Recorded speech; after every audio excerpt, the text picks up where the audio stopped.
fight for a seat down at the table. A piece of pastrami, half-eaten wonton. Living in a bar, playing karaoke songs. Chewing on a sludge-filled Boston cream donut. They don't give a fuck, and they're making sure you know it. Fighting with a pigeon for a piece of rotten cheese. Waiting on the train down to Christopher Street. Garbage bag, Raisi pizza slices, garbage can. Garbage can. Rats, they understand. Garbage man, renting fucked up prices. Garbage plan, Garbage plan. they don't give a damn. Jumping out the trash like a rodent clown car. Filling up the streets like a drum of spilled tar.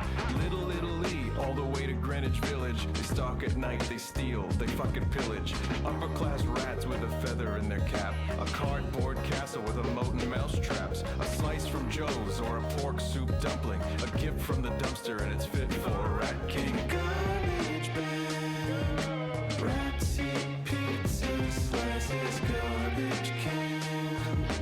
Rats, they understand. Garbage man, renting fucked up prices. Garbage plan, they don't give a damn. Couldn't pay the rent cause the prices started hiking. And now the MTA approved congestion pricing. The rats had to leave cause they couldn't pay their taxes. And New York City became a ghost town.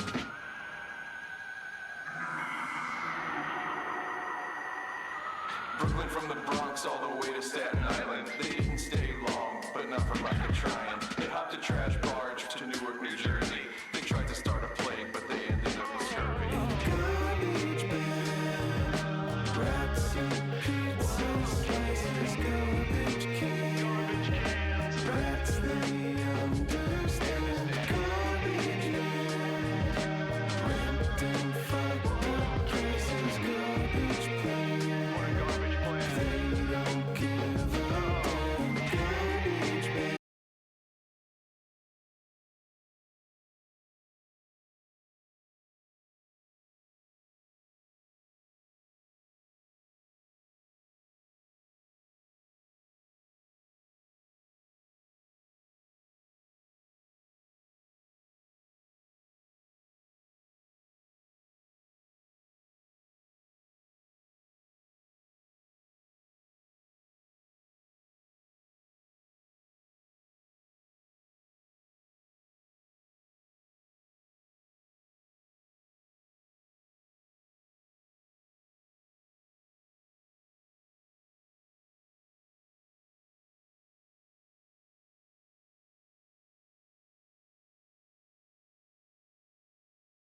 Yo, what the fuck is up, everyone? Fred Schneider from the B-52s, ladies and gentlemen. Hell yeah. Good afternoon, everybody. Um it is the 20th of May, 2024. We've arrived and we're here for another fucking week of streaming. Let's fucking go. Hope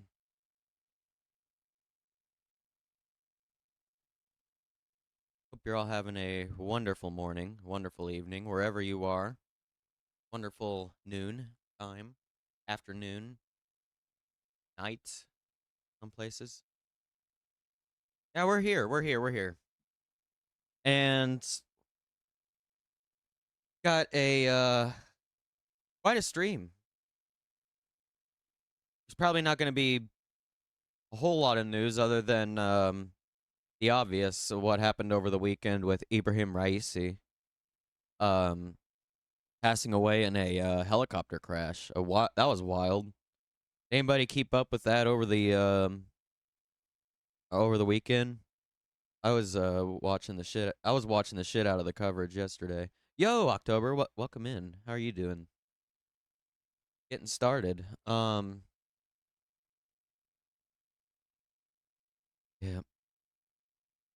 Yeah, we're gonna talk about the Iranian president. Is that what his role was? We're gonna talk about the Iranian leader Ebrahim Raisi passing away in a helicopter crash in East Azerbaijan, Iran. Yeah, everybody's having a wonderful morning, noon, afternoon. Yeah, there was also a foreign minister, I believe. The foreign minister of Iran also died, I think, in the crash. We're gonna cover it. We're gonna get into it.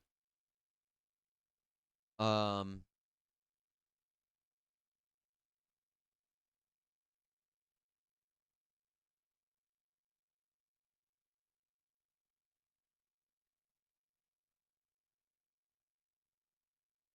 so Mohammed Mukber has taken the presidency in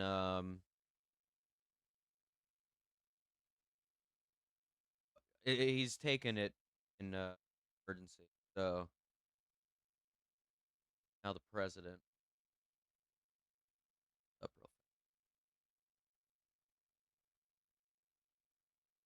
real Honestly, Ibrahim Raisi wasn't really all that popular in Iran.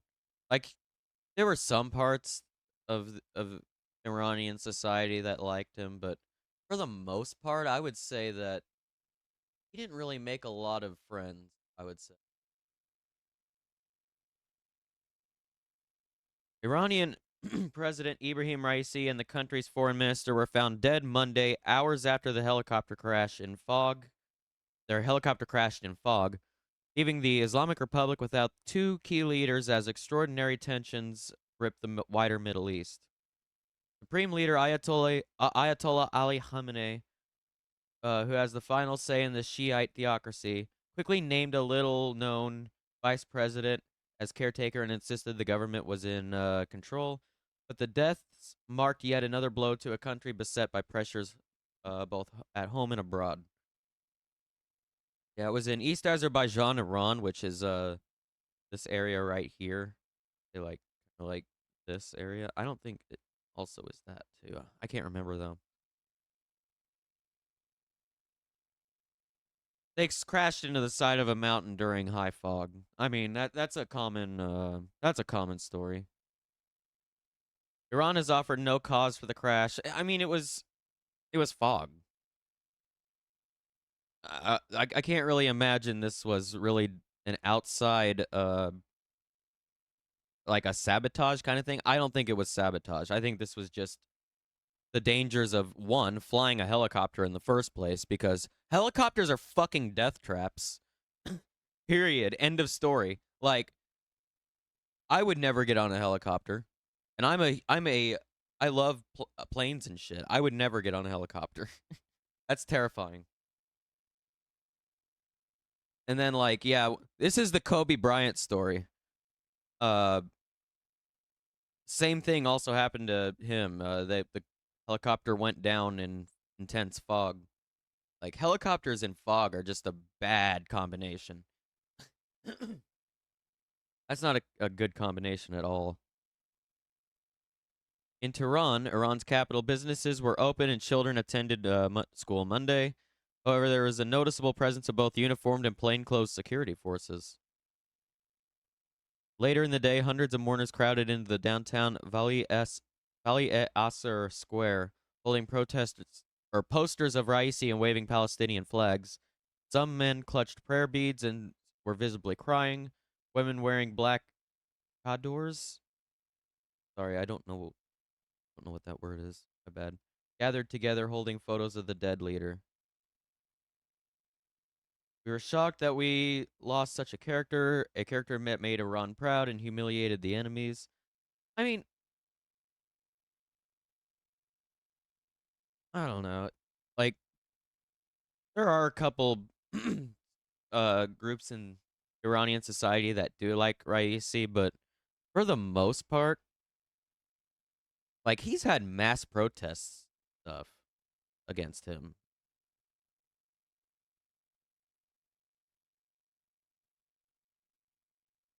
Not to say, I mean, like he's a pretty far right political leader, in the grand scheme of things.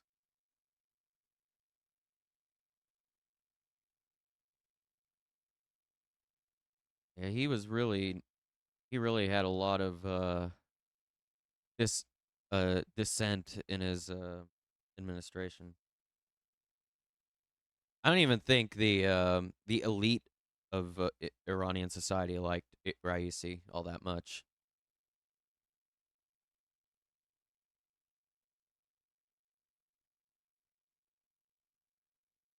Crash comes as the Israel Hamas, well, the Gaza genocide roils the region. Iran-backed Hamas led the attack that started the conflict. Oh, okay, AP. All right, AP. Whatever you say. Um, WikiLeaks founder Julian Assange can challenge U.S. extradition. Apparently, that came out today. You can bring a new appeal against extradition to the U.S. High Court has ruled. He was granted permission to appeal against the order that he be sent to the U.S. to stand trial for leaking military secrets. The decision means Mr. Assange will be able to challenge U.S. assurances over how his prospective trial would be conducted and whether his right to free speech would be infringed. 52-year-old lawyer, 52-year-old's lawyers hugged each other in court after the latest ruling in the legal saga. They have argued that the case against him relating to the release of highly classified documents almost 15 years ago about alleged U.S. war crimes is politically motivated. Politics in my government? Ain't no way. The U.S. argues that the WikiLeaks files, which disclosed information about the Iraq and Afghanistan wars, endangered lives. In a short ruling Monday morning, two senior judges granted him permission to appeal against an earlier order allowing his extradition to the U.S. They ruled that he needs to be given a full appeal in the U.K. Politics in my government? I'm so shocked.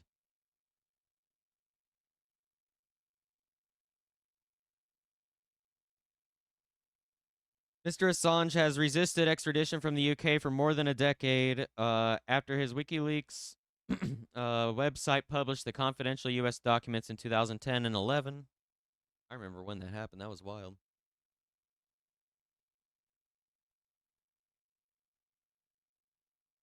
Like, they were like, talk of my high school.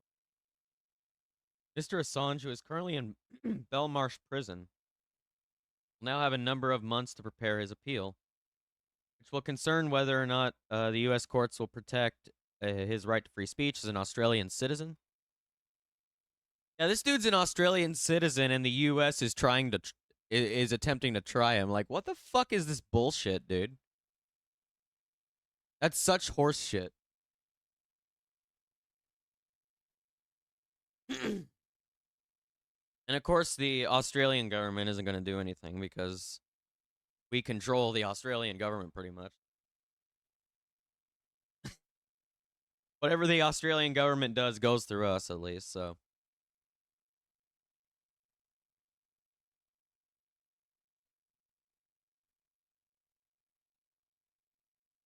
Oh, yeah. Yeah. Hundreds of people have gathered outside the court ahead of the ruling, and supporters of Mr. Assange cheered as the news of the decision filtered through. It means he will remain in the UK for now.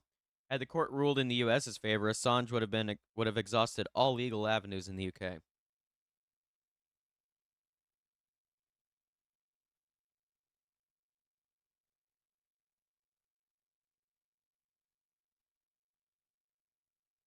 Priti Patel.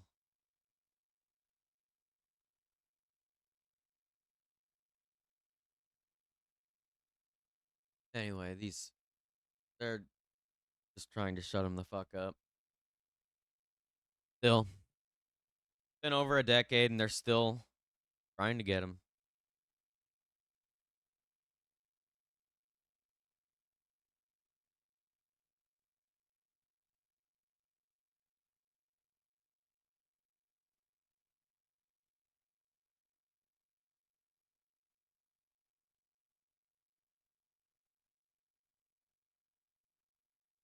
Interesting. Good. My city is launching a free healthy meals campaign. Kids, that's pretty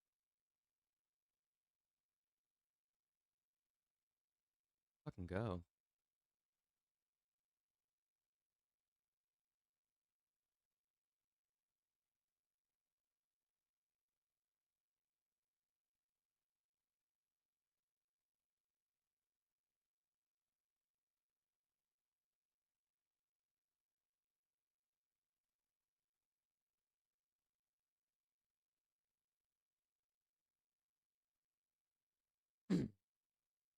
Beginning on Wednesday, May 22nd, children ages 18 and younger will be able to get a free healthy meal in Bloomington, Indiana. Let's fucking go.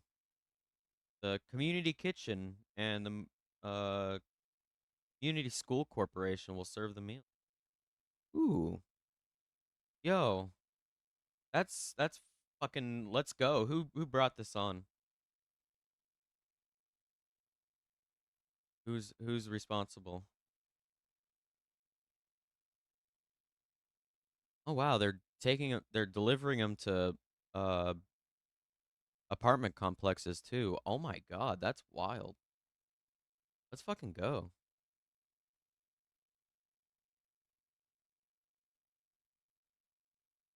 Yeah, about time for real.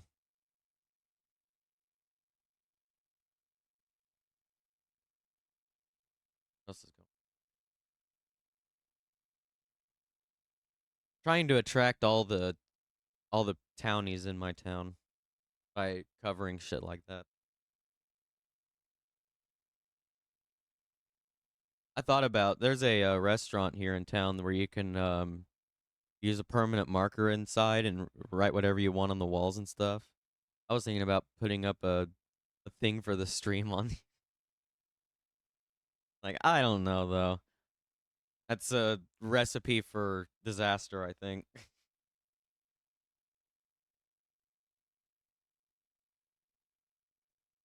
Yeah, that would be cool though. I was thinking about it.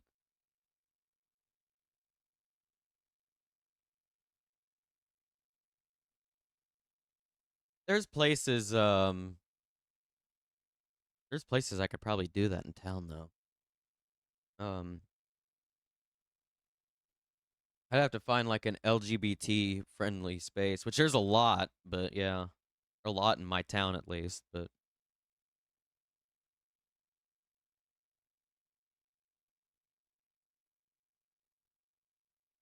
My city is gay as hell, and that's so cool.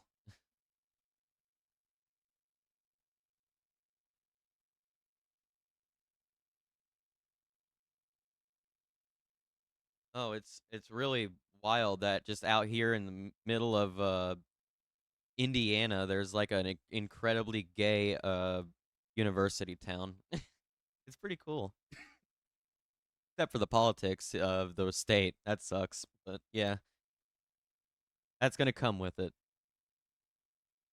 Supreme Court turns away challenge to Maryland assault weapons ban. Maryland gonna finally do it? Supreme Court on Monday declined to take up a challenge to Maryland's ban on so-called assault weapons, allowing legal proceedings to play out in the dispute. By not stepping into the legal battle at this time, Maryland's law remains in place for now. The ban's challengers had asked the Supreme Court to take up their case before the U.S. Court of Appeals for the... So, is this like... I'm kind of confused.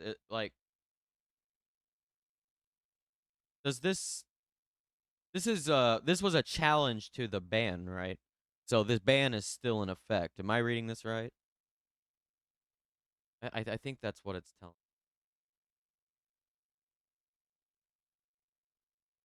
Hmm. I think that's what it's saying. Yeah. By not stepping into legal battle at this time, Maryland's law remains in place for now. The ban's challengers had asked the Supreme Court to take up their case before the U.S. Court of Appeals for the Fourth Circuit ruled on whether the restriction is allowed under the Second Amendment. The full Fourth Circuit heard arguments in late March, but has yet to issue a decision. The dispute is likely to end up back before the Supreme Court once the appeals court rules. Okay, so it's gonna come back. Damn it. Maryland's ban on certain semi-automatic rifles was enacted in the wake of the 2012 shooting at Sandy Hook Elementary School in Newtown, Connecticut. Under the law, it is a crime to possess, sell, transfer, or purchase an assault long gun, which encompasses 45 specific weapons on their analogs. A variety of semi-automatic handguns and rifles are still allowed, according to the Maryland State Police. In addition to Maryland, 9 other states and the District of Columbia have enacted laws restricting semi-automatic weapons. A group of Maryland residents who want to buy semi-automatic rifles covered by the ban, a licensed gun dealer in the state, and several pro-Second Amendment groups challenged the law in 2020, arguing that it violates the Second Amendment. Fourth Circuit had already upheld the law once before, and the Supreme Court declined to review that decision. As a result of the earlier appellate ruling, Federal District Court dismissed the case, but it landed before the High Court once again, which sent the dispute back to lower courts for further proceeding in light of a 2022 ruling expanding the scope of the Second Amendment. In that decision, the Supreme Court laid out a framework under which gun laws must be consistent with the nation's historical tradition of firearm regulation. That ruling has led lower courts to invalidate several long-standing gun restrictions found not to meet the so-called history and tradition test. Well, if you really want to do the history and tradition test, the well-regulated militia thing is pretty much thrown out the window, like in consideration in modern like discourse. So why don't you try and bring that back? Talk about so-called history and tradition. Yeah. the Supreme the Supreme oh, look at how many school shootings are in America. Oh my god. It's unfucking believable. It's just ridiculous. It's well, like there's no words.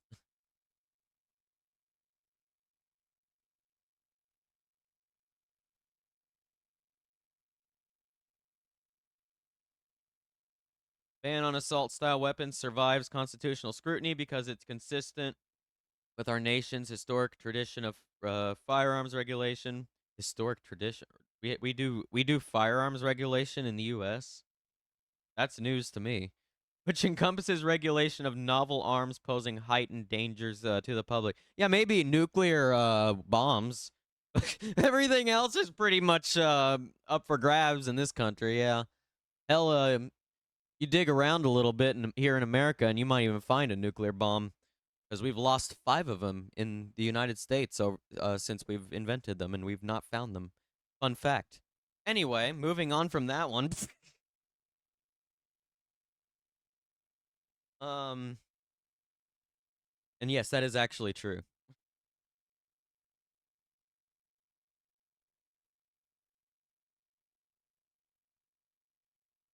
Not even pay or teachers defund pay our teachers defund public programs and spend money on foldable bulletproof rooms and sell $200 bulletproof backpacks for children. Yeah. Yeah, absolutely. Hey, it's a new industry. Let's make new jobs, right? Jesus Christ. I can feel a little bit of the doom.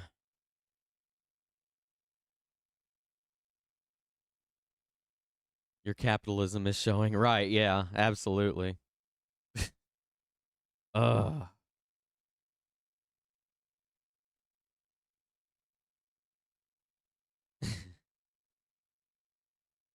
What the fuck is this?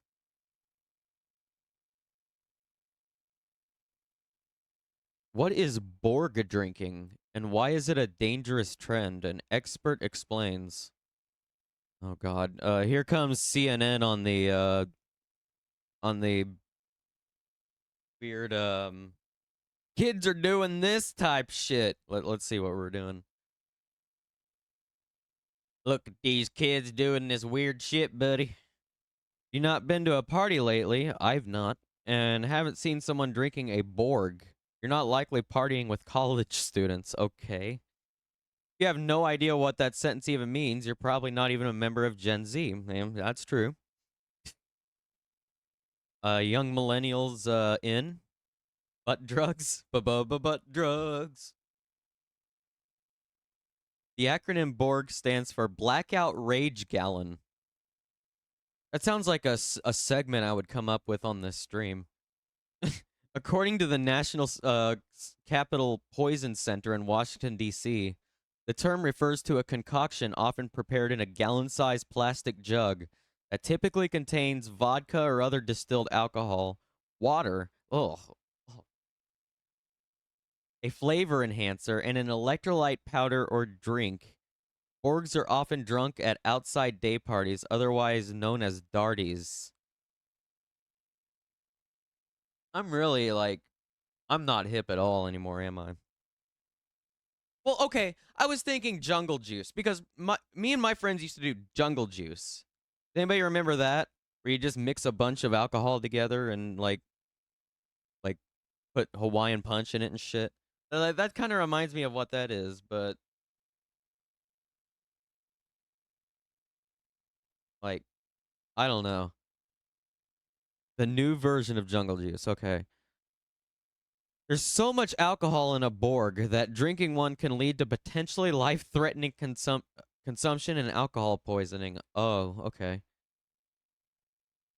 Like making potions. Yeah, making potions on stream. Hell yeah. Making fucking deadly mixed drinks. The large batch drink is the new version of jungle juice according to I mean, I've had my fair share of jungle juice, but also younger generations drink so much significantly less than the previous generations that it was a problem for the alcohol industry. Yeah, yeah.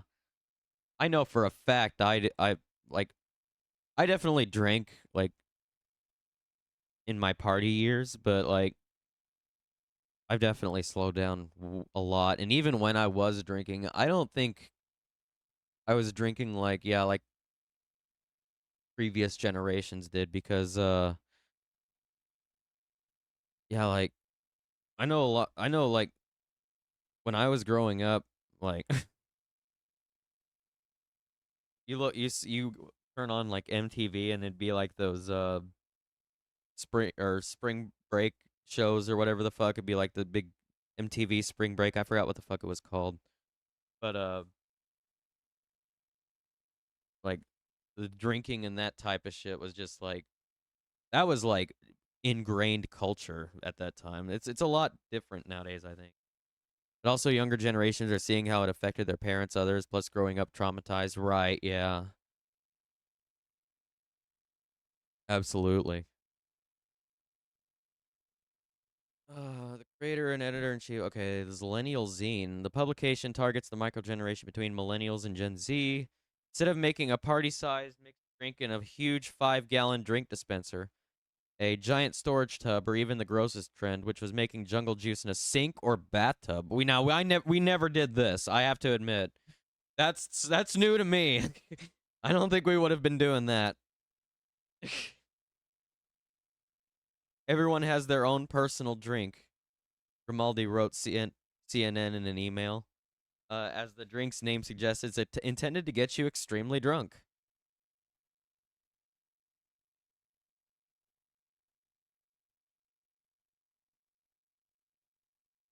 Oh, yeah.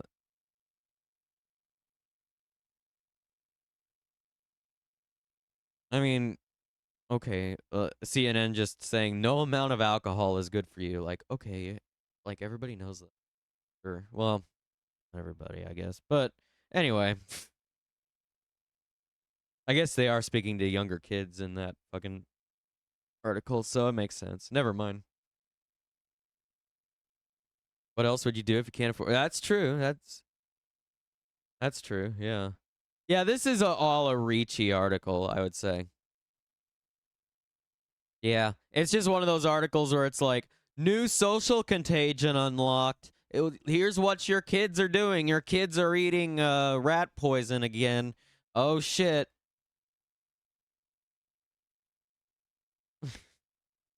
Been doing the same tradition of propagandizing around kids that we've had for, what, hundreds of years now? U.S.?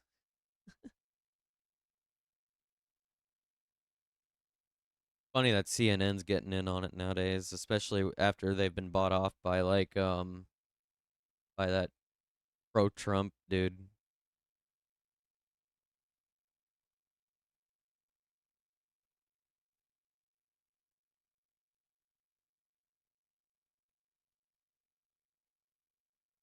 Um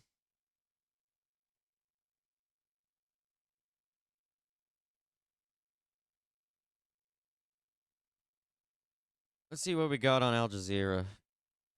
Oh, a State Department A briefing. lot of it's open source. That's so my And, point and is do they have to go to? Do they have to go to Israel to figure out I what, would think- what Going public on? comments from Israeli officials? it is not just so whenever you're conducting a case, it's Oh, not just shit. a question of public They comments. I changed would the think Chiron. if you were going to bring a case of this nature, you might want to go to the Israeli government and say, okay, we have concerns. Hold on, let me just we have And they concerns. didn't. We have concerns you're sure about that they, about. You're sure that they didn't. We have concerns about the following things. Why don't you brief us on your ongoing Okay, investigations and you and know tell that us? they Yo, didn't. welcome I know in, they have War of not the conducted Froggo. We're a doing full news for complete now. process in that We'll regard. get There was a to trip music that was review scheduled here in a for bit. some of these questions. but That trip, hold up, that trip is Yeah, we got whether music they've review. conducted We some got limited review, kind of random what the album Israeli review government said later. about We the got notice video they have games not later. the Got the a Israeli stacked government was stream. prepared Welcome to in, Word of the cooperate in Froggo. much, Hope you're having a good more day, extensive night, detail, and that morning, process wherever was you ended are. by the action the All right, prosecutor let's turn took it today. around. What about Hamas?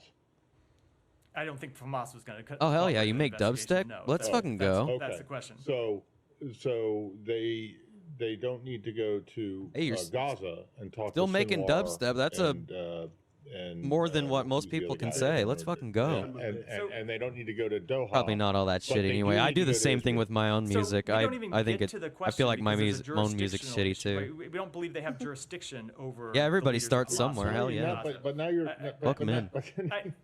We have more than one concern about this I case. get that, but So I would say, what am say I if typing? you if like, they don't yeah. have jurisdiction, then why are you saying that they should have gone to Israel? Because Israel is not a member of the court, because and you are not a member of the court. So why should they go to Israel? we have more than one concern. As we said in the statement, despite Israel, we made it clear in the statement, despite Israel not being a member of the court, they were willing to cooperate. With respect to Hamas, however, I would say it is. You can conclude, looking what happened on October 7th, that Hamas intended to kill civilians. Shit. That is No doubt. That is without doubt. Absent the jurisdictional questions, it would absolutely be a war crime and a crime against humanity. I'm just wondering why it's a problem for you cannot guys. say the same about the state of Israel. Well, I'll okay, get I'm right- just wondering why it's a problem I'll for get right you back guys, to for the this. ICC to go Oh my after God.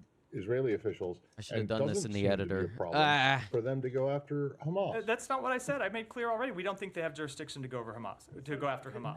But so should Hold on, Hamas be pause held the. accountable for what Everybody they did? I stop. answered that question Everybody a at little the while ago. press They should briefing, stop absolutely be talking. held I'm trying to do that. The And who- oh, Israeli right, government the should hold Israeli them government? accountable on the battlefield, and if not a battlefield, Also, then a fuck court of this law. guy talking. Could you clarify something you said to Camilla? Sorry, Matt. You said that the fact that they were combined together, the two indictments, if they were separate indictments, if they were separate orders of arrest and so on, would that be acceptable? If, let's say, It doesn't. It doesn't change the Oh, yeah, jurisdiction. Frog. does Froggo, not, welcome yeah, in. but that you would accept. Yeah, just so I can understand. first part of my opposite. stream is We have usually jurisdictional news objection. for the if first there was 2, just 3, 4 an hours, and indictment then of Hamas by itself, and the of next Israel 2, 3, by 4 itself, you hours can is say, music, we and take then the I do indictment 2, 3, 4 against hours Hamas, of but not against games. It's Israel. pretty Okay. much I'm trying to understand. 3 segments of stream, pretty much. I thought I was clear. We do not believe they have jurisdiction to either of the parties in this conflict. Yeah. I don't think our news segment's going to be all that You long said today, though. Israel does have open investigations. Are you satisfied with the way Israel conducts these investigations? I'm not ready to Oh, offer an shit. assessment The on that at date's this also point because wrong. the investigations are ongoing. I think it's appropriate to wait for their conclusion. Oh if my there God. is, if there are investigations that conclude 20th. that we Today's don't the think 20th already? have Jesus. been conducted appropriately, and we don't think there has been justice when there ought to be justice, and we have the ability to make that assessment ourselves, we will absolutely stand up and say it. But the investigations are ongoing right now. We can't offer that kind of conclusion at this point. Will there be any consequences if you are not satisfied? That gets into a hypothetical that's several steps down the road. We haven't even gotten to the point of that sort of finding yet. So I'm not going to. I can't even time. Just one more on for these real.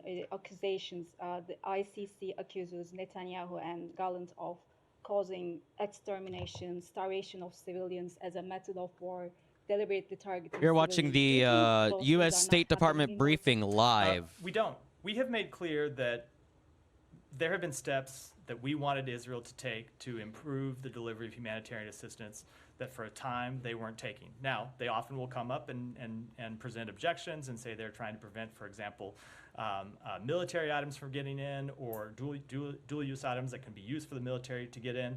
They will say that they have restricted movements in certain areas because it is an area where the military is operating. They don't want to put humanitarian actors at harm's way. Whatever the case may be, there have been a number of times we've made clear that their actions weren't good enough and we needed to see improvements.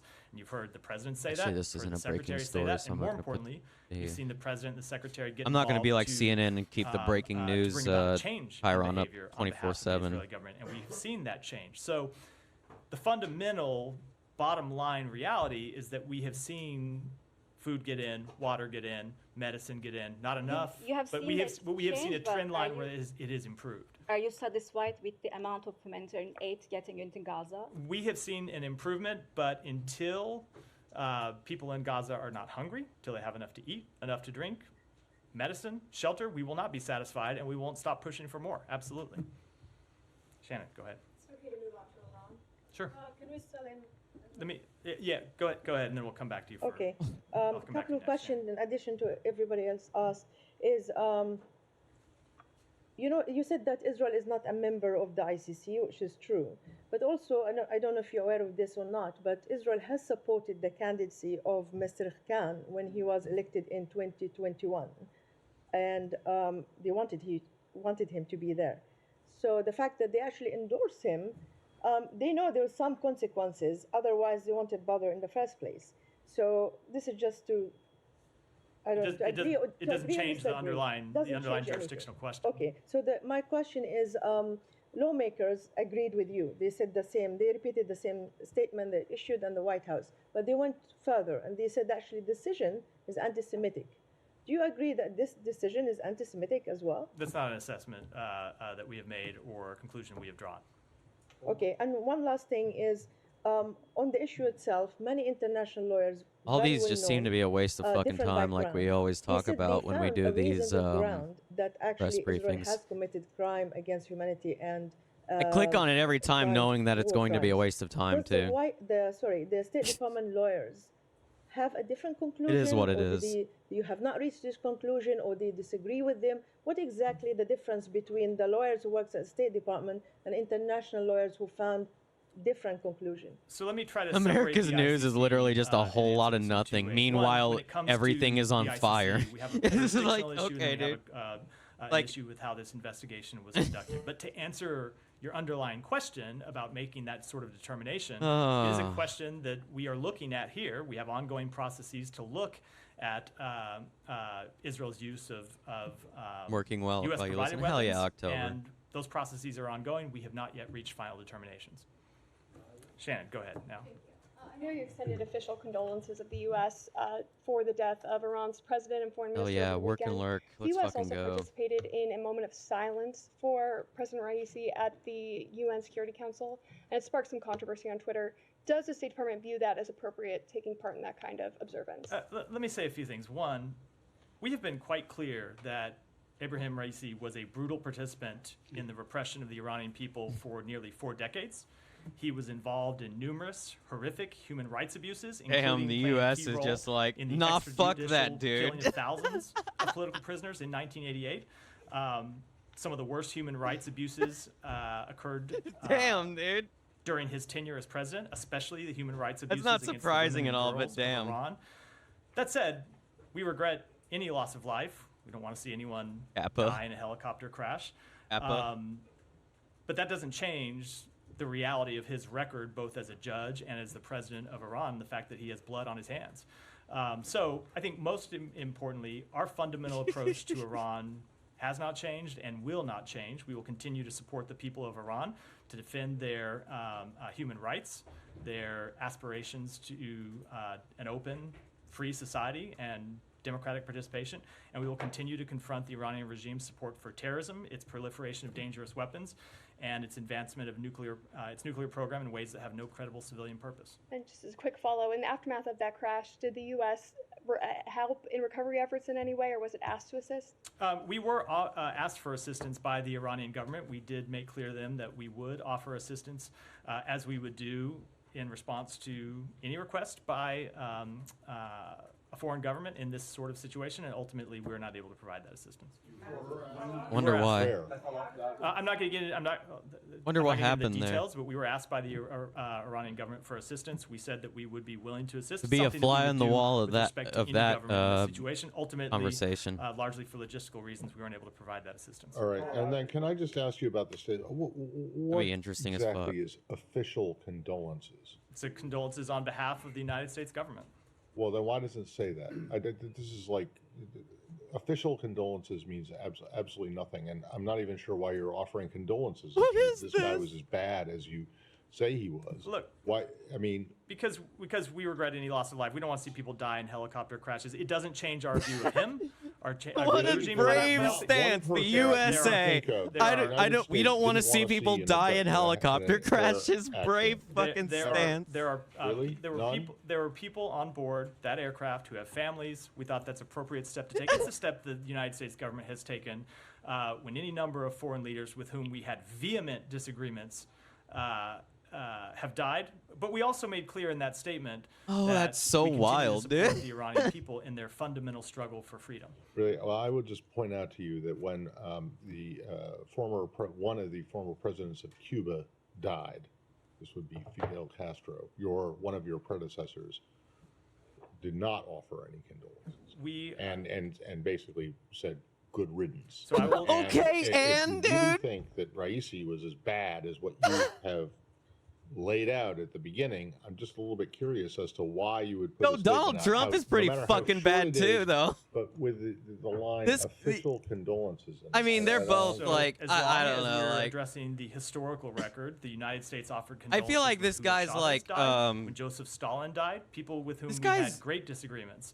always been really so that weird, is the- though. that He's is- also an ally of guy the United that's- States all through, and we talked about this earlier, He- all through World War II. He did not die during World War II. He died No, he afterwards did when our not. disagreements with him were quite clear and quite plain and quite well articulated by the United States government. Yeah, it is a there's step there's that the nothing. United States takes recognizing that people have families, and in no way, All these in no candidates way are at fucking all, garbage. Yeah, undermining pretty our much. fundamental view of the Iranian regime. There is and its zero crimes against victory. its own Yeah. people and our support for It's the all Iranian just people.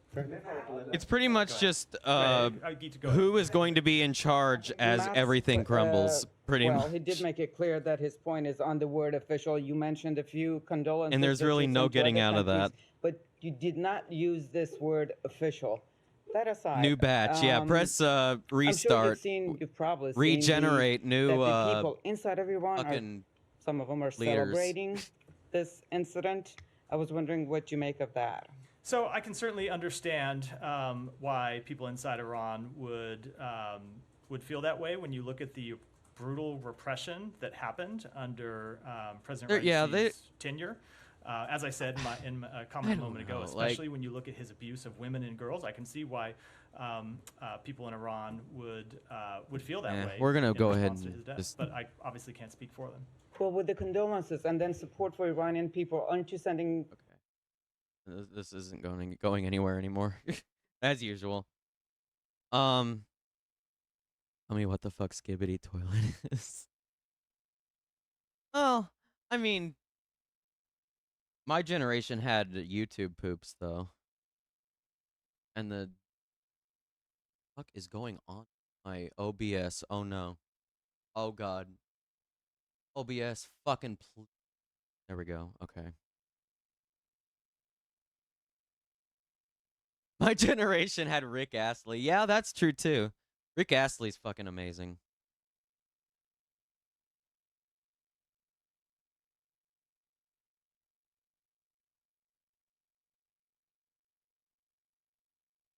I love Rick Astley so much. All right, is there any other fucking news going on? Of constructive Still with negotiation. I still think on the that, fucking that Ebrahim this Raisi is a driving force that plane, will continue. But on the other helicopter hand, crash train, I guess. agree with Trisha that I don't really see that it was necessarily only a project of Raisi's. I would say that another great loss in this particular the wheel. Yeah, we got the wheel helicopter today. crash has been Yeah. the Oh yeah, Minister, Rick. The Never Gonna Give You Up is the because song I for our think wheel now. although it's Yeah. always difficult to read the tea leaves and know how much he influenced the decision making, his ability to act diplomatically and to develop a narrative that worked with the neighbors in both the Gulf and to the north with Azerbaijan and the Caucasus, but also West Asia, I think, and Central Asia, was significant. He had a means of being quite diplomatic and developing ways to start building trust with Iran. And I think in many ways that is going to be quite a loss. And we're going to see a search. I finally for just someone realized to what that replace guy him, at the perhaps, press that will be briefing was somewhat pushing less, him on. Yeah. Okay. Yeah. Like, when he was talking about the U.S. Like not, or being able to condemn Castro, but not Raisi during their death. I was like, okay, yeah, I think I'm putting it together now. I was like, oh, okay. The resistance groups in the region. I mean, the two men, Raisi as well as Abdullahian, the foreign minister, they both have a long history of backing not only the Palestinian cause, for one, as we've seen now in the Gaza war, but also the resistance movements around the region. And we've had a response from groups like Hamas, Hezbollah, the Houthis in Yemen, all, of course, expressing their condolences and solidarity with Iran. I wonder if you can weigh in on that aspect. Iran's policy The government, towards the U.S. Hamas has been trying to overthrow and organize. Hezbollah, the other I mean, resistance yeah, movements will absolutely. not change at all. Iran will continue to fully support Hamas in its resistance against the Israeli genocide. Iran will also continue to support all of the Palestinian groups, whether in Gaza or elsewhere. So, although I will Iran's say policy, though, recently the U.S. has not been doing very good with those coup attempts, especially when that U.S.-led coup attempt. Well, was that even U.S.? Who fucking knows? With that fucking dude who tried to wash up on the fucking shore of Venezuela, and like a bunch of fishermen got him. Like, hold on, we need to go over that story. It's fucking wild. Doesn't most people or the government not acknowledge the Armenian genocide? Oh, like, you mean globally? The Arab Or world. like in the He was a fluent US? Arabic Oh, speaker. Had spent a lot of his time in the I Arab think world, which was quite a shift I would from say most previous foreign countries ministers who oftentimes recognize it. had Other significant than experience in Turkey, the I would West. say. This was reflective of Iran's shift under the conservative I'm government not to real sure focus though. more locally and look towards the south and towards the east rather than looking Turkey towards and the west to resolve I don't its know. tensions and issues. And in that sense, I think both the opening to Saudi Arabia as well as diplomacy that has been taking place behind the scenes with Jordan, with Egypt and other states is going to be part of the legacy of Iran trying to integrate itself deeper with its Arab neighbors rather than trying to force strategic ties with extra-regional powers. Roxanne, final word to you. And I mean, just looking ahead, you have 5 days until the election, 50 days, excuse me, until the election is going to be held. I mean, is this uncharted territory for Iran, or what are you keeping an eye out on over the next few weeks, at least? Well, I think the theme that we brought up is a continuity theme. So I think there certainly has been an effort already on the part of the leadership to dampen down any kind of suspicions or sense of disruption. And I think we're going to probably see a great deal more of that. And I think what we will possibly be seeing is if it's possible to word go of the that Frago, direction, I'm just going to go ahead and stop you there. because I think the candidates that are available are people that Not dealing with that today. somewhat less experience in the regional or global setting. And I Come back think, in 4 although hours. I very much agree with Tricia that this is a shift a little bit overall towards the east, and I think that's definitely where Iran is going, and the south, and a focus on the neighborhood policy of the Gulf. I think it's going to be difficult to negotiate. Okay, we'll have to leave it there. Thank you so much for joining us, Mohammad Marandi from Tehran, Roxanne Farman-Faryan from New York, and Trita Parsi from Washington, D.C. Thank you. Thanks for watching. You can see the program again anytime. You aren't going to minimize website, a genocide in my chat, word of the Frago. You're not going to do that and stay around. Have a further discussion by going to our Facebook page. That's facebook.com/AJ Inside Story. Join the conversation on Twitter, on X. Our handle is AJ Inside Story. From myself and the whole team here, bye-bye for now. It's fine. October.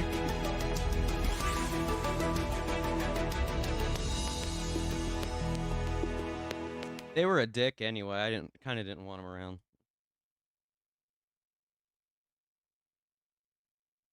You want to know the average of how many people die in a year? About 1.9 million, and yet people focus on on Palestine when these are much worse happening.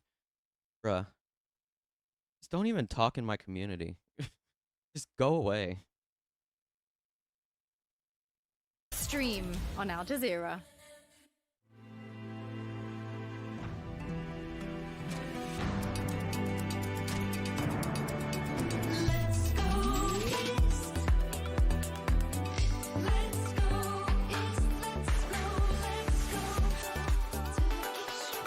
Apparently the word of the Frago is genocide.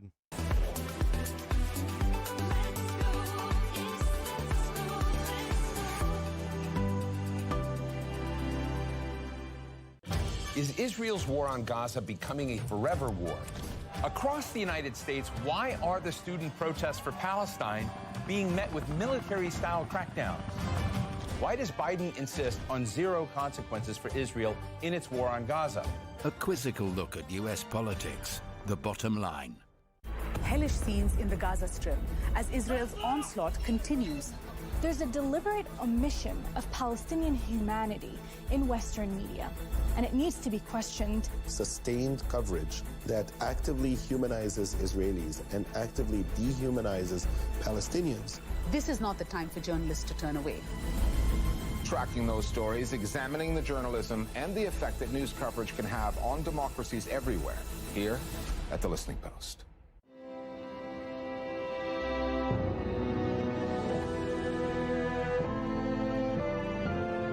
I always liked Al Jazeera's buffers. It was really nice.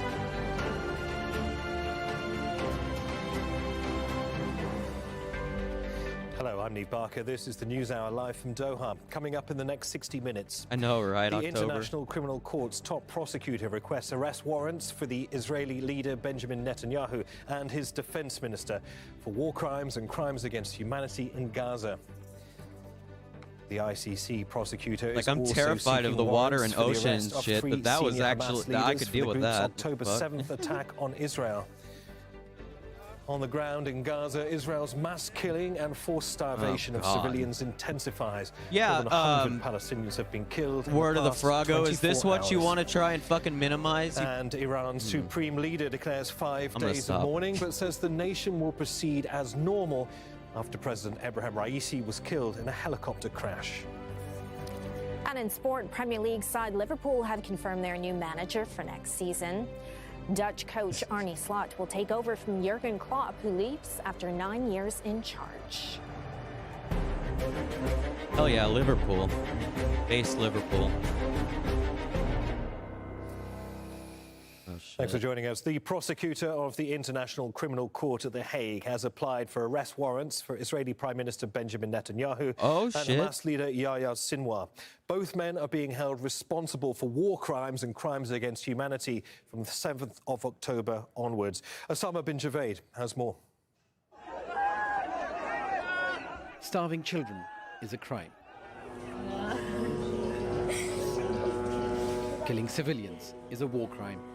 And willfully causing suffering is also a criminal act. Those are the top 3 reasons the prosecutor of the International Criminal Court has cited for requesting arrest warrants for the Israeli Prime Minister Benjamin Netanyahu and Defense Minister Yoav Gallant.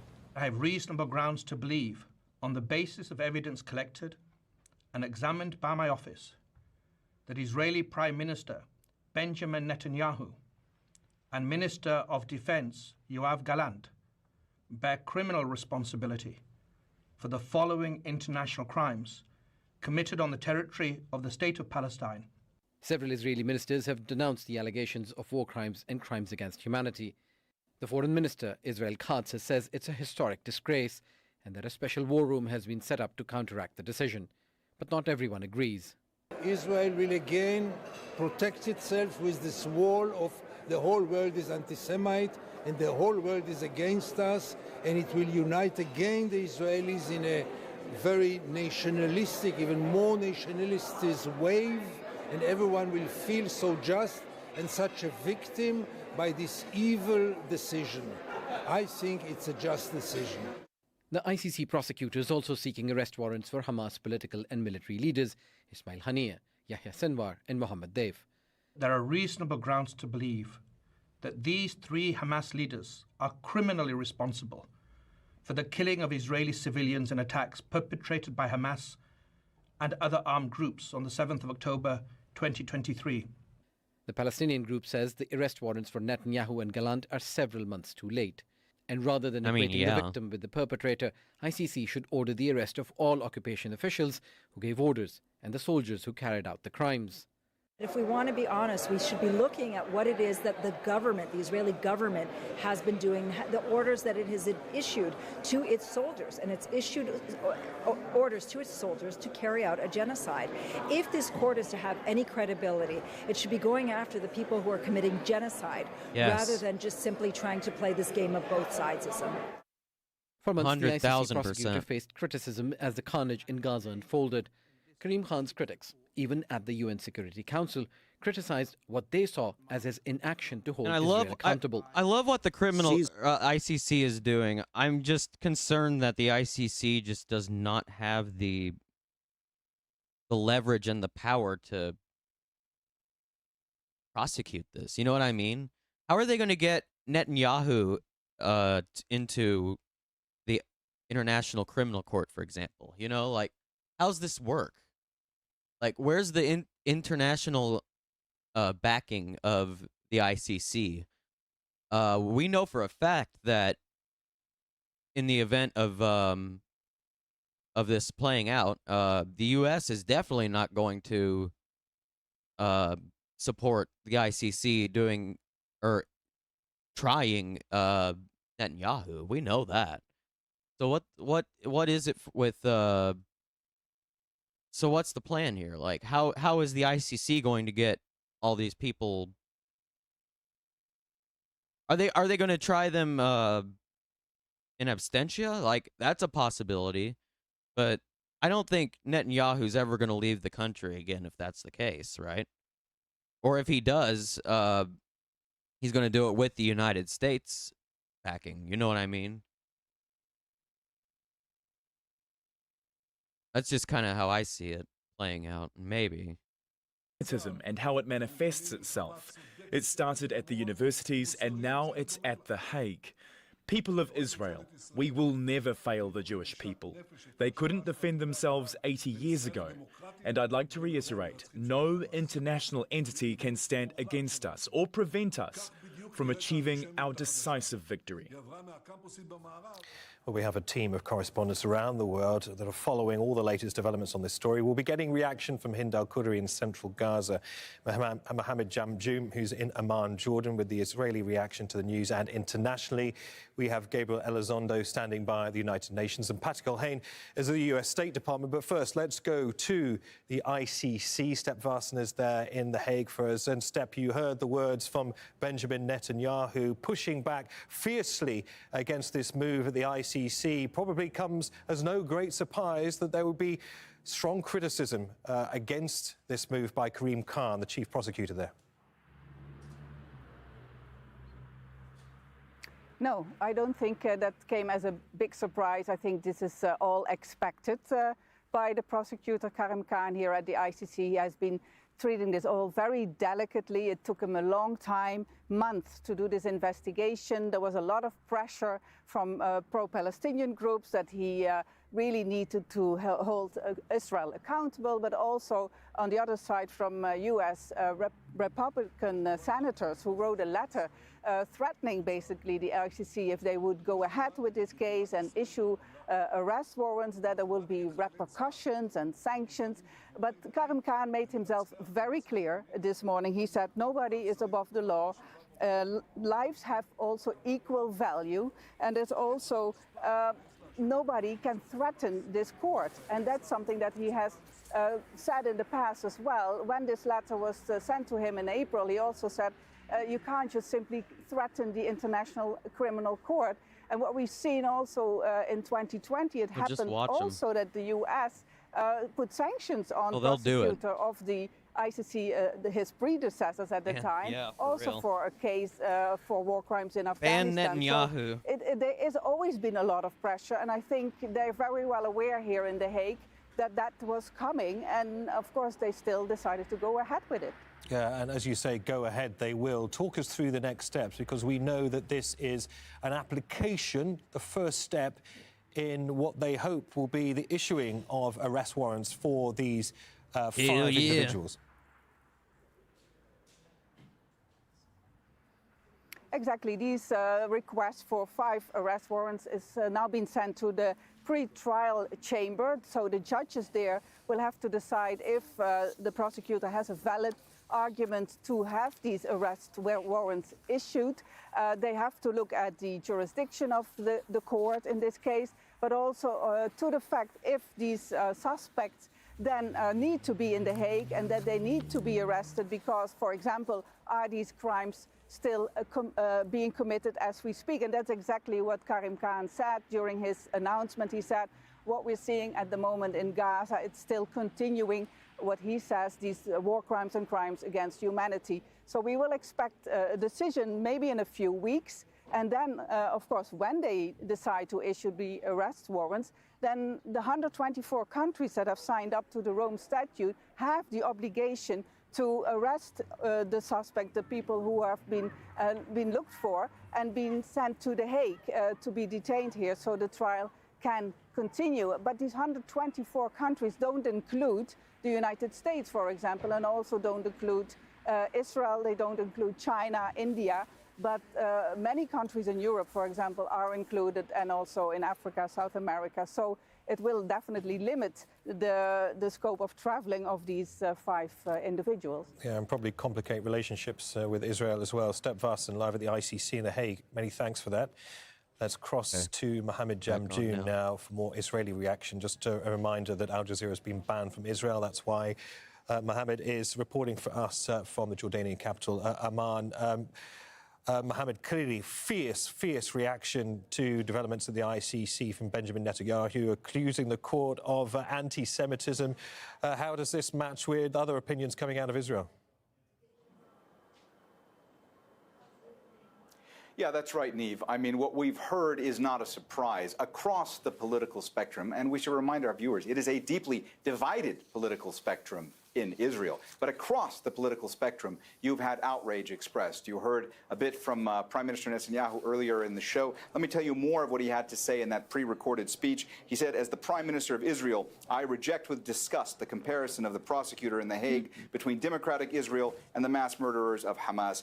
This is a complete distortion of reality. Beyond that, we also had Benny Gantz. He's a former defense minister and a member of the war cabinet. He put out a statement earlier in which he said, placing the leaders of a country who went into battle to protect its citizens in the same line with bloodthirsty terrorists is moral blindness and a violation of its duty and ability to protect its citizens. Then you have new anti-Semitism. The opposition in Israel. He put out a tweet earlier. Benjamin Netanyahu says ICC's arrest warrants are exactly what new anti-Semitism looks like. The outrageous comparison between Netanyahu and Sinwar, between the leaders of Israel and the leaders of Hamas. And finally, we also had a statement put out by Israeli President Isaac Herzog in which he said, among other things, the announcement of the prosecutor at the ICC is beyond outrageous and shows the extent to which the international judicial system is in danger of collapsing. We expect all leaders in the free world to condemn outright this step and firmly reject it. So basically, despite whatever political affiliation somebody may have, the political leaders speaking out in Israel right now are all united in their outrage against this decision for Karim Khan to seek these arrest warrants. And I should mention also, we're seeing in the Israeli press unnamed Israeli officials using words like hypocrisy, distortion of reality, embarrassment to describe what has happened today. Neve? So, Mohammed, very interesting point. So, in a way, what is playing out of the Netanyahu ICC should be goes embarrassed, some way honestly. in unifying what previously has been a very divided political landscape. I wonder then what the impact will be on perceptions regarding Israel's operations in Gaza, whether there will be more unity regarding that now.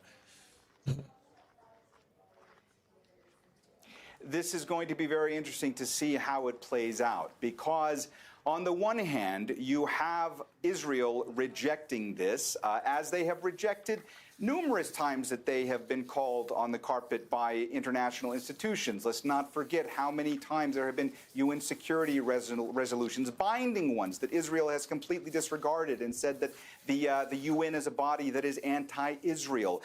Now you have pressure being applied on Israel by the ICC, but also it's interesting because on a day when you had a top U.S. official, National Security Advisor, Jake Sullivan, who had been in Israel the past 2 days, first speaking with Netanyahu and then speaking with Yoav Gallant, the defense minister, he was told by both these men, according to Israeli media, that despite the fact that the U.S. has continued to ask Israel not to push into Rafah, to limit their operation there, that Israel is going to expand its operation in Rafah. So, yes, there is pressure on Israel right now. It'll be interesting to see what happens going forward. It will be interesting to see if this will motivate more protesters to come out into the streets, anti-government protesters, relatives of captives being held in Gaza. But for the moment, it seems that Israel is basically saying, we're not going to take any pressure from the ICC, and we're not even going to adhere to the urgings of our top ally, the United States. All right, Mohammed, many thanks for that.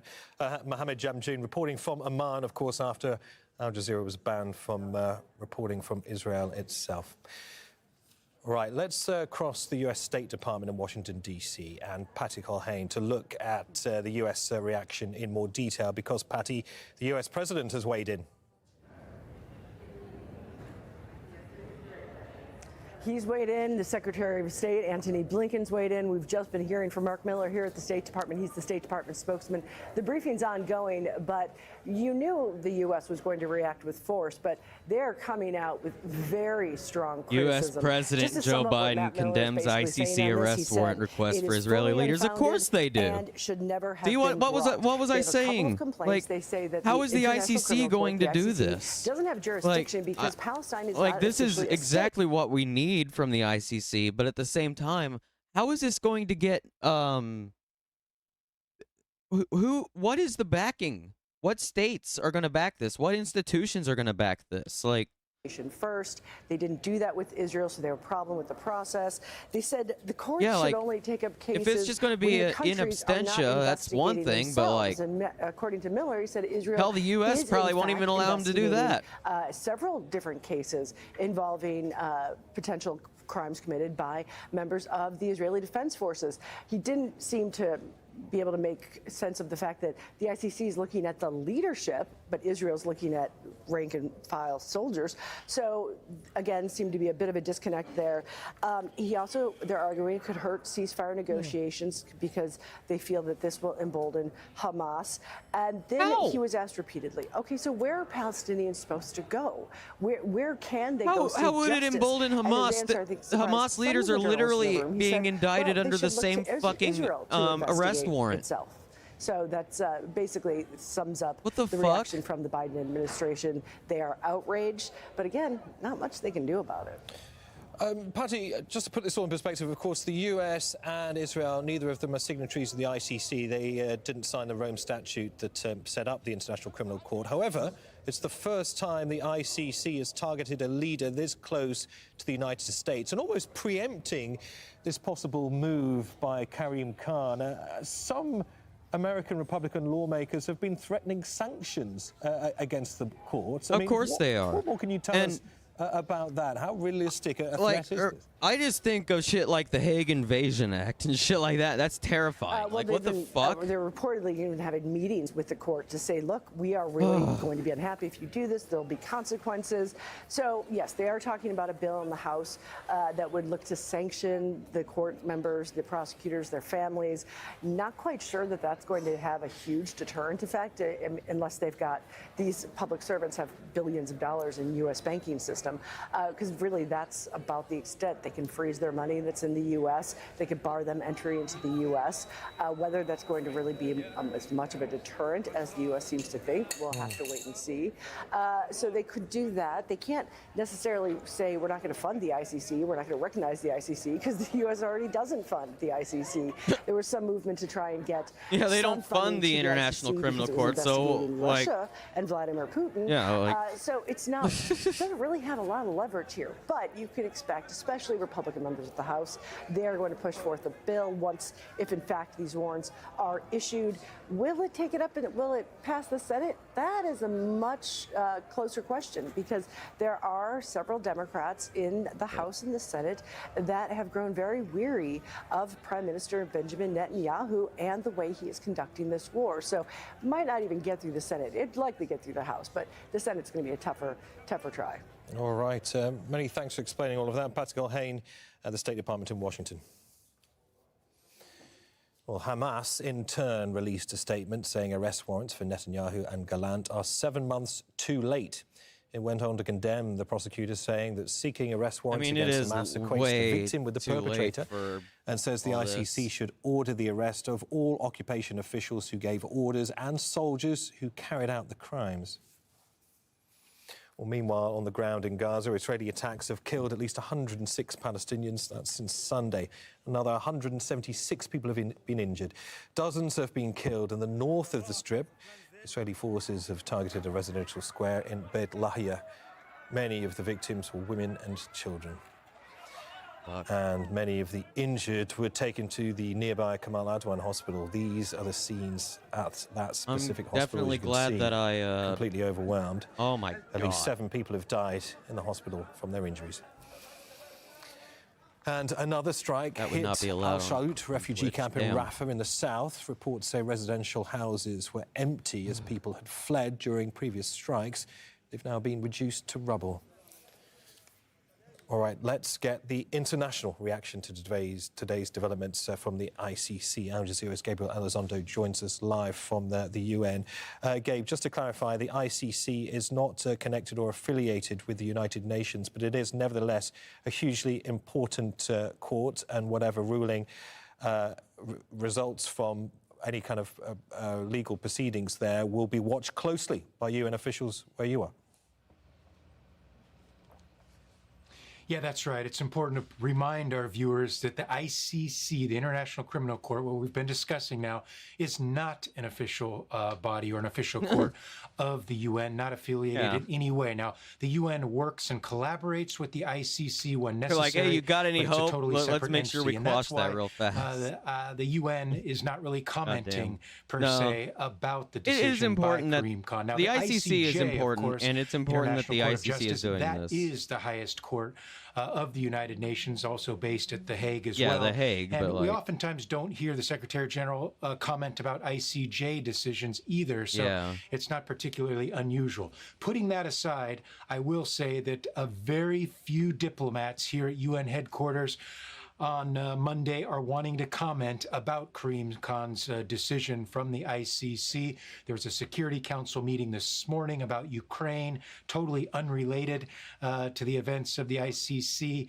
We were outside the I have to admit, the U.S. is a lot quieter than I thought they would be about the Ebrahim Raisi thing. But like, really, what is there for them to say about it, though? And they simply would either say no comment or ignore our questions. This is, as one person said, a real hot potato, very complicated position now that many countries are in. They did forward on this. However, we did hear from one ambassador. That was Vanessa Fraser, the Malta's ambassador to the UN. They are a member of the Security Council right now. She said that her country supports Karim Khan and the ICC and just wants the process to move forward. Listen to a little bit more of what she had to say. We support the judicial institutions of the United Nations, and we believe very much in their impartiality and their independence, and they should be allowed to carry out their work independently without any threats, and let the process go forward. Those who need to defend themselves will defend themselves in court. It's quite simple. It's not, for us, it's not about who is indicted. It really is about the independence of the court.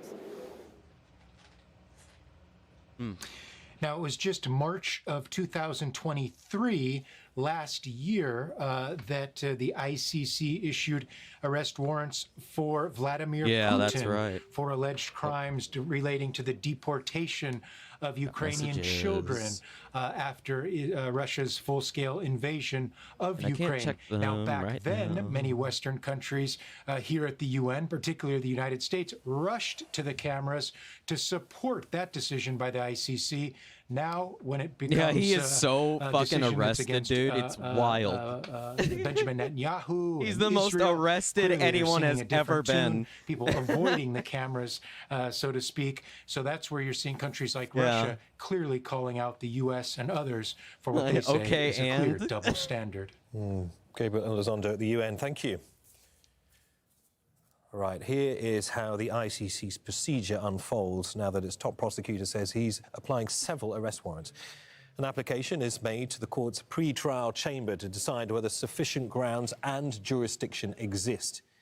If the arrest warrants are issued, suspects can voluntarily surrender to the ICC, or countries that have signed up to the Rome Statute have an obligation to arrest them. If apprehended, a hearing will be held to decide if there's enough evidence to go to trial. If the case proceeds, 3 trial judges will preside, and the prosecution there's no way in must fuck prove so guilt there's a beyond country out there doubt. with Judges can the then issue guts sentences to arrest of up to 30 years in Netanyahu, prison, or right? even life sentences in exceptional There's cases. no way. Well, joining me now from The Hague, that just Darcy, sounds like horrible things could happen. I don't know. At the University of Galway That sounds School of Law. like a bad idea. A very warm welcome Even though, to you. like, So, you would have to Netanyahu do it. has It'd be like warned an that oh any shit moment ICC in your arrest government the warrant second would be, quote, an outrage Netanyahu of lands on your historic tarmac. proportions. In response, is Israel able to raise its own challenge Oh my before God. the judges of the court, even though they don't recognize it?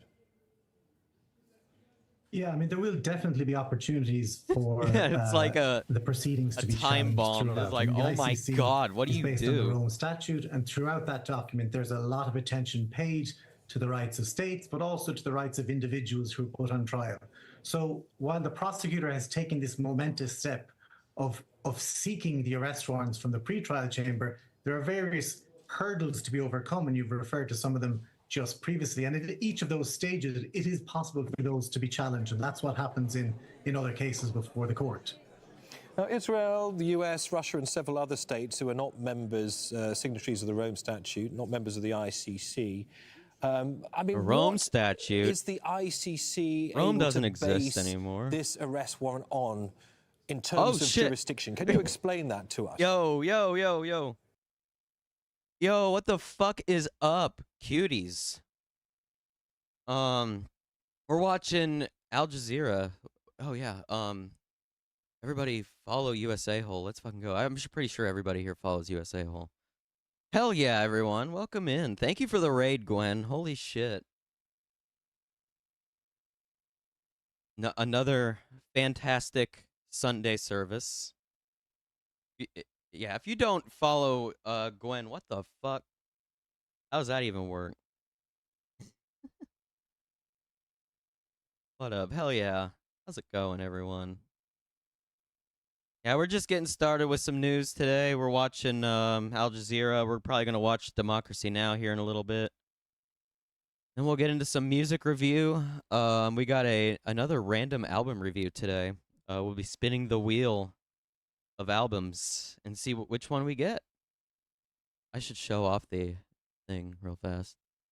I never show it when I talk about it. Oh god. Okay, here we go. This is our list, or our oh fuck. This is our wheel of albums that we can spin.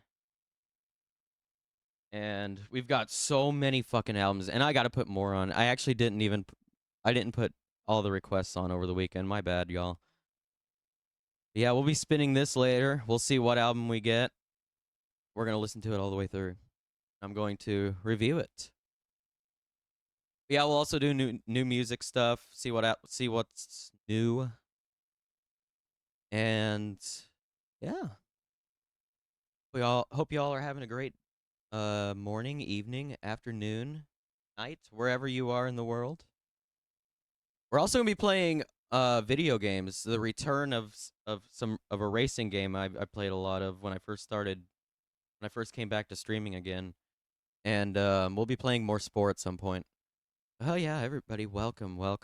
Thank you again for the raid, Gwen. And the court issued an arrest warrant for genocide against Omar al-Bashir, the only time the court has ever issued such an arrest warrant. There was a strong reaction, and there was a threat that African Union states would withdraw en masse from the court. Now, that never happened. We've only had a handful, 2 or 3 countries that actually have withdrawn from the court, sort of in protest in relation to that. I'm not sure that we would see a mass withdrawal, say, for example, from EU member states. We're already seeing statements from put out Ireland, from Belgium, ICC arrest warrant for both Benjamin Netanyahu and Hamas leaders. Test for Germany's commitment to international criminal law. The Chud clip. Do we want to show chat the Chud clip from last stream? Oh my god. Okay, yeah, I think we do. Let's show them the. Oh god. Okay, I was afraid of that playing again. Yeah, we had our first Chud last stream. Let me see. I gotta show our clip. Oh, why? Where's the clip? Oh. All right, computer, please. Here we go. We'll get back to the news here in a second. We've got Chuds. What the fuck? This is not.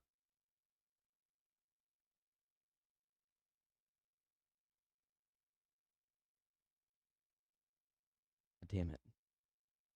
I can't use a computer to save my life. Oh, I can't show it. Oh, god damn it. And it's like so low. Oh my god. Here we go. Oh, I can't show it. Yeah, this was Friday. I restricted them. Hold on. We got fresh content coming. We got fresh chuds in the chat. Holy shit.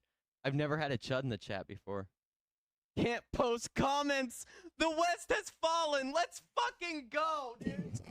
Yes! I've got fucking chuds. I've made it. Let's go.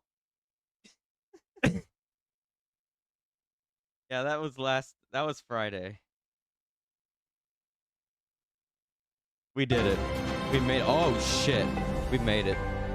All right, let's turn to some other world news now. And Iran's supreme leader has declared 5 days of national mourning after the death of President Ebrahim Raisi in a helicopter crash. The wreckage was found early on Monday. The foreign minister, who was one of the 9 on thank you board, for has the also follow, been Brittany. confirmed dead. Michael Welcome Apple in. looks back at how events unfolded before and after the crash. Oh shit, Spilly. These were Iranian President Ebrahim Raisi's final What up, hours. Spilly? Attending the inauguration of 2 dams on Sunday near the border with Azerbaijan, along with that country's president, Ilham Aliyev. This dam can provide very safe transit for goods, for passengers and tourists. Given how seriously the work is being carried out, I think it will take less time than originally estimated, which was almost 3 years. Then, reports began to emerge that the president's helicopter had to make what was referred to as a hard landing, that there had been an incident. Finally, Oh hell yeah! it was confirmed. Everybody follow Spilly. The aircraft had crashed in bad weather. Most On base board skeleton on President Twitch. Raisi, Foreign Minister Hussein Amir Abdullahian, a provincial governor, and their security details.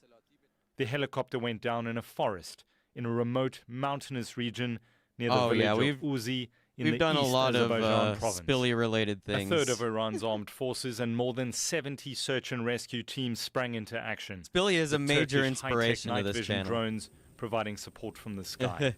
But darkness, thick fog, and the rugged terrain hampered search operations. Across the country, from Tehran to the president's hometown of Mashhad, Iranians came out to pray. Nearly 20 hours after the helicopter disappeared from radar, the wreckage was discovered. State television delivered this message to the nation. 20 hours to find it. Wow. The hardworking and relentless president of the Iranian people, who did nothing but serve the people on their way towards progress, kept his promise and sacrificed his life for the nation. There's been no official word yet on the cause of the crash. One aviation analyst says changing weather conditions can pose challenges, even for experienced pilots. You know, the issue is when you're taking off and the weather is clear, and then you're in mountainous, rugged, forest-like terrain, there could be fog developing in areas that you don't expect fog to develop.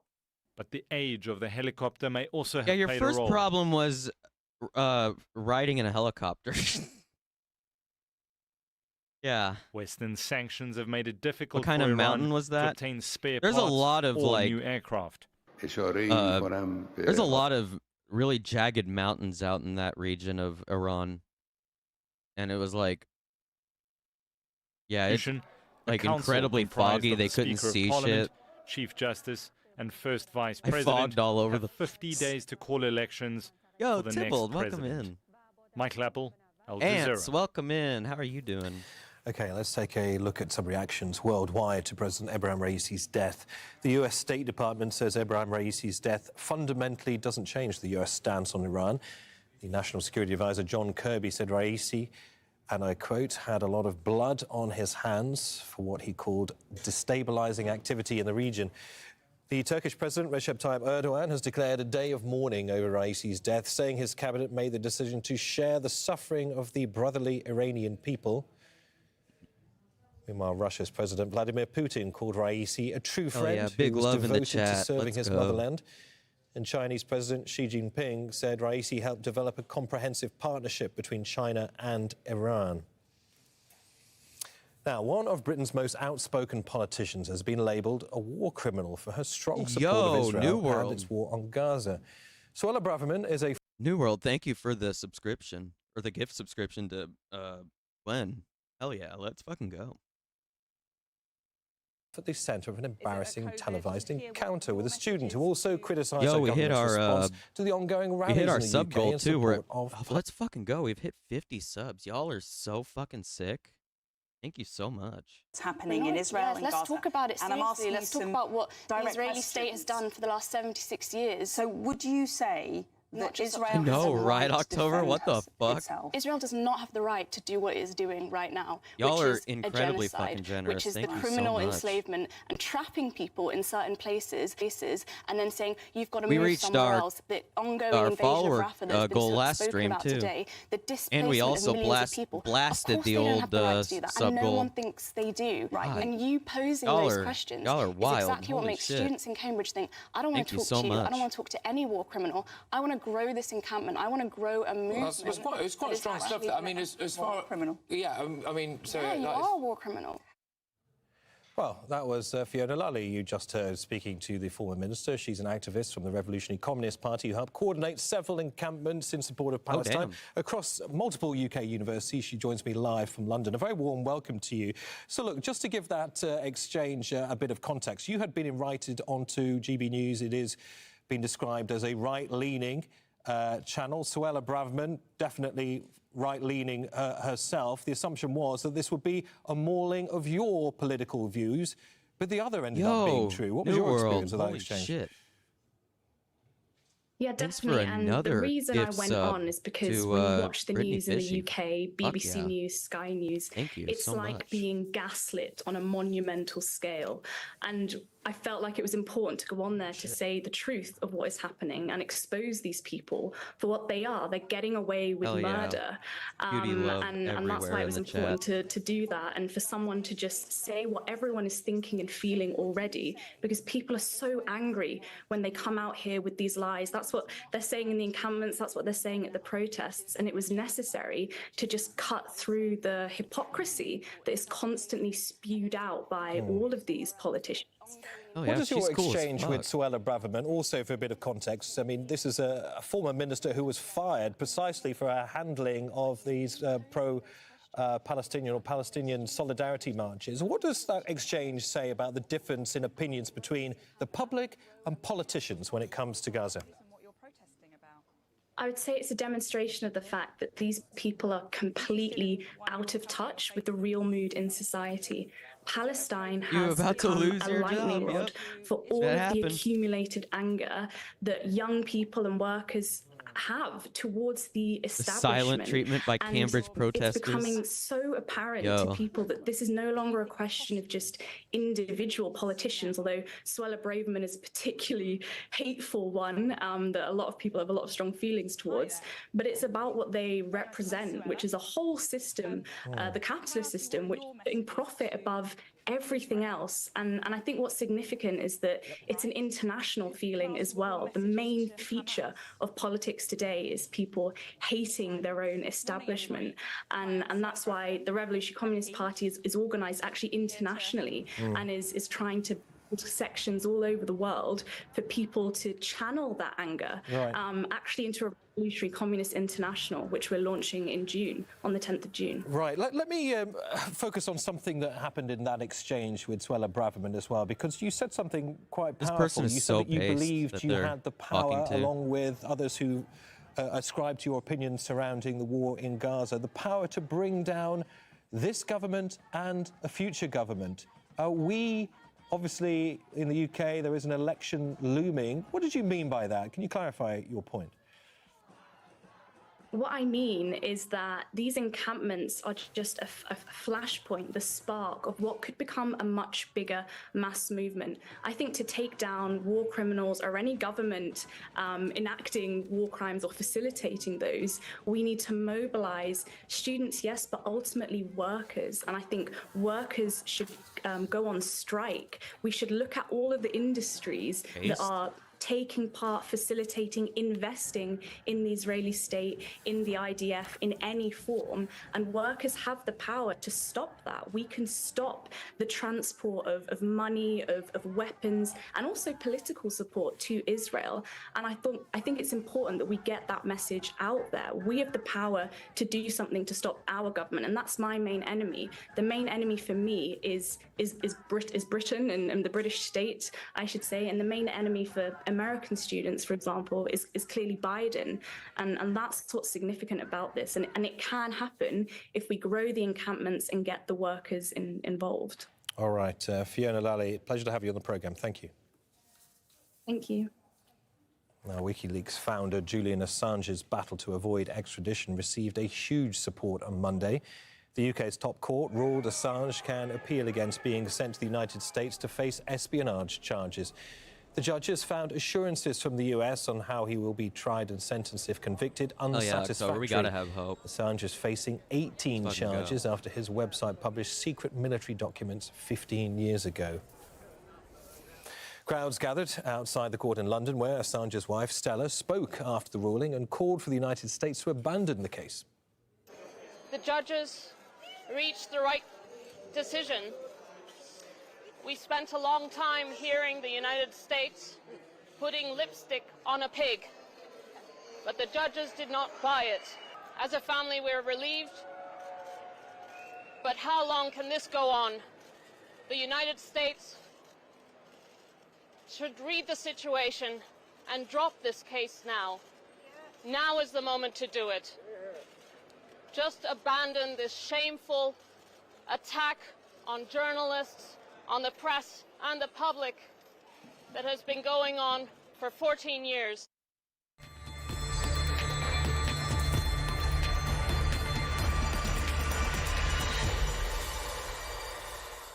Russia's defense ministry says its forces have taken control of the village of Borovika in the Luhansk region. Russian forces continue to push into Ukraine's Kharkiv region with aerial strikes hitting a number of villages. John Holman was in the village of Cherkasska-Lozova just after a Russian missile attack. Cherkasska-Lozova was a quiet village just north of Kharkiv, where people came to fish. Until 11 a.m. this Sunday. The missile ripped through the country club on the lake shore.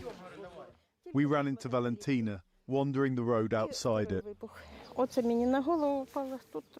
A fragment hit my head. Here a little bit, my blood congealed. It's not that bad. Then I called my husband, but he didn't pick up.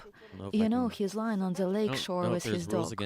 Will he stay there? Blood or not on stream? I think there is. Her husband is one of the dead.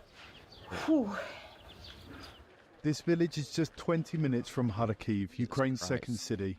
Russia's been bombarding it for months, hitting industrial targets and residential buildings. Some military analysts believe it's an effort to push the population out. Authorities denied there were soldiers staying in the country club. This is not even a so-called Soviet rest base, as the Russians like to say, in which the armed forces of Ukraine were placed. This is absolute nonsense. People here told us there were 2 strikes. Vita showed us what they did to her house. You can see the range of the blast here, the destruction in the houses in this village. The windows all in. The roof has been damaged here as well. But it's not just that, it's the people that have been lost or have been injured. Vita's sister and her husband had just flown back to see the family after leaving for Ireland at the start of the war. They were outside when the second strike hit. She had gashes in her breast, her belly. I didn't know how to close them and bandage them. And my brother-in-law's leg was almost inside out and his stomach. One of them was laying here, and the blood was pouring out like a fountain.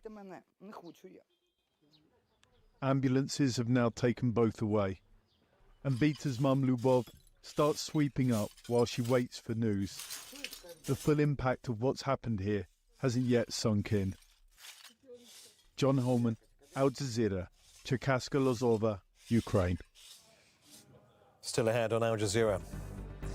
Lai Ching-te is sworn in as the new president of Taiwan and tells China to stop its intimidation. In sports, celebrations in Cairo as one of Egypt's best-known football teams wins a major continental trophy.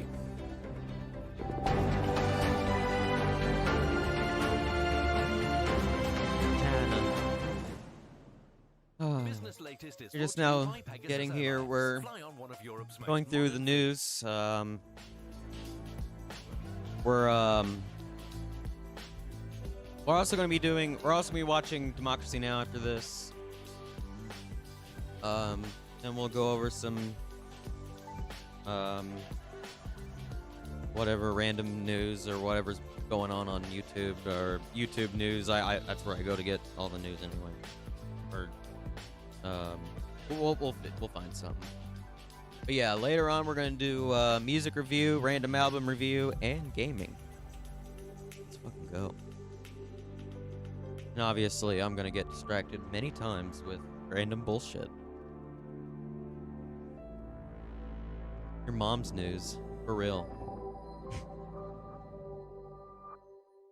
Business Latest is brought to you 100%. by Pegasus Airlines. Fly on one of Europe's most modern fleets.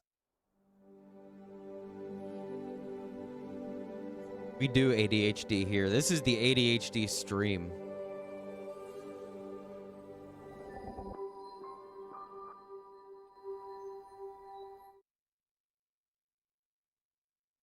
Oh. Muted it by accident, sorry. All right, time for sport now. Here's Farah. Oh, it's Nick, sports thank you so time. much. Sports Liverpool have ball. confirmed the appointment of Arne Slot as their new manager. You can manage these nuts. The former Feyenoord coach Liverpool made is his final pretty based, goodbyes though. to the Dutch Anyway, side and their fans. Slot announced himself that he'd been appointed a few days ago, having Anyway.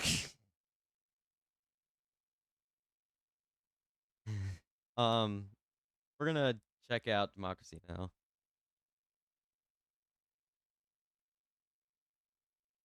Balls? Balls? Shit. Balls?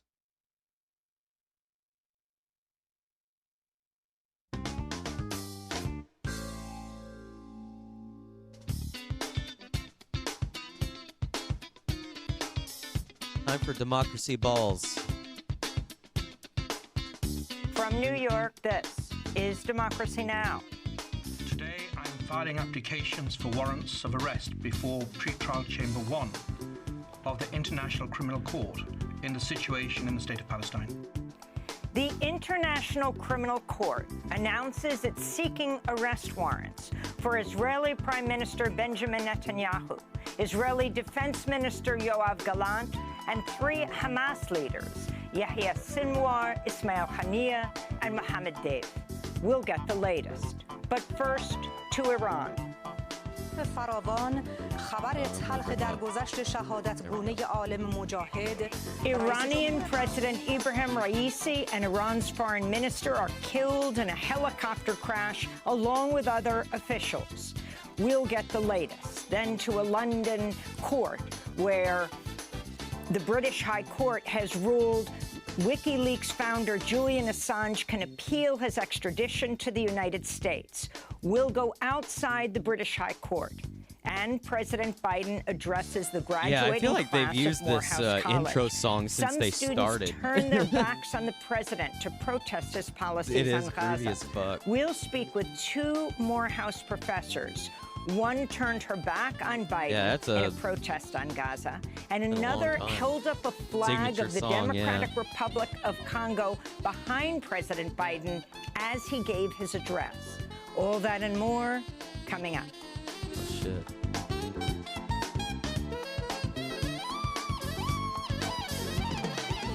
Welcome to That sax was Democracy going Now!, wild there. democracynow.org, the War and Peace Report. I'm Amy Goodman. Iran has declared 5 days of mourning after Iran's President Ebrahim Raisi and Foreign Minister Hossein Amir Abdollahian died Sunday in a helicopter crash near the border with Azerbaijan. The crash occurred amidst heavy fog in a mountainous area. It took rescue workers more than Isn't the- 16 hours isn't the to reach first the rule crash of, like, site. Raisi had led Operating as a Iran's government official to not fly on the same fucking helicopter or go in the same vehicle as like another fucking high level official? Like this seems like a massive fucking oversight government wise. Yeah. That's The wild. crash occurred amidst heavy fog in a mountainous area. It took rescue workers more than 16 hours to reach the crash site. Raisi had led Iran since 2021 and was widely seen as a possible successor to Iran's supreme leader, Ali Khamenei, who is 85 years old. Iran will hold presidential elections in 50 days. Vice President Mohammad Mokhbar has taken over as interim president. We'll have more on Iran after headlines. The chief prosecutor of the International Criminal Court has announced he's seeking arrest warrants for Israeli Prime Minister Benjamin Netanyahu, Israeli Defense Minister Yoav Gallant, and 3 leaders of Hamas, Yahya Sinwar, Ismail Haniyeh, and Mohammed Deif. In an interview today with CNN's Christiane Amanpour, ICC prosecutor Karim Khan detailed the charges against Netanyahu. We've applied for warrants. Of course, the judges must determine whether or not to issue them, but we've applied today. We'll apply for warrants for Prime Minister Netanyahu and also Minister of Defense Gallant for the crimes of causing extermination, causing starvation as a method of war, including the denial of humanitarian relief supplies, deliberately targeting civilians in conflict. Karim Khan said the charges against the Hamas leaders include extermination, murder, taking of hostages, rape and sexual assault, and detention, unquote. A panel of International Criminal Court judges will now decide if arrest warrants should be issued. I would like to move the... In Gaza, Israel's threatening to expand its attack on the southern city of Rafah despite widespread international condemnation. The UN estimates 800,000 Palestinians have fled Rafah in recent weeks. Many of the displaced had sought refuge in Rafah after losing their homes in other parts of Gaza. Over the weekend, Israeli strikes on the Nuseirat refugee camp killed at least 32 people, including 10 women and 7 children. The overall official death toll has topped 35,400. Across Gaza, Palestinians say they have no safe place to go. Are these America's gifts for us? Instead of pitying us, instead of telling Israel to stop, enough, that's injustice. Where are the Arab leaders? Where are the Muslim leaders? Where is the Islamic Ummah? Where are the men of Islam? Where are the Arab men to see our conditions? Let them stop the killing. Let them stop the destruction. Our houses have been destroyed. People can't find a house to live in. People are displaced in tents. People have been suffering. What's happening to us is injustice. This is enough. Someone needs to have mercy. No one is having mercy on us. No one has humanity. Israel's also laying siege to Al-Adha Hospital in North Gaza. Doctors Without Borders reports the hospital has run out of drinking water. On Sunday, the UN's top humanitarian chief, Martin Griffiths, said Israel's stranglehold on aid reaching Gaza is having apocalyptic consequences. Israeli opposition leader Benny Gantz has threatened to leave the coalition government unless Israeli Prime Minister Benjamin Netanyahu develops a plan for a post-war Gaza. This comes as protests continue in Israel, calling for a ceasefire and a deal to release all the remaining hostages, dead or alive, held in Gaza. On Sunday, President Biden addressed the graduating class of Morehouse College, the prestigious black college in Atlanta, whose alum include Dr. Martin Luther King, Jr. Some students turned their backs on the president to protest his Gaza policies. Morehouse valedictorian D'Angelo Fletcher, who had a Palestinian flag affixed to his graduation cap, called for a permanent ceasefire in Gaza. It is my stance as a Morehouse man, nay, as a human being, to call for an immediate and permanent ceasefire in the Gaza.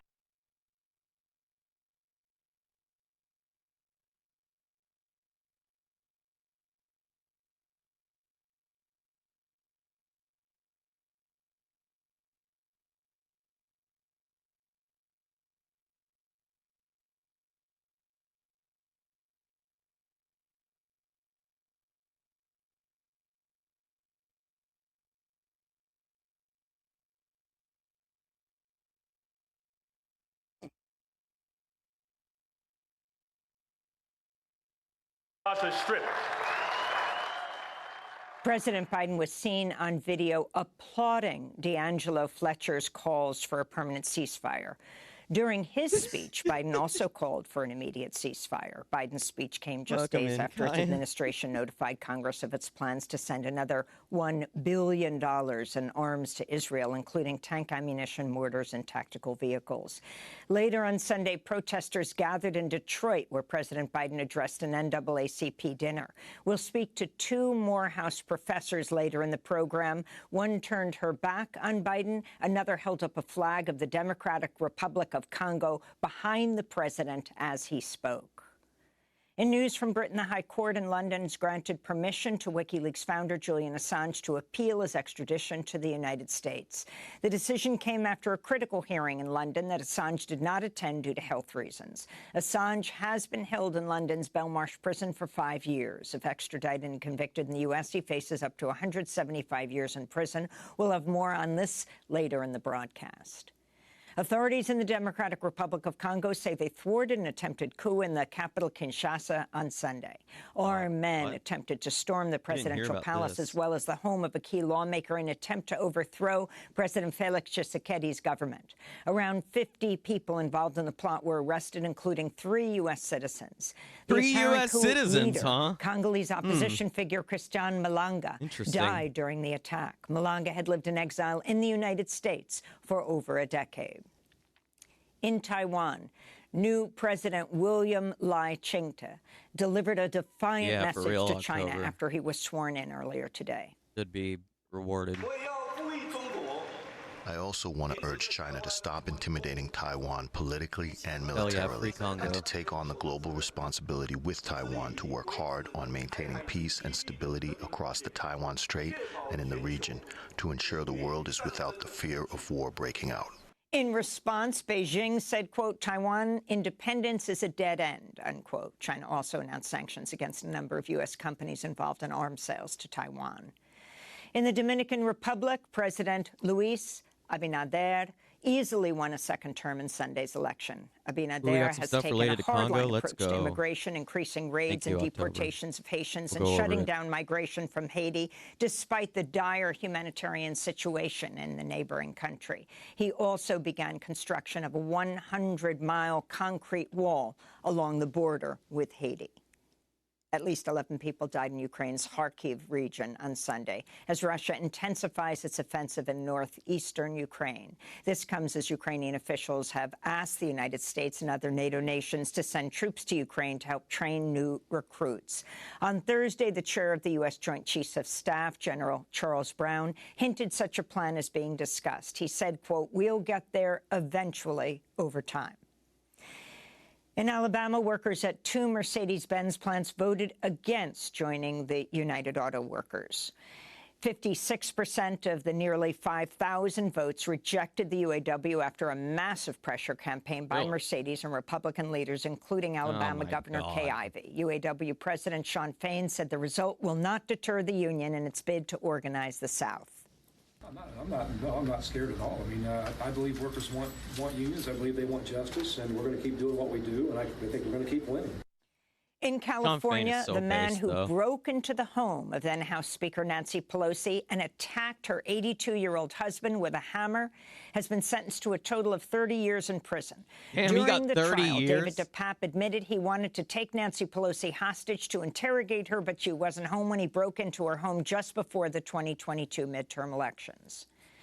And in Texas, the death toll from last week's storms in Houston rose to 7 people. Some 240,000 customers still did not have electricity by Sunday evening as the area now contends with a heat wave with temperatures. They still don't have power in many places of Houston after the tornado hit downtown. That is so wild. 200,000, around 200,000 without power still. Houston just got... God, what happened to Houston last week was unbelievable.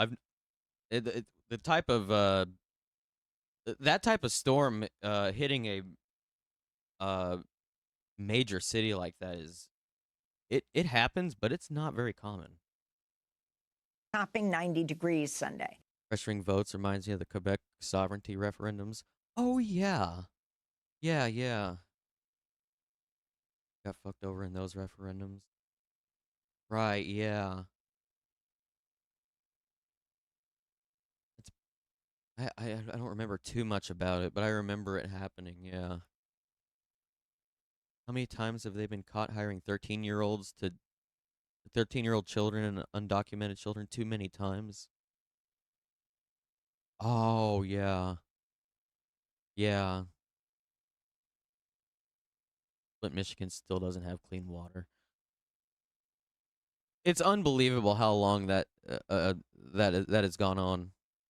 Remember when Obama drank the Flint water or whatever? The devil's milkshake. Let me see.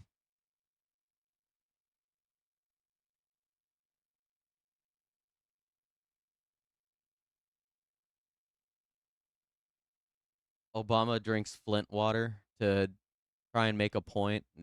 Everybody remember this? This was so infuriating at the time. Yo, Morning Dove, welcome in. Jellyfish, welcome in. Holy shit. Everybody's rolling in. Let's fucking go. Anybody remember this shit, though? It is. There you go. You know, generally I have not been doing stunts here, but, you know. And this used a filter. You know, the water around this table, you know, was Flint water that was filtered. And it just confirms this was so bad. What we know scientifically, which is that if you're using a filter, if you're installing it, then Flint water at this point is drinkable. That does not, I want to repeat, negate the need for us to go ahead and replace some of these pipes, because ultimately you want a system in which you don't have to put a filter on it in order to be assured that it's safe. No way.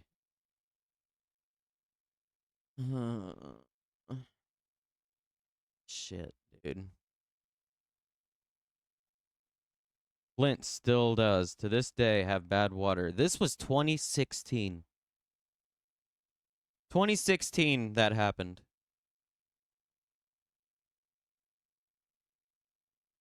President Biden's issued a disaster declaration for the region. And those are some of the headlines. This is Just Democracy Now!, infuriating. democracynow.org, The War and Peace Report. I'm Amy Goodman. The Iranian president, Ebrahim Raisi, and the foreign minister, Hossein Amir-Abdollahian, were killed on Sunday in a helicopter crash along with 6 other officials and crew. Iranian state TV gave no immediate cause of the crash after wreckage of the helicopter was found early Monday in a mountainous region of Iran's northwest following an overnight search in blizzard conditions. Raisi was returning from Iran's border with Azerbaijan to inaugurate a dam when the crash happened. Iran's supreme leader, Ayatollah Ali Khamenei, declared 5 days of public mourning, announced Vice President Mohammad Mokhbar would serve as Iran's acting president until elections are held. The 63-year-old Raisi was elected in 2021 in a vote that saw the lowest percentage turnout in the Islamic Republic's history after major opposition candidates were disqualified from taking part. For more, we're joined in Washington, D.C. by Trita Parsi, Executive Vice President of the Quincy Institute for Responsible Statecraft. Trita, welcome back to Democracy Now! If you can just respond to what has taken place in Iran. Can you watch this 3-second video real quick? Sure. What is it? So let me be clear.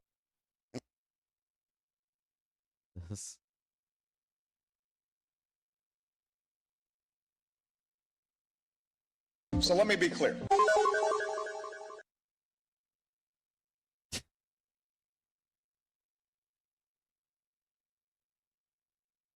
Thank you, Morning Dove.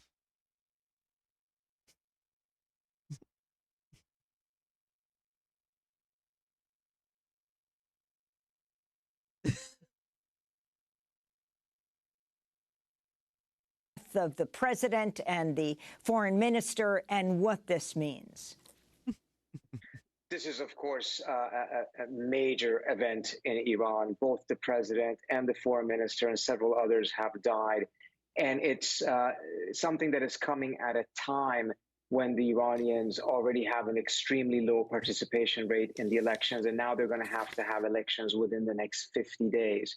As you pointed out, the only reason why Raisi got elected in the first place was because the majority of the population actually boycotted the elections and refused to partake because of the fact that the conservatives had shrunk the political spectrum in Iran and refused other candidates who were not conservatives to be able to even run in the first place.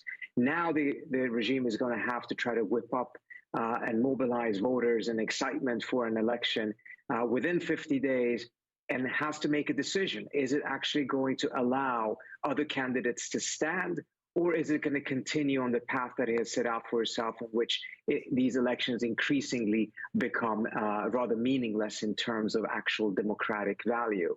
And this is coming at a time when the regime is facing other potential crises, including the secession that will take place within a couple of years when the current Supreme Leader, Ayatollah Khamenei, passes away. And again, Raisi was considered to be a potential candidate for that position, but obviously no longer. If you can talk about Raisi's record, who he was, how close he was to the Supreme Leader, and also the Foreign Minister. So Raisi was not particularly well known until a couple of years ago because he had spent most of his time in the judiciary. He's a clergy. He is related by marriage to the Supreme Leader.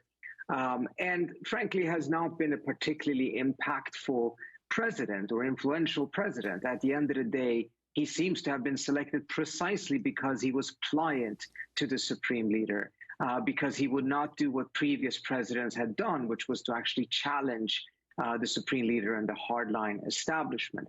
Raisi clearly has not done that.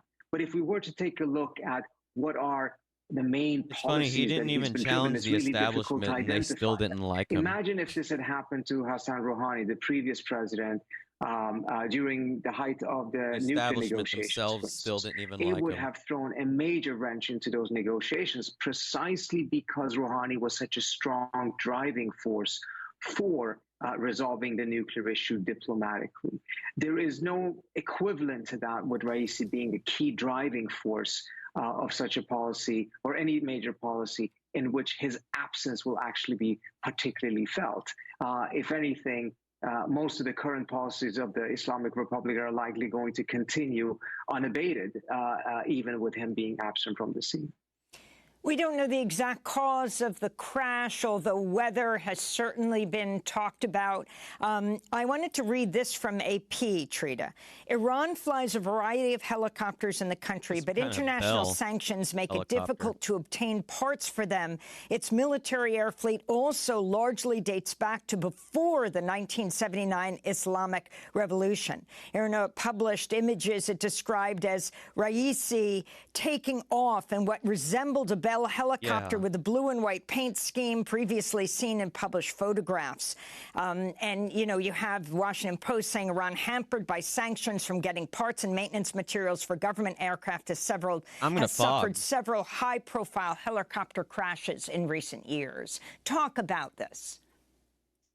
Yeah, so few countries have as many aircraft and helicopter crashes as Iran, which to a very large extent is due to the fact that the U.S. sanctions have prevented them from being able to service those planes and get spare parts for them. In fact, as part of the nuclear deal, the Iranians were going to buy a large number of Boeing aircraft, as well as getting Boeing to service the planes that Iran already had, its fleet mainly coming from the 1960s and 70s. Boeing executives actually their technicians actually went to Iran to investigate the planes and return and concluded that they would not service those planes because they were in such a bad shape that Boeing did not want to take on the liability of having serviced them because they would likely crash even with that service and Boeing would be liable at that point. So it refused to actually service those planes. That tells you something about how bad of a shape the Iranian fleet is. And this is, of course, overwhelmingly as a result of the sanctions. The former foreign minister, Mohammad Javad Zarif, blamed the United States because of the embargo weakening their fleet, saying these will be recorded in the list of U.S. crimes against the Iranian people. Trita. So this is obviously a line that many in the government will take in Iran and point to these sanctions. But I think there's also another message that comes with this. which is that they're really pointing to this being an accident. And this is an effort for them to put to rest any speculation that perhaps there was some foul play, whether it was internal players or external players. At this moment, for instance, they will be adamant about denying that that Israel had anything to do with this, despite the fact that under normal circumstances, they would be rather quick to blame the Israelis.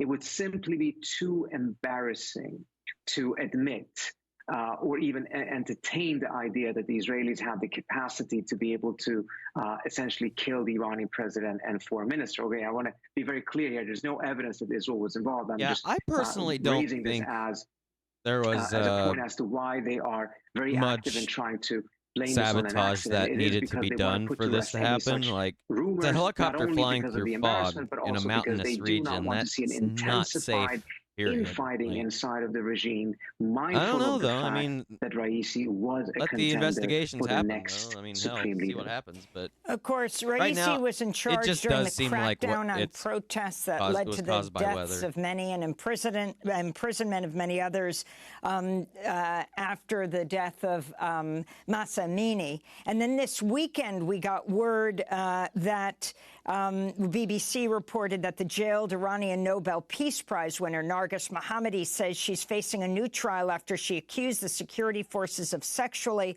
assaulting women.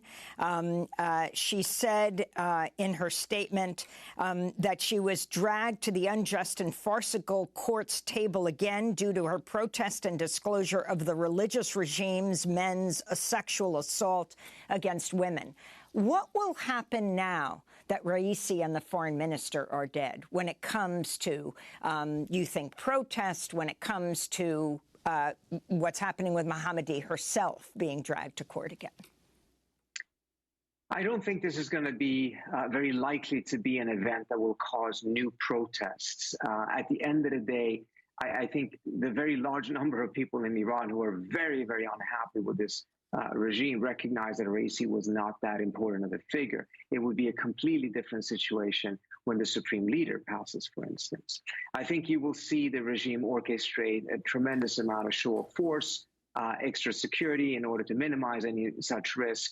But you're not likely going to see this galvanizing into a moment of protest. And part of the reason for that is that the Mahsa Amini protests, unfortunately, from the standpoint of the protesters, they did not yield the type of changes that they wanted. It certainly changed Iran society's perspective on the hijab, but not, the call for the collapse of the regime as a whole. And it has led to a situation in which the population, who earlier on and still have kind of lost faith in the change through the ballot box, have now also lost faith in change through revolution. So I don't find this to be very likely to lead to that type of instability in the country or protests. And what does this mean for the Middle East? You have Hamas and Hezbollah expressing condolences. You have, though, next week, wasn't the United States and Iran to be in Amman meeting through a third party with Iran overall in these last months, saying they were tamping down attacks on the United States? I don't see this having any impact on Iran's relations with Hezbollah or Hamas. But I do think the latter point that you raised is an important one. Over the course of the last couple of weeks, we have seen how the United States and Iran have negotiated. Michael Brown would have been 28 today. Wow. Yeah, fuck you, St. Louis Pigs. For real. Michael Brown was, why don't we get up? There should be an article here. Oh shit, I didn't mean.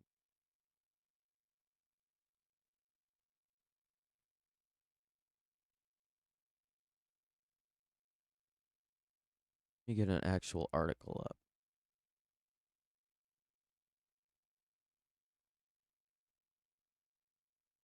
Yeah, he was shot by the St. Louis Police Department 8 days after he graduated high school. It was a...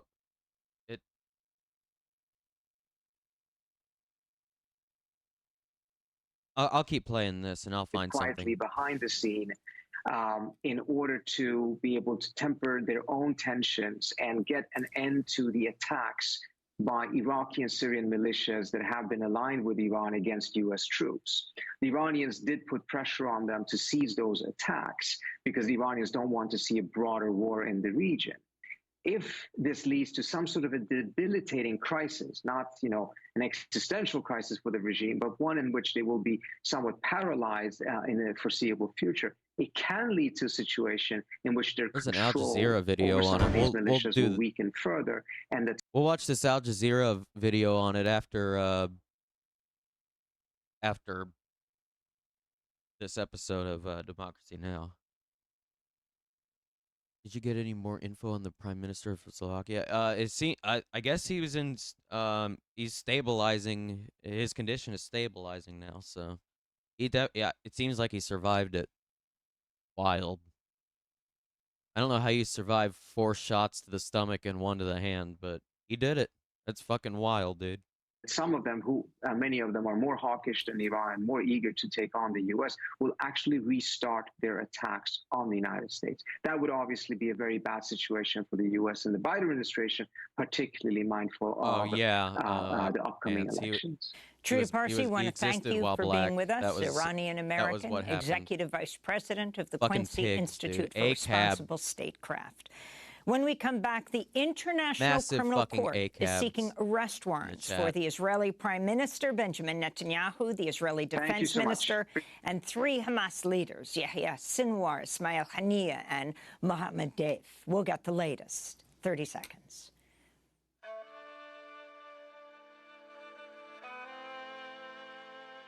You're just now tuning in. We're finishing up the main news segment of the stream here. After Democracy Now! We'll be watching a couple videos. Then we'll be moving into music stuff, random album review, etc., all that stuff. And then we'll be playing some video games. Hell yeah.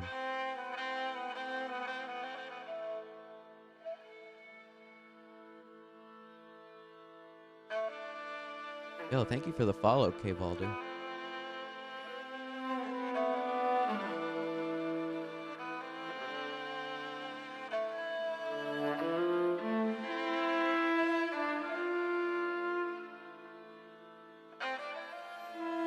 A Lament for Existence by the Iranian musician Hassam Nanlo and Max Bailey. This is Democracy Now!, democracynow.org, The War and Peace Report. I'm Amy Goodman. The chief prosecutor of the International Criminal Court has announced he's seeking arrest warrants for Israeli Prime Minister Benjamin Netanyahu, Israeli Defense Minister Yoav Gallant, and 3 Hamas leaders, the head of the group, Yahya Sinwar, the head of the political bureau, Ismail Haniyeh, and the head of Hamas's militant wing, the Al-Qassam Brigades, Mohammed Deif. ICC Chief Prosecutor Karim Khan discussed the case as an interview today on CNN with Christiane Amanpour. He began by talking about the charges against Hamas. The charges are extermination, murder, taking of hostages, rape and sexual assault in detention. So these are the key crimes that are alleged to have been committed by these 3 individuals. The world was shocked on the 7th of October when people were ripped from their bedrooms, from their homes, from the different kibbutzim in Israel. And people have suffered enormously, and we have a variety of evidence to support the applications that we've submitted to the judges. You have also issued warrants against the top political and military leadership of the government of the State of Israel. We've applied for warrants. Of course, the judges must determine whether or not to issue them, but we've applied today. We'll apply for warrants for Prime Minister Netanyahu and also Minister of Defense Gallant for the crimes of causing extermination, causing starvation as a method of war, including the denial of humanitarian relief supplies, deliberately targeting civilians in conflict. That was the International Criminal Court's chief prosecutor, Karim Khan, on CNN this morning. Netanyahu responded to the possible ICC arrest warrants. This court has no authority over the state of Israel. The possibility that it will issue an arrest warrant for war crimes against IDF commanders and state leaders, this possibility is a scandal of a historic scale. 80 years after the Holocaust, the international bodies that were founded to prevent another Holocaust are considering denying the Jewish state its right to defend itself. To defend itself against who? Against those who acted and are still working openly to commit genocide against us. What an absurdity. What a distortion of justice and of history. This will be the first time that a democratic country, which is fighting for its life, according to all the rules of international law, is accused of war crimes. That's literally not true, though. That clip of the Prime Minister was from April. For more, we're joined by Middle East analyst Mouin Rabbani. None of what he just said was true. He is an editor of Jadalea and host of the Connections podcast. He's a contributor to the new book Deluge, Gaza and Israel from Crisis to Cataclysm. He was previously a senior analyst for the International Crisis Group, joining us from Montreal. Mouin, thanks so much for being with us. This story broke just before we went to air. Can you talk about the significance of these charges if the ICC court decides to bring them? I think they're very significant because it places Israel's leaders of this genocidal onslaught on the Gaza Strip in the dock. And of course, prosecutor Karim Ferguson Khan was one of the first is protest also movements that I personally remember. three Hamas leaders. I think there's also a lot that can be said about this. For Karim Khan, once again, history begins on October 7th. Even though his investigation has, by his own account, been ongoing for a number of years and is supposed to take into account all crimes committed since 2014, he has yet to address any crimes between 2014 and 2023, notably the crime of apartheid, the crime of illegal settlements in occupied territories, Israel's, and for that matter, Hamas's conduct in the 2014 war and in 2021. And the other thing that struck me is Khan's attempt to, let's say, place the onus primarily on Hamas. Absolutely so he's indicted 3 Hamas leaders and 2 Israeli leaders. Yeah, that's what I was what talking struck about. me is that he is seeking the arrest of Hamas's. That's what I was talking about earlier on stream was how is like what the ICC is doing is great and all, trying to or putting out an arrest warrant for Netanyahu, but how are they going to execute the arrest though? Because it really seems like which country is going to be the one to arrest Netanyahu when he lands on their soil? It's like he can give himself up, but I doubt he's going to do that. We were just thinking about that earlier. Like, how would that play out? Like, god damn. His titular leader, especially with the United Cuck of Islam, according to most accounts, was not involved in the planning and execution of the Hamas attacks of October 7th. United Presumably, Cuck, by the way. there's some element of command responsibility involved, but he has not sought the arrest of either Israel's president, Isaac Herzog, or the Israeli chief of staff, or any of the commanding officers involved in Israel's onslaught since October 7th, nor, for that matter, other key decision makers in Israel's war cabinet, like Benny Gantz, like Gadi Eisenkot, and others. So can you talk? Yeah, people shy. Hey, Netanyahu, will you please come to the ICC for a sleepover? We'll have cookies. Please, Netanyahu. Talk about what this practically means, Mouin Rabbani. Well, I think it will have more impact on. I think it was South Africa that put an arrest warrant on Putin for the warrants are issued. It will have more effect it may have been on South Israel, Africa. I think, than on Hamas. Yeah, that was. When is the last they were time just talking about that on Al leaders Jazeera going on a today. It was like shopping last trip year. in Paris or London. Was it April It's of Israeli last year? I leaders think who they will did need that. to travel to Europe and elsewhere where they would Can't believe face it's the been a whole prospect year of since they arrest. did And I that. think What this the also fuck? puts other countries in the dock. Will they now have to make a choice between Israeli impunity and their obligations under the Rome Statute, at least those who are members of the International Criminal Court. And again, I think in broader political terms, this is of massive significance, despite all the shortcomings that I've just been discussing.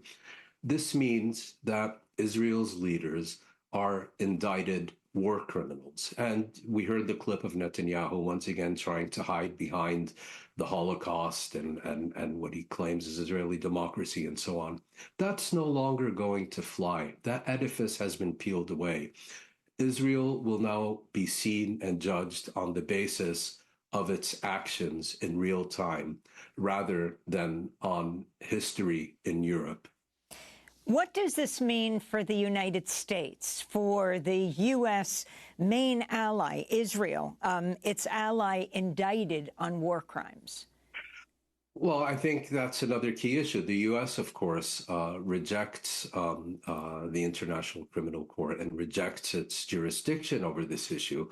But I think there's another key point here, which is all the threats that are being made by the United States, particularly most recently by a group of Republican senators, threatening all kinds of reprisals and retaliations against the International Criminal Court if it were to proceed with this measure. And this is a crime in and of itself. So it will be very interesting to see if the U.S. follows through on those threats, and if it does, how the prosecutor of the International Criminal Court will react. If I can just make one additional point, the reason we've gotten to this, to where we are today, is actually because of Hamas. About a decade ago, the Palestinian president, Mahmoud Abbas, was coming under increasing Palestinian criticism and condemnation for dragging his feet on the Palestinian application to ratify the Rome Statute and become part of the International Criminal Court. He said he would only do so if he had the explicit endorsement to do so of the Hamas leadership. And it was only after he obtained that Palestine sought to become a state party to the International Criminal Court. So here you have a situation where it is the Palestinians who have been calling for an investigation of all crimes committed in what's called the situation of Palestine, whether by themselves or anyone else, and Israel and the United States categorically rejecting the court's jurisdiction and any measures that it may take. Now, Israel and the United States are not signatories to the ICC, but I'm just looking at this New York Times article from last July. President Biden has quietly ordered the U.S. government to begin sharing evidence of Russian war crimes in Ukraine with the International Criminal Court in The Hague, according to officials familiar with the matter, signaling a major shift in American policy. And, of course, Russia also wasn't a signatory, and Putin was indicted. Talk about that kind of cooperation with the ICC in that case, but certainly not in this case. Well, that's called the rules-based international order, where you apply international law and the jurisdiction of the International Criminal Court and so on to your enemies and adversaries, but you reject them for yourself and your allies, because there the rule is total impunity and to do as you please. And I should say that Karim Khan himself played a rather nefarious role in this. Upon assuming his position of prosecutor, he briefed the Security Council and informed the Security Council that he would only pursue those cases referred to him by the Council. And that was a clear signal that he was no longer going to pursue the cases in Afghanistan and Palestine. He did so before Russia invaded Ukraine. Once Russia did invade Ukraine, that principle went out the window, and he basically did the bidding of those who had supported his campaign to become prosecutor. And I think it's also in that broader context that his continued ability to slowfoot and marginalize and ignore the situation in Palestine, particularly in the context of the current genocide, became untenable. And can you finally tell us who Yahya Sinwar, Ismail Haniyeh, who lives right in Doha, in Qatar, and Mohammed Deif are? Well, I should add that Qatar is also not a signatory to the Rome Statute, and so therefore this should, in principle, not lead to Haniyeh's extradition to The Hague. Ismail Haniyeh is the head of the Politburo of Hamas, and therefore the titular leader of the organization. Yahya Sinwar is the leader of Hamas within the Gaza Strip. And at the same time is seen as the most powerful leader within the movement as a whole. And Mohammed Deif is the head of the Martyr Azzeddin al-Qassam brigades, the military wing of Hamas. And Sinwar and Deif specifically are also seen as the main architects of the October 7th attacks in southern Israel and Hamas's military strategy in the months since. Well, Mouin Rabbani, want to thank you for being with us, Middle East analyst, co-editor of Jalea and host of the Connections podcast, former senior analyst for the International Crisis Group, contributor to the book Deluge, Gaza and Israel from Crisis to Cataclysm. This is Democracy Now!, democracynow.org, The War and Peace Report. I'm Amy Goodman. A high court in London has granted permission to WikiLeaks founder Julian Assange to appeal his extradition to the United States. About time. The decision came after a critical hearing in London that Assange did not attend for health reasons. Assange has been held in London's Belmarsh prison for nearly 5 years, awaiting possible extradition to the U.S., where he faces up to 175 years in prison for publishing classified documents exposing U.S. war crimes in Iraq and Afghanistan. Before that, he spent 7 years inside the Ecuadorian embassy in London, where he'd been granted political asylum. In March, the court said if Julian Assange, who's an Australian citizen, could not rely on the First Amendment, then it was arguable his extradition would be incompatible with the European Convention on Human Rights, which also provides free speech and media protections. In April, the Biden administration provided assurances to the court that Assange would not face the death penalty and that his First Amendment rights would be protected if he were to be extradited from Britain. From where we go to London, just outside the British High Court. We want, Australia, we want your journalist. We're not going to do the death penalty or anything. We're just going to give them life in prison. You know. For the crime of journalism, you know. Where we're joined by Chip Gibbons, Policy Director of Defending Rights and Dissent, covering the extradition hearing for Jacobin magazine. His recent piece for The Nation is headlined, "End the Persecution of Julian Assange." Chip, welcome to Democracy Now! Can you explain what just took place in this last hour in Britain's High Court? Sure. So in February, the Assange defense applied to appeal on 9 different grounds. In the UK legal system, you have to be granted permission to appeal. The High Court said they could potentially appeal on 3 of those grounds unless the U.S. made satisfactory assurances. The one ground was about the death penalty, and the defense agreed today that the death penalty assurance was satisfactory. The remaining 2 grounds, which they've now been granted leave to appeal on, meaning the U.S.'s assurances were not satisfactory, stem from a comment that Gordon Kromberg is a prosecutor in the Assange case. He also prosecuted Daniel Hale. He was involved in the Samuel Arian prosecution. He's been lurking, but gotta go get some work done. Thanks for streaming. Hope everybody has a lovely day. Yeah. Mira, you have a wonderful day. Hope you get your work done and have a wonderful day. See you around.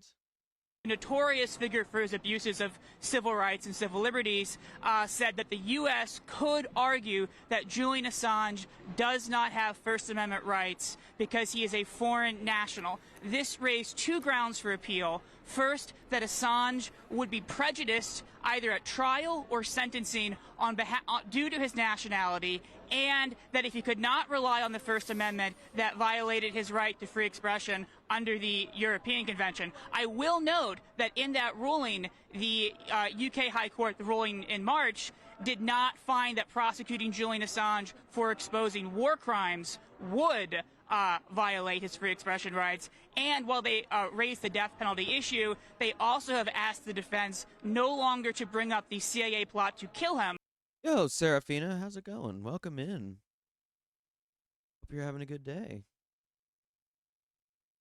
We're just watching some news and about to head into, we'll probably watch a couple videos and then head into music and then play some video games tonight.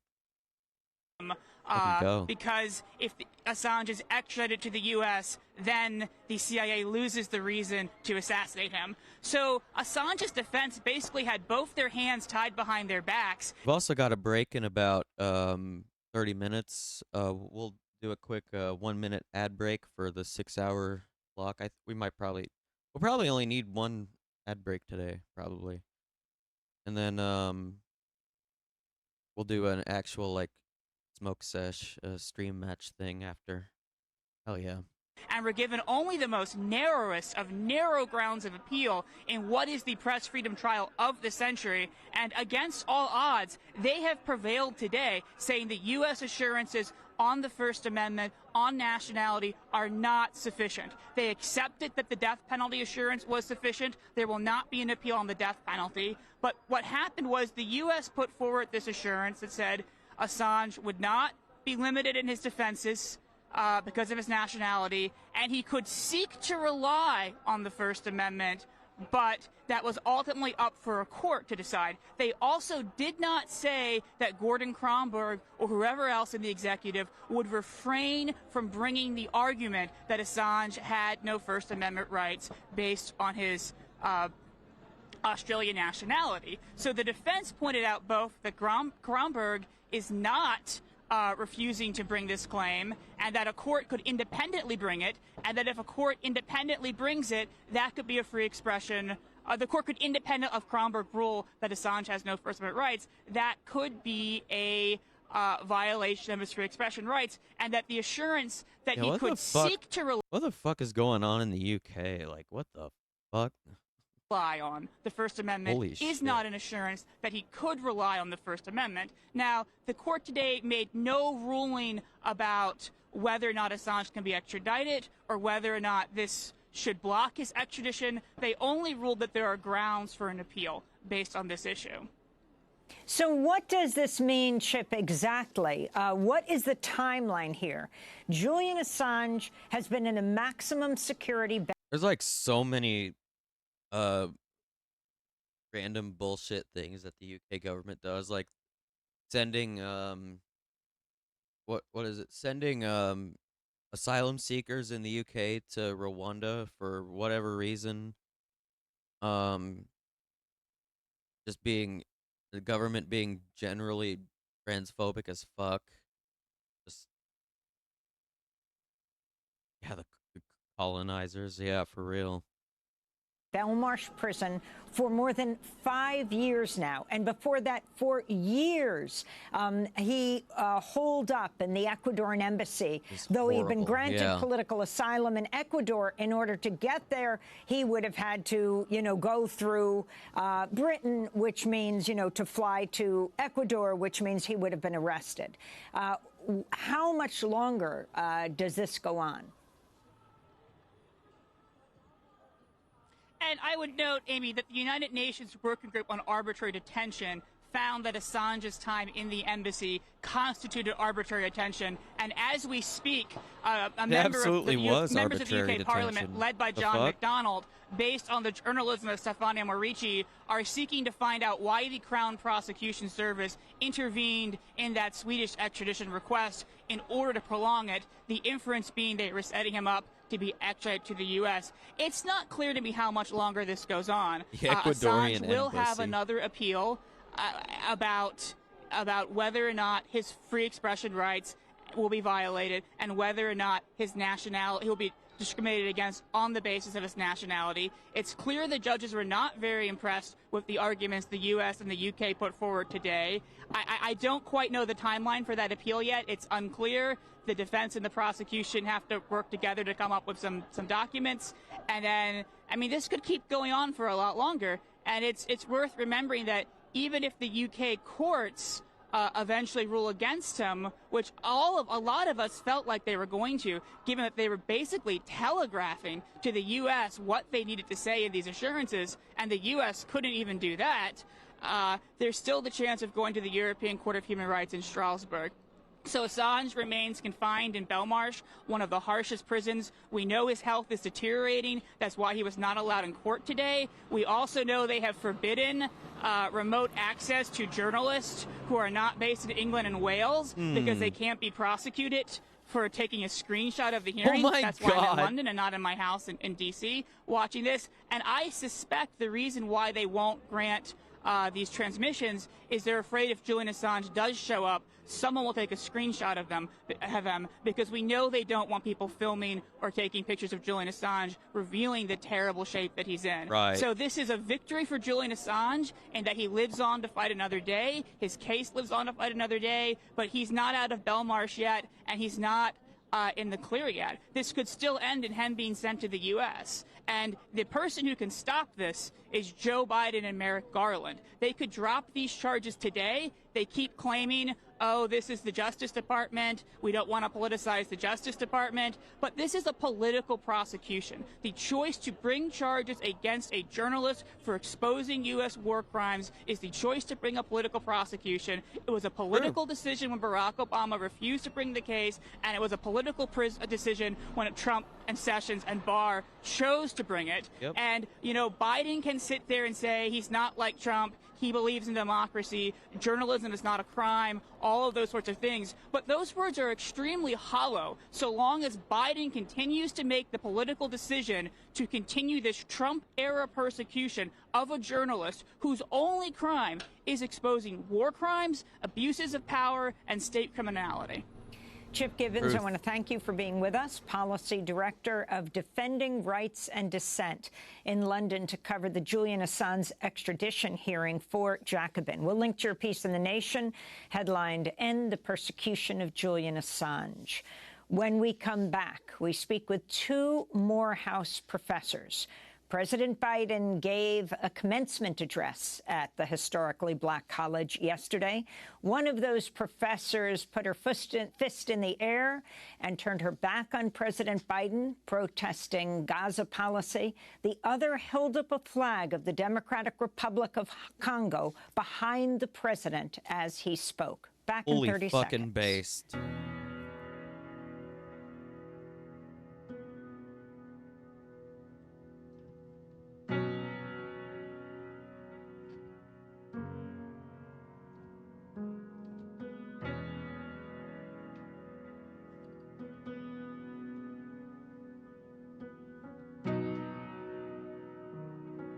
Rudy Giuliani was served Friday with notice of his indictment related to an alleged scheme to overturn the 2020 election results in Arizona. And it was his 80th birthday. Oh my God.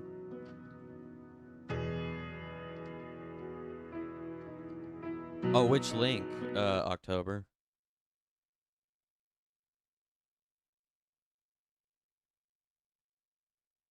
Oh yeah, if you're just coming in, we are finishing up the main news segment here. We've got about 15 minutes left. Then at the 3-hour mark of stream, we'll do a 1-minute ad break. And then we'll come back, do some the sub news segment. We've got today was what is today? It's the 28th. It's Michael Brown's 28th, would have been Michael Brown's 28th birthday today. So we're going to watch a 25-minute documentary on Michael Brown and the Ferguson protests after the Democracy Now! For the day. And I think we've also got some more stuff as well. And then, yeah, we'll go into music afterwards. But welcome in, Redolent. Hope you're having a good day.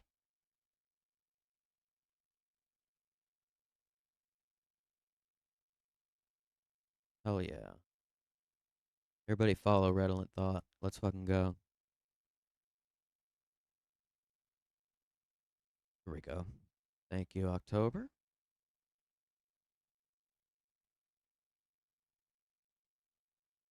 Make the connections. Christian Malanga, the DR Congo coup leader with the IDF colonial army in the occupied Palestinian territories.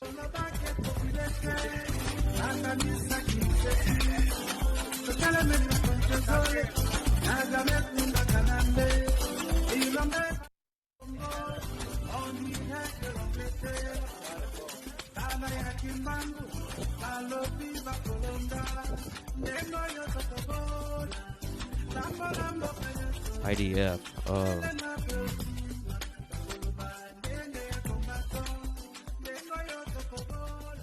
Wow.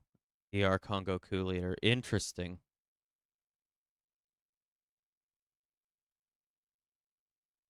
That's an interesting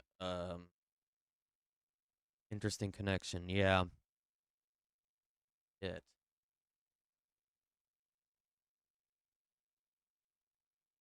Genocide pals, yeah. No UK court can legally extradite to a country with the intent to commit murder. That's pretty much what they would be doing. I mean, that's exactly what. Yeah. I wonder why they bond so well. God damn.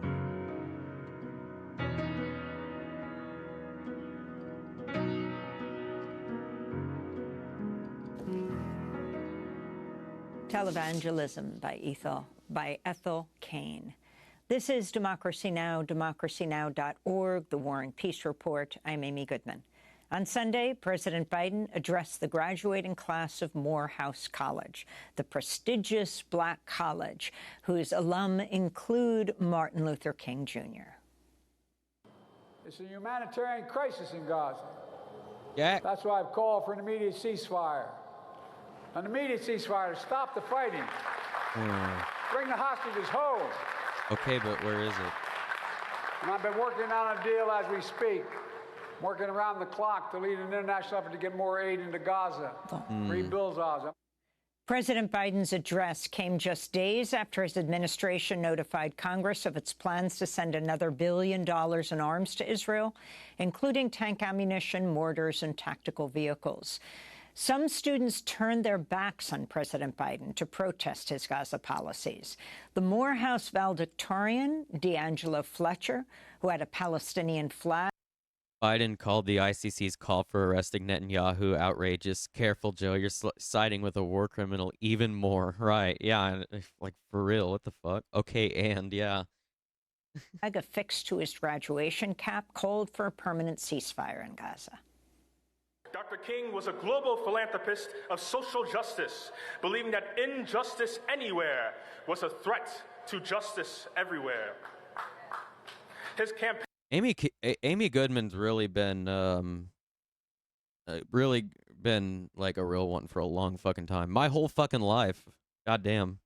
And message reached far and wide to follow in the footsteps of our great alumnus. It is only right for the class of 2024 to utilize any platform provided to stand in solidarity with peace and justice. The Israel-Gaza conflict has plagued the people of its region for generations. It is important to recognize that both sides have suffered heavy casualties in the wake of October 7th.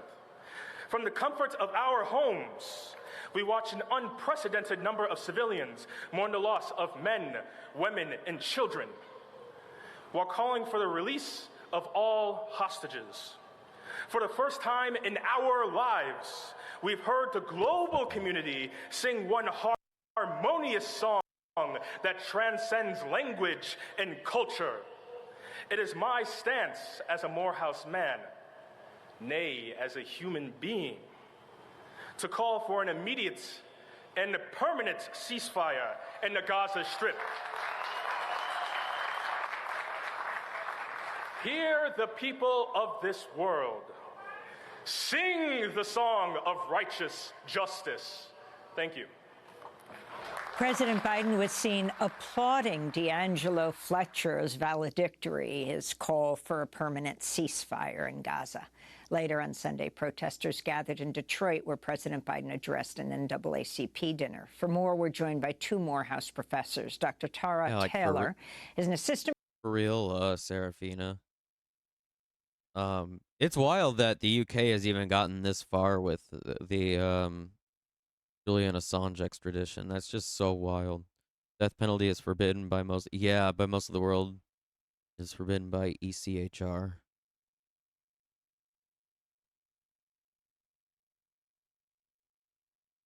Is this the college graduation where some of the students turn their backs to Biden? Yeah. This is some professors from that college. Professor of sociology at Morehouse College. She turned her back and raised her fist as President Biden gave his commencement speech. And Samuel Livingston, an associate professor of Africana Studies and a member of Friends of the Congo. Professor Livingston was behind President Biden, holding up the flag of the Democratic Republic of Congo as President Biden spoke. We're going to get to Congo in a minute, but I wanted to start with Dr. Tara Taylor. Can you talk about your protest yesterday as the president addressed the graduating class of Morehouse? Yes. So one of the things that I understood was that there is definitely a contention amongst our community regarding the invitation for Biden, one, to be the commencement speaker, but then on top of that, that he was to receive an honorary degree. Luckily now I can speak kind of freely because some of our information has become public. Yeah, it is disrespectful as fuck that Biden spoke there. Yeah. Absolutely. But the faculty, we were divided regarding wanting Biden as a commencement speaker, but we understood that we could voice our discontent, but we were not going to rescind him being the commencement speaker. And so I think at that point, I pretty much already had it in my mind that there was going to have to be some level of protest that I was going to do, and I spoke with other fellow faculty members. But the particular issue was that the students were held to this rule of what they can do and what they could not do. And so, President Thomas, who's the president of Morehouse College, made it clear that a silent protest was very acceptable. However, any type of disruption would actually cancel the commencement overall. And so as a faculty member, particularly one who's very connected to their students, I didn't want to be the reason that basically their commencement stopped. But at the same time, students were frustrated that Biden was selected as the commencement speaker, even though they didn't agree that he was receiving an honorary degree from Morehouse. We also had faculty that also was very much disappointed in the way that it was handled by our administration in terms of selecting him and giving him an honorary degree. So it was a moment where I realized that I was going to be at the commencement because I am a student marshal and I wanted to be there to support my students. But I wanted to take it upon myself to, one, stand up for my principles, and then also kind of sign a solidarity for my students as well as my other fellow faculty members who felt that we were caught in this moment where it seemed like we as a community selected Biden when we all did not. And can you talk about D'Angelo Fletcher, the psychology major, the valedictorian's call for an immediate ceasefire, the significance of what he did, standing before really the world, because this was being broadcast by many news outlets around the world, and then also President Biden calling for immediate ceasefire, Dr. Taylor? Yes. So I was proud of Fletcher. He wasn't a student of mine, and I also understood the mounting pressure for these students basically to make a statement or to not to make a statement. And the young man, even as he spoke, he said he was a little bit nervous about being the valedictorian, knowing that he would have to give a speech. I mean, if anyone who's ever done public speaking can understand, everyone's there, your family's there, you don't know what your nerves are going to be, but now this heightened moment.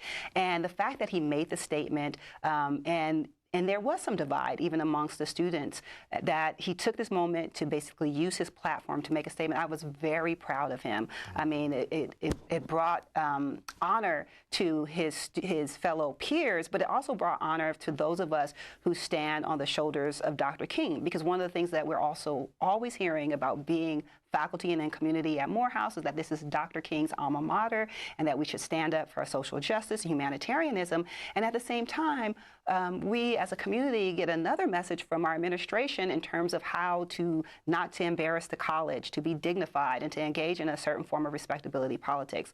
So for that young man to take that moment to send that message, I was very, very proud of him. And to be clear, President Biden called for an immediate ceasefire. Fletcher D'Angelo called for a permanent ceasefire.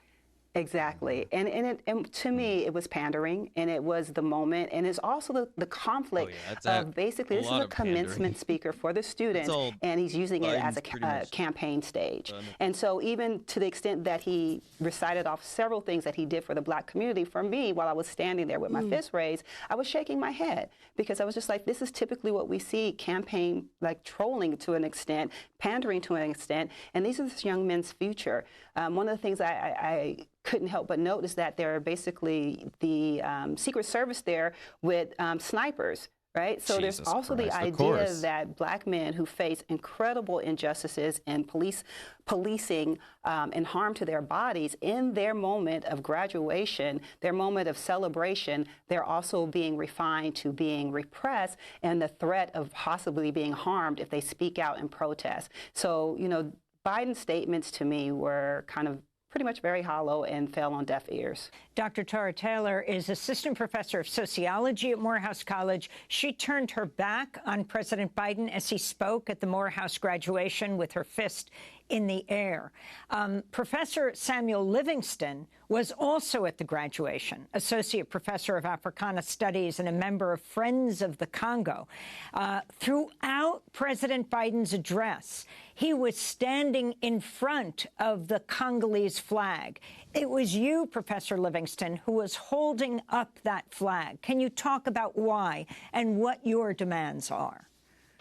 Yes. First of all, thank you for having us this morning. Actually, it was me and Dr. Cynthia Hewitt who were holding up the flag. And I have to, of course, mention that. But we held up the flag because the police state that Dr. Taylor mentioned in terms of the Secret Service being on campus is local, but it's also global. We held up the flag because the people of the Congo do not get enough media attention in terms of the act of genocide that the United States is supporting through its support of Rwanda, through its support and Rwanda's support of the M23 rebels. So we have been standing in solidarity and working with Congolese organizations. I say I've been working with them for since 2012, but I've been concerned about the Congo since about 1987, as I began my journey of being an Africana Studies professor. And it's plain and simple. There are so many Congolese people who could speak to their case, but the U.S. media, most of the major newspapers, most of the corporate media will never feature them. So I'll mention Dr. Kennedy Kihangi Bindu, one of our partners who we brought to Morehouse College from the city of Goma at the University of the Great Lakes at Goma.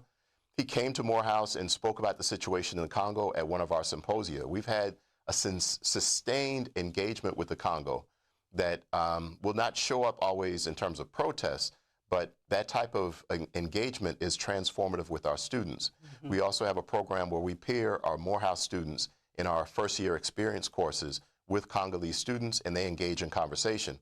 So I think that's very important. We also recognize the connection of the Congo to the current situation in the Middle East, the fact that President Biden has tried to strike a deal with Dan Gertler, the noted conflict mineral mining magnate, who's also Israeli, and who has been using those profits in many ways. Those have gone to enrich him, but also vicariously the Israeli state, and therefore the oppression, contributing to the oppression of Palestinian people. So those connections are there, and we raised the flag, we held up the flag because we couldn't rely on just a chant, because that could be ignored. And even if we gave an interview, maybe not like this one, but with the New York Times, for example, New York Times gave a story on the fact that there have been no protests at HBCUs, or relatively few. And, I was really misquoted in terms of saying that Joe Biden seems like a decent person, but I know, why am I saying that again? I shouldn't be even saying it again. But compared to Donald Trump, I guess anybody could be a decent person. But he does not get it. He does not. He may have the like so Dr. far King bust into the dirt. Resolute desk or at the Resolute desk in the Oval Office, but he is not listening to King.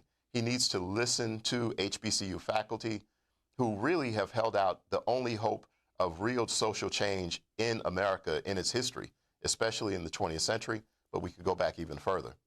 So we held the flag for those reasons. Congo deserves justice, reparations from the United States for the assassination of Patrice Lumumba, conspiring in that assassination. 5 seconds. And yes, and the people today deserve a country that is built on peace and justice. Samuel Livingston and Tura Taylor, thank you so much. I'm Amy Goodman. This is Democracy Now!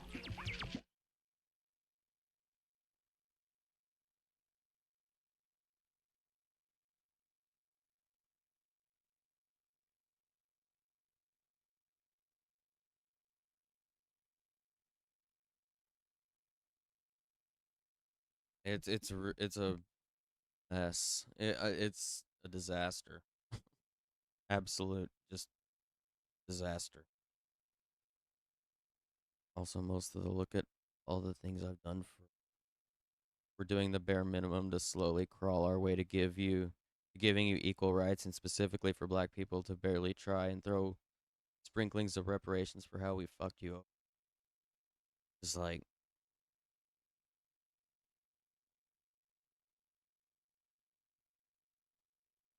gotta slow walk it, Jack.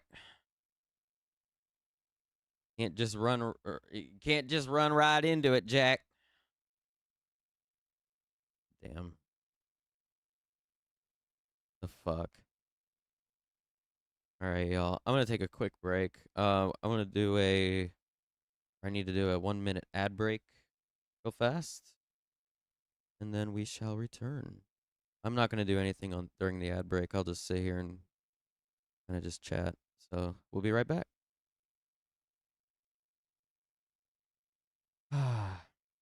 Then we'll do smoke sesh when everybody gets back. Hope everybody's having a good day. Good night, good morning, evening, wherever you are. Noon.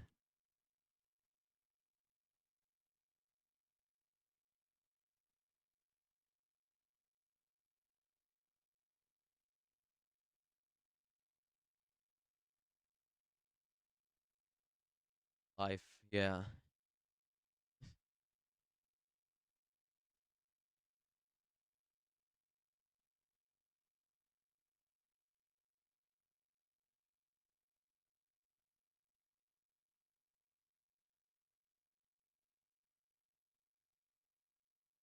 I'm definitely very concerned about the election. Very concerned.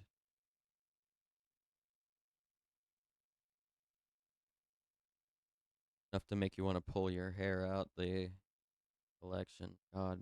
Oh my God, it's...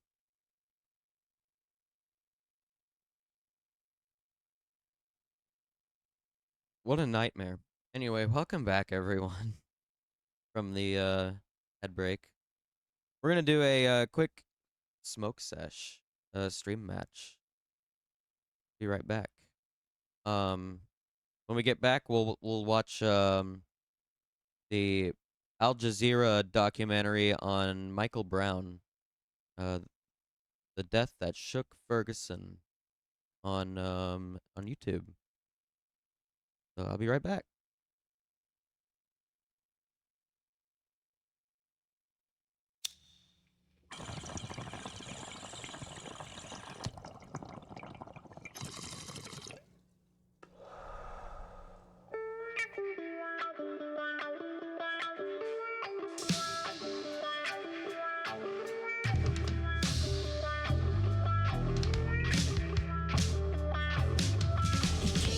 The other day and then I saw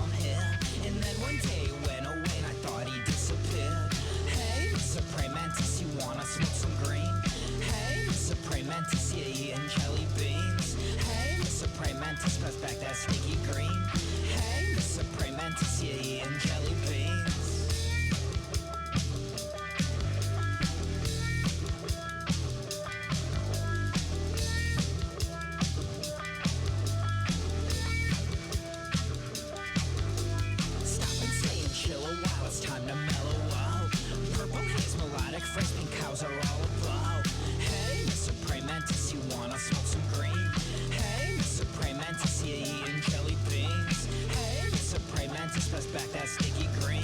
Hey, Mr. Praying Mantis, yeah, you and jelly beans.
L7.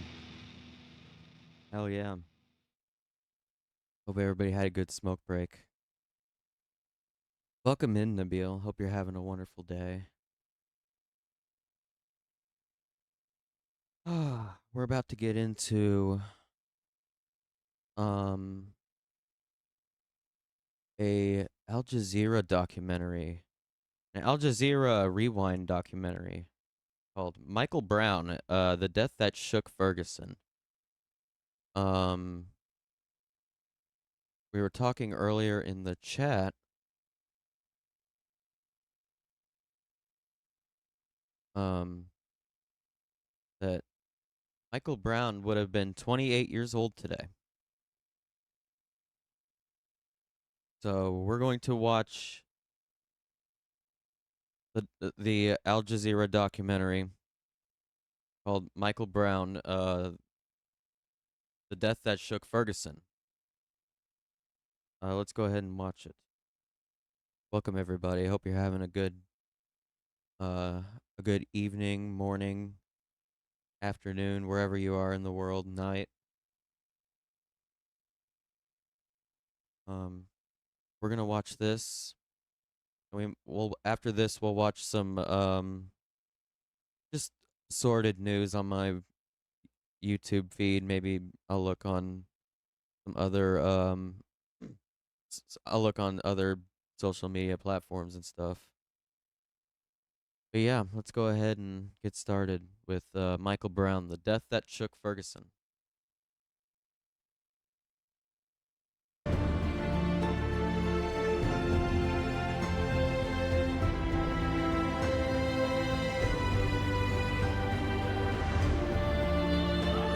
Oh yeah, October.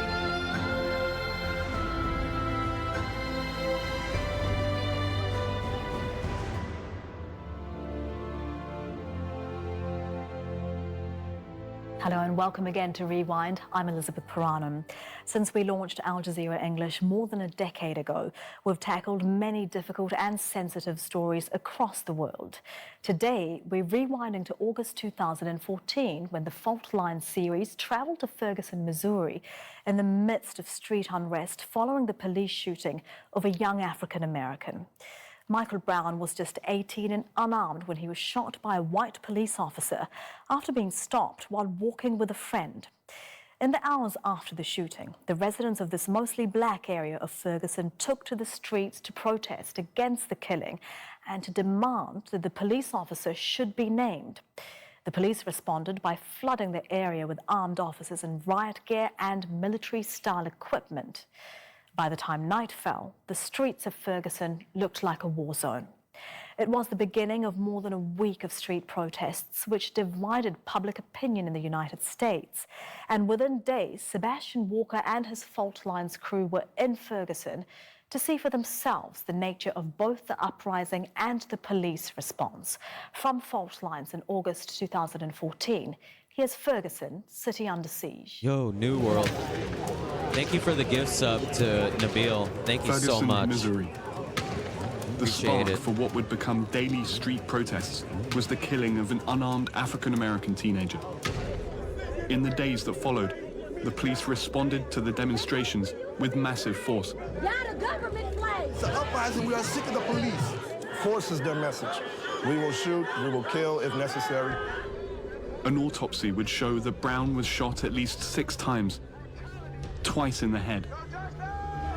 He was the 4th unarmed black man to be killed in the United States by police in the span of a month. Can we get an ACAB The street in the protests chat? and police tactics brought Ferguson into the national and international spotlight. Things quickly spiraled. Reports of gunshots fired from the crowd. A state of emergency was declared. The National Guard was deployed, and the U.S. Attorney General launched a federal investigation into the killing. Fault Lines was in Ferguson to witness how Michael Brown's killing sparked something bigger, exposing tensions that had been bubbling beneath the surface for years. On his knees, hands up.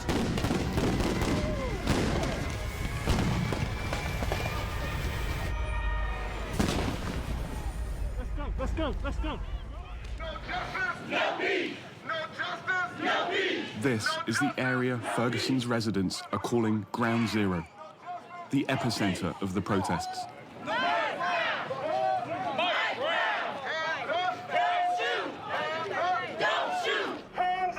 When we arrived, it was the 4th day in a row that people were marching along this street, just a few blocks from where Michael Brown was shot. Oh shit, Copio Crisis, thank you for the police sub. had still not Appreciate released it. the name of the Holy officer shit. involved, and people were angry. Thank you. Mistrust of the police here runs deep. While more than 60% of Ferguson's residents are black, 50 out of its 53 police officers are white. African Americans account for nearly 90% of police stops, searches, and arrests. Yeah, I should have said this before we started, but massive trigger warning for this one. This one's fucking brutal. Thinking back on it, it was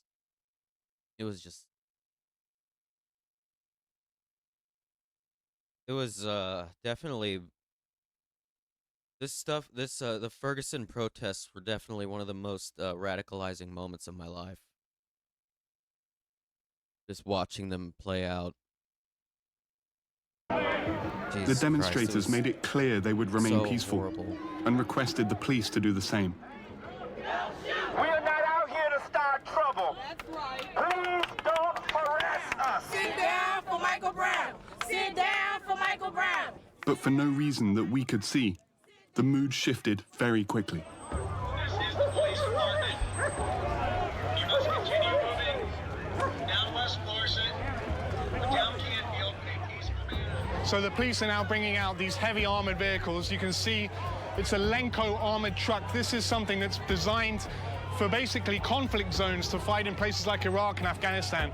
This is an extraordinary display of force, to be honest. I mean, these guys are armed to the teeth. It's believable There's more because riot it's police pigs. arriving behind them. This is a crowd of just a few hundred people, and it's been completely the peaceful American all police. afternoon. The guys on top of these vehicles are actually training high-powered weapons on members of the crowd You here. must disperse in a peaceful manner. The police refused to explain why they needed such heavy weaponry. And So do you know why they're bringing this equipment? just keep this in mind. This is all 2014. Like, of course, protests like this have happened throughout history. Like protests in LA in the 90s and all that stuff. Yeah, like this has happened before. Yeah, they have a whole fucking military in here though. This is fucking wild.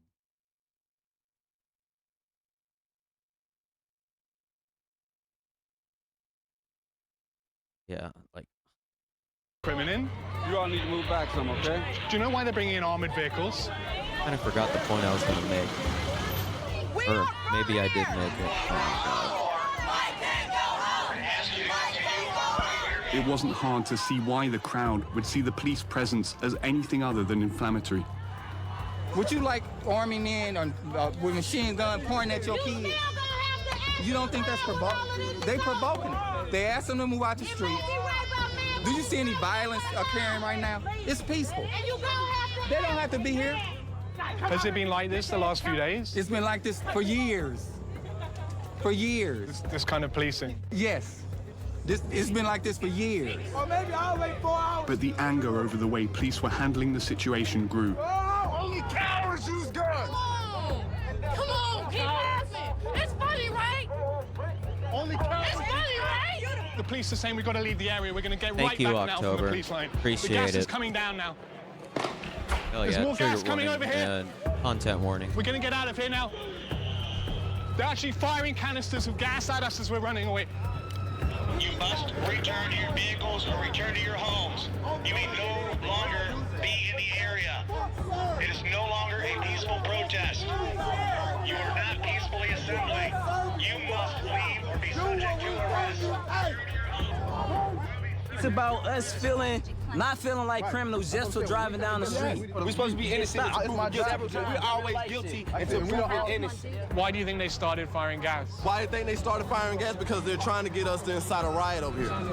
They're trying to. They're encroaching on our First Amendment rights. Hell yeah, I can make it permanent so that it doesn't go off until we're ready for it.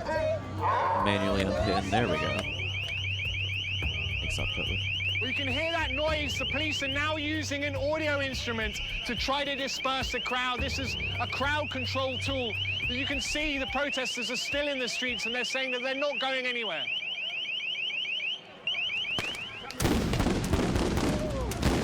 Jesus. Fuck. Okay, it seems like they're throwing flash bombs now. There's explosions going off. We're not quite sure what the police are firing, but the gas coming down too. We're going to get out of here.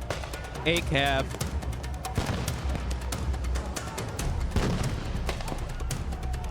Yeah, it looks and sounds familiar. Hours, yeah, it really the does, streets doesn't of Ferguson it? had gone from peaceful protest and calls for justice to scenes out of a conflict zone. There's a line of police advancing towards the crowd here. There's tear gas everywhere. There's explosions from flashbang grenades. There's another one going off now. As the military vehicles advanced, rubber bullets were fired. Anyone on the streets, including media, was in the line of fire.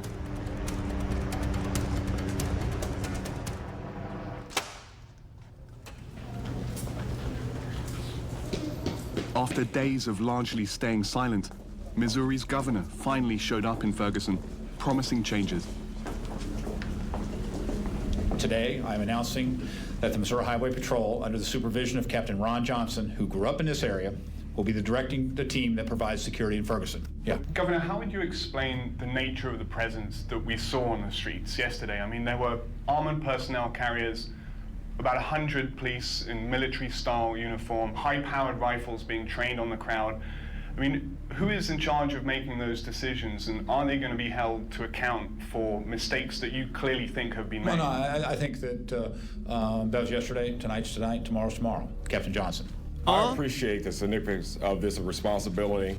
Looking forward meant a new face for the police command, Captain Ron Johnson, who was born in the community. Don't shoot! Don't shoot! The scene on Thursday was very different from the previous night of tear gas and military vehicles. There seemed to be fewer police, and those who were there walked the streets with the protesters. The change in approach seemed to lift the mood. But that atmosphere was short-lived. The next morning, Ferguson's police chief finally announced the name of Darren Wilson, the officer who had killed Michael Brown. But almost in the same breath, he also released this video footage. It allegedly showed Brown stealing cigars from a convenience store in an unrelated incident. His grieving family was incensed.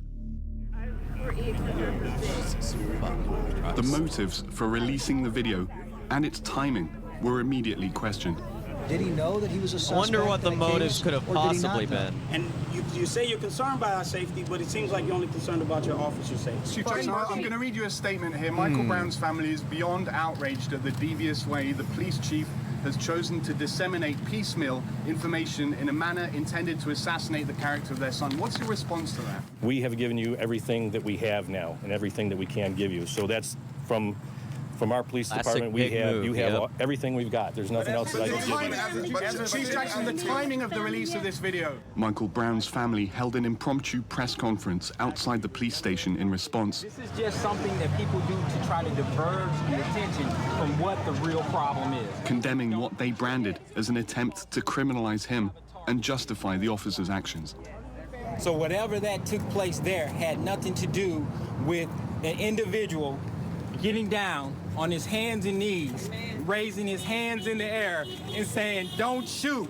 This is the universal code for I surrender. And I can hear my cousin's voice right now as I speak saying, "Don't shoot." Down at Ground Zero later that evening, news of the video's release had spread.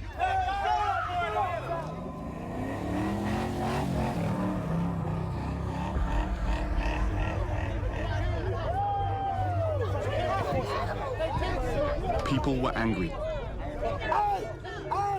But instead of trying to diffuse the tension by minimizing police presence, the armored vehicles were out once again. It didn't take long before things started to happen. Soon, a small group started smashing store windows. Okay, well, there's looting starting now. You can see people have actually broken into this. Okay. Let's get out of here.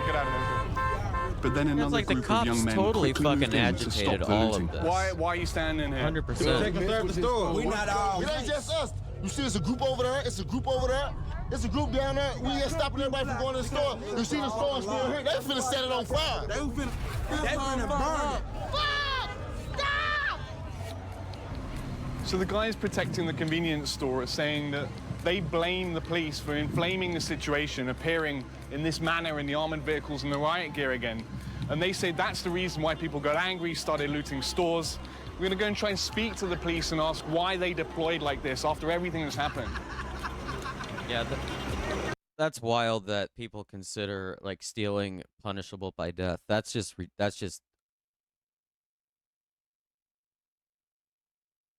it's so fucked. That's the solution to everything. Kill him, buddy. So media. Who's in charge here? What do you need? Who's the commanding officer right here? I need to speak to the commanding officer. Stay right here. Thank you. Are you the commanding officer? No, but what we need is you to get to a safe spot, please. We've been spending time with the crowd, and they're asking why the police deployed in this way with the armored vehicles and the military gear, because their understanding was that was going to be a... We're trying to maintain safety. But why did you feel it was necessary to bring out the armored vehicles? We're done talking. Was there a reason We're for... done talking. You need to either go ahead back wherever you want to be. We're done talking. Is there anyone I can speak to? Is there a press officer or anyone? There's no media contact here at all? Not right now, no. That's... What? Sir, we're done. Damn. The state had promised a different approach. But How many times am I going to say ACAB this? And no one could tell us why. Meanwhile, down the street, the police continued advancing on the protesters. Stay back! The looting had stopped, but it seemed like anger and distrust were growing once again. Straight up! Did y'all hear about the first riots? Yeah. What do you think? It was an outcry. That's pure emotion. If everybody feeling the way, these kids doing this, these kids have no outlet. You want to know the truth? Talk to the oppressed. During the protests on the streets of Ferguson, we'd met Miller, Ronald, and Solomon. They'd been out demonstrating every night since the shooting.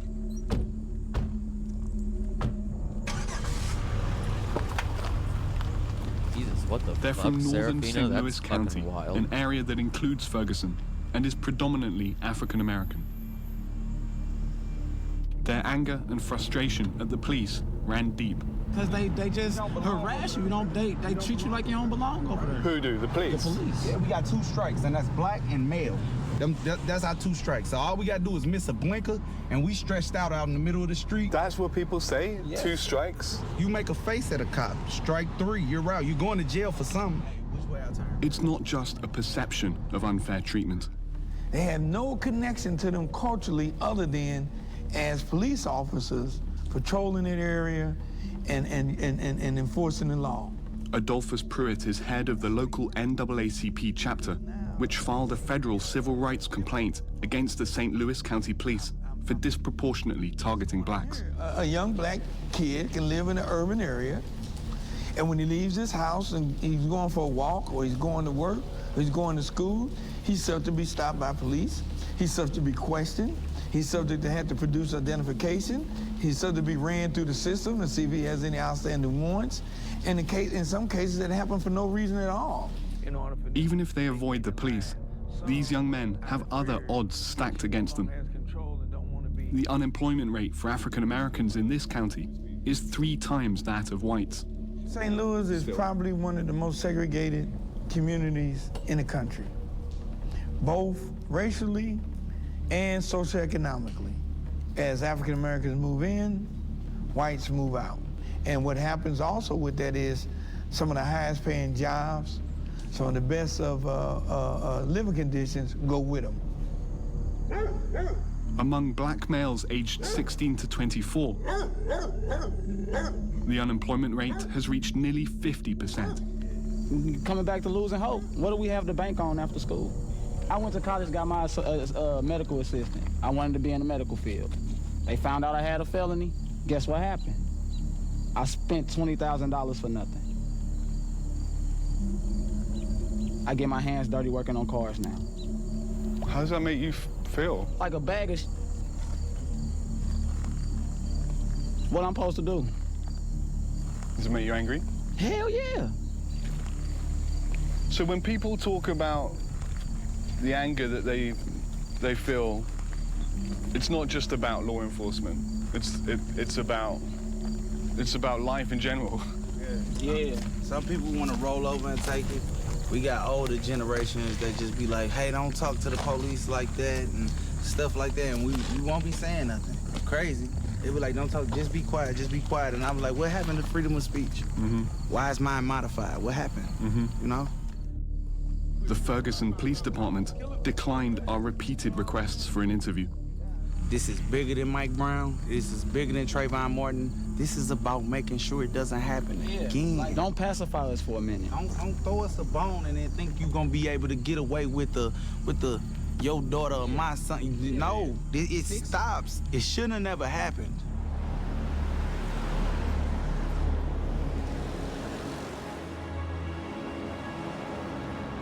After more than 2 weeks of protests, on August the 25th, the community of Ferguson came together for a day of mourning as Michael Brown's family laid their son to rest. The family had asked for calm.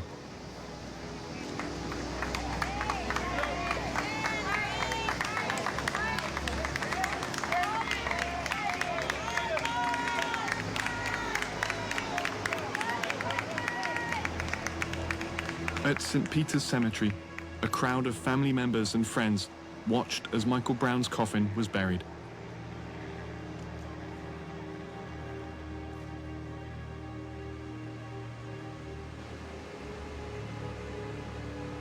As the mourners went home, Michael Brown's mother said her final goodbyes to her son.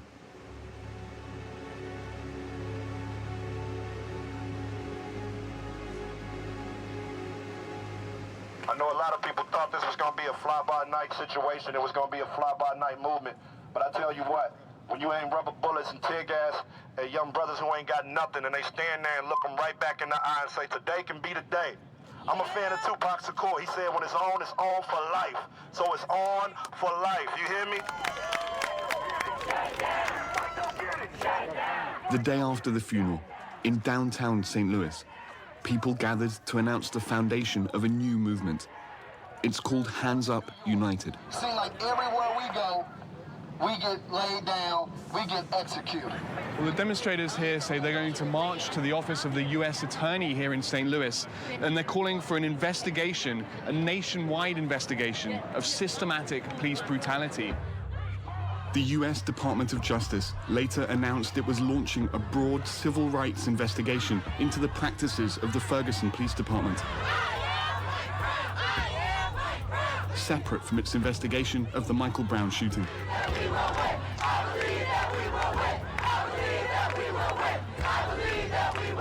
But for this group and the community they represent, their underlying message is unlikely to change. That their calls for justice are bigger than just Ferguson or Michael Brown. They're about fighting to change a system they say is stacked against them from birth.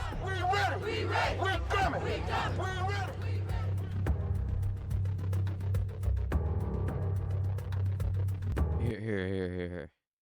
In November 2014, Officer Darren Wilson was cleared of any charges by a grand jury.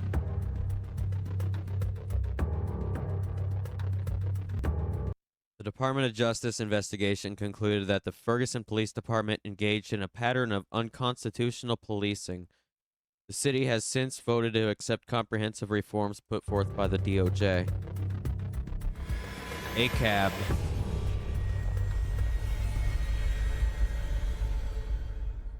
Ferguson, City Under Siege from the Fault Line series. 5 years on, Rewind returned to Ferguson to see what had changed and how far the community had managed to move on. Award-winning St. Louis filmmaker Chris Phillips lives just a few metres from where Michael Brown was shot. His is a unique perspective on the divisions that remain in Ferguson today. I've lived in Ferguson in excess of 13 years. You know, this was home for me. But in this part of town, this is where all of your social and public services are. This is where your economic development is emphasized, and this is predominantly where, or for the most part, where most of your white residents stay. So as we go under this overpass here, that's gonna be pretty much, we're gonna approach this intersection of Ferguson Avenue and West Florissant. That's where the big standoff between the people and the police were.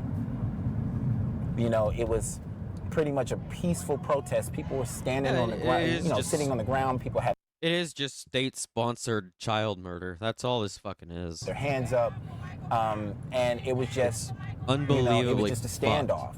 And then, as the evening progressed and it got to around like 9, 10 o'clock, that's when other activities kicked off. And that's the actual spot where the Quick Trip was, and that got burned down. So it's on the left here. But a lot of the businesses that are on this side of town, you know, haven't recovered or haven't rebuilt since what happened in 2014.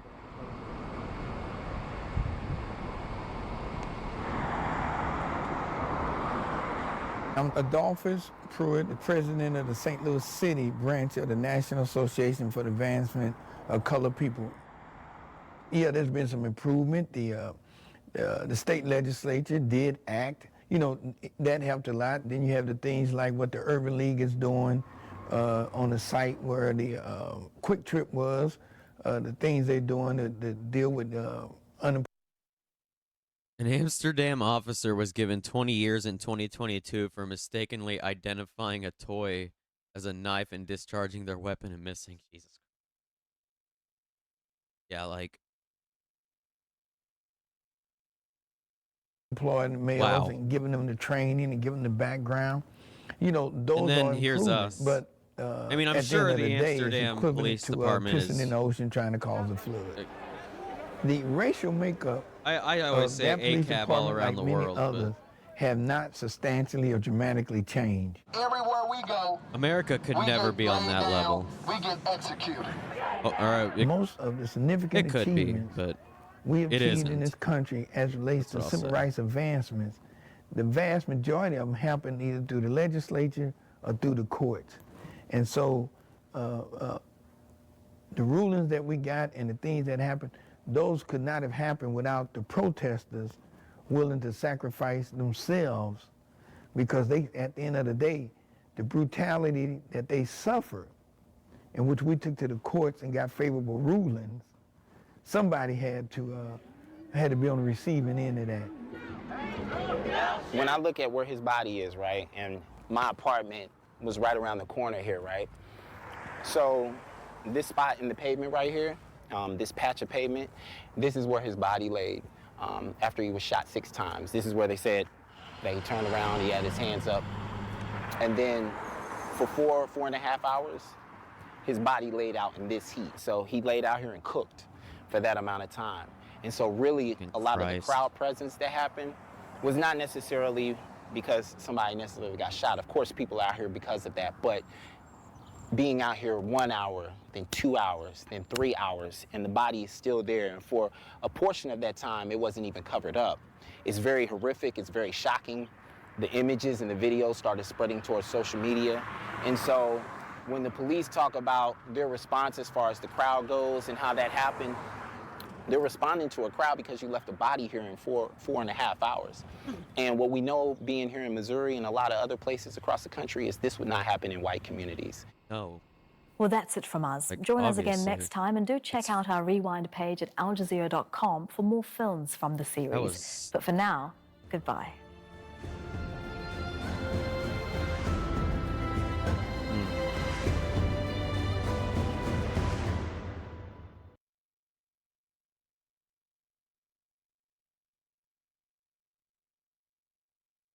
Wow. Well, today is the what would have been the 28th birthday of Michael Brown. So, fucking Christ.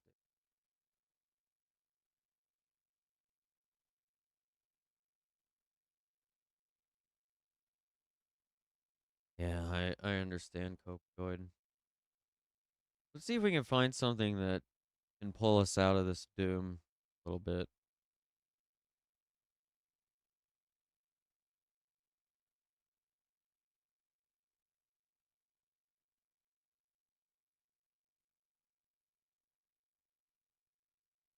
Yeah, it was a good documentary. Al Jazeera did a really good job on it.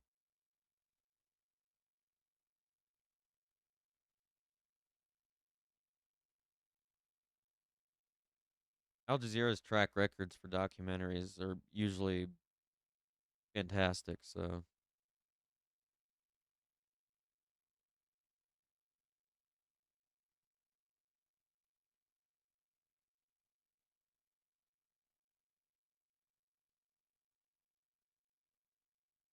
oh, you have something?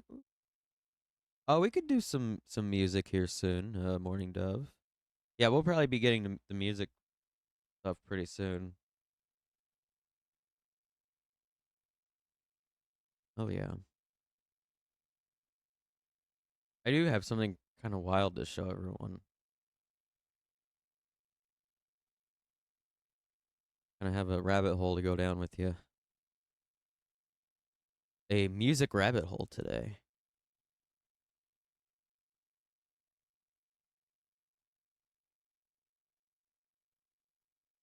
Shit. What time is it? It is 4:45. Damn. Yeah, just far from here, but there is no qualified immunity. Shit, if you fail to justify your actions inside the law, you're fucked. That's what we need here for Bill. Oh shit. Oh shit.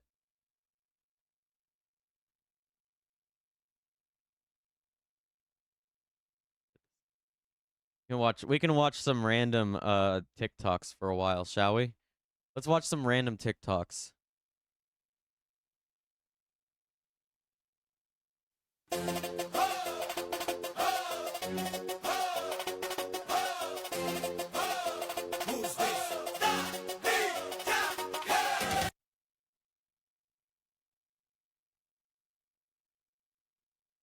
Hell yeah. What's this? Men used to go to war? What's this?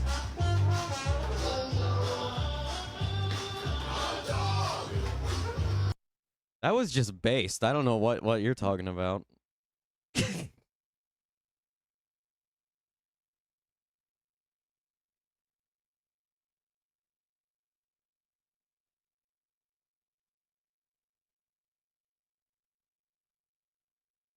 What the fuck is this? What the fuck is this? TikTok is China. That's woke, brother. What the fuck is this?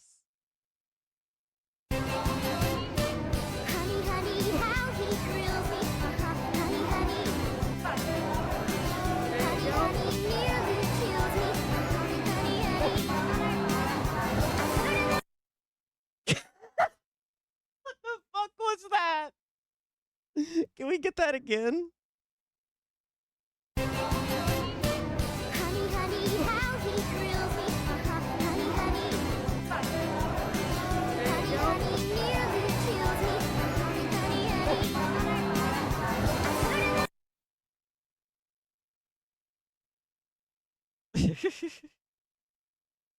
Hell yeah. Also, simple drug possession of small amounts of basically everything. The penalty is, if caught, is confiscation under 5G weed, 1G coke, heroin.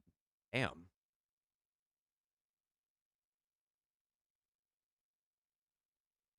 Holy shit. I don't even know what it is anymore here in the U.S. I feel like they just make it worse like every like every month or something.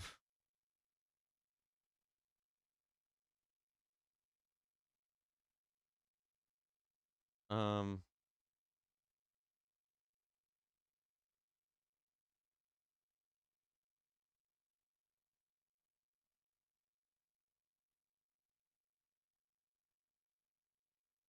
Um.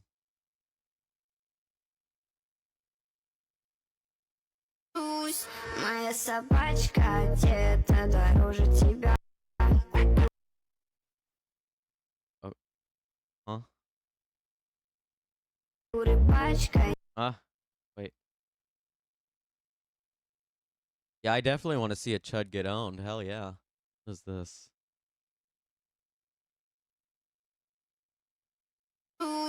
Моя собачка где-то дороже тебя. Рыбачка, я еду купить бриллиант. Это мой лайфстайл, попстар. Смотри на меня. Твой парень достал, как так? Он хочет меня. Oh yeah. You've lost half a gram of coke. Yeah, it isn't prison. That's true. I don't know what this is. This lady is an English teacher who's been roasting incels by correcting their grammar, and it's currently my favorite thing on the internet. Okay, let's... That's not a problem. Hey, Mark, good job, buddy. I just want to help you edit your thoughts a little bit so people respect them more, all right? Let's take a look. This is a great paragraph. You don't have a topic sentence like we talked about, but let's take a look at this first sentence. His jerseys, that's not a proper noun, so we want a little j there, okay? His jerseys, lowercase j. He was only speaking truth, okay? We need an article here, all right, Mark? We need a the or a the. Depending on where you're from, we can say it either way. It's all right. You have that same problem here. We got liberal white women. Now we're missing a verb, so I'm going to help you out here with are. But again, we can't say liberal white women are biggest. Remember, we have to say the. Remember, you keep forgetting the, all right? Liberal white women are the biggest problem we have in this country. And good job remembering your periods every time. Now, this is a bit of a problem. There's no subject here. Never should have let them. Who? I think you mean we, okay? We never should. Now I know we sound like we say should have, but it's not the word of, baby doll. It's should have. Should have, okay? Never should have let them vote. Now, I want to respect your opinion, but first we have to start by sounding like we know what we're talking about, okay? All right, God bless you. Damn.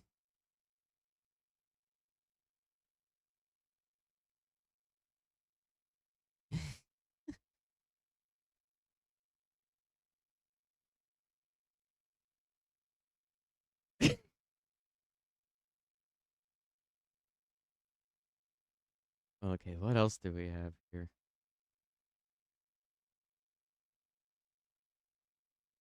Oh, shit.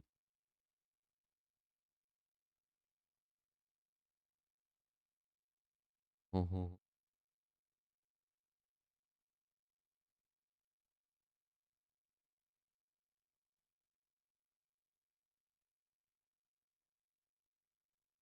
Never mind. Holy fuck, what the hell is this? Typical Christian missionary? Huh? Huh? Huh?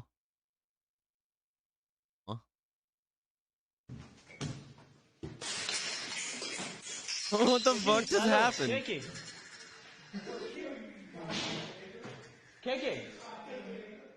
Come here. You hate Jesus. You hate yourself. You hate Jesus. You hate yourself. You hate What me. is going on? Disgrace. Hold on, let's go back a little bit. What the fuck just happened? Holy shit! Security, hello, KK. KK. Come here. You hate Jesus. You hate yourself. You hate Jesus. You hate yourself. You hate me. You disgrace Jesus? Huh? Talk. Francis, wacha kupige. Talk. Talk. Huh? Oh shit! Come on, He's trying to bitch. throw it. Come What the on, fuck is whore. happening? You open my fucking room, I'll fucking kill you, man. Oh shit! Sir, he has disgraced Jesus. He has disgraced Jesus. Bro, what the fuck? He has disgraced Jesus. Francis, umpige. Toka mbele yake. Toka. I am not going to tolerate no more. Jesus is not going to tolerate. Yeah, feel me. Fuck Uganda. I've come to. Hold on. Yeah, feel me. Fuck.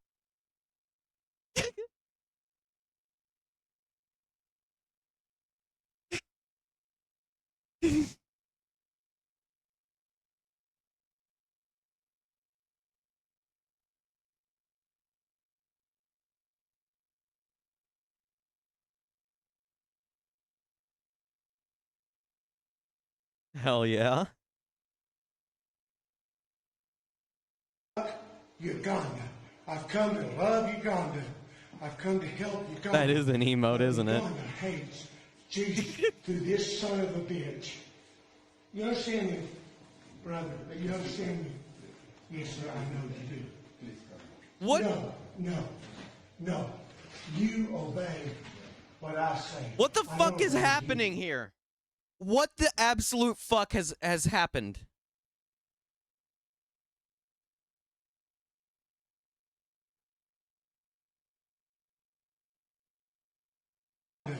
I've come to help Uganda, but Uganda hates Jesus. I've come to help your government, but your government hates Jesus. Who the fuck are you? Who the fuck are you? Like, genuinely, who the fuck are you? Who asked? Who asked? Who asked you specifically?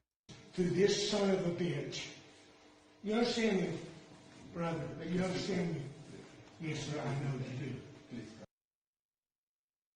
What is this fucking boomer doing right now? No. You obey what I say. I don't obey you. You understand? Open my fucking room now. You understand? Bitch? Nigger bitch? Look at me. Wait, what? I mean, that's not surprising. God damn. I'm waiting for the I'm waiting for the find out part of this fuck around moment. I'm hoping it comes. Look at Christ. In Minecraft. Who died for you. Look at me. Look at Christ who died for you. Jesus Christ! What the fuck, dude? Jesus Christ, he died for you, and then he starts like violently assaulting everybody? That's not going to do a good job of selling your religion, friend. I mean, classic fucking missionaries, right? Christ. No. Excuse. No excuse. No excuse. No excuse. No. Excuse. Jesus is tired. Yes. Jesus is tired. How could Jesus be tired if he's an almighty, all-powerful being? Just wondering. Goddamn disobedience. Feel me.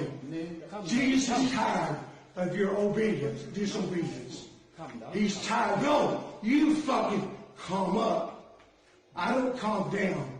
You calm up. Does anybody speak Chud? What the fuck is this man talking about? Coming up to what? Do not come. Do not come.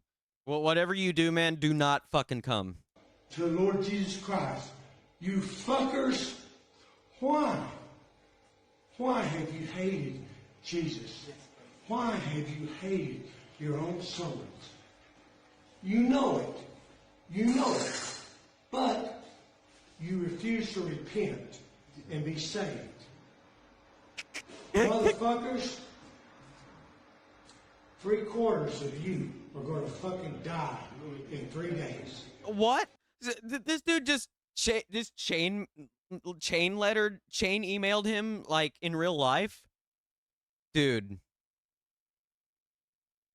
this is wild. This dude has gone on a whole other level of being a boomer. Give me my goddamn car to my room. This motherfucker better work. You understand? He's assaulted everybody in this fucking room. Jesus Christ. The fuck? Hey, bitch. Look at me, bitch. Yeah, you're afraid. You goddamn ought to be afraid. Bitch. Nigger. Bitch. Jesus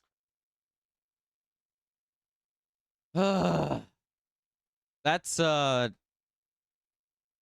Christian missionaries in a nutshell.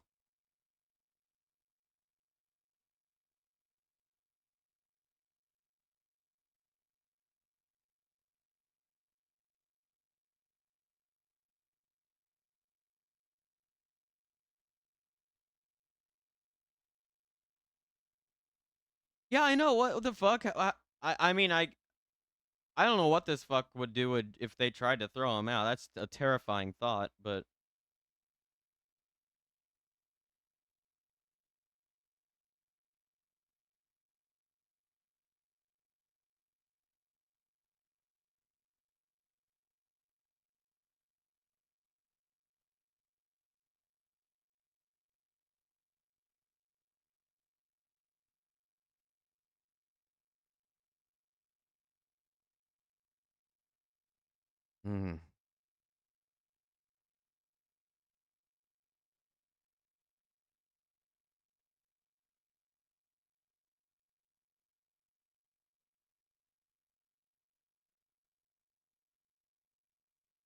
sorry, I'm just looking at stuff now.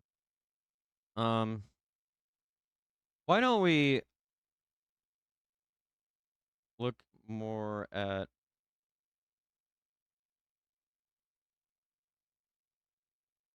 hold on.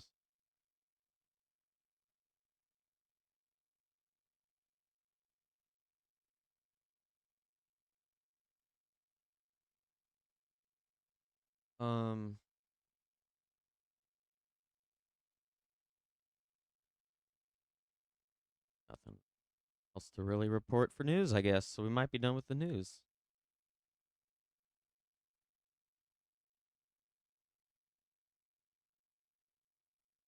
Okay.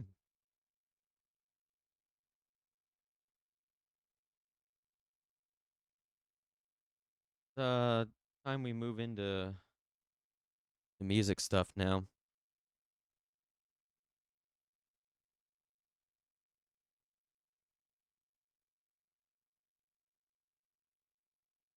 Yeah, we'll do some music stuff. I'm gonna run to the bathroom real fast. We'll do a BRB with the clips. Actually, we haven't done that in a while. Who are we? Actually, hold on a sec. Yeah. Okay. I'll be right back. Here's some clips of Gwen. Hell yeah. Dude, they literally live in backwards world. They do. These clips from the Die wider. Hard's a good Christmas movie. That's what everybody says. Oh shit. It be like that. All right, let's go. If you're I think I broke it. capitalist wet dream chud shit, And I drink bleach. I'm down Oh, for it's the wet playing dream all part. of them. Oh no. It's playing all of the sources. Wait. Why does this always happen? You know how we be saying fuck Jesus Christ. Oh shit. Oh my god. It's like, how do I fix this? What the fuck? Hold on a sec. Let me. One sec. I was promised a dead kid. What the fuck? Oh my god. Okay, you know what? Golf boy G.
Holy fucking corn.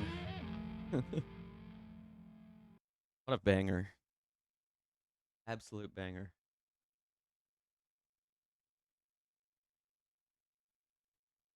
All right, we're back. And we're back with music. It's time for fucking music review.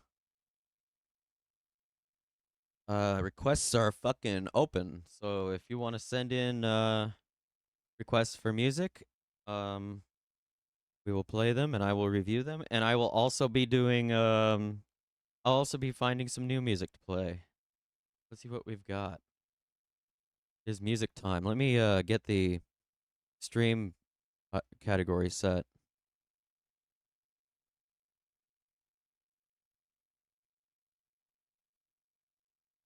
Fucking go. It is time. What have we got in the new music space right now?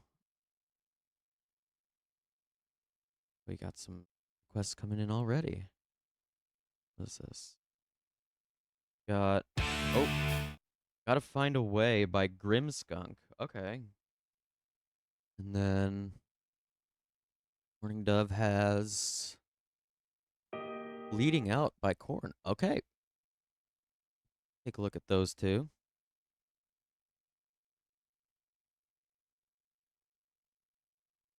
Let me set this up.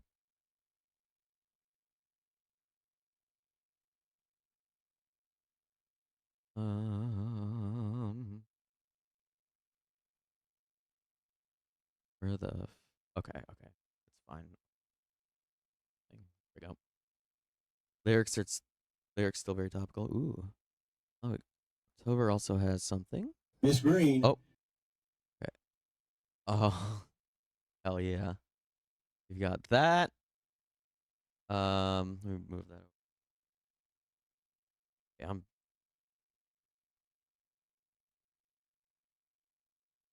Oh, is Twitch having problems again? Yeah, Twitch is always on one. I actually got a few things I need to show chat. You know what? I should make a big thing out of that. Well, you know what? I'll do. Okay, well after all this, we'll do. I wanted to show a couple video essays on noise music that I thought were really fucking good. And it goes over an artist that we've actually reviewed on this channel before, Merzbow.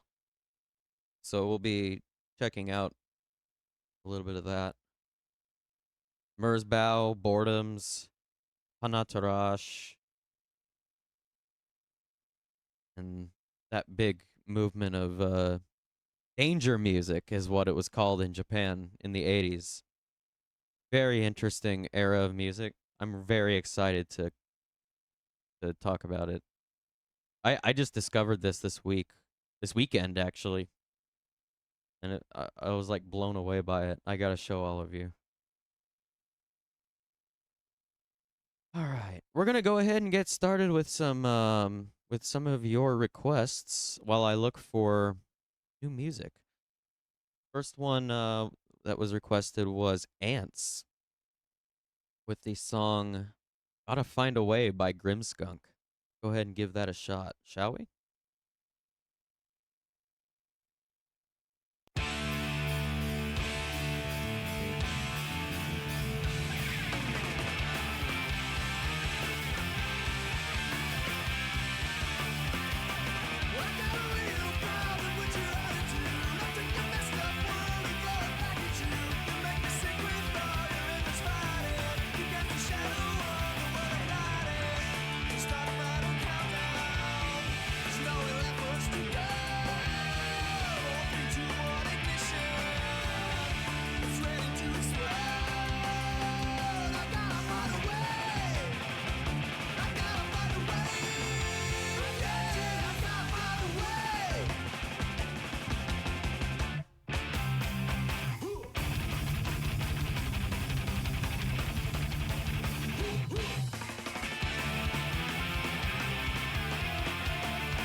Hello.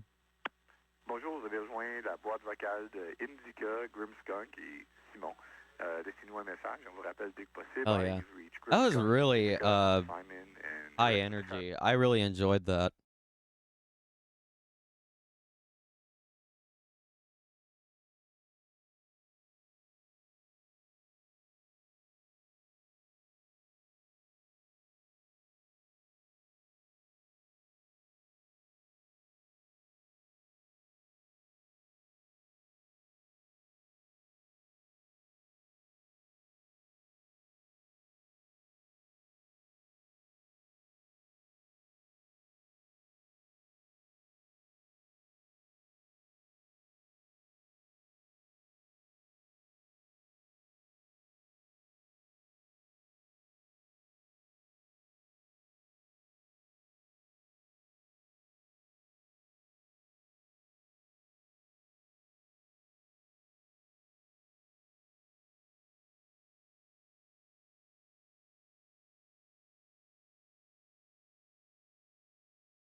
I was not expecting I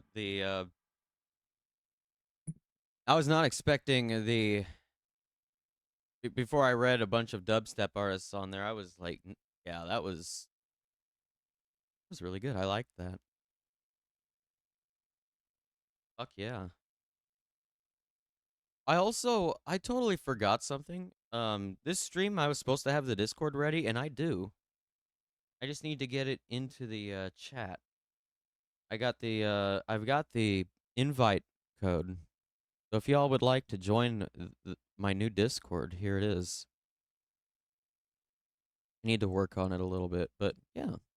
You can post you could send me I could actually make a thing in there for requests too. I don't know. I'll do that another time, but yeah. Discord's open.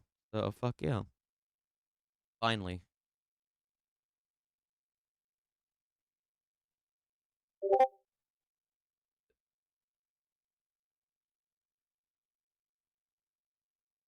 I'm gonna close out Discord for now. Hell yeah, Morning Dove. I'll jump in. Yeah, that's what I was gonna do, October. I might do that after stream today. Yeah, we finally got the Discord going. Fucking go.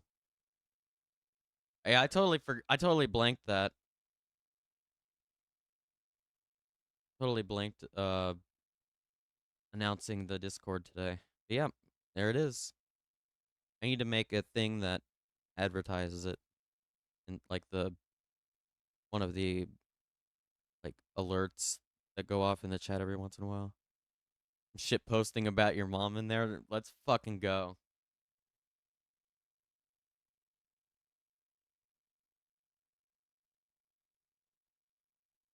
Yeah, I find a bot somewhere to put in there. All right, I need to find what we're doing next. Okay.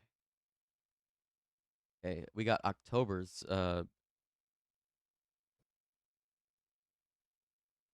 request.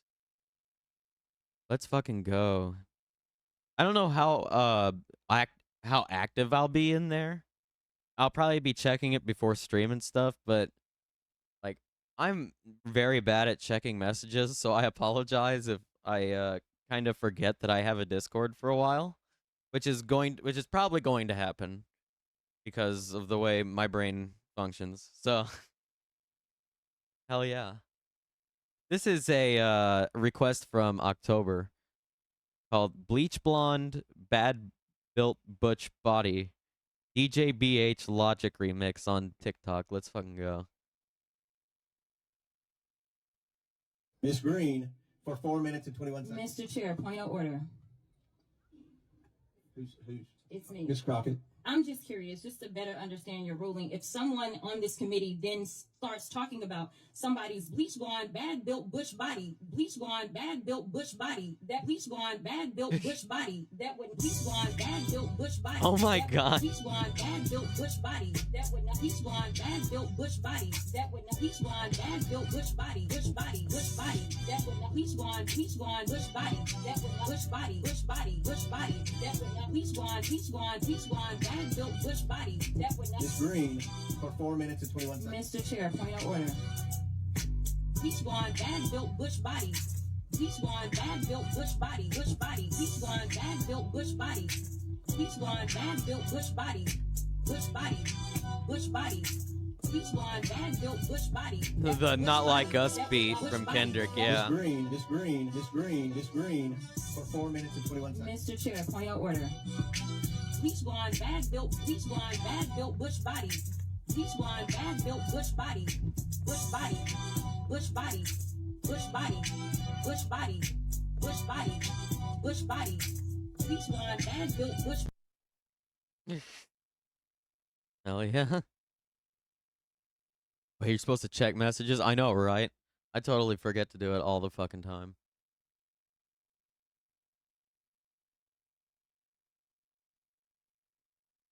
I love the memes I'm seeing. Right? Oh, me too. Absolutely. Absolutely normal. Yeah, let's fucking go. That was good. Fucked with an Anchor by Ailstorm. Serafina has requested. Let's fucking go.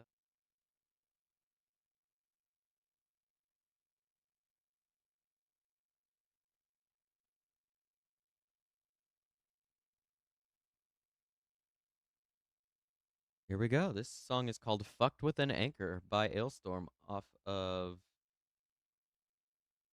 their album No Grave But the Sea. You're a fucking wanker. We're gonna punch you right in the balls.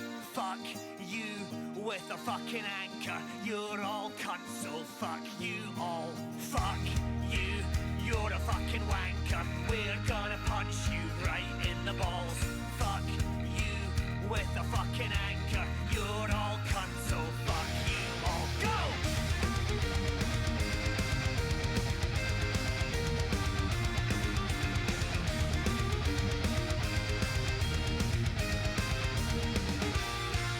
For 30 odd years, I have lived with this curse. My vocabulary was stunted at birth by a witch doctor from over the seas, casting a strange voodoo magic on me. Now when I speak, it's rather absurd.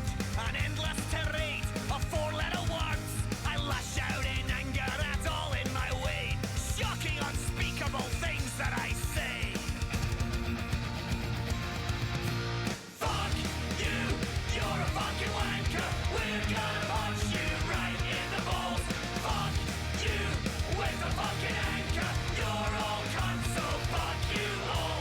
Fuck you, you're a fucking wanker. We're gonna punch you right in the balls. Fuck you with a fucking anchor. You're all cunts, so fuck you all.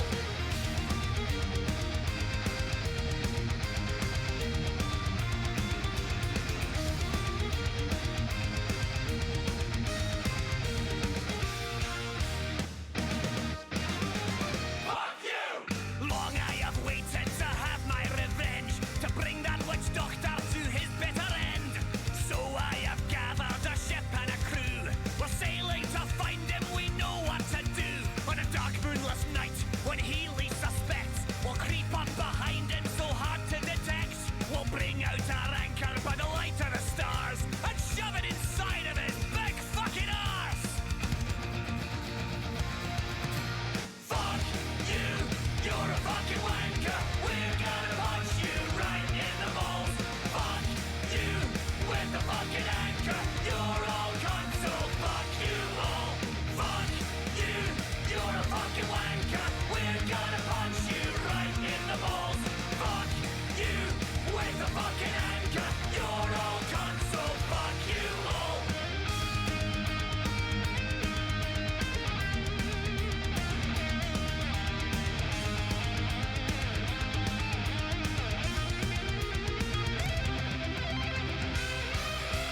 Fuck you, you're a fucking wanker. We're gonna punch you right in the balls.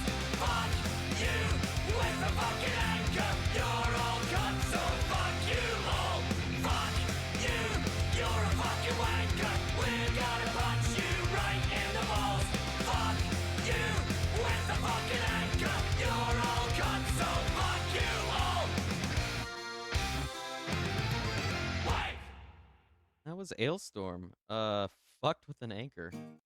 That was Serafina's request. Let's fucking go. Serafina also has another request. You're an Asshole by Article Sound System. Oh, let's fucking go.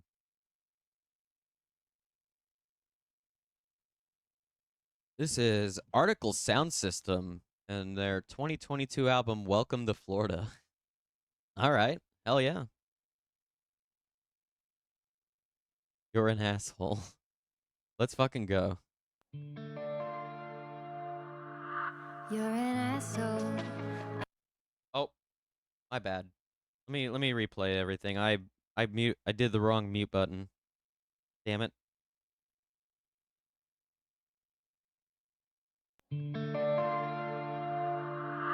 You're an asshole. I mean it in the nicest way possible. I know you think it's cute, but you're impossible. You sent my heart and soul to the hospital, where I said, Doc, do you think I'll ever get it back? The twinkle in my eye, I lost, my heart feels black. I need it stitched up stat. Well, you can fuck right off, you can get right out, you can kiss my ass with your lying mouth. Don't you even try to act like you don't know exactly what I'm talking about. I'm keeping the dog, you can take the truck, take whatever you want, I don't give a fuck. Pack your bags and don't look back, I'm drawing the line. I hope wherever you end up, it rains all the time. 'Cause you're an asshole, I mean it in the nicest way possible. I know you think it's cute, but you're impossible. You sent my heart and soul to the hospital. Did I give my best years to a man who left me in tears? Is this real or just fear? Man, I gotta get out of here. Go out and find someone new to play with, someone young and dumb for you to stay with. I'm hip to your games, I'm too old for this shit. I'm tired, I'm out, it's over, I quit. Or did the door hit you on the way out? Maybe now you'll finally get what I've been talking about. It's too late for sorry, no, you'll never change. Leopard spots just don't rearrange. You're an asshole, I mean it in the nicest way possible. I know you think it's cute, but you're impossible. You sent my heart and soul to the hospital. I guess that maybe lately what's been scaring me is thinking in the end there's no repairing me. I realize the problem is you, not me, and this is the way you'll always be. You're an asshole, I mean it in the nicest way possible. I know you think it's cute, but you're impossible. You sent my heart and soul to the hospital. Hell yeah. Article sound system with You're an Asshole. That was... I love that. So far, so all of these have been bangers tonight. Fucking go.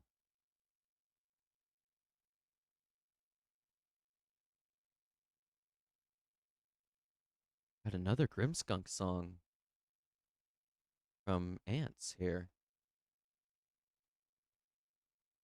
Fucking go.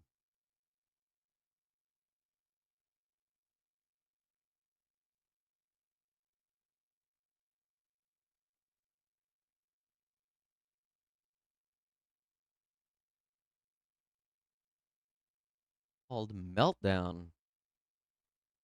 Gotta find it. Meltdown on my music thing here. Can't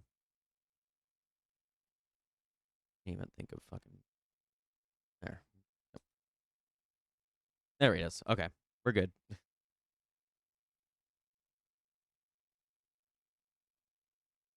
Oh, was this a album? Hold on a sec. Just a song. Let me see. Oh, no, I had the wrong album. My bad. My bad. My bad. We're good. I found it. This is also off the album Field Trip that we heard earlier in the music segment today. From Grimskunk, the first song of the night. This one is called Meltdown. Fucking go.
And that was Grim Skunk's Meltdown.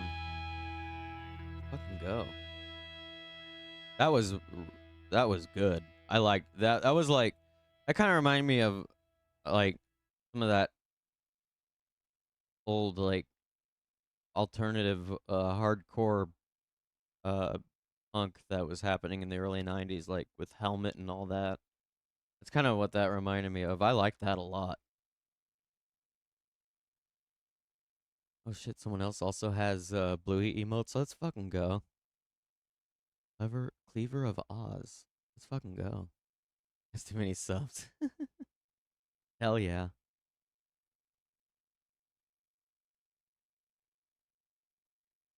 Let's see.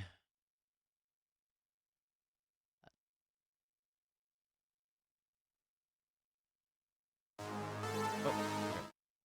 This is Suicide Commando. This is not a group I've ever heard of before. Do a quick look at who they are. Belgian Johan van Roy, is that how you pronounce their name? Has had one of the longest careers in electro-industrial music, rising from humble beginnings in the 80s EBM scene to become a figurehead of the genre. Part of the same movement that birthed Front 242, Van Roy started Suicide Commando as a one-man band in 1986, releasing his first demo tape 2 years later. Self-promotion throughout the late 80s and early 90s led to a deal with Offbeat and an official label debut, Critical Stage, in 1994. Suicide Commando scored several club hits off the first album. So when the second effort, Stored Images, was issued the following year, Van Roy found himself with a bigger following, leading to a tour. More dance clubs came in 1998. More dance club hits came in 1998 with the release of Construct Destruct. Initial efforts were raw. Okay. Interesting. Let's give it a little look. Die Motherfucker Die is the name of this song. Damn. Let's fucking go. Let's hear it out.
Die Motherfucker Die by Suicide Commando.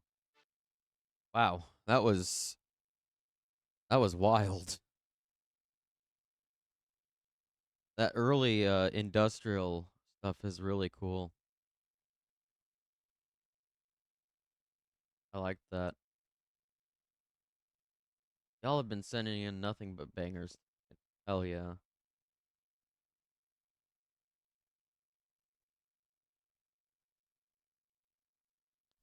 Ooh, another another Grimskunk request from Ants. Hell yeah. Let's fucking go. Footsteps in Loyola. Been an interesting band to check out. Yeah, we need to put that. I need to put them on the fucking wheel.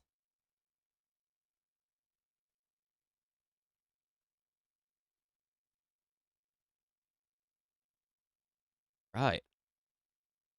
Give Footsteps in Loyola a listen. This is by Grimskunk off their Autumn Flowers, their 2001 Autumn Flowers album.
Footsteps in Loyola by Skunk. What a great fucking band. God damn. Yeah, I'm really liking Skunk a lot. Let's fucking go.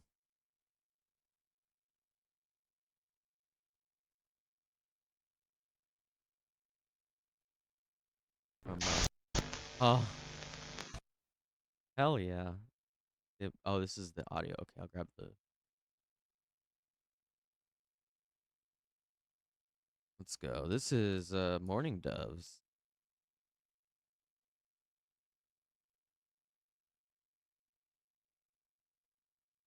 This song is. This is a classic actually. Who here has heard of the band Cake? Let's fucking go. This is Cake's big 1996 album Fashion Nugget. The one with the distance on it, and yeah, it's a classic. Um Album was released 2 months after my birthday. After my birth. Damn. That's wild actually thinking about that. This is Cake's 1996 album. Came out September 17th, 1996. This is Frank Sinatra.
was The Distance by Cake.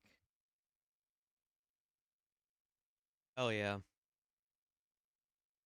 Another great one.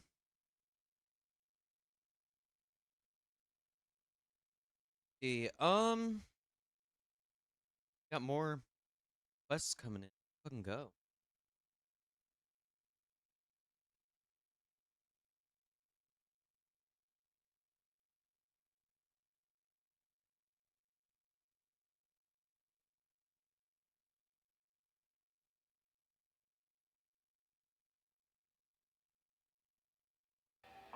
Oh shit. Oh god.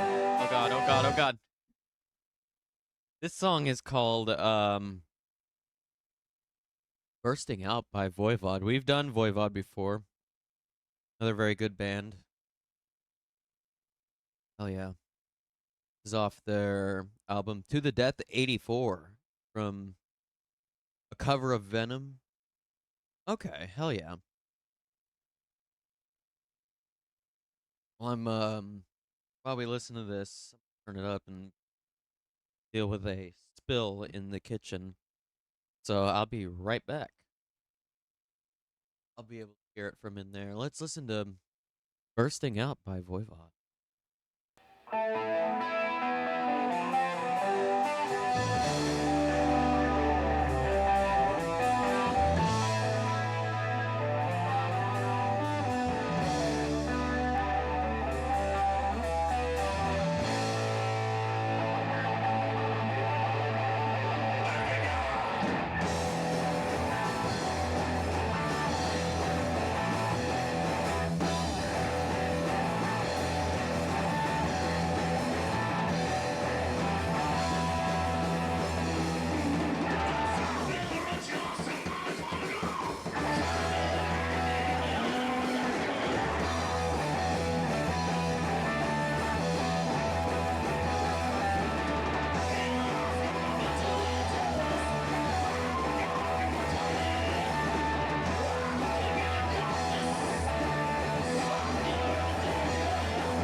Bursting Out by Voivod. Hell yeah.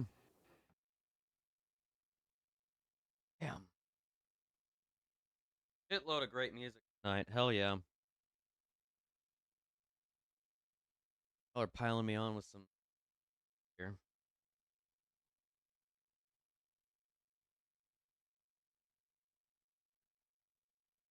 Things dealt with in the kitchen.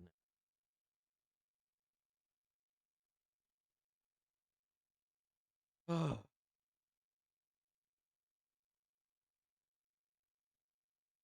Bill and Spilly. Damn it, Spilly.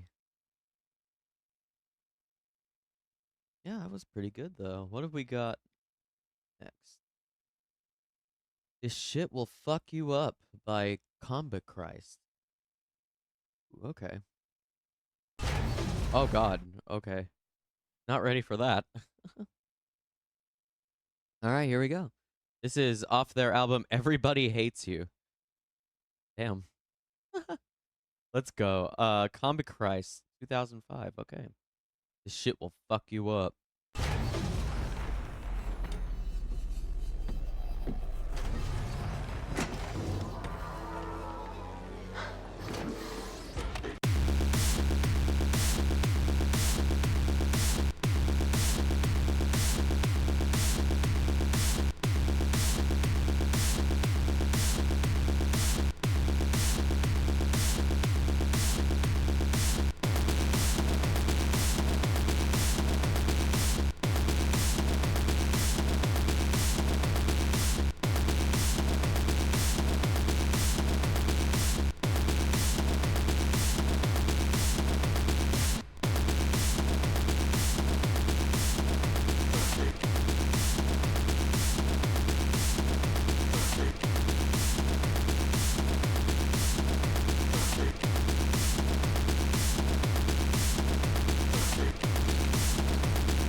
fuck you up.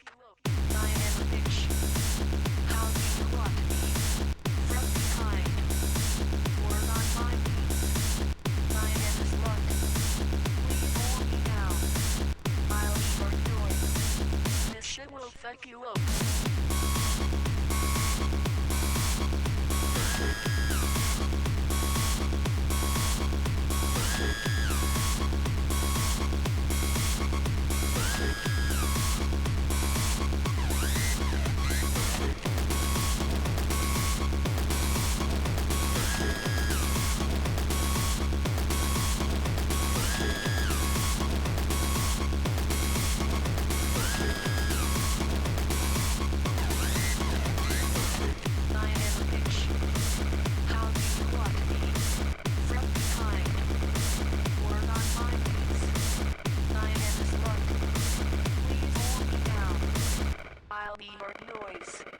This shit will fuck you up. I am a bitch.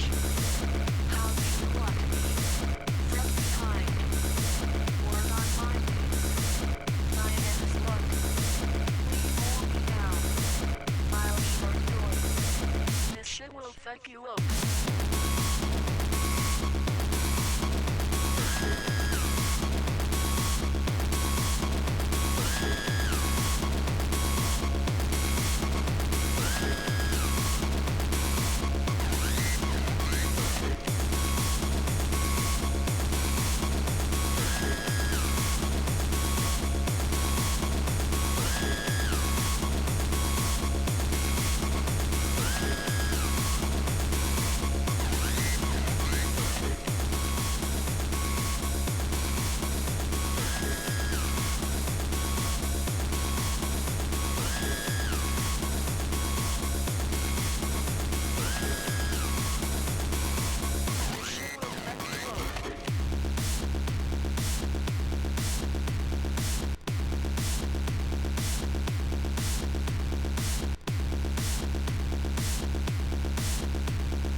fuck you up.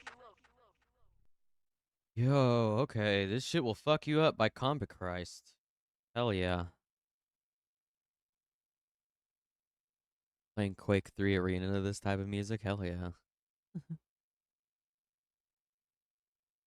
Industrial EBM is gonna be a theme now. I got started. Let's fucking go. Hell yeah. Based.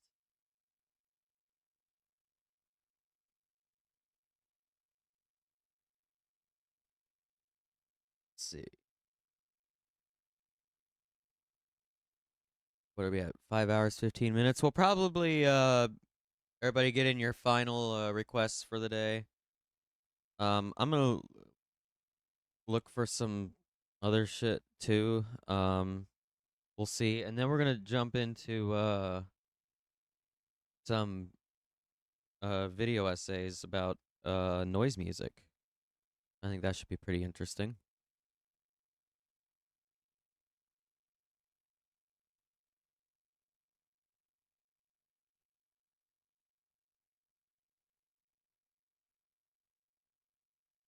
Oh, well, hi. Hell yeah. It's already I'm already ahead of you on that one. Let's fucking go.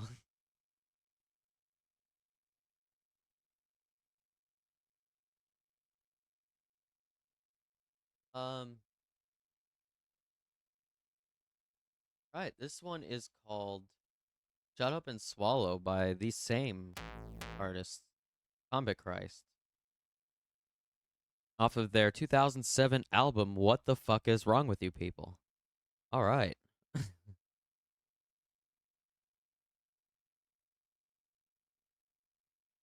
Oh yeah, let's check it out. This is Shut Up and Swallow.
I'll give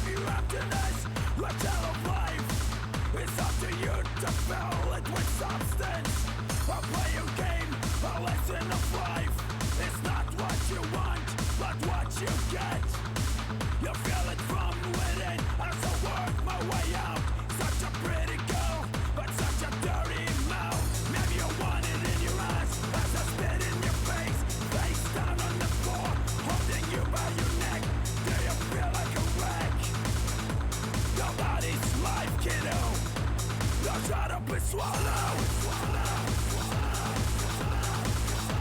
Now shut up and swallow.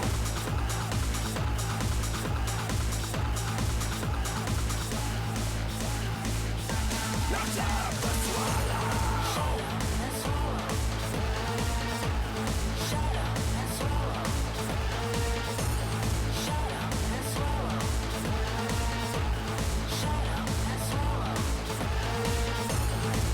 up and swallow. Shut up and swallow. Shut up and swallow. Now shut up and swallow.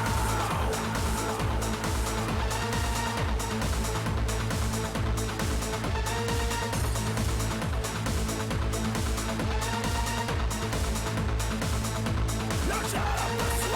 Shut up and swallow. Shut up and swallow.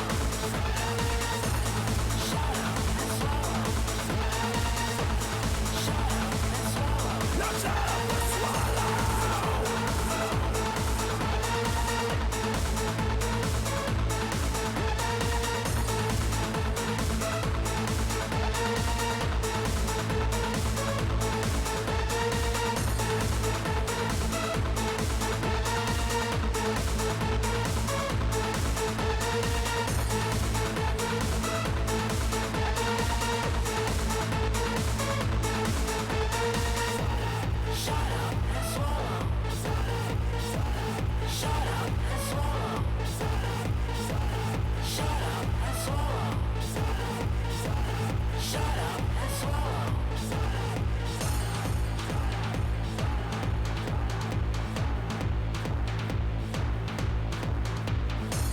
Shut up and swallow.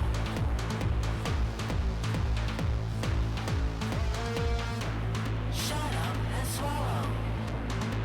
Where are you? You could call it the end of the world. And that was Shut Up and Swallow by Combat Christ. That was another banger. Banger after banger after banger today. Let's fucking go. Welcome back, Morning Dove. Yeah, that was kinky. Let's fucking go. Saint Gang.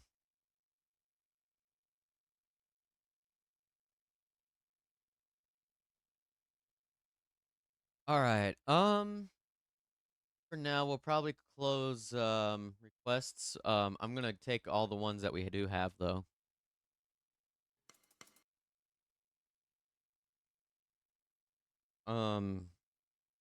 We're going to get into a documentary about noise music. Well, a video essay on YouTube about noise music right after this stuff. So we might even check out some of the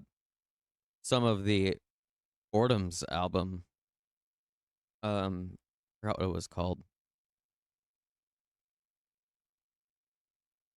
But yeah, so why didn't any of y'all join me in this shower? Well, there was no invitation. The fuck? Welcome back, Morning Dove.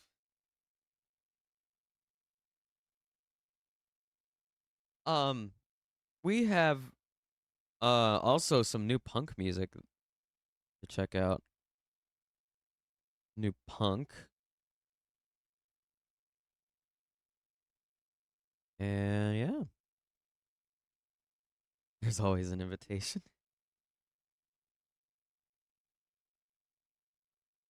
All right, this song is called Evil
Um, I fuck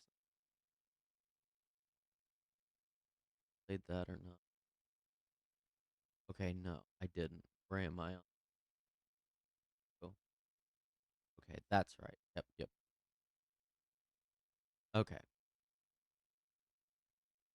we're back. Okay, this song is another Voivod song. We've got a lot of Voivod and a lot of um. I mean, I'm not complaining, but hell yeah, got a lot of Can't even think of bands anymore. Grain, Brimskunk, yeah, yeah.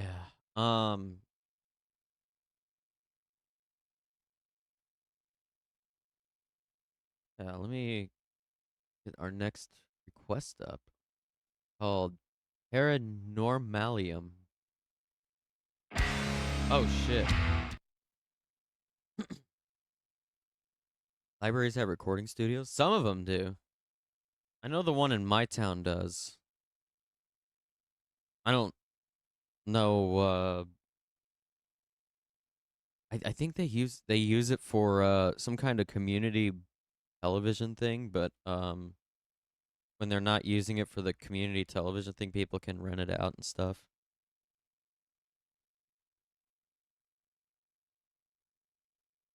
Or it could even be free to use. I don't even know. I have not been there, and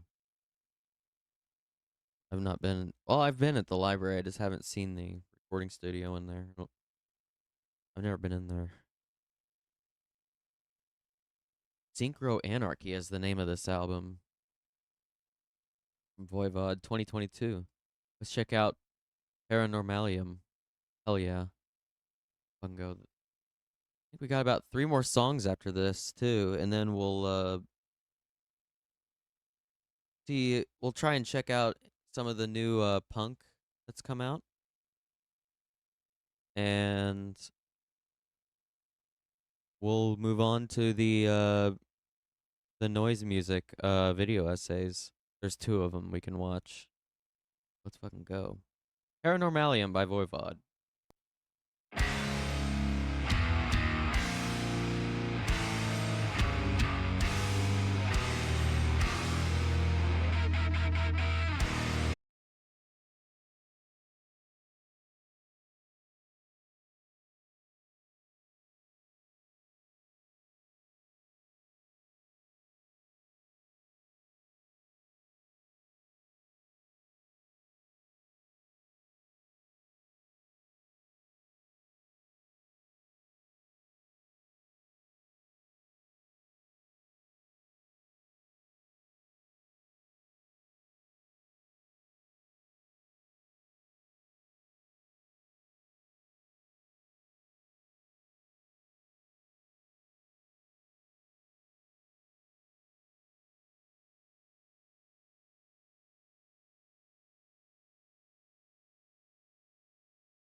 screen either. Every time I just have too much ADHD for reading books, though. I have to do audiobooks.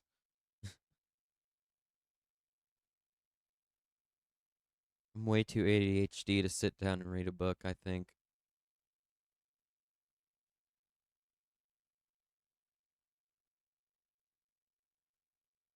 Let's see, what have we got next? We don't have very many. We have like, how many? 3 left? 4? Yeah, we got 4 left.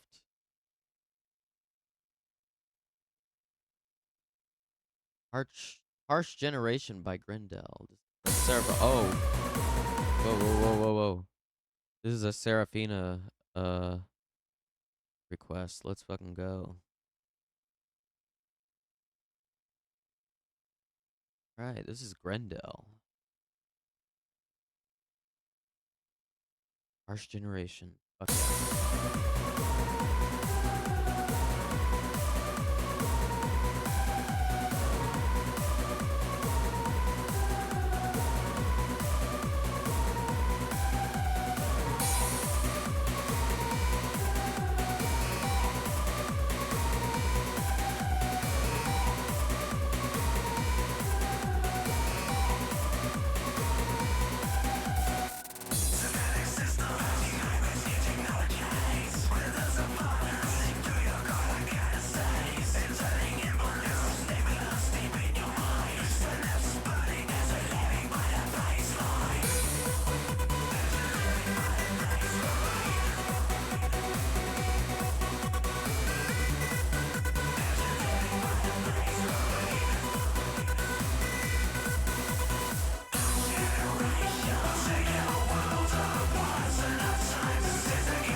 Generation Unleashed.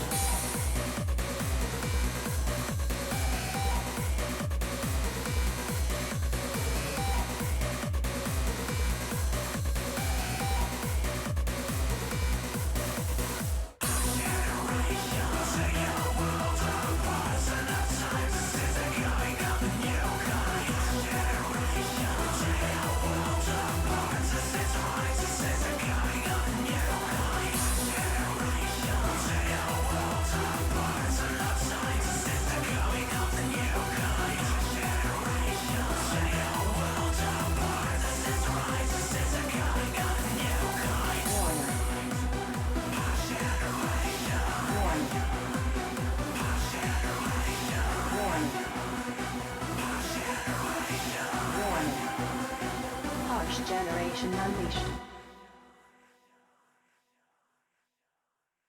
And that was Harsh Harsh Generation by Grendel. A lot of that, yeah, we were talking about that EBM style of music. I've never really listened to too much of it, and it's interesting. Yeah. I was just thinking about it reminds me of like when I would go to EDM festivals and shit.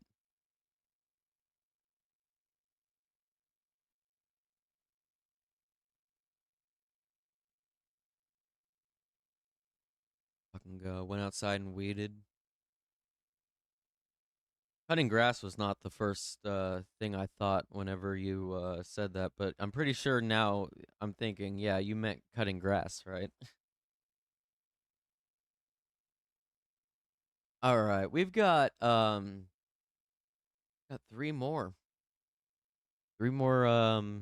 requests today. This one is a Serafina request. Hocico?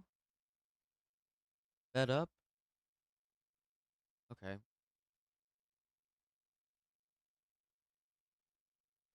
Hocico. I don't know how to pronounce that. Is it Hochico or Hocico?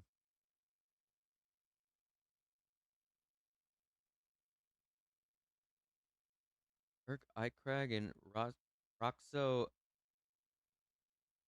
Agroyem, two angry survivors of the physical and mental violence rising daily on the streets of Mexico City, emerged in 1993 as Hochico or I don't know if it's Hochico or Hochico, my bad.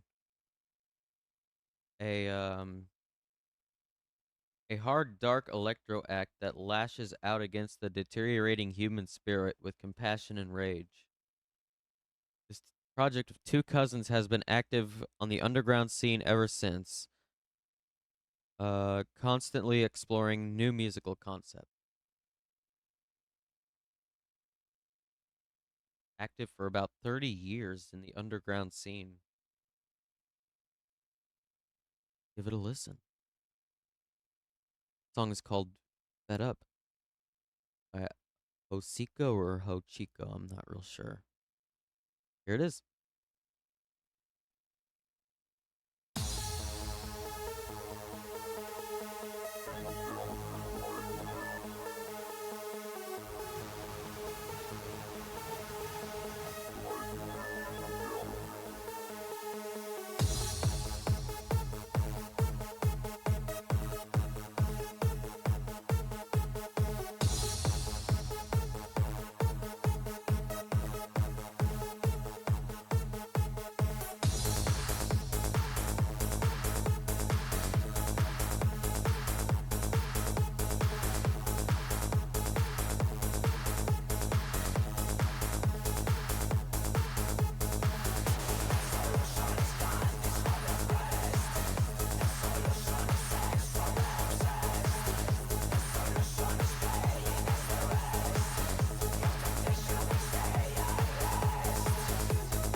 Hell yeah. Fed Up by Hochiko. Go. The fun nights on the club. Hell yeah. Yeah, it's definitely like one of those things that like I don't know, something or like EDM was definitely kind of like an acquired taste for me. It wasn't really something I was into until like 2015, 2016 kind of. Or EDM, EBM, like all the like little groups of electronic music, yeah, like or electronic as a whole. Electronic yeah. It wasn't really until like my friends were playing it like all the time and it just started clicking for me after a long time. Yeah, it was like um yeah, some genres are obviously not. Yeah. Huh. Hell yeah. This was I really enjoyed that.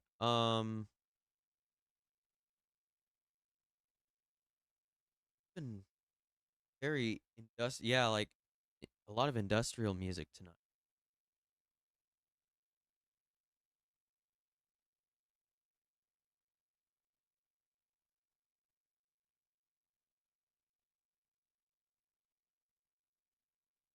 Where are we now?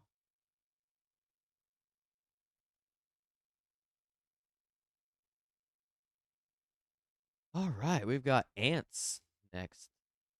Ants has a request. You're into raving and stuff before that? Hell yeah. Let's fucking go. It wasn't until around a little after high school that I started getting into it.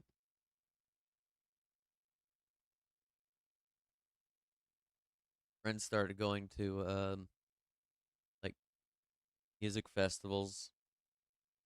I went with them once and it just was like never the same after that.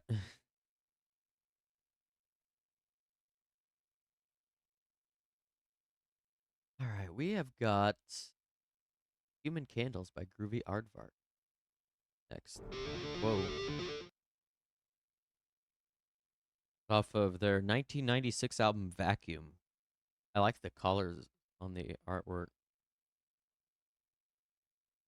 Feels very like mid-late 90s to show y'all.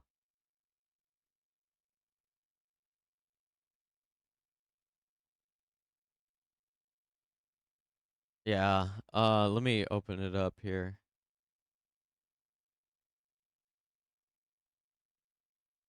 Oh, no, no, no, no. Oh, why'd you do that?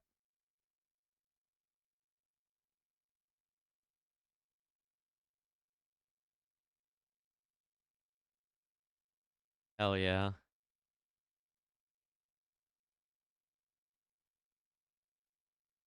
Being pilled up in an abandoned warehouse turned into a club and shit. Oh, yeah. That's what,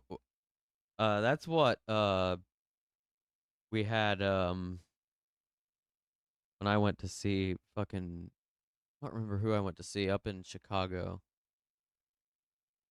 Oh, there was like a couple artists. It was good. All right, this song is called Human Candles by Groovy Aardvark. Let's fucking go. Take us back to our main view.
Hell yeah. That was... Oh, that's competing for my one of my favorite tracks of the night so far, yeah. That was fucking... That went fucking hard. Yeah, that was fucking wild.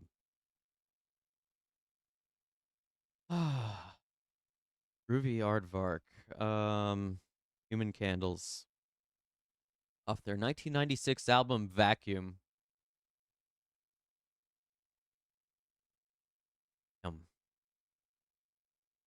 Absolute banger.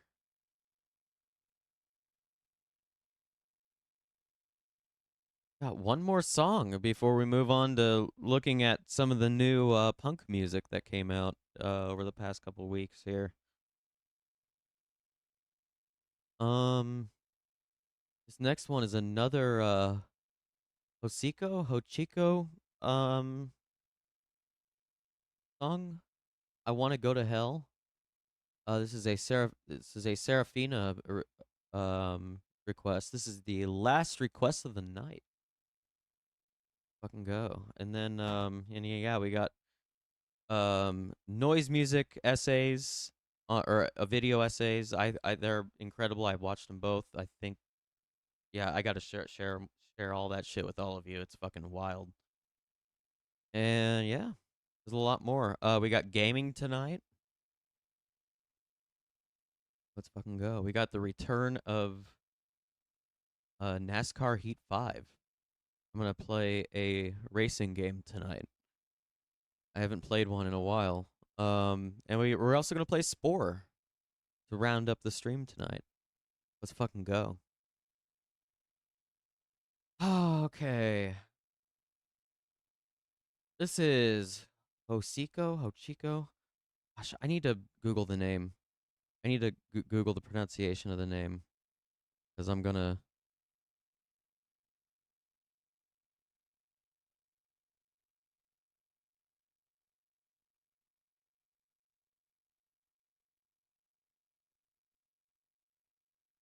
Osiko?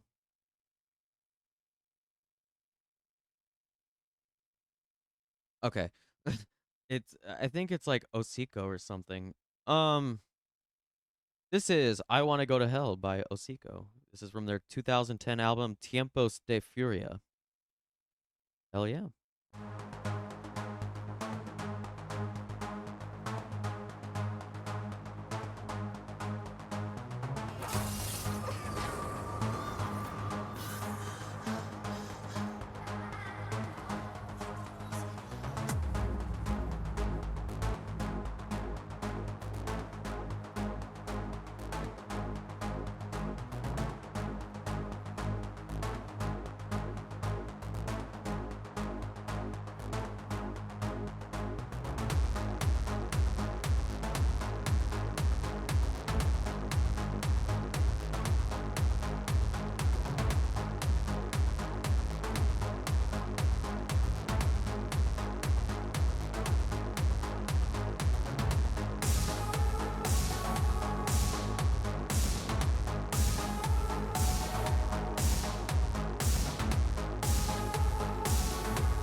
And that was Hocico. I Want to Go to Hell off of their 2010 album Tempos de Furia.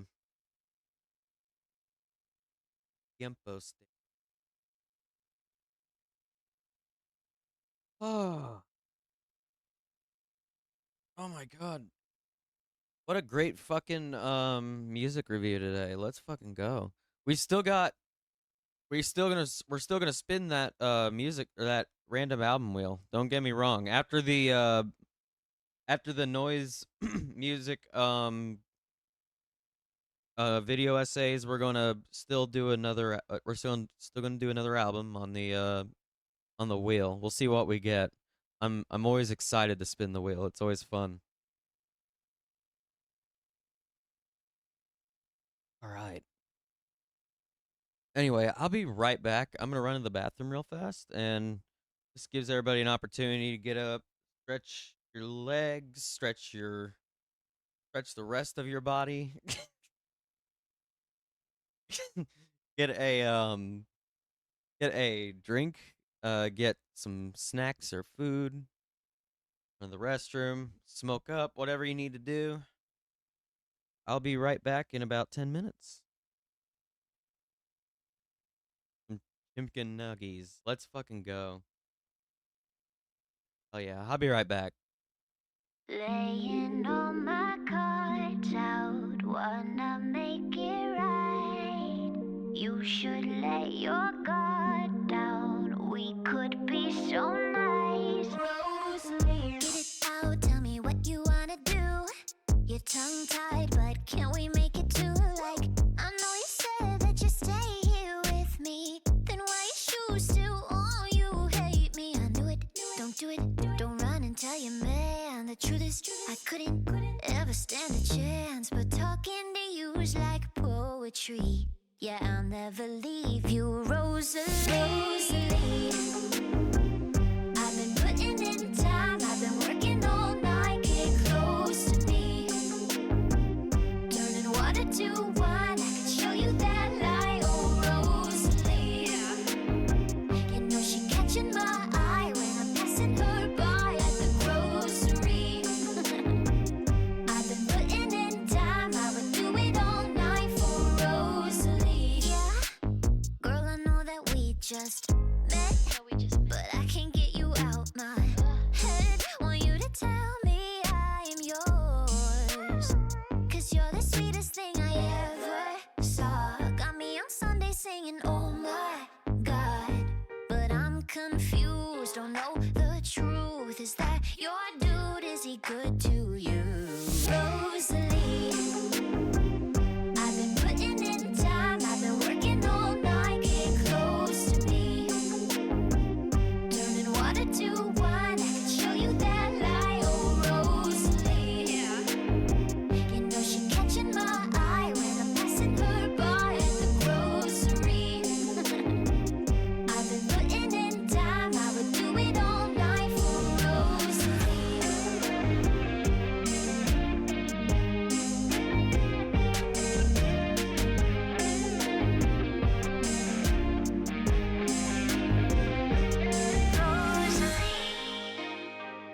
I've been putting in time, I've been working all night, get close to me. Turning water to wine, I could show you that light. Oh, Rosalie, I've been putting in time, I've been working all night, get close to me. Turning water to wine, I can show you that light. Oh, Rosalie, you know she catching my eye when I'm passing her by at the grocery. I've been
And that was Crack Cloud,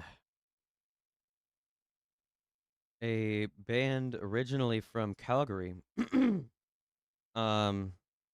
has been signed to a record label here in my town of Bloomington, Indiana, as of last week. Jaguar, which I can, like, Crack Cloud has become like my favorite, one of my all-time favorite bands this year. And when I found out that they were signed to Jaguar for this album and maybe for the future, I don't know how long they're gonna be signed for it, but god damn, that was just a wild thing to have happen. So I'm fucking so excited to see what Crack Cloud does. Anyway, I should play their new song more frequently. They have a new album coming out in June or July. I forgot which one, but fucking go. Anyway, enough of me ranting about music. We have a documentary to get to. Well, documentary slash, what is it?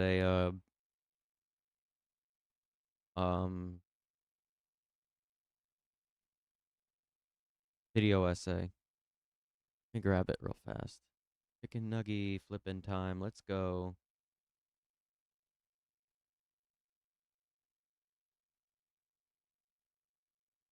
Now.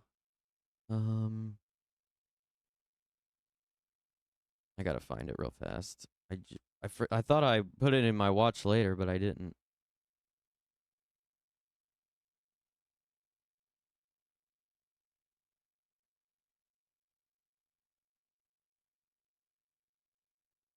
All right.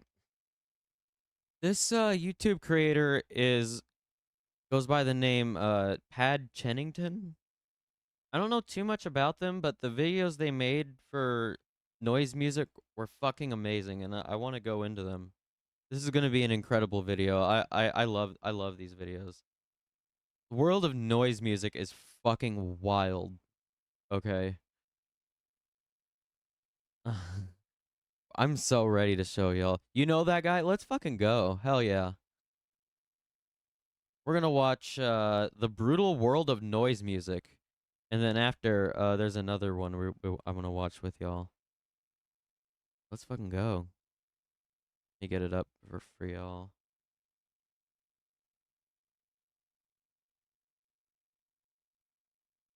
Okay. Alright, here we go.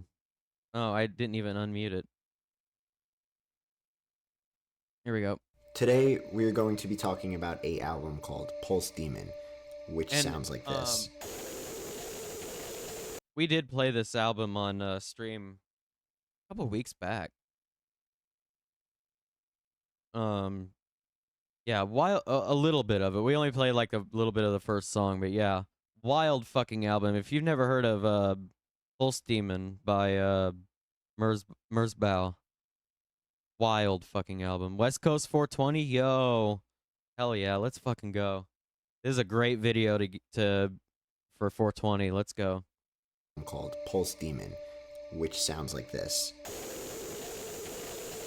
Pulse Demon is an album released by Japanese noise artist Merzbow in the year 1996. It's an album, as one of my friends described it to be after listening to it for the first time, that sounds like you're putting your ear towards an underwater jet in a jacuzzi, only that jacuzzi jet is turned up by like 1,000 times. It is also an album that is considered to be one of the most classic and essential releases in the noise music scene, from an artist who has obtained an almost legendary status to fans. But for those who haven't heard of this album before, or even the existence of noise music in the first place, I'll give you a hint of probably how your first experience will go when listening to an album or project from this very, very interesting corner of music. You'll stumble across a noise album one day online. You'll probably see someone talking about it or recommending it as some really revolutionary piece or something, and the artwork will look pretty cool, so you'll click it, you'll check it out, and it'll load up. You'll get through about a minute or so of it, and then you'll just, you'll pause it and just be like, what is this shit? It's loud,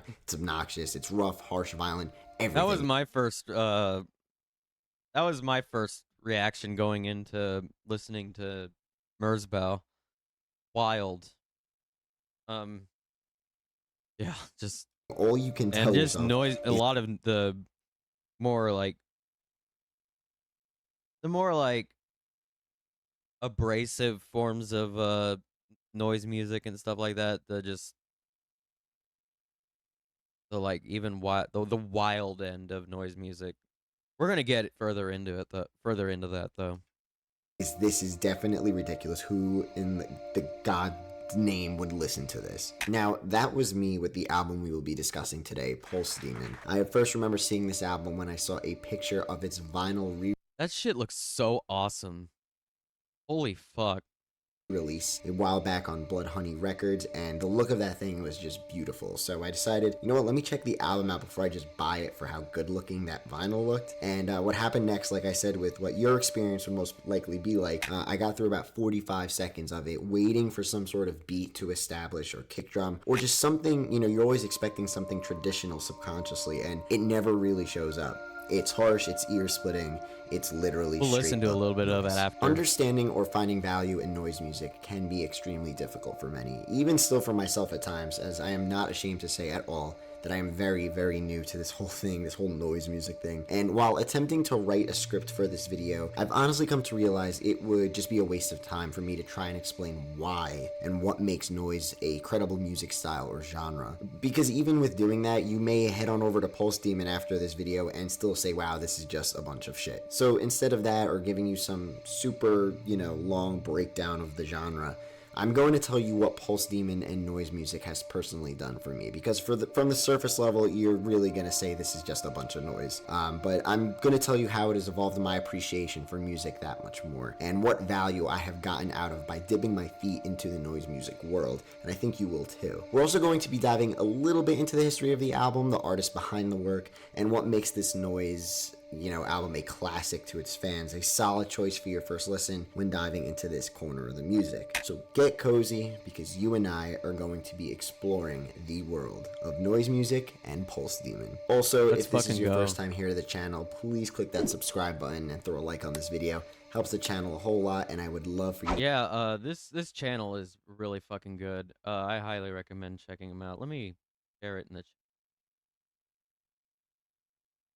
Oh yeah, I've definitely subscribed to this channel. Highly recommended. To be here for my next video. Noise music has a pretty dense history, tracing all the way back to the 1910s with Luigi Risolo. Risolo was an Italian futurist artist who at the time wanted to create more complex sounds in music. Risolo had a belief that the Industrial Revolution evolved a person's desire for more non-traditional sounds. That's an interesting thought, honestly. Huh.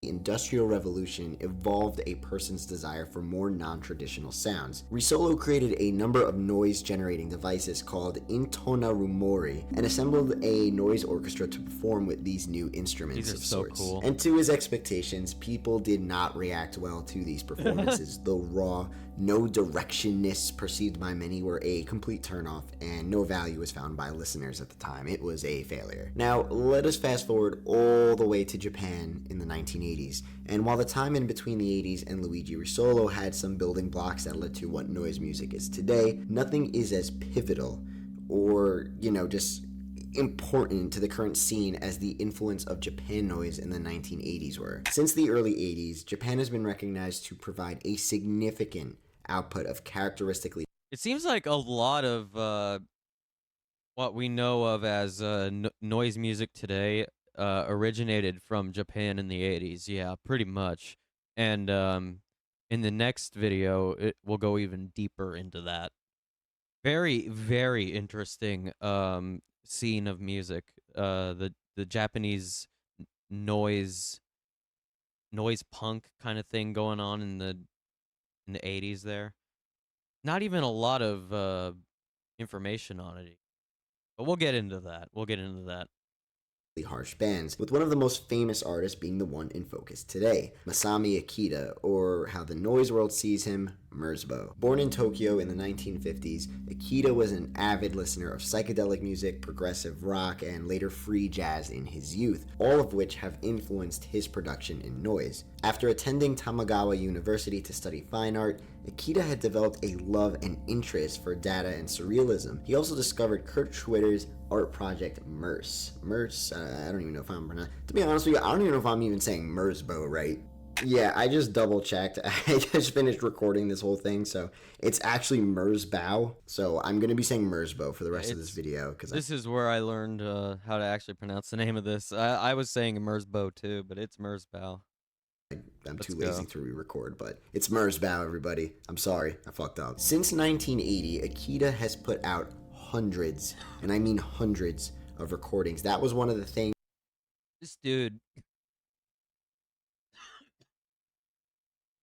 was putting out so fucking much. Look at this shit. Has put out hundreds, and I mean hundreds, of recordings. That was one of the things that really blew my mind when doing the research for this video. Like, this guy put out so much shit. It's crazy. He contributed to over 200 exclusive tracks for compilations. He collaborated with dozens and dozens of musicians and has made a number of guest appearances on recordings by other artists. His discography is massive, including 321 studio albums. This dude has made 321 studio albums.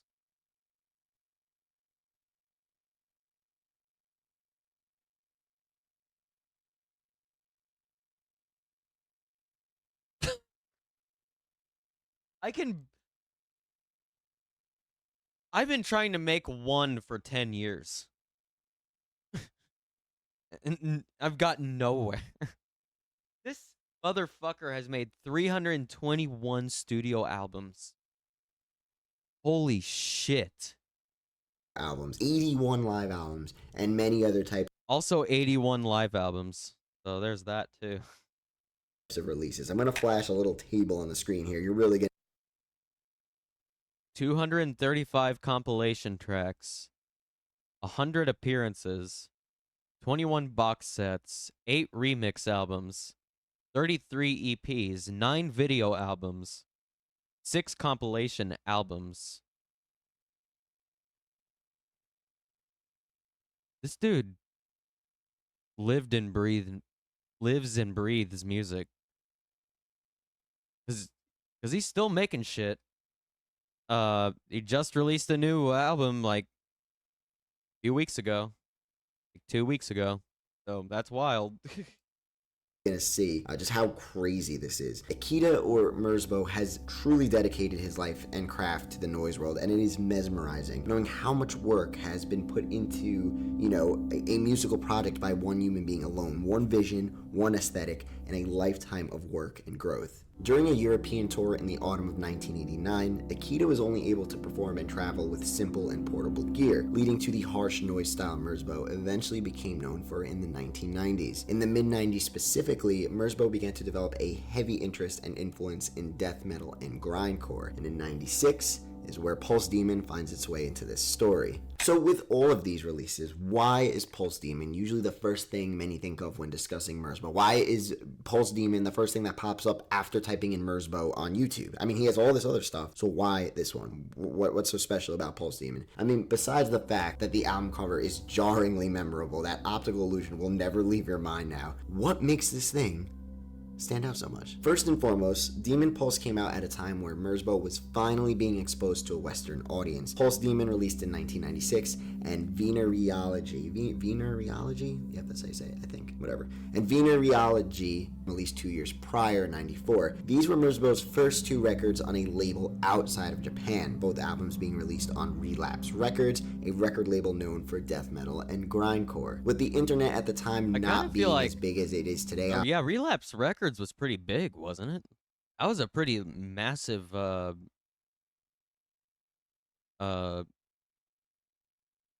record label at the time, right?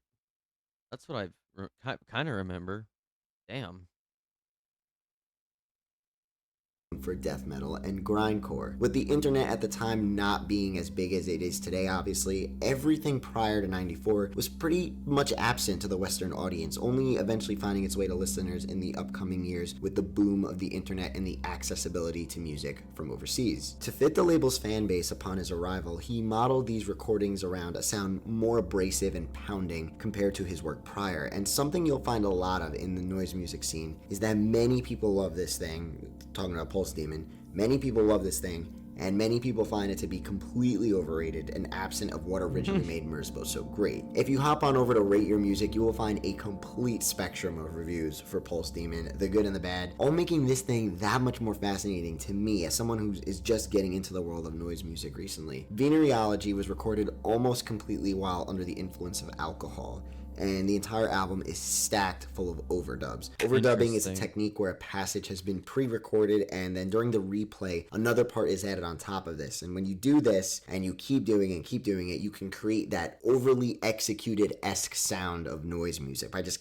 compounding and crushing layers on top of each other. Pulse Demon, on the other hand, was recorded fully live in studio with no overdubs at all and was recorded completely while Masami Akita was sober. Pulse Demon is simply pure sound, viciously unadulterated static, as Pitchfork puts it, also giving it a very nice 8.7 rating paired with a great review that really hits the nail on the head of what makes this album such a special Merzbow release compositionally. And that's one thing why I'm not really going to break down the album literally musically. I'm going to kind of just briefly talk about it and more so talk about my feelings towards it and why it's given, how I found meaning from it, I guess I can say. So head on over to that review, that article. I'll link it in the description below if you want to read more about like what makes this album so special compositionally. Great read. Definitely a great read. So personally now, I've listened to this album front to back, I would say about 3 or 4 times for the making of this video. I've only heard it all the way through once. As someone who's never really found himself it's a wild into the ride. noise music world before, I have definitely developed a new appreciation for this album and what it provides for me as a music listener. Pulse Demon these past couple days has become like a saltine cracker to me.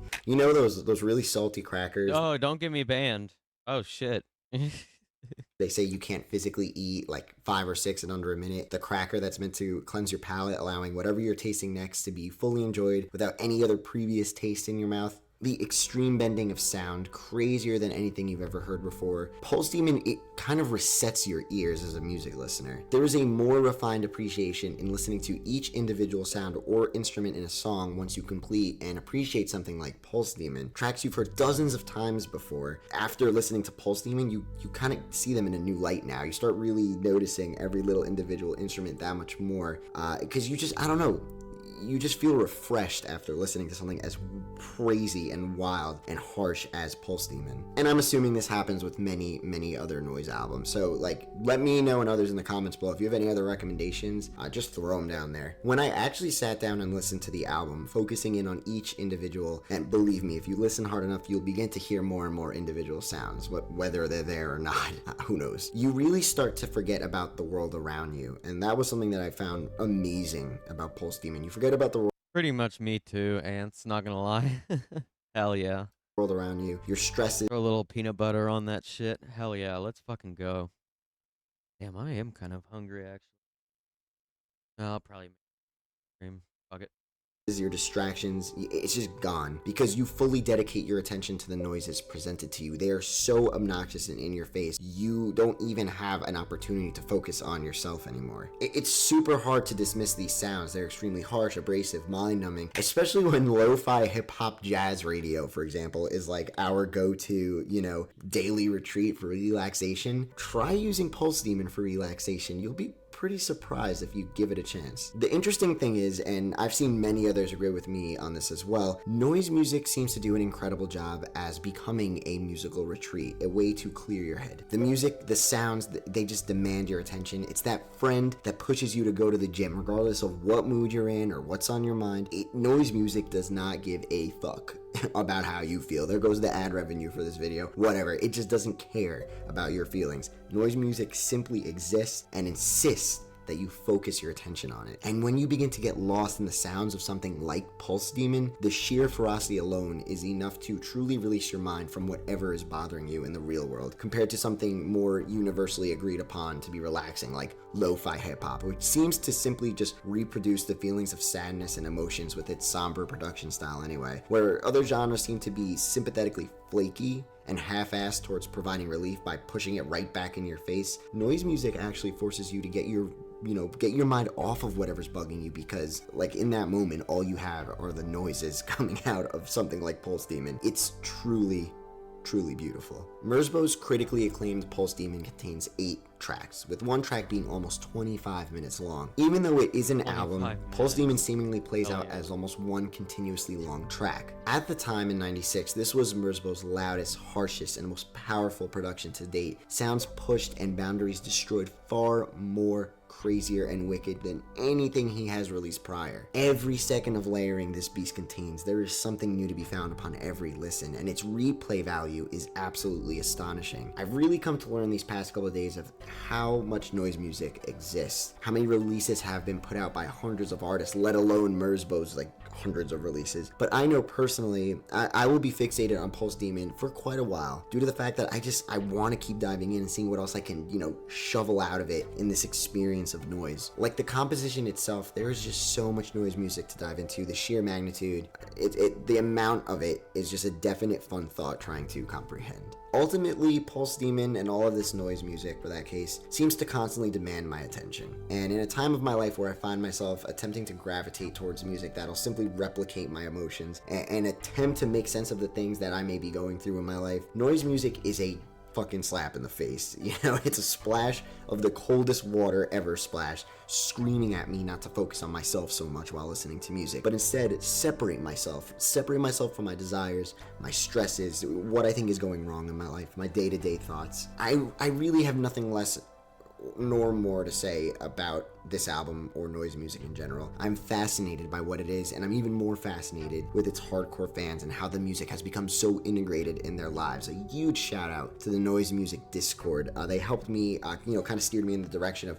what to listen to, some other Merzbow releases, and just their thoughts on noise music in general, and they are some of the nicest people I think I've ever talked to on the internet. Class acts. Everybody over at the Noise Music Discord, shout out, you guys are killer. Like learning proper meditation, I think noise music will be a long journey for me. Something that I can return to from time to time to cleanse myself with and become more and more friendly with each visit back. It's all weirdly very therapeutic, and I think after a couple dedicated listens, you will also find some extraordinary remedies within the world of these hyper-static adventures. Happy listening, my friend. Thank you so much for watching this video. If you want to contribute to the channel and help me possibly one day do this full time, This was The Brutal World of Noise Music by Pad Chennington. We've also got another one of his videos that we're going to watch next about a specific type of noise music. But first, I want to play a little bit of Pulse Demon. I'll play just a little bit, and I'm going to limit the audio on it because it is a loud, grinding album. Hold on a minute.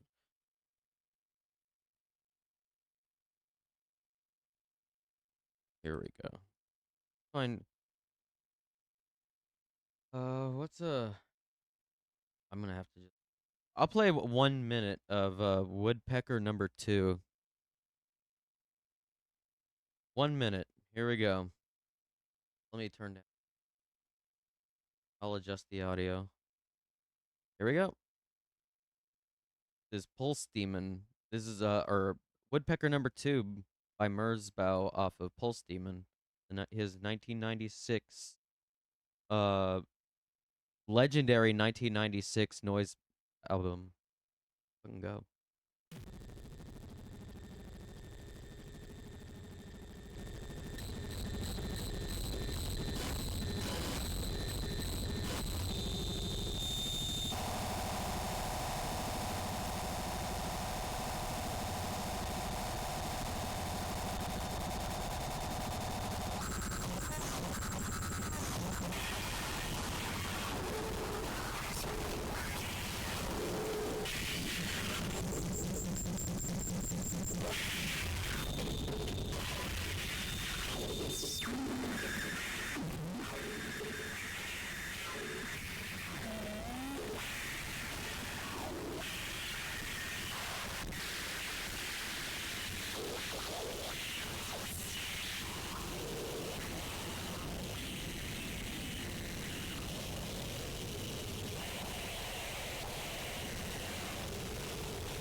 And that was 1 minute of Woodpecker number 2 by Merzbow.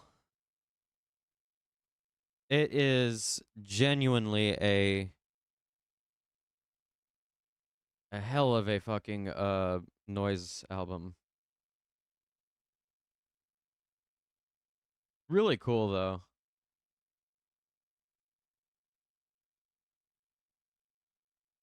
Can a Oh bulldozer... shit. Here we go. Here's the big fun that we've got. We're going to talk about Japan's most dangerous band.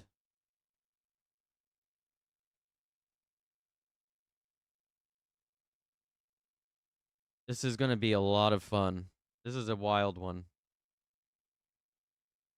This is a wild story. Are you all fucking ready? Let's go. Let's fucking go.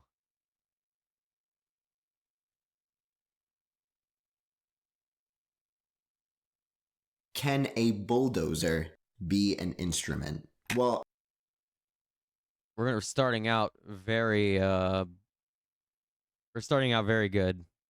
I'm sure you and I can both agree, no, not really. How would a bulldozer, a construction vehicle, accomplish the same job as a guitar, or a bass, or drums, or a piano, or a keyboard, whatever it is? But for artists who perform in the realm of noise music, challenging conventional ideas about what music could be and how it could be performed is just a part of the day-to-day. In 1985, legendary Japanese noise band Hanatarash would perform at the Tokyo Superloft, a show which saw their frontman, Tetsuro Yamatsuka, or better known as Yamataka Ai, drive a bulldozer through the venue. After a pile of debris and destruction was left, audience members had to restrain him from throwing a Molotov cocktail onto the wreckage. Hanatarash, to put it lightly, was known to cause a ruckus, using a variety of instruments, objects, and tools to create the sound during their extreme and savage performances. The band would eventually become too much to handle for venues and clubs alike, not only requiring concert-goers to sign a waiver regarding the potential for injury at their shows, but eventually also requiring a guarantee from Yamatsuka that his on-stage behavior wouldn't cause damage to the properties they played at. Today, I want to explore the story and take a look at the music of Hanatarash, Japan's most dangerous band. A couple of months ago, I did a video on fellow noise artist Merzbow and his 1996 release of Pulse Demon, a video which has ended up becoming my most viewed video on the channel ever. Ever since I made that video, I've only gotten more and more interested in the world of noise music, and more specifically the growth of the noise scene in 1980s Japan. So I knew it was only going to be a matter of time until I found myself taking a look at another artist or group from the scene. If this is your first time here and you love exploring fascinating music, make sure you hit that subscribe button, turn all the notifications on, hit the like button, you know the deal. Not only does it help the channel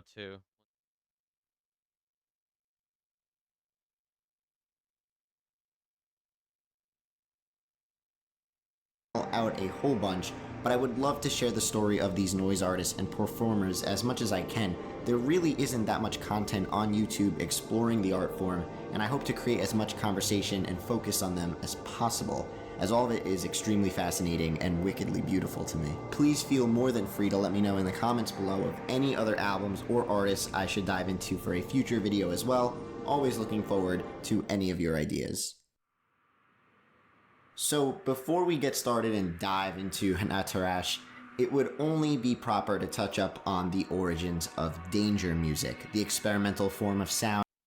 Here we go. It's time to talk about danger music. Are you all ready to hear about danger music? The title, like with a genre name like that,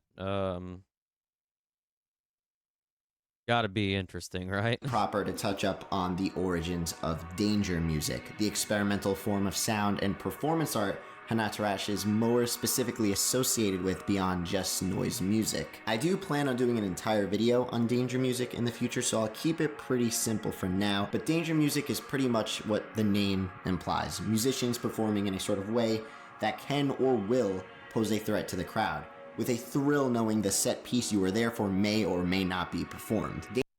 What a wild concept. Just a wild concept. Would you ever go to a danger music event? That? Danger music can be traced all the way back to the early 60s. American artist, poet, and composer Dick Higgins creating his series of danger music scores defying and challenging the normalities of what a score should be. Here we have some of the original scores created by Higgins. Some are the original typed versions from the 1960s, and some are part of a recreated hand. Wait, what did it say? Work with eggs and butter for a time. What does that mean? For the dance. Danger music number 15, for the dance. Work with eggs and butter for a time. What the fuck? Some are the original typed versions from the 1960s, and some are part of a... Danger music number 3. Divide a large pack of incense among those present in a moderately large room. Ask each person to burn his or her incense without flame altogether. Darkness throughout.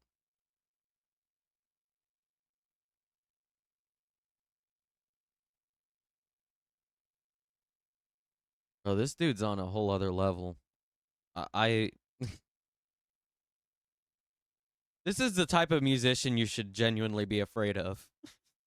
A recreated handwritten set that Higgins created in 1989. Some are nonsensical and humorous, like let's take a look at Danger Music number 41 here. What's this? Which requires you to take off your old coat and roll up your sleeves. Okay. Take off your old coat and roll up your sleeves. Okay. Seems pretty normal. Pretty simple. Others are pretty much impossible to perform, unless of course you really want to bleed for your art, no pun intended. Oh, okay. Danger music number 9. For something. Volunteer to have your spine removed. February 1962. Okay. I hope they never played that live. And perform Danger Music number 9, which is simply volunteer to have your spine removed. And then, how could we forget about everyone's favorite, the essential classic, Danger Music number 17, Scream, Scream, Scream, Scream, Scream, Scream. Alright. Alright. This dude's, I love this dude already. I'm going to leave a link below to an article titled Danger Music, The Scores of Dick Higgins, written by Bradford Bailey if you seek more detail on the origins of this style. There you go. If you want some really bizarre shit, check out Dick Higgins. Performance art. As the music world developed through the 70s and 80s, many bands and artists would begin repelling the excessive nature of the mainstream rock that came before them, hence the birth of punk rock or simply punk. Musicians taking a hold of their sound and direction by often self-producing and distributing their tracks through Yo, what's up with the closed captions?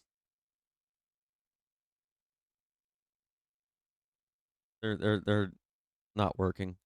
You want weird shit? Check out that dick. Oh, whoa. Independent record labels, punk defied the norms of what rock was at the time and how to get heard. Unrestrained melodies with a rapid-fire feel and raw production value, punk glorified the DIY aesthetic and took many under its belt. And while places like New York and London are known for the creation of punk and the craze that followed, it was only a matter of time until Tokyo and Osaka would also soak up the scene like a sponge. In the 1970s, Japan was dealing with problems like major price inflation, an oil crisis, and industrial decline. There was a bunch of things, and things, they just were not looking too hot for the country, so the introduction of punk rock couldn't have been more perfectly timed, as it provided the youth in Japan with a voice and, more importantly, an outlet. During my research for this video, I found it extremely hard to get any good footage or high-quality photography, not only of Hanatarash, but of the entire Japanese noise and punk scene in the 70s and 80s in Japan. However, wherever I would look, one name kept popping up: Jin Sato. Jin Sato was a photographer who captured much of the scene back then, and as I kept looking for more and more footage of these shows existing, it really seemed like this guy was one of the only ones These photos are capturing so fucking cool. Holy shit, dude. God damn. and archiving these incredible underground shows. I knew I had to get in contact with him, not to only just ask about permission to use these photos in my videos, but to see if he had the files on hand so I can get them in as high resolution as possible. After a couple of weeks emailing a person by the name of Tomoya Kumagai, editor and producer of Jin Sato's photo book Tokyo Underground, I was eventually sent a folder of old photographs. I love this. They sent the person, I guess this is a friend of the band or something. Says, "Hi Pad, so sorry for our delay. I don't know why we took so much time, but here's the files for you. Please check it. I love you, Punk's not dead. All the best, Tomoya." What a based fucking person. Jin took in his early years, and once I started opening them and just taking a look at what I got, I knew I was truly holding on to something very, very special. There is this feeling of art, expression, emotion, and energy in these photographs that explode through its black and white boundaries. Performers so engaged with such an animated looking crowd that gives everything so much color. Some people look completely... That wasn't a band, that was the photographer of all these underground punk shows in Japan. That's right. That's right. My brain's fried. My bad. Into it, while others seem like kind of scared or looking for a way out, and to be able to move my eyes through every aspect of these photos is one of the most incredible moments I've ever had on this channel throughout my years exploring and discovering cool music. Thank you, Jin, for your incredible contributions to the scene, as well as allowing me to use these photographs for this video. I'm gonna leave some stuff about Jin Sato and his photography in the description below if you want to see more. Japan, 1984. Here we go. How extreme could rock and roll get? Let's As go. punk became a staple of music, artists eventually wanted to not only see how much further they can push sound itself, but how they could create performance art that would defy the traditional concert-going experience. After both working as stagehands for a German industrial noise group, Yamataka Ai and Mitsuro Tabata would meet and form the Hanatarashi, which translates to the snot-nosed in English. Eventually, Ai wanted to drop the I, that's a weird sentence to say, in Hanatarashi as it signified the individual instead of the band as its own entity, which ultimately led to the band being known as just Hanatarash. With previous acts like the Japanese noise group Hijo Kaidan releasing material in the early 80s, the blueprints for noise in Japan were already laid out for Ai and Tabata, but how could they push that envelope even further? Like many noise or industrial acts of the 80s, Hanatarash's discography and activity could be kinda cloudy and not 100% confidently known and archived, but starting in 1984 we would see Hanatarash release a number of cassettes under the Kondon Kassex label in Japan. Throughout their years of activity, Hanatarash would ultimately revolve around Yamataka Ai. Ai would also form the noise rock band Boredoms in 1986, which is what he is definitely known more for as a visual artist and performer. We're gonna check out Boredoms after this video too. A fantastic band that Kurt Cobain actually ended up bringing to the U.S. to play at some music festival. I think it was Lollapalooza actually. Lollapalooza 93 and 94. They played, or Boredoms played at those shows. Wild. His screams, mumbles, and instrument-defying sounds crafting up one of the most erratic discographies I think to ever exist. Throughout the 1980s, Hanatarash was considered to be one of the most dangerous shows to ever see live, especially around the time of their formation. He was just throwing around gas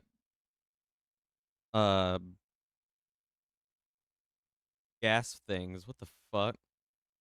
Where their live shows were definitely at their most violent and extreme. The list of what Yamataka Ai would do just goes on and on, from throwing gas drums and cases of beer bottles around the stage and the crowd, to even cutting a dead cat in half with a chainsaw that he found dead in an alley before the show. Fucking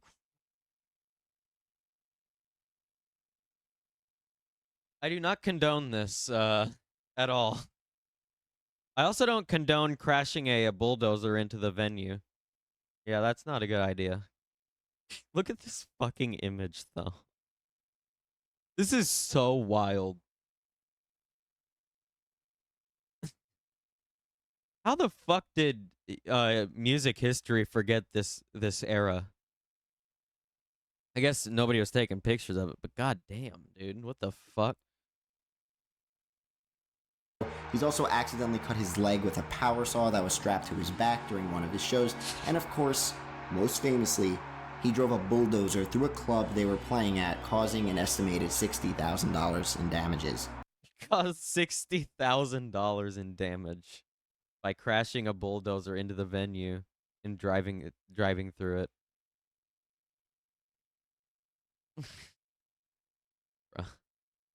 Now, I, for one, obviously do not condone the acts of Hanatarash on stage. Don't like chainsaw a damn dead cat, you know, but with all things performance art, it is obvious to see why people would come to these shows and keep on returning. Curiosity and the desire to see something wicked or extreme unfold right before your eyes, Hanatarash performances piqued the curiosity, shot adrenaline through the body, the idea that as a concert goer, you could just watch someone else do it, whether that be smashing glass or screaming and bending your body in a contorted, unsettling sort of way.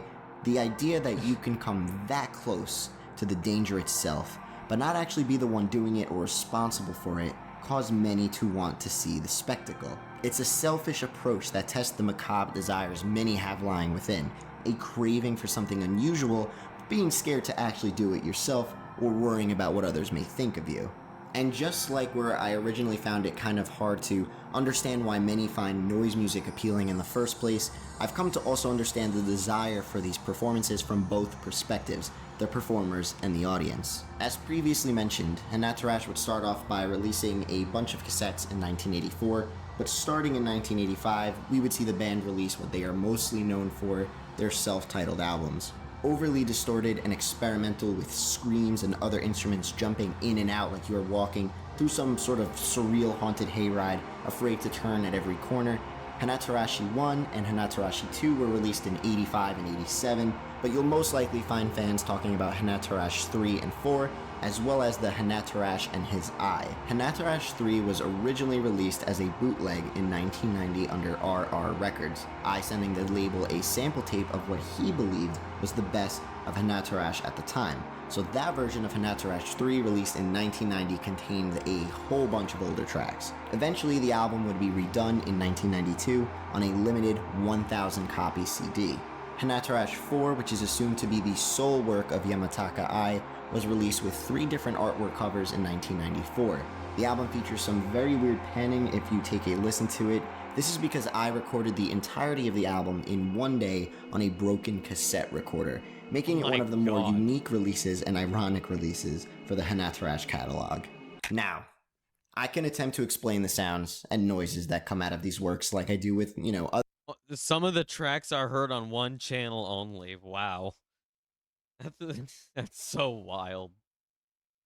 What a weird moment in what a weird, strange underground scene. Other albums or artists or genres that I usually do in my videos, but similar to how many others felt about Pulse Demon, especially at the beginning, it's very easy to just look at this and immediately say, okay, this is a bunch of shit. Who would actually listen to this? And just like I found with Pulse Demon and my personal feelings towards it, the work of Hanatarash benefits me in a way that it just seems to cleanse my musical palette and makes me almost miss the music I usually listen to. I can definitely admit I have a tendency to discover a new song or artist and non-stop keep it on repeat for a couple of days once I immediately discover that track, only to shortly, completely kill it for myself. But noise music has become a sort of tool that reawakens my love for certain sounds that I may have grown tired of, even the day before. When I find myself listening to noise, I usually do so for about a day or two non-stop. It's really, really weird.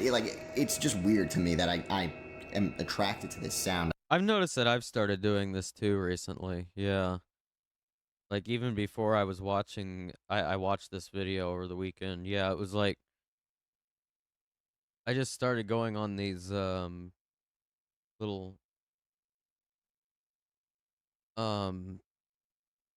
rabbit holes about noise music and shit, and it was really interesting. I'd just sit there and keep listening to it a day or so. I don't know if I could do it for multiple days in a row, but I guess. And it almost becomes therapeutic for me. And that might sound crazy to many of you, but there's a reason this sound and art form has become a passion for so many people. The thrashing nature becomes so obnoxious that any other stress or worries you thought you had or you thought may be, really important, they like weirdly enough become obsolete as you naturally drive your attention to the sounds in front of you. You cannot avoid the sounds of Hanatarash. Today, Yamataka Ai is regarded as an iconic figure in the world of noise and punk. There isn't much footage of his performances from these earlier days, with unfortunately no video footage at all from the Bulldozer gig and only photos, but from what does exist, we can see that he really was an artist who was always willing to throw his body on the line. This image is so wild, though.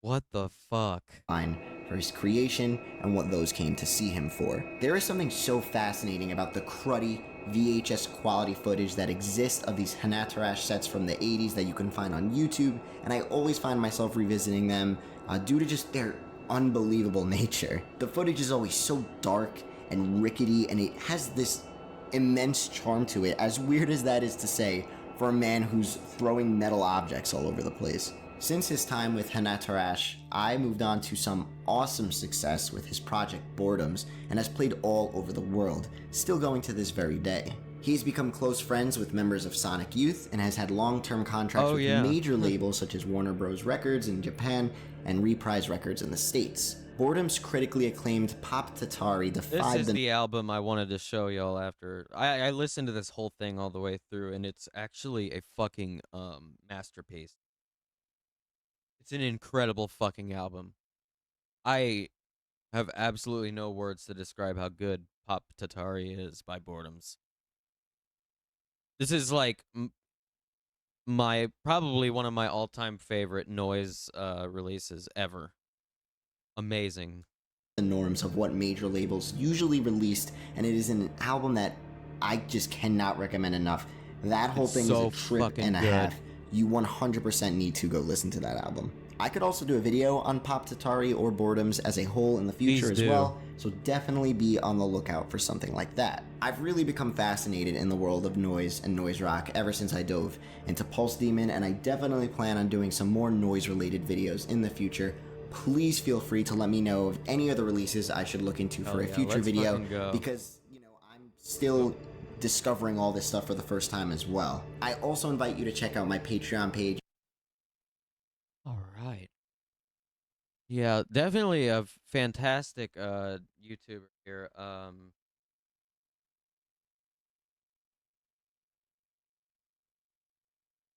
Had Chennington. My weird, one sec.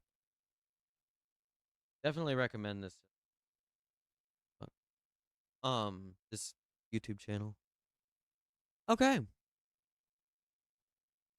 We're gonna listen to a little bit of Pop Tatari. It's a wild one. It's not like Pulse Demon. It's not as abrasive, I would say. It's much more like I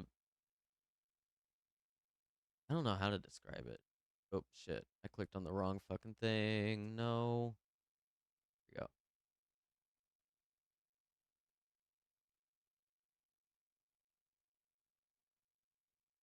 Here we go. I'm gonna play a little bit of Pop Tatari. Oh, no. No.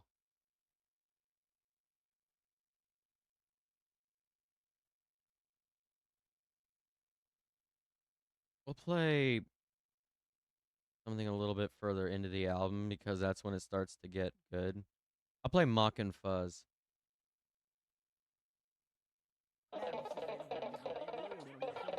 This is a wild fucking album.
This is much more like the like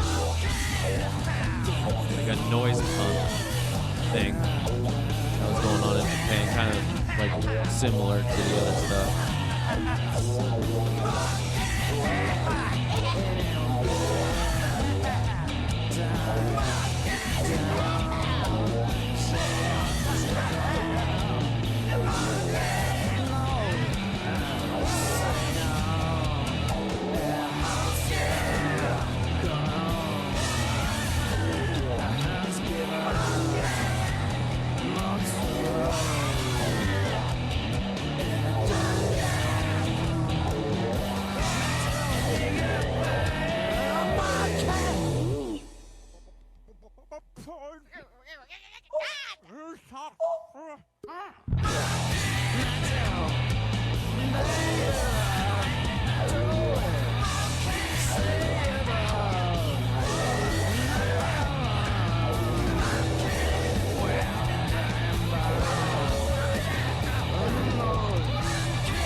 What a wild sound.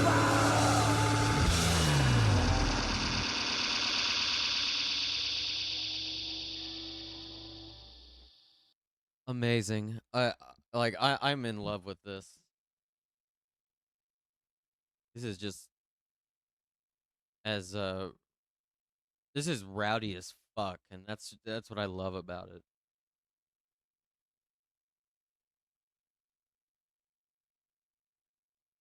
God.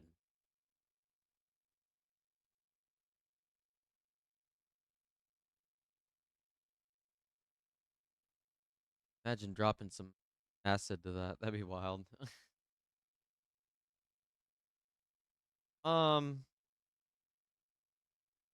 We're gonna spin the wheel now. Time to spin the fucking wheel. But first, I gotta go pee again. Boo. So I shall return in a little bit. While I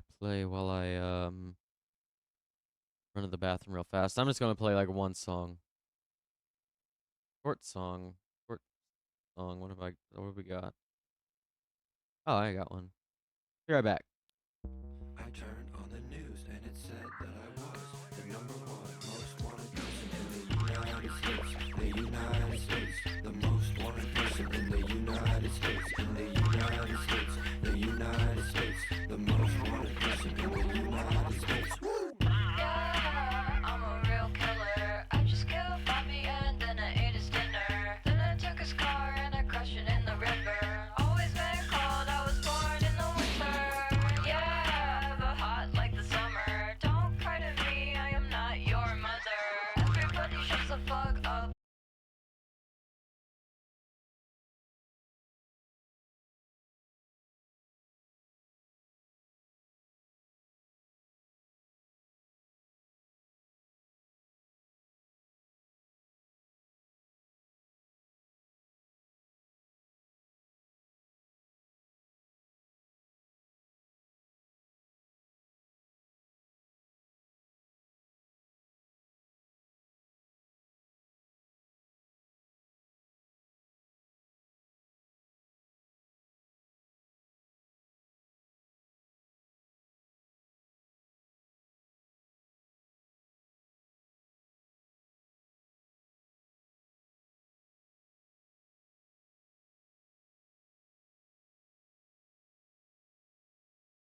put in at least. Like everybody else is like obviously fine. I know there's no problems whatsoever there. It's just the ones I put in. Like I don't know. I didn't put too much of a variety in when I was building the chart myself. So like, yeah, definitely help to have y'all pitching in with your requests. But yeah, let me get this on monitor for y'all. Yeah, here's our wheel. It is time to spin it. This is our third spin of the wheel. Done Dead Kennedys and Bauhaus.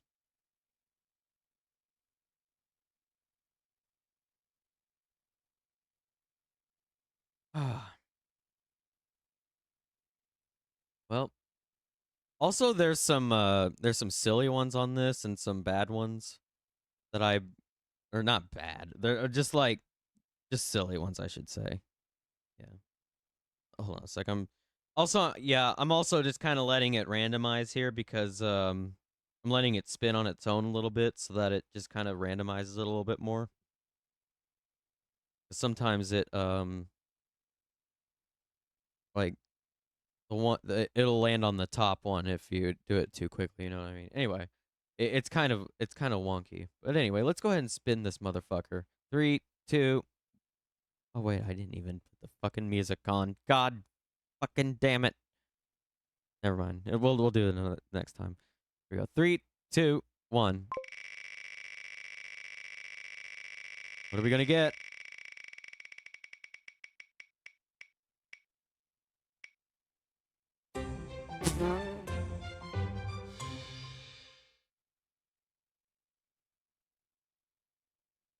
All right. Why not? Ain't no way.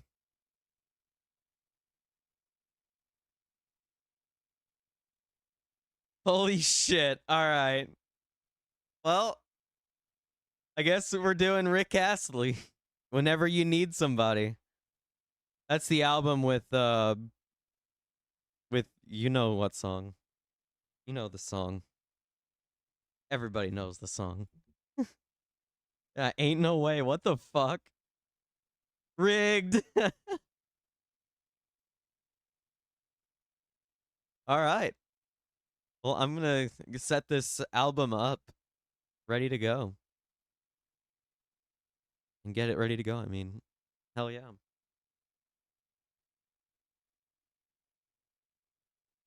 Rick Astley.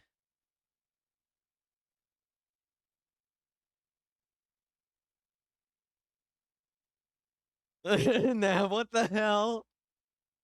I've never heard the album. Oh my god, I'm so pumped for this. It's so fun. We're gonna have a fun time.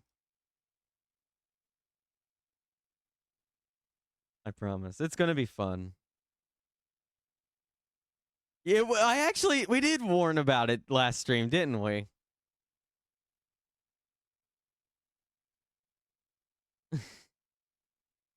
God damn.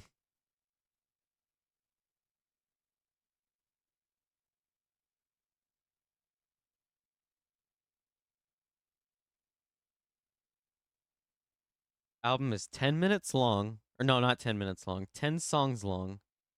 36 minutes, almost 37 minutes pretty much. Flat 37, I'll just say. This is Rick Astley's 1987 album, Whenever You Need Somebody. And of course, it starts out with number one, or track number 1. Never Gonna Give You Up. What's this track? I've never heard of this one before. I was like, that's a nice and short album. Yeah. 10 minutes long. Yeah, no. No, it's 37 minutes, yeah. That would be a really short fucking album. That'd be more like an EP or something, or a single almost. That'd be a short ass EP though. Anyway, this is Never Gonna Give You Up A song I've never heard of before. Let me get the lyrics. God damn it.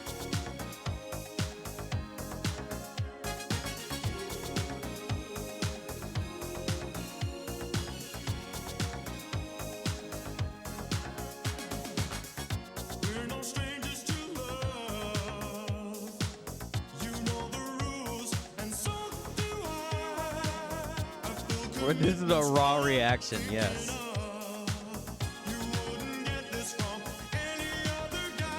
Maybe. It looks good.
Let her go, dude. She said no. Do you hurt me? I guess some people never see, especially a fool like me. Aching, my hands keep shaking, and you know. It would take a strong man to ever let you go. To ever let you go.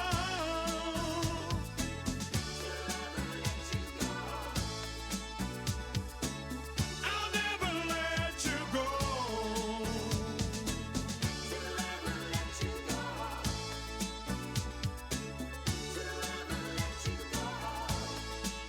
Yeah, I don't get that vibe from Rick Astley Ants. I mean, I don't know. Yeah.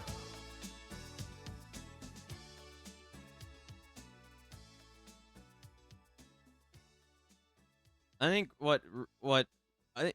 I think what Rick Astley did was he found a formula, and it really kind of worked for him. Like, I don't know. It's interesting. What I said doesn't sound like yeah. This has been a really interesting album, actually. This is song number 4. We got 6 more to go. A lot of these down here aren't really listened to much.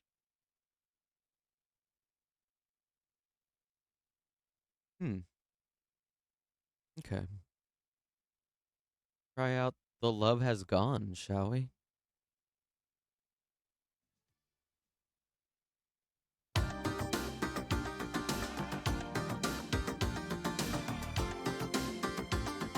Nice synth.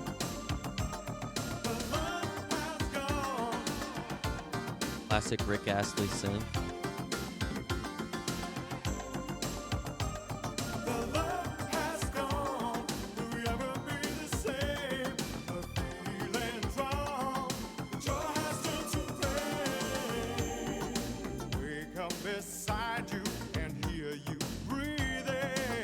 Yeah, he let go finally.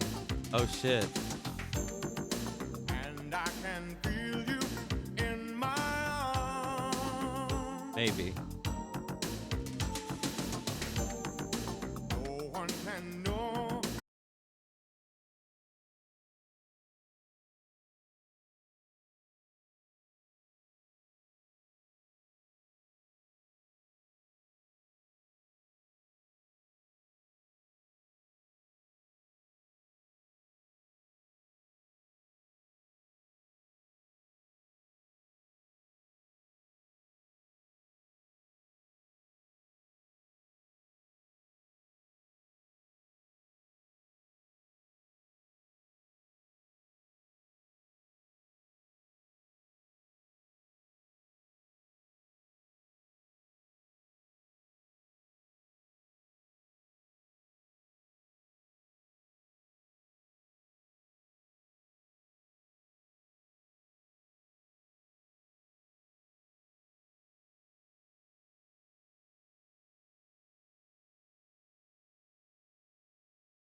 Okay.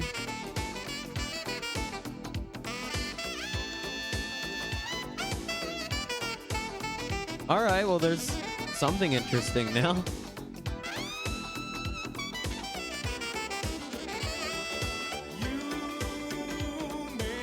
Okay. Well, look. Get back to it again. Look.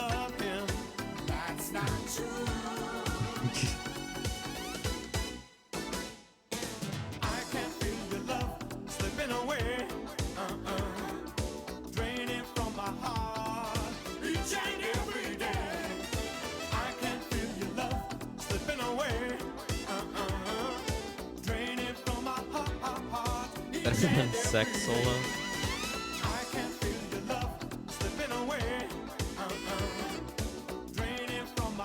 All right.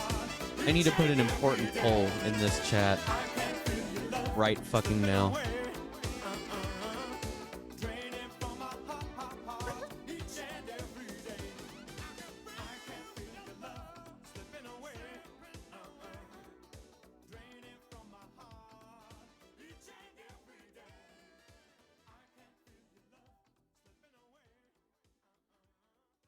Here we go.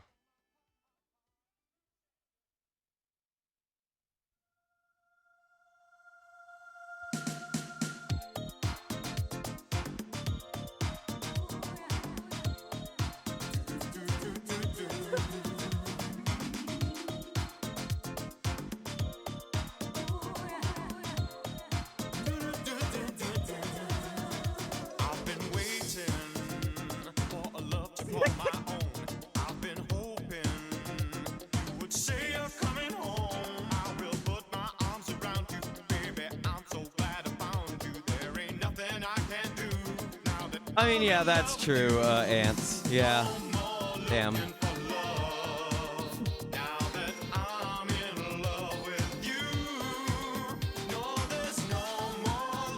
I was thinking more about, like the vibe of the, instrumentations and stuff, but yeah, like... Now that you say that, Ants, yeah, there's no way. Ain't no way.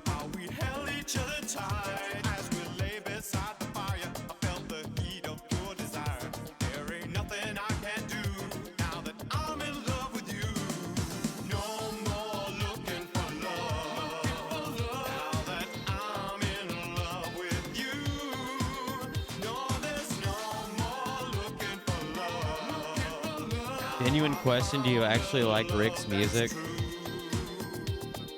Not really. I mean, Never Gonna Give You Up is a banger. But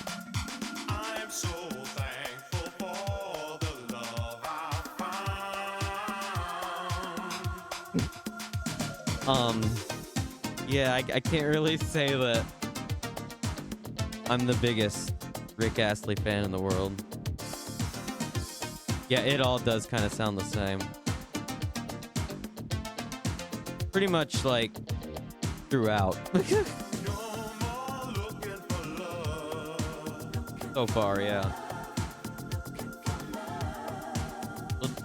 We're on song 8 of 10 though.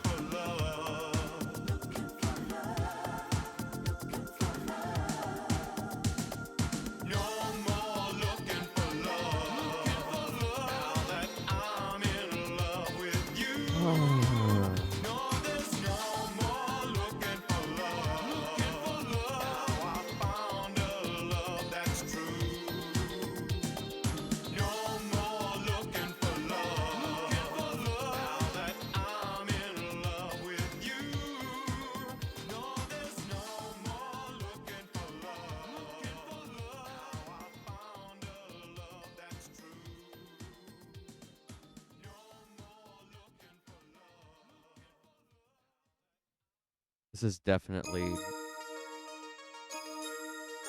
Who the fuck is this? You Move Me. Okay.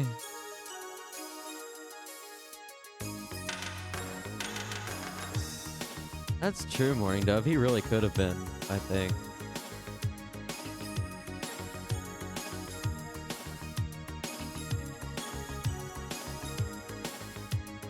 I don't know if he even wrote his own lyrics. I don't think he did, actually, now that I think about it.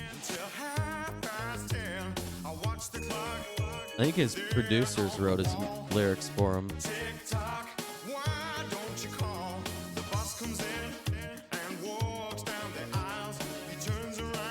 I wonder. I don't know.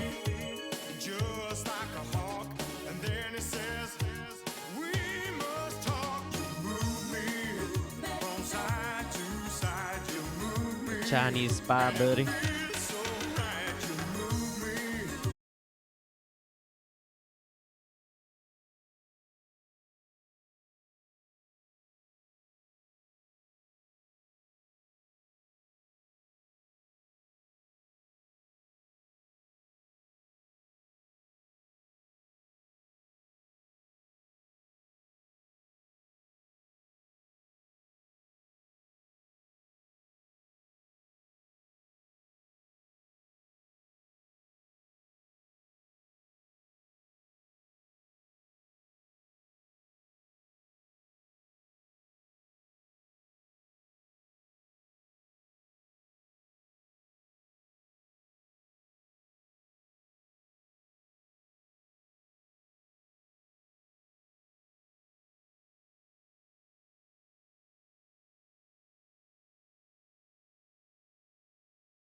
The rest,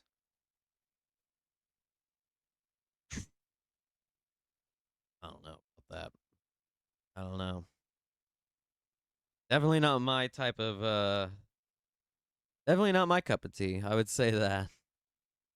Yeah, if you did enjoy that, that was Whenever You Need Somebody by Rick Astley.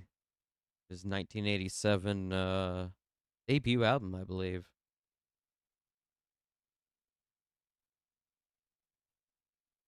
All right. That is it for music. We're going to move to gaming. It's gaming time.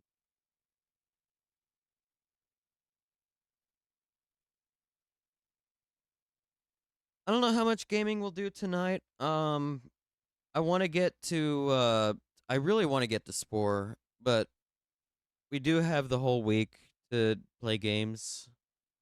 I might go live sometime throughout the week this week. We'll see. Pretty sure I will. And I'll do a just games stream, maybe. Maybe I'll do some light news or something.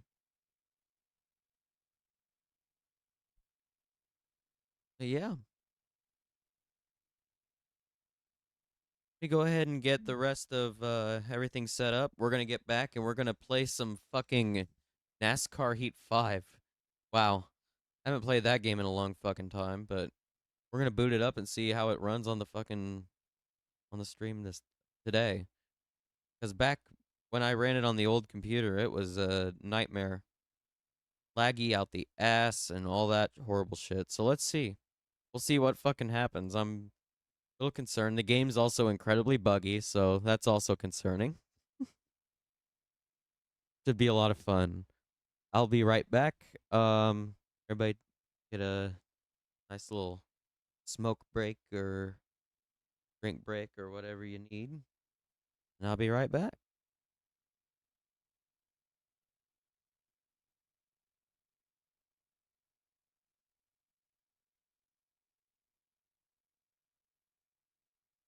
See.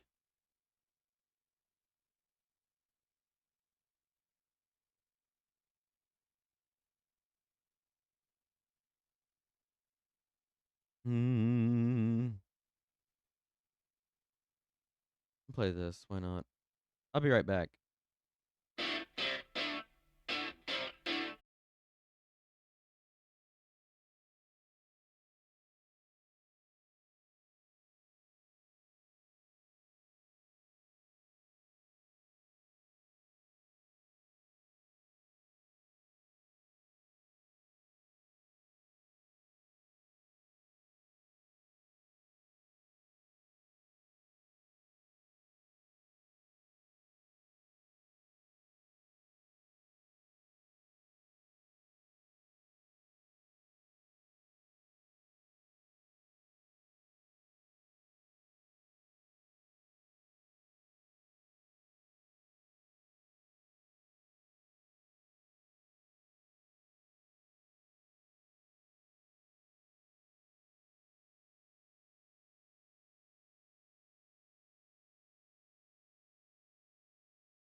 And the PJs, my blend tape plays, bullets are strays, young bitches is grades, each block is like a maze full of black rats trapped, plus the Allen is packed. From what I hear in all the stories, when my peoples come back black, I'm living where the nights is jet black. The fiends fight to get crack, I just max. I dream I could sit back and lamp like Capone, with drug strips on, all the legal luxury life, rings flooded with stones, homes. I got so many rhymes, I don't think I'm too sane. Life is parallel to hell, but I must maintain it be prosperous, though we live dangerous. Cops could just arrest me, blaming us we're held like hostages. It's only right that I was born to use mics, and the stuff that I write is even tougher than dice. I'm taking rappers to a new plateau through rap slow. My rhyming is a vitamin, hell without a capsule. The smooth criminal on beat breaks.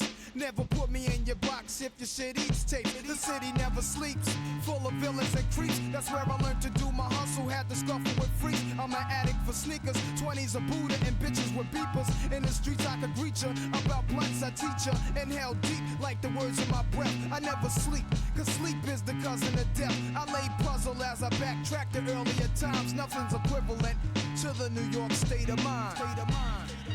Your state of mind. Your state of mind. Your state of mind. Your state of mind.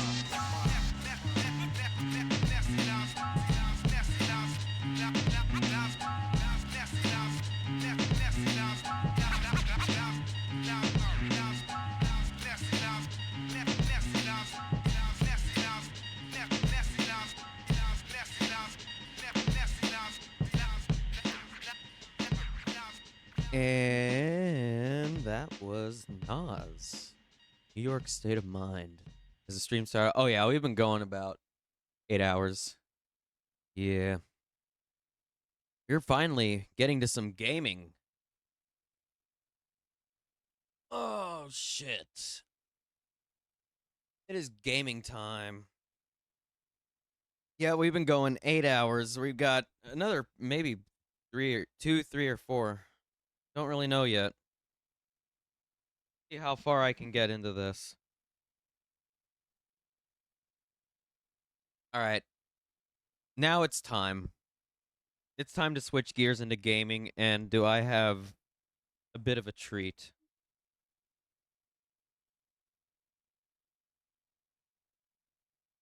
Getting back to racing games on this channel.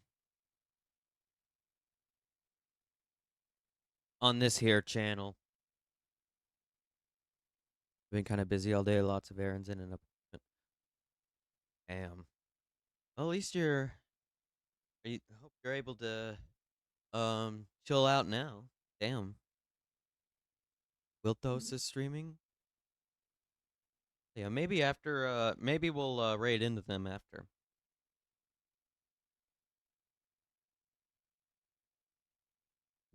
If they're still going whenever we're done. Oh, you're working on some crafts? Oh, hell yeah. Fucking go.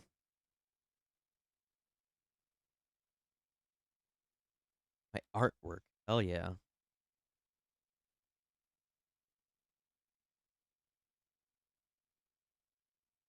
Find where I put my my controller. One sec.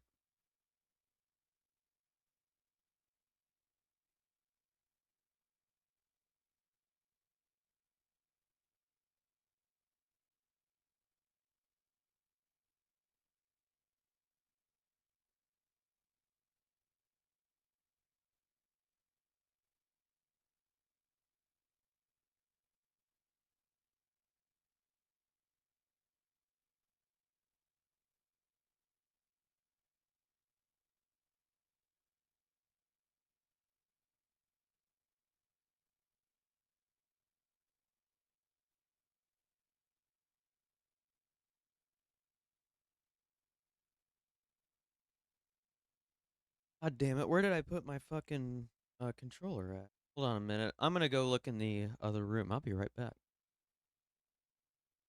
Here, I'll play another quick song while I look. See what we got that's short. Here, we'll play this Bauhaus song. Let's go.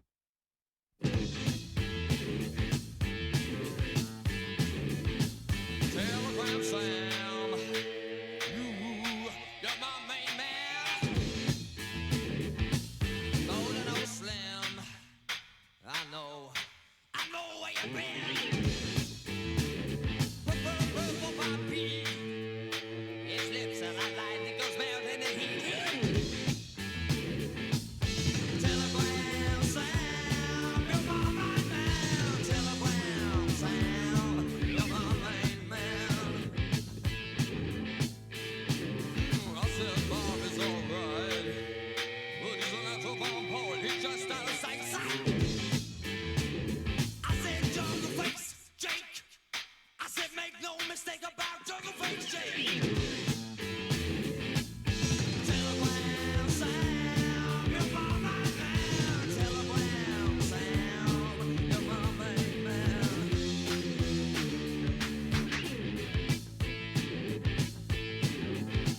Telegram Sam,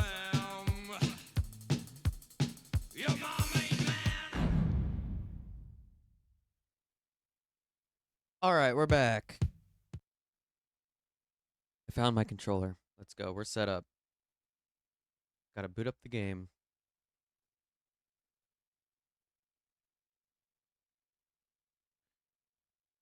All right. Are you all ready? Oh, prepare for some, maybe I can mute it, but there's gonna be some chud music coming. For a second. Yo, and 621 just redeemed goodbye. Less than 3. I hope you have a wonderful night, Ants. Sleep well. Have a great evening. Oh shit! Everything's gonna loud. Don't want that. No, no, no. Yeah, I hope you have a wonderful day. We'll see you around. God damn it, dude. Why is everything fucking frozen? A cage of cold metal. A cage with hot of rubber at the corners. A chariot of I'm not gonna thundering continue with that. Like, yeah, everybody. Yeah, everybody wish Ants a wonderful night. Hell yeah.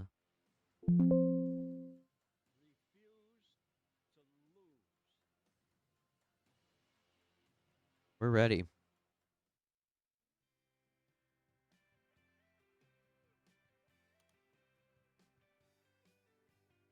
Let me fix the audio on this game because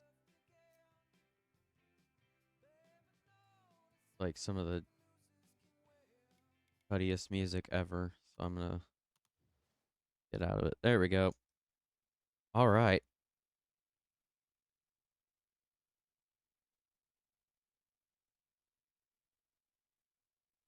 This is NASCAR Heat 5, a NASCAR racing game made for the PC, and I believe it came out on the PlayStation as well. I don't remember. Or Xbox or something. I don't remember. This game has generally low reviews. It's kind of a buggy mess.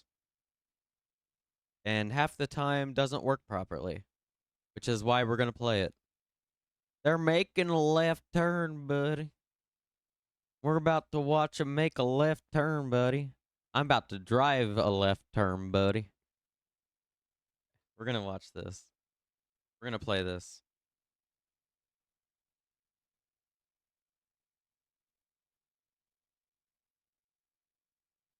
Yeah, we're going to make a left turn all fucking day. No, not really. Maybe for like us.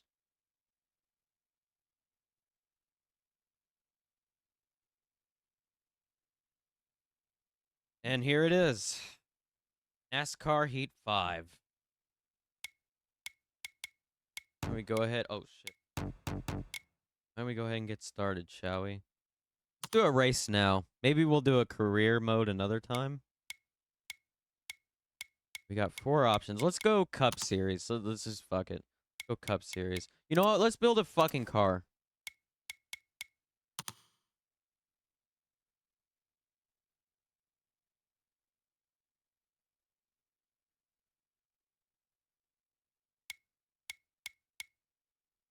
I lied. Let's not. That's a lot. Let's not do that right now.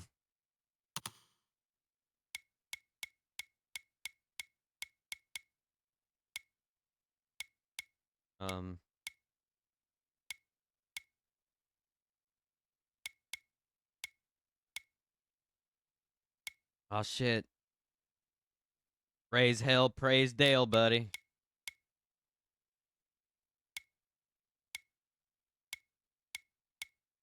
Tell you what.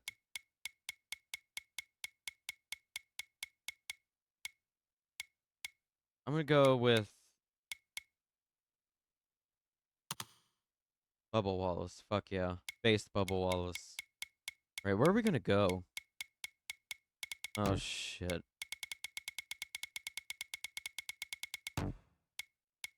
Let's make it interesting. Let's do a road course. Fuck it.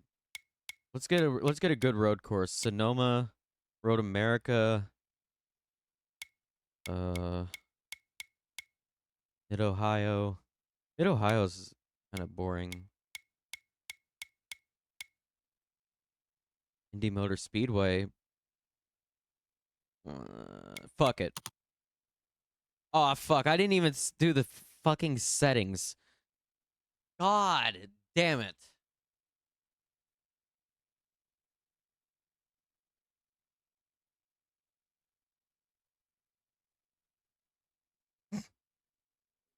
Okay. Yeah, let's get out of here for a sec. Fuck. Why isn't the settings like a window? Why do I have to press a button to get the settings? That's wild.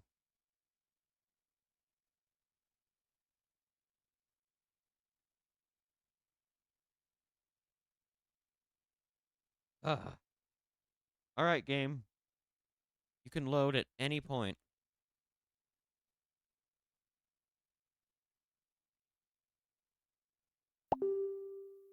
Okay, thank you, Facebook.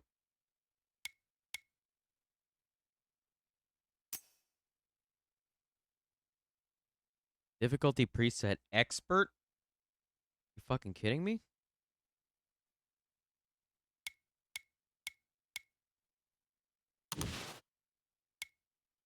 Whoa. You know what? Fuck it. Why not?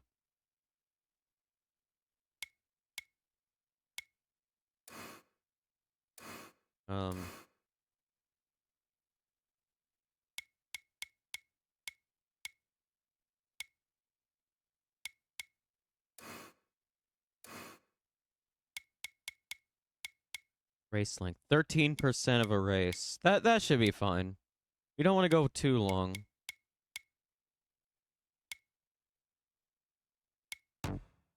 Player tire wear rate, normal. Player tire grip fall off, normal, I guess.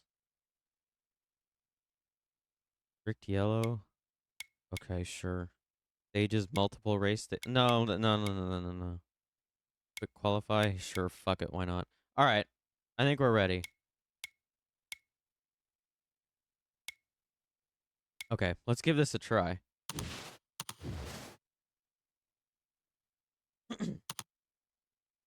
Oh yeah, to less delay. That rocks.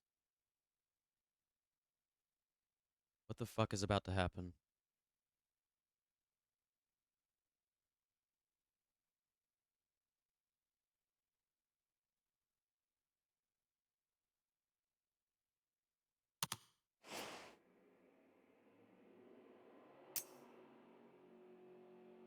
Tell you what, I'm not gonna fuck with that.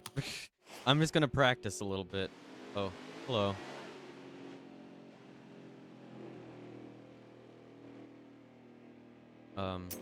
Oh, okay. Whoa. Whoa. Oh, the camera's not good.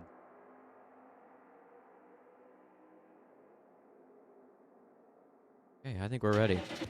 Holy God, that's loud. Holy fuck. Excuse me, sorry. I gotta turn it down. Excuse me, I gotta turn my speakers down, sir. Thank you.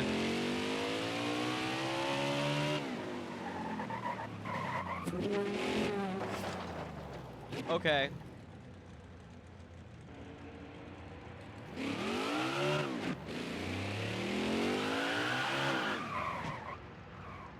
Off to a great fucking start.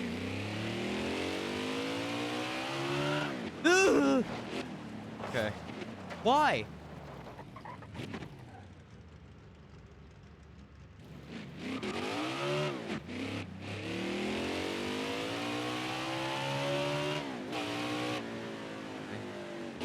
Oh, fuck the course, I guess. Here, let me park in the middle of it. Also, I'm a ghost. Alright, let's get some speed going. I haven't played this in so long. God damn it. I gotta brake.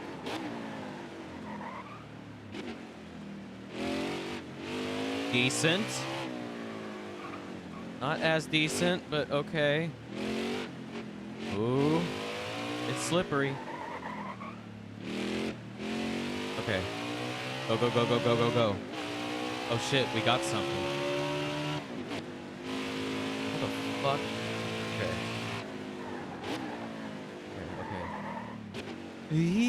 Okay, okay. Okay. Oh dear God.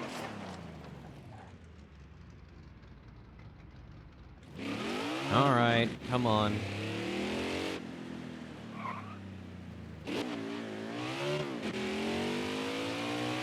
This isn't going well. Fuck! No. That doesn't seem good.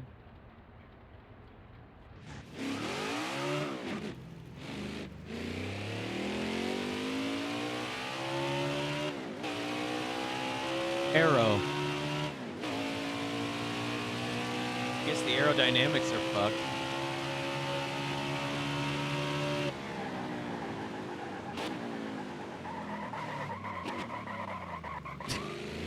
Good enough.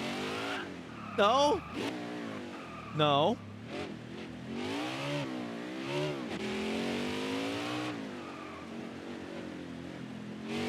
Ooh. Why is this thing so hard to control? Hold on. Let's turn on some driving assist, see if that helps.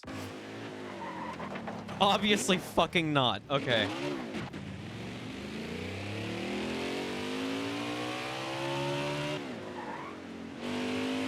Oh dear God. Well, it's a little easier to control. Okay.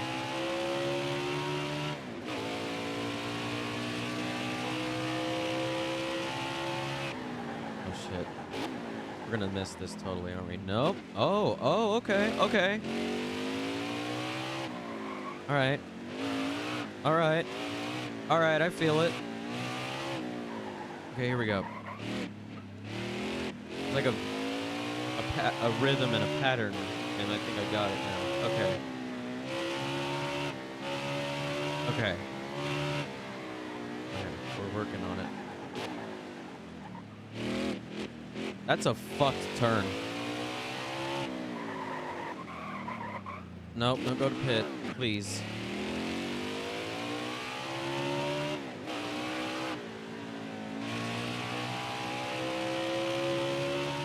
Oh God, okay. Better than the last lap, I guess. What?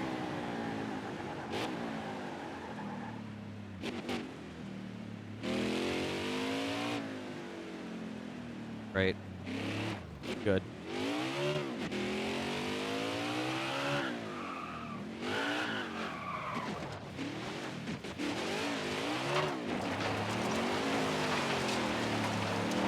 Fuck. Okay. We need a different approach to leaving the sand there. Fuck. Oh God, there's everybody else. Okay.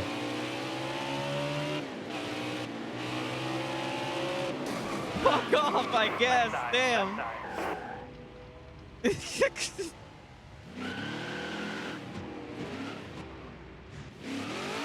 All right. You're almost out of gas. I'm almost out of fuel? What the fuck? That was like 2 laps.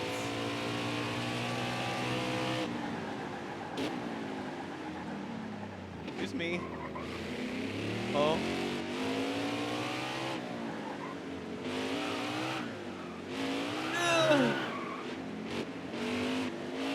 like in real life, you at least get like maybe what?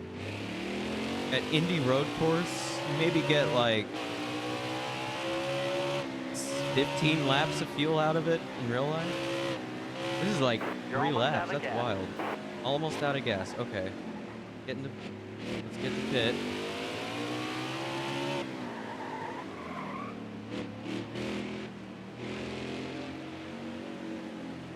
Okay.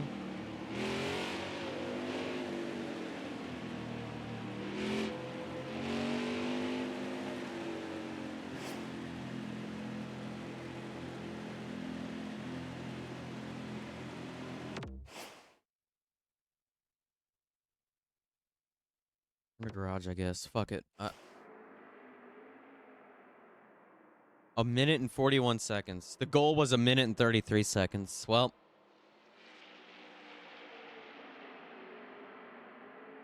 didn't quite make it.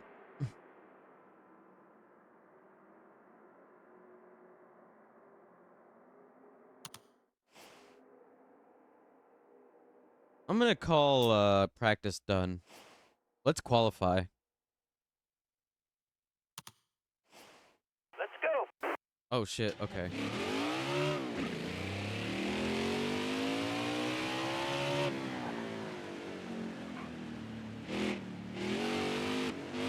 Oh, okay. Oh fuck, it's so hard to control.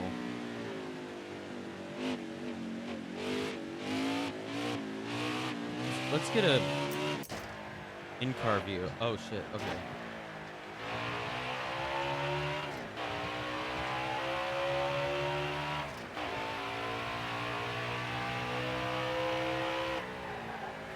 Maybe I did that a little too early. Okay, not bad, not bad, not bad. Go, go, go.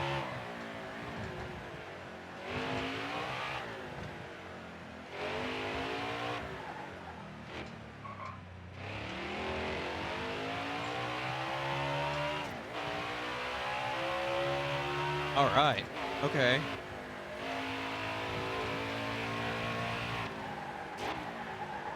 Ah!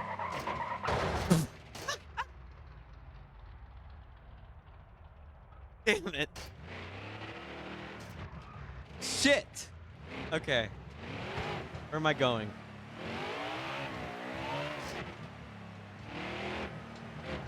Where the fuck am I? Okay, there we go.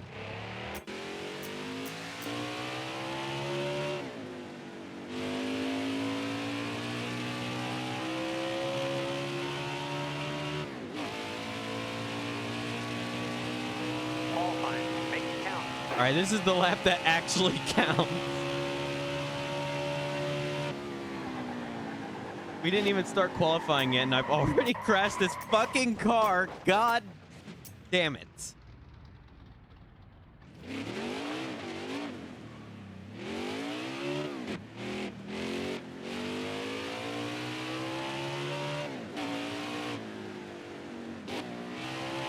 Okay.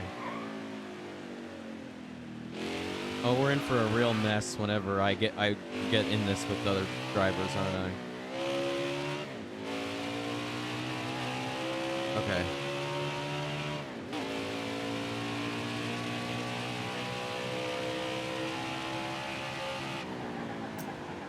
Oh!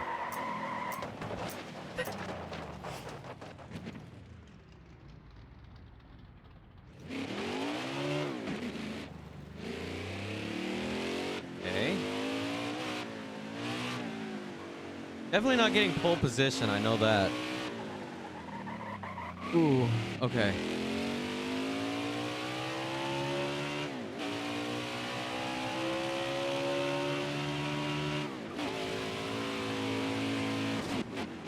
Shit.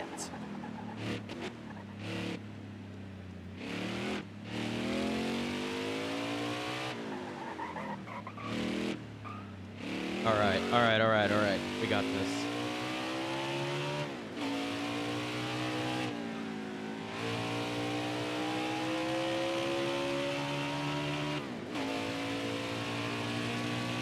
Let's see where that puts you. Fucking last. Excellent. 10 out of 10, everyone.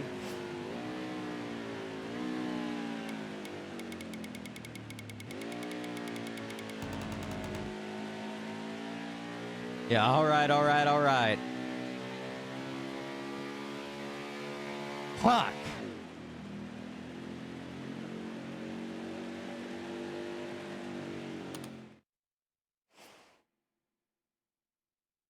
Gonna be fucking. This is gonna be difficult.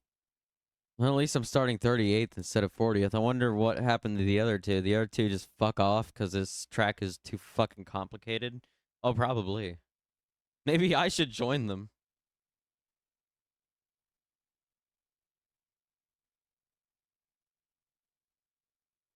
Anyway. Why don't we do a race, shall we? Need to take a hit of this weed real fast. I don't think NASCAR drivers are allowed to smoke weed before their races, but it would be a lot more based if they did.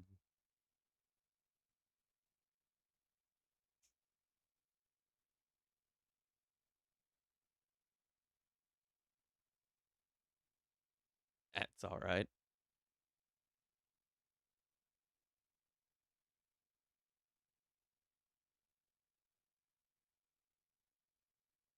All right.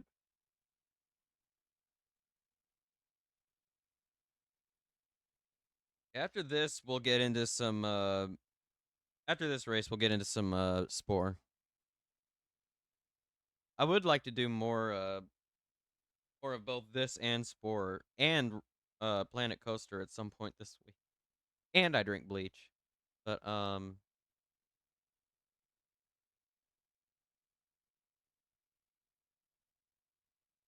been going a pretty long time. 8 hours 40 minutes. Hell yeah. I'm just getting I'm getting my bowl filled up here. My bad. Hook 'em if you got 'em.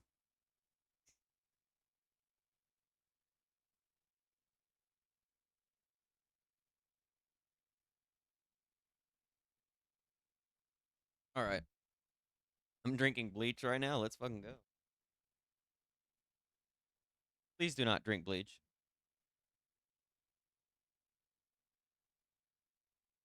Anyway, let's get this race started, shall we?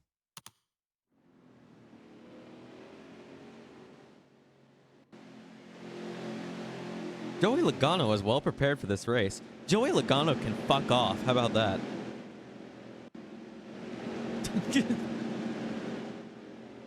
Okay. Sorry, that was harsh. Coming to the green. Wasn't very sportsmanlike of me. Ready. Let's do this. Green's out. Let's go. Oh god, it's loud. It is fucking loud. Okay. Yo, where are y'all going? Still there. Yo, the fuck? Oh shit, I forgot about this. Fuck. Okay. Left side. Left side. Okay. Right side. We're good. Oh god. Things are happening. Okay, he saved me. Let's go. Far left. All clear. Right Oh side. fuck. Clear right. All clear. Far left. All Okay. clear. Damn, we're cutting through this field. What the fuck? Careful. Still there. Right side. Right What are you all side. doing? What are you all doing? Oh no. All right. Okay, I thought I was gonna lose it for a second. Right side. Right Jesus. Side. Oh fuck. Okay. We're good. We got 8 laps of this shit? Jesus Christ. Okay. At least we don't have like 60 like it probably would be. I don't know how many laps they actually do at this track anymore. Oh god. Far left. Oh, Left fuck side, Joey, left I side. know, right? All clear. Okay. God, that's so loud. Hold on, let me see if I can turn it down on the straightaway here. Oh, okay. 3, 2, 1. Okay. Okay, that's better. That's better. Mario Kart does seem so much easier, doesn't it? Oh no. Oh fuck. All right, you're clear. Right side, Oh. right side.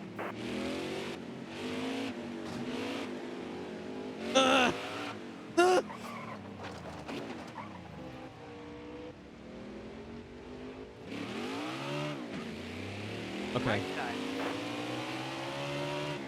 We can make it back. We can make it back. We got this. Right side.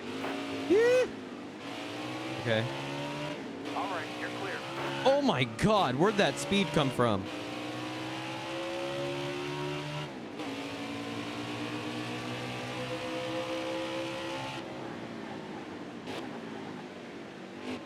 Okay.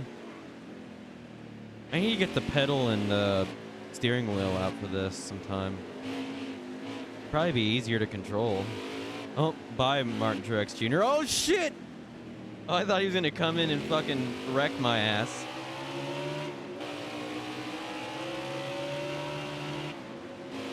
All right. All right, you're clear.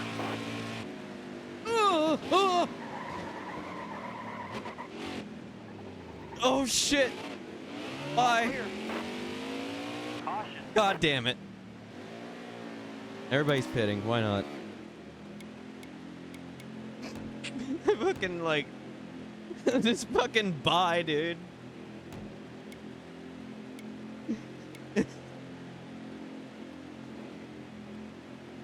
Yo, I fucked my left front tire. It's 65% health. What the fuck happened? Was it the constant collisions? Don't repair my damage. Fix that later. And by later, I mean when I have to. Coming to the green. No. You ready? Green is All right, out. let me out. Let me out. Let me out. Out now. Now. Reddick, please move. Thank All you. right, you're clear. Red To the dick. Left side, left side. Oh. All right, you're Oh. clear. Left side, left side. Okay. All right, you're clear. Left side. Okay. We didn't lose it. Clear all around. All We didn't right. lose it. All clear. Oh dear God. I almost Right did side. there though. All clear. Left Just side, gonna left yeet side. around you, hopefully. Yep. And you as well. All right, you're How about clear. you too? Okay. All right, you're clear. Yellow flag. What the fuck happened? Who crashed?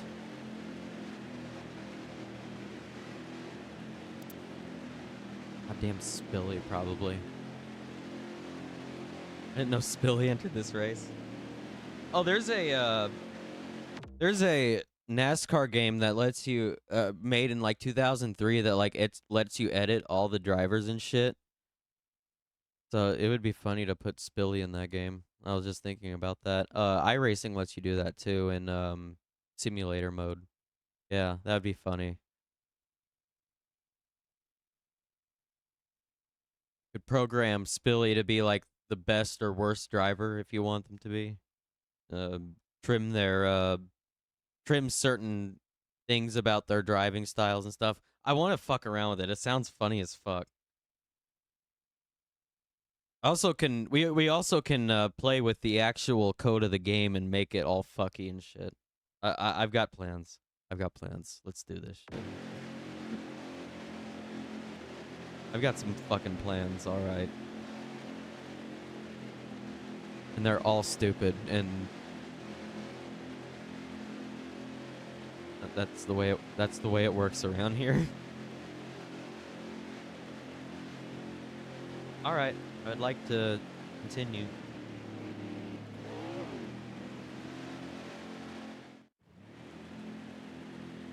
Oh shit, we're in overtime already? Damn, that was a fast race. All right, you're coming to the green. Almost ready. Freaked out. Let's go. Oh god. Audio immediately. All right. Chaos mod NASCAR. Oh shit! Okay. Oh, I realized I need to get out of here. Still there. Okay. Clear right. Left side. Left side. Sure. Left side. We're 7th right now. What the fuck? None of this should have ever worked. Careful. Still there. Ever. Right side. Right side. Right side's clear. All clear. That seemed like cheating, but okay. Clear left. I'll take it. We're in 3rd now. Oh, look, it's Joey. Left side. Oh, God. Left side. Hi, everyone. Far left. You got They've all room. come to You're join clear. me. All clear.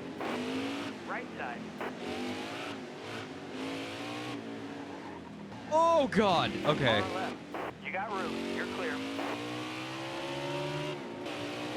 I need you to stay over there so I can get around you. Thank you. Okay. Oh! That's not what I wanted to do. Oh, God. Where was I going?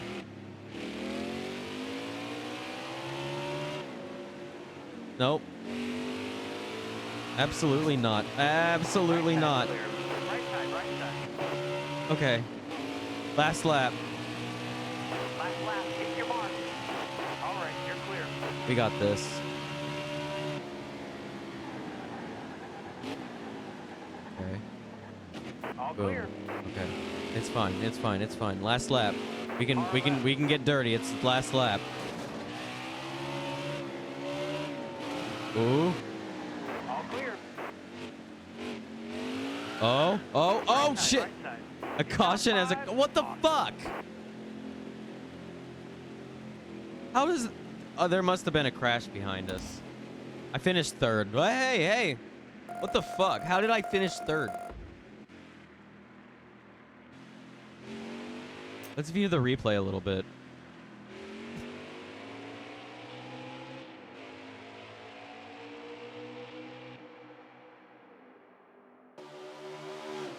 Does it have, like, all the crashes and shit? Is it just the whole fucking thing?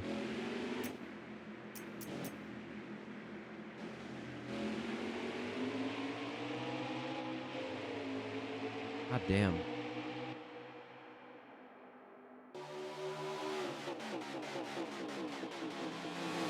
All right.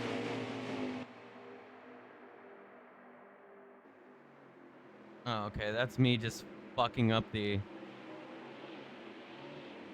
Good. Good shit. Good shit. Also, I love how it, how this game... I must have made my account whenever, or made my iRacing account when I first made this game because my name is in this game and, it was on iRacing, so...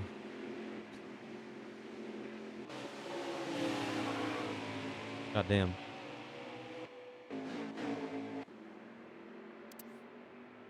All right. 3rd. Fucking Joey, dude.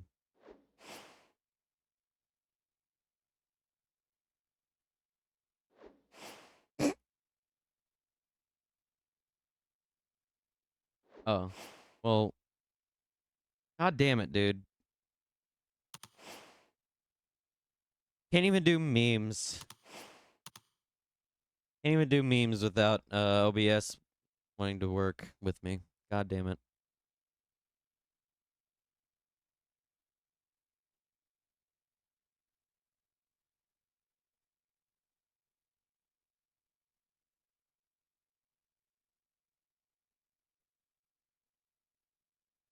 Well, that could have gone a lot better.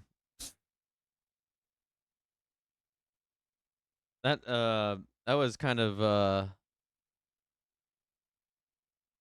messy, I would say, yeah. I think we're done. I think we're done with. We'll do this another time. This was fun, but yeah, we got this. All right, we'll play this probably sometime this week. I don't know. Anyway, let's move to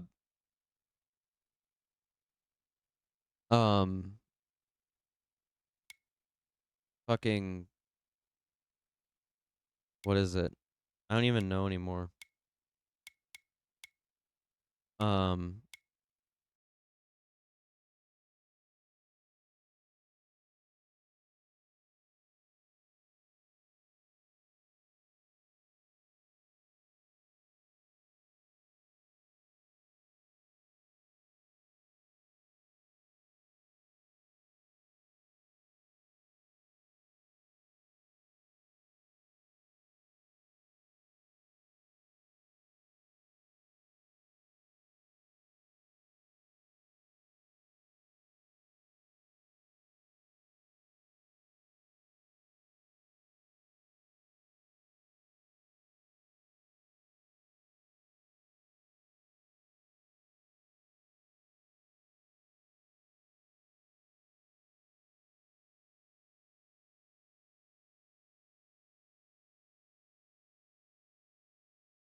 All my fellas.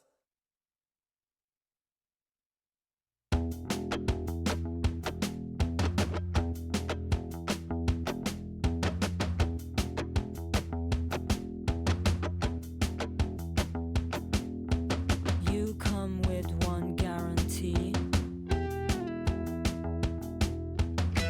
Constant inconsistencies. Endless inconsistencies. Constant inconsistencies. Ha ha ha. Ha ha. Ha ha ha.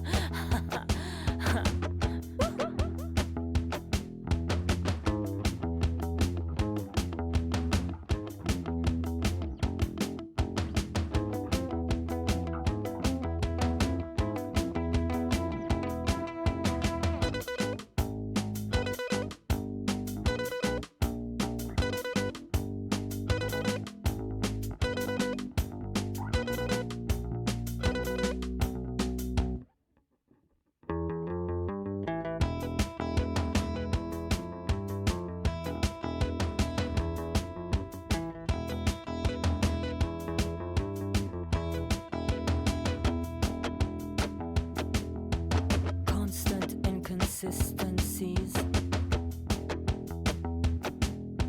Constant inconsistencies. All right. Oh, that's all right. We're all good. All right, we're gonna play some more Spore.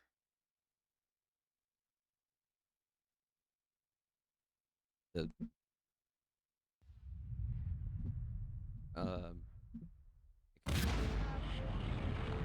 I still need to get a mic arm that's actually connected to my fucking desk.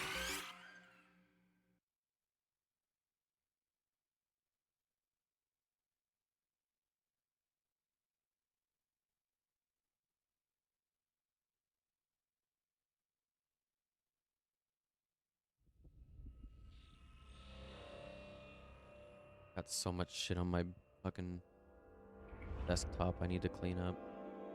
Still haven't gotten around to doing it.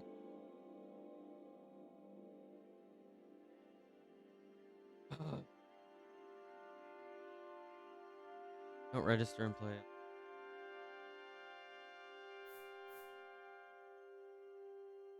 Alright, we're gonna go back to our creature that we made last time.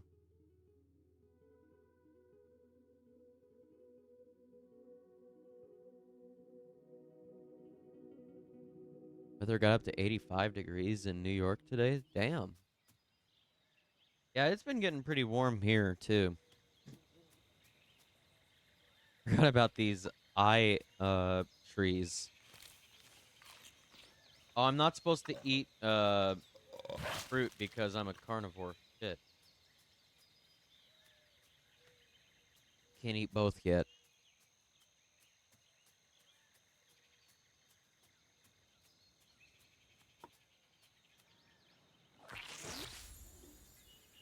Graspers. Oh my god, it's doing the fucking thing again where it freaks out. Hold on.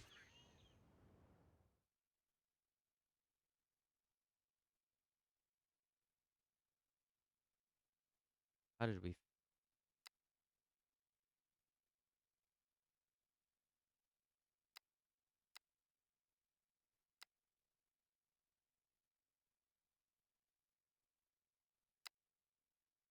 Hold it up.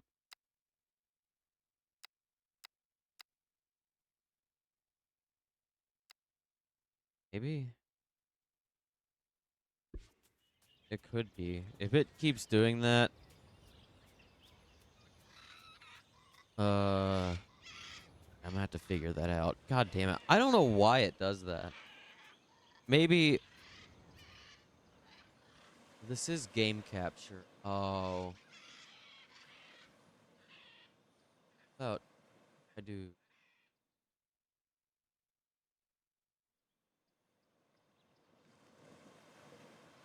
I'm gonna play it in...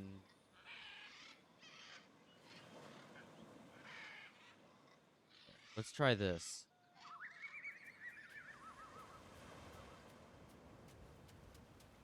Oh, for real, Morning Dove. They really need to make do a remake of this game. Or do a second one. Yeah, like...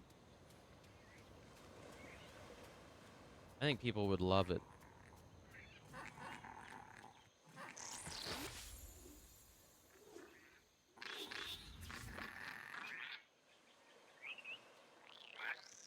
So far, so good with the screen now.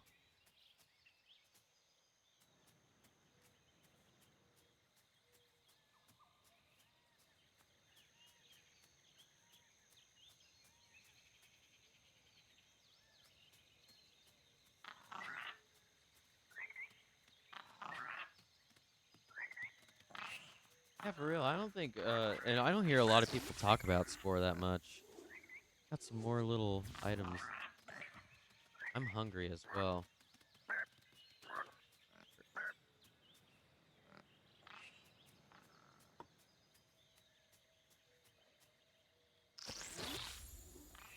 Anything dead around here to... I might have to...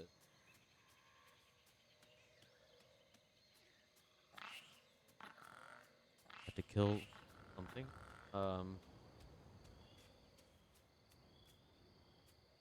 What and how is the real question.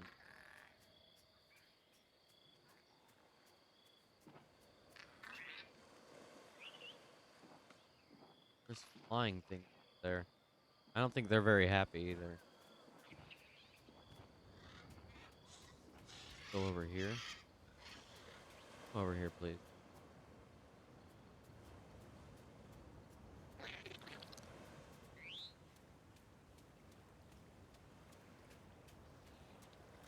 Go into the water because the water is also cursed, isn't it?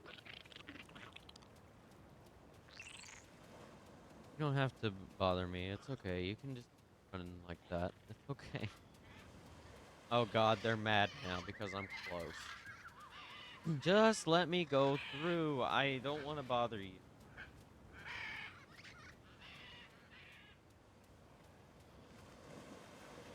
You're starving. You need to eat somewhere. That's kind of what I'm looking for.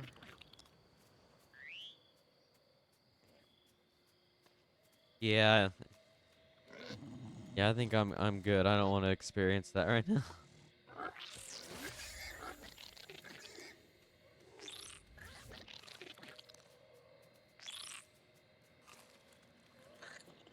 I'm pretty far away from home apparently.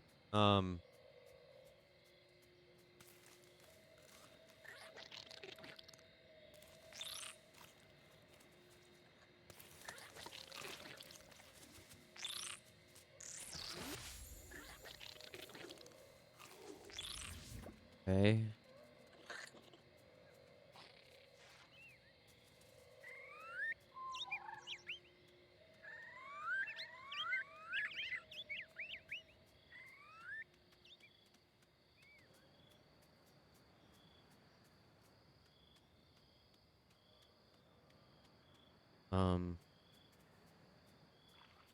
I guess we could try to...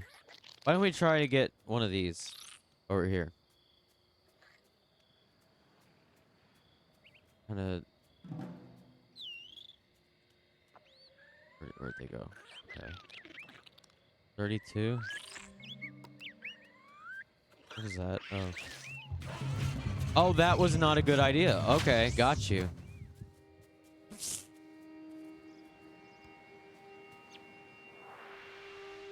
You were killed in battle. I didn't have much time to retreat there, though.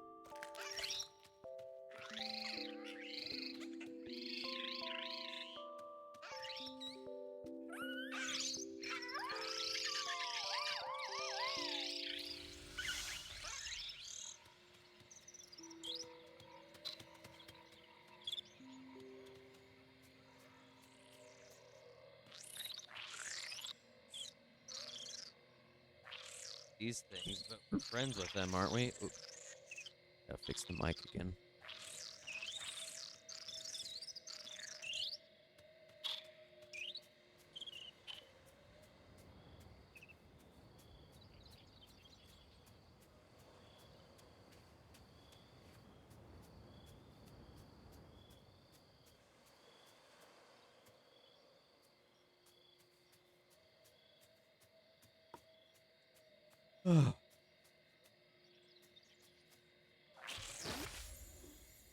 Got a pump. Can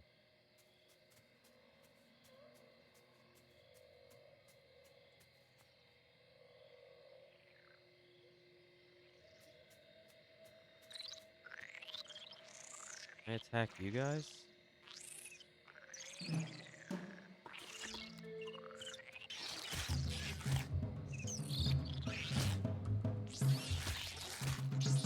Ability is not recovered. Uh-oh.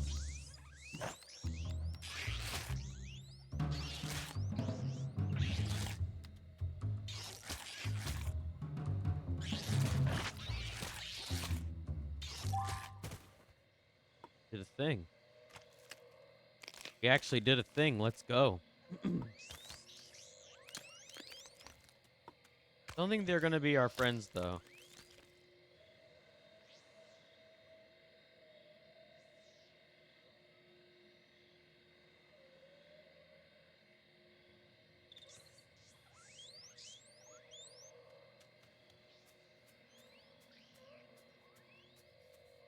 don't think we've given them very many reasons to be our friends. Go over here, see what this thing is.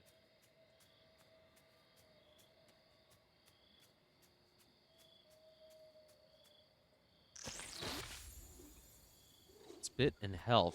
Okay.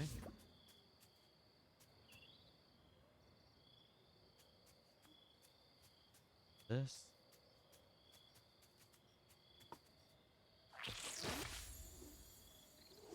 Eat. What about these? They're called swoo.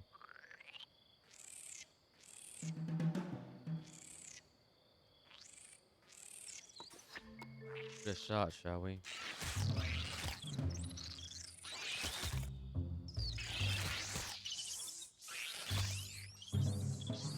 Oh God. Oh fuck. No.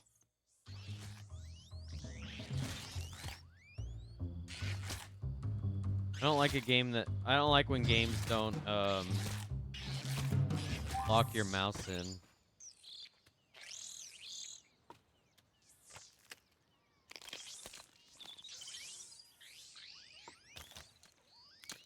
It's a little annoying sometimes.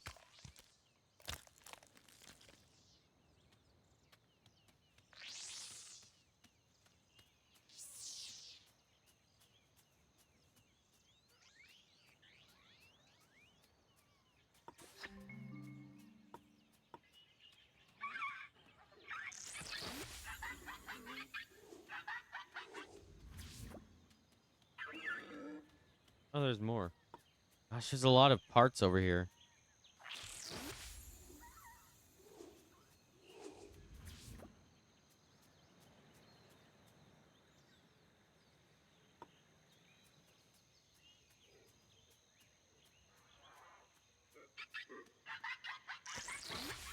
I think we should probably consider reproduction at some point, right?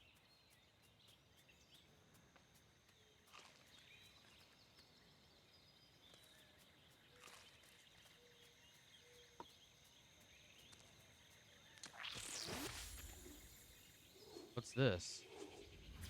Sting, health, bite, mating call. Carnivore. Okay, so it's another just carnivore part. We should be fine. I want to find an omnivore part. That's the real goal here.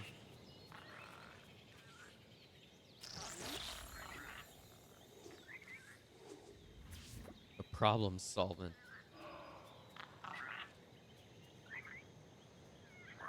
He seems not happy.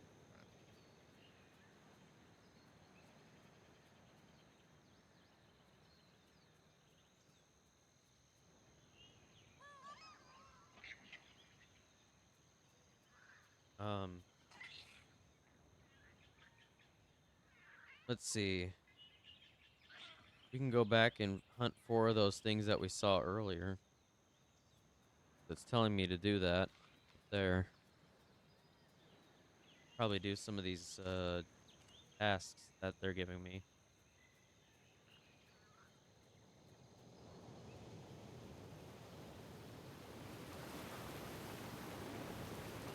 Yo. Oh, I hope I don't die when I hit the ground. I forgot if there's fall damage. No, there's not. Okay, good.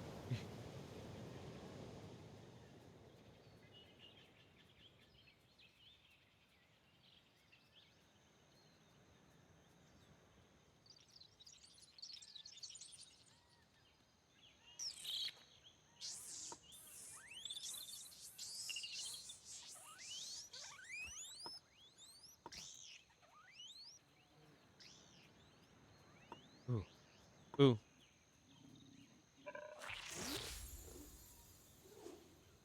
Another carnivore. Okay.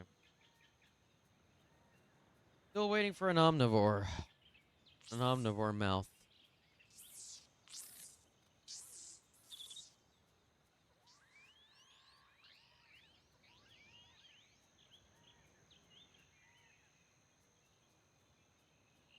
I could, you know what? I'll hunt 2 of those. it's telling me to hunt 2 of those so that I can get get 20 DNA points, and then we'll go and reproduce. That's what we'll do.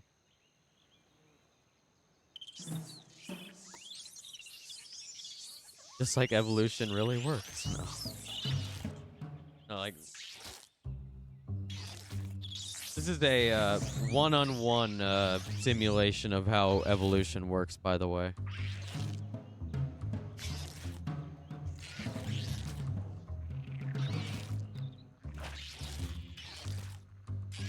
Like, they did a really good job gamifying it, though. I have to say, like, very good job.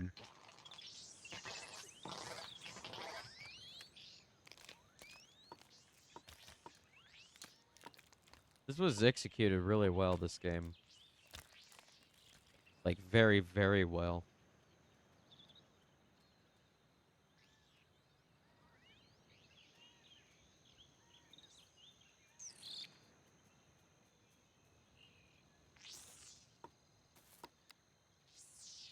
We can get one more and then we get 20 DNA points.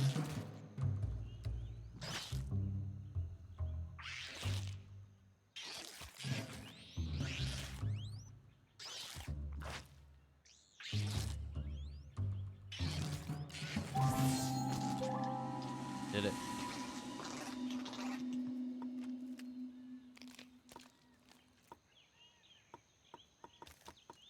Eat. Eat. There we go.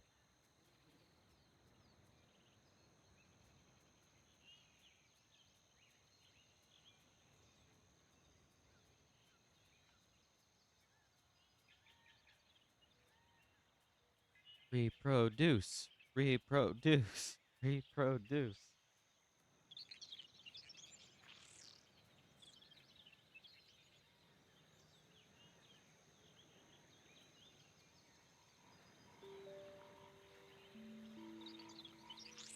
Wait, where is everyone?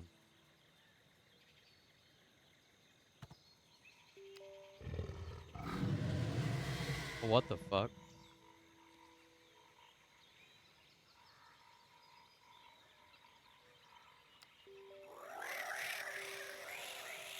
Oh, there you are. Hello.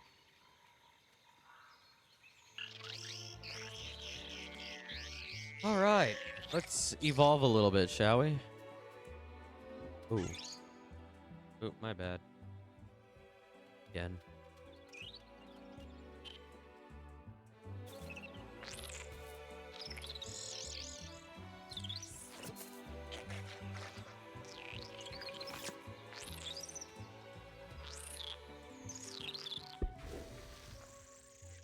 Right. Can I have like... No, you can only have like one mouth. One herbivore or carnivore type thing. Yeah, yeah, yeah.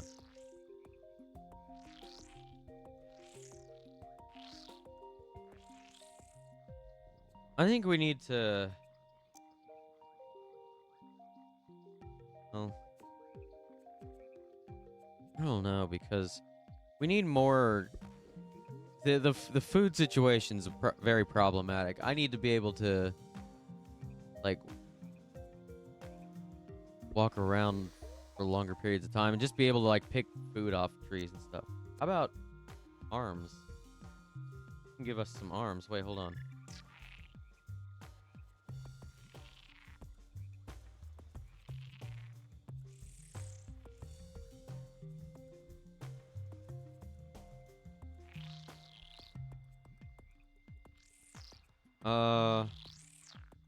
Okay. I guess it doesn't really matter which ones then. Why don't we just get these?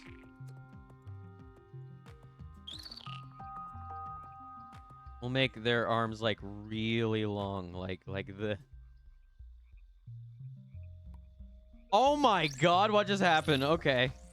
Oh, we can get really funky, can't we?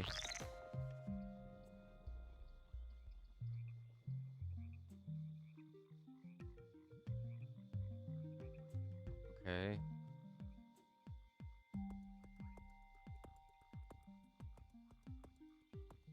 Oh.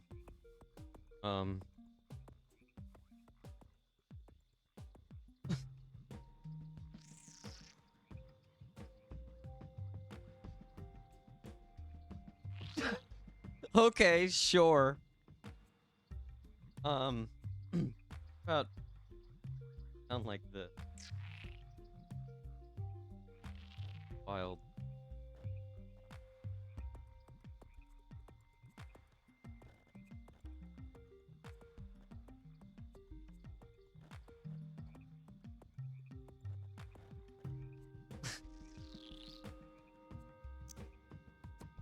Oh, okay.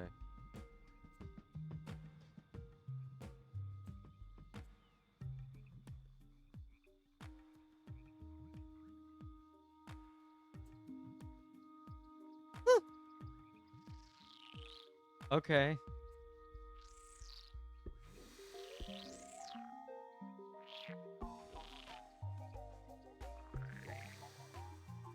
I can't really afford anything else. We're at 5. Still a carnivore. That'll do.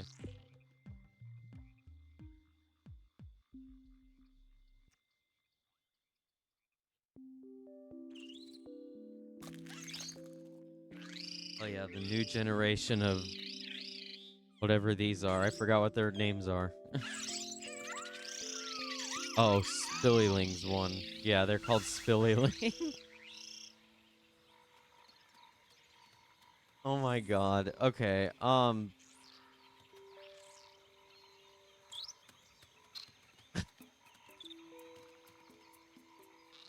yeah.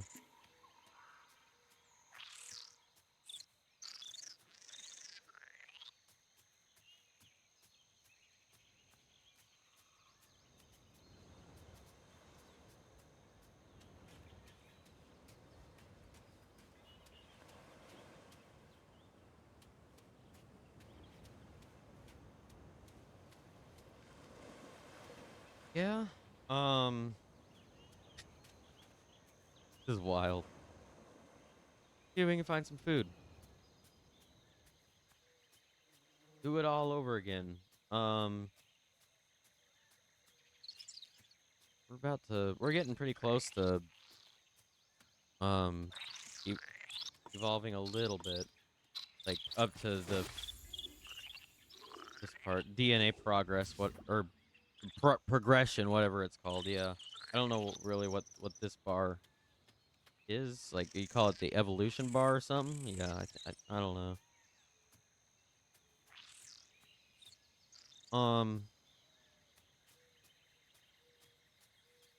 This that looks poisonous.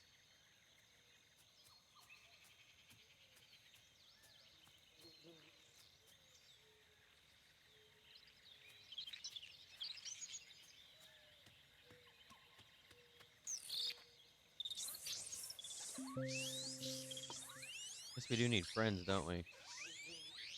Where are you all going? Oh, these are the ones we were killing earlier, right? Yeah, they're not gonna like us. Damn, they're going out into the water.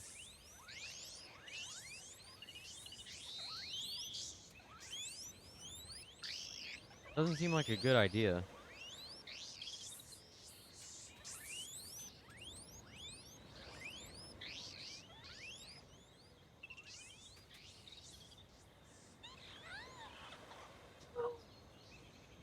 Bro, what is this? What did we make?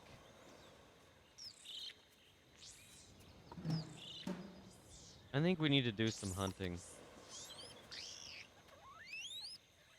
We have to. We are going to die. We're halfway to starving. Oh shit.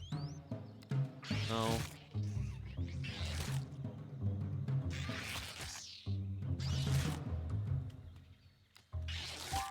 Okay.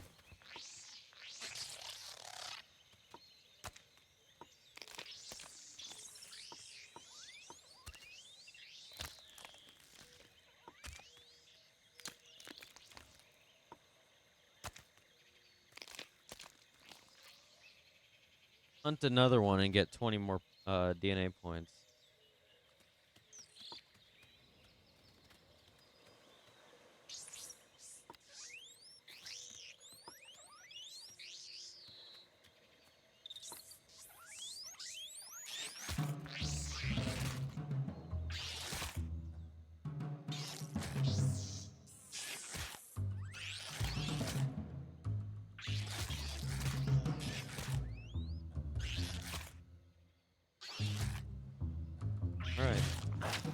Something there. Okay. Alright. Wait, what just happened? Oh, did our brain grow? Let's go. Yo. Let's fucking go. Brain power. You've grown a little smarter and taken your first step towards sentience. You have earned the ability to entice an ally to join your pack and help you on your adventures. Oh, yeah. Okay, here we go. Members of your pack will help you attack or make friends. Notice you have room for one. Socialize with an ally and they will join you. Okay. Let's fucking go.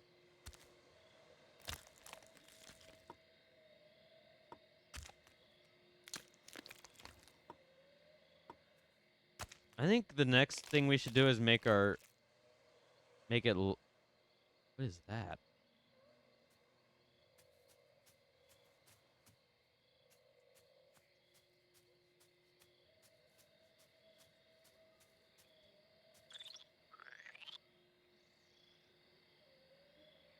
Moon or something.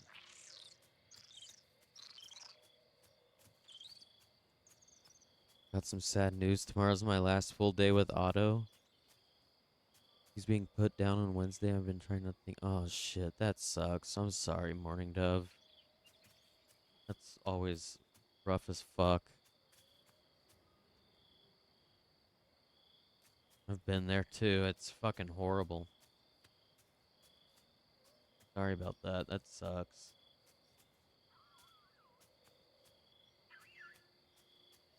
Sending you all the cutie love.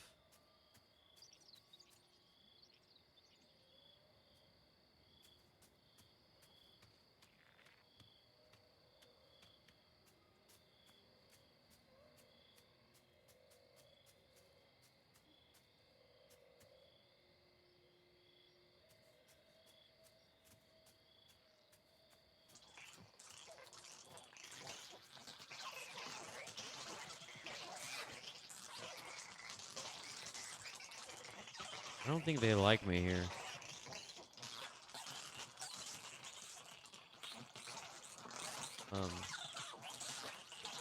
Yeah, send y'all the love, Morning. Oh, the sky.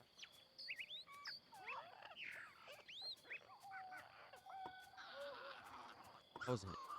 Oh.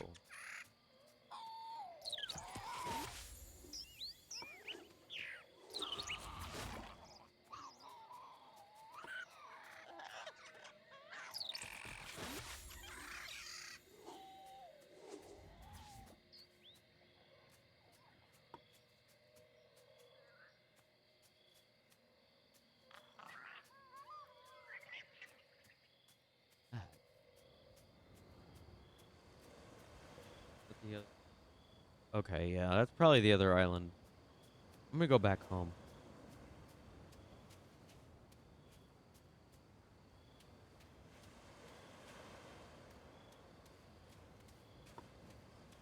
Stuff up here.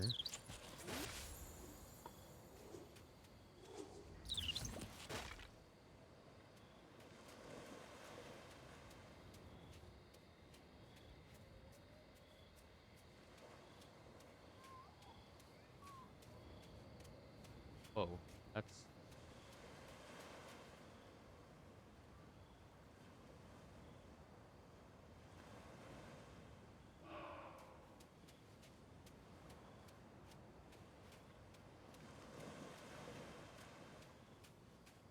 Yeah, that's understandable, Morning Dove. For real, yeah.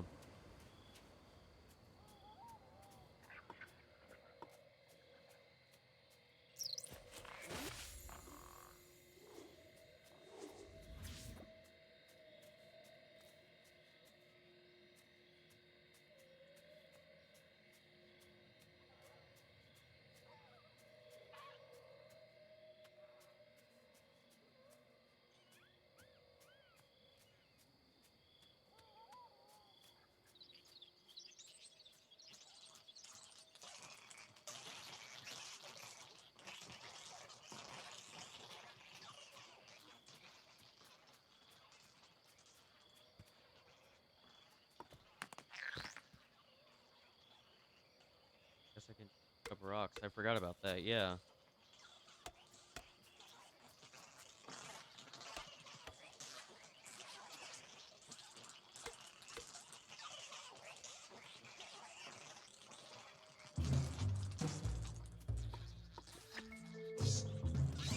Oh shit. Oh, okay.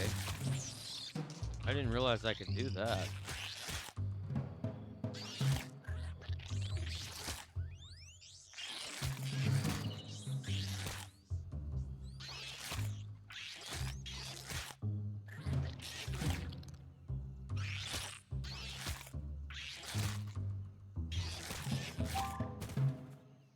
Okay.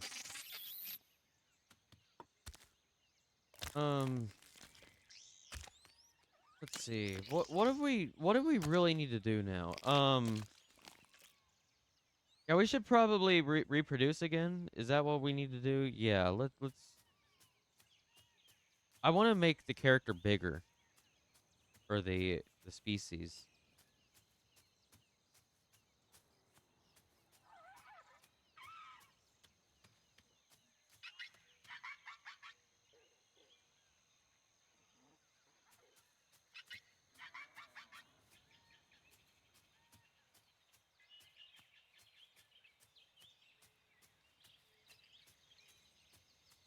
That.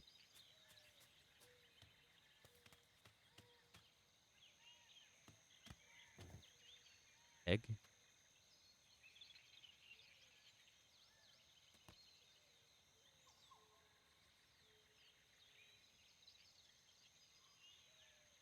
I'm just gonna do the mating call. Hi.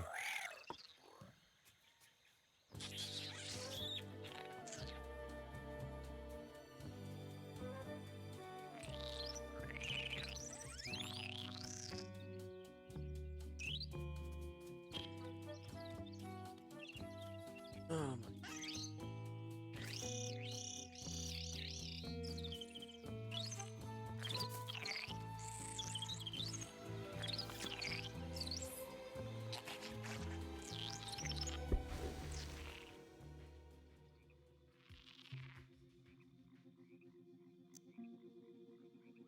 Oh, so we can like really go tall. That's as tall as we can go.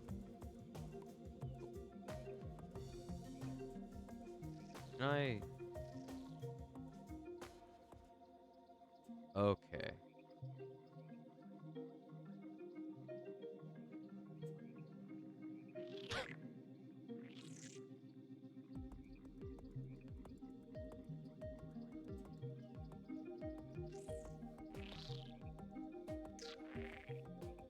Okay.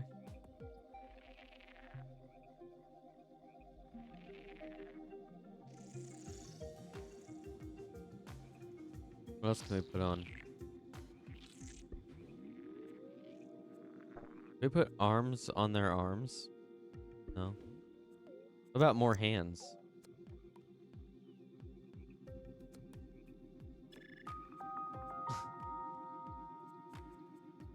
Okay. Sure.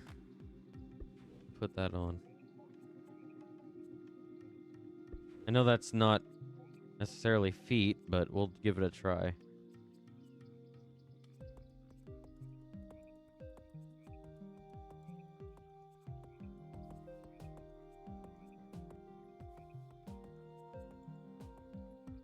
Here's the level 2 charge.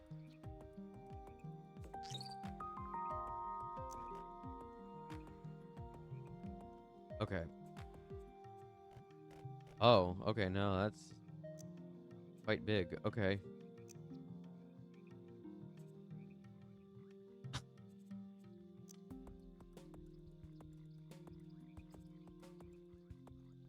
I guess. How about on the...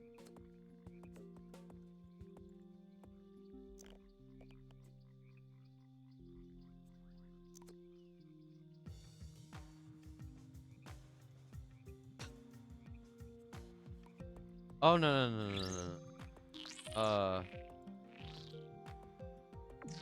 There we go.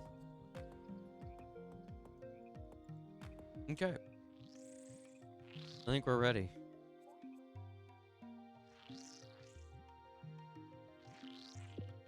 Thing looks like a fish with legs. I don't really know what this thing looks like. I gotta be honest.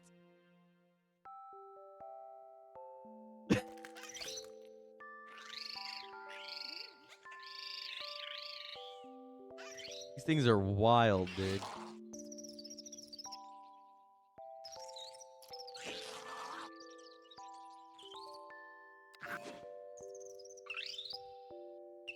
Damn.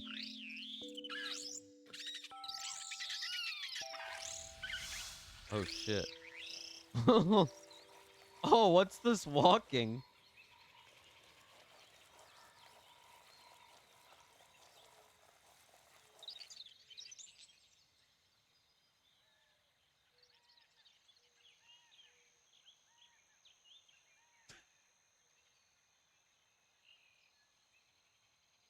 It's very good. I really like it. Okay.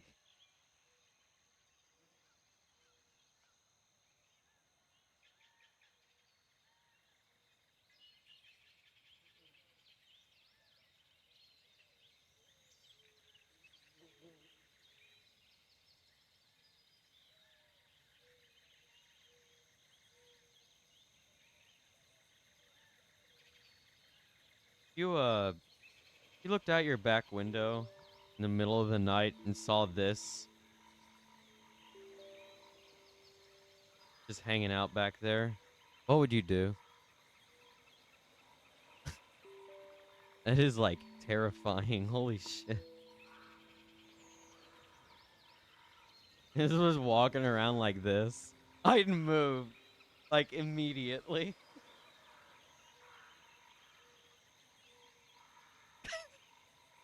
The walking animation. It's so good though.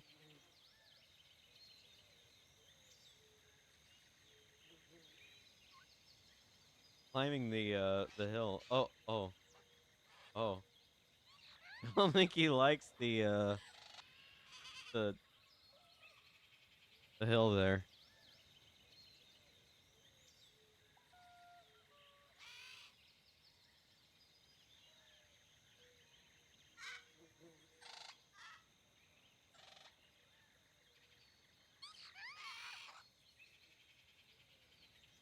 Am I stuck? Oh no. I wish you could add a shit ton of arms. I'm thinking about trying something like that.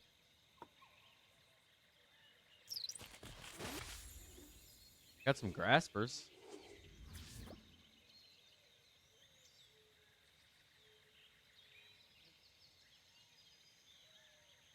But guys, one over here.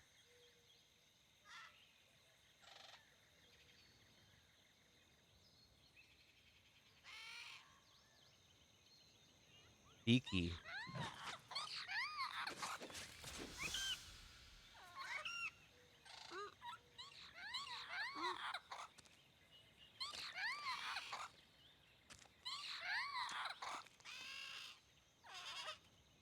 I need to hunt 2 Zoofy.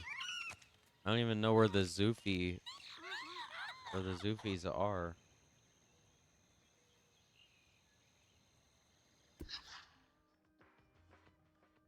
A mutated giraffe. Kinda, yeah.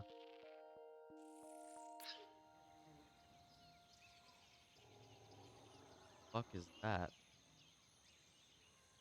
Rogue Brish. I don't think it's very, very happy.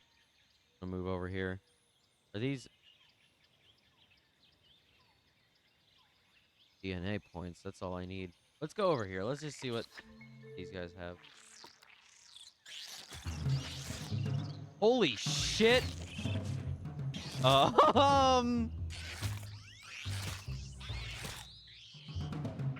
Why am I jumping like that?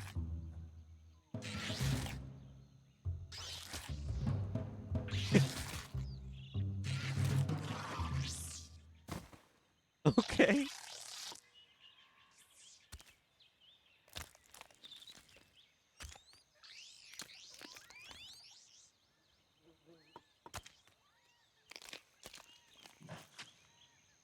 Okay. Cool. I need to get another one.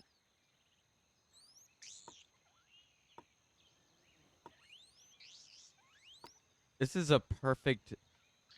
This is the. Look at that tail though. What the fuck? Where am I going? Oh. I can't. The one thing is I can't catch up with anything now. That's a problem. I think. I can do that though.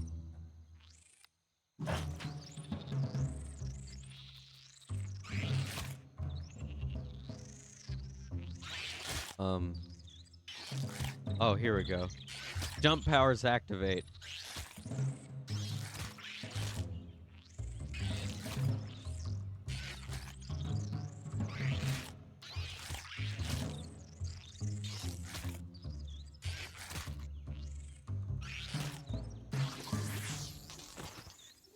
Ooh, I got speed now.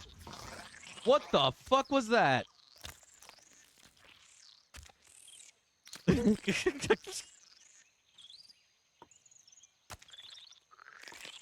Okay.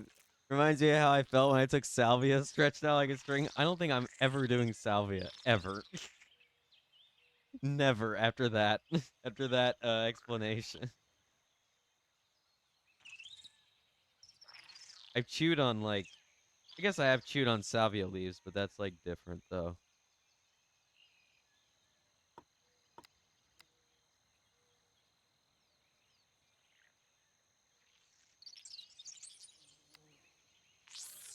I think I'm good on that.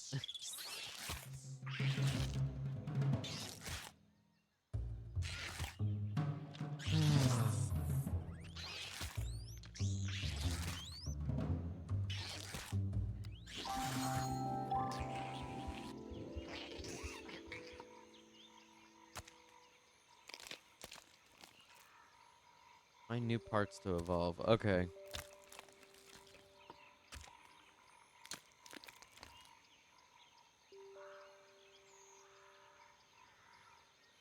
God damn it.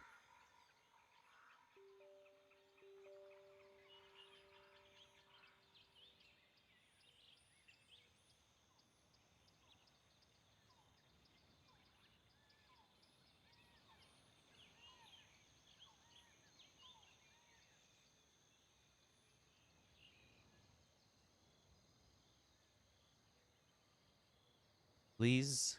Over there?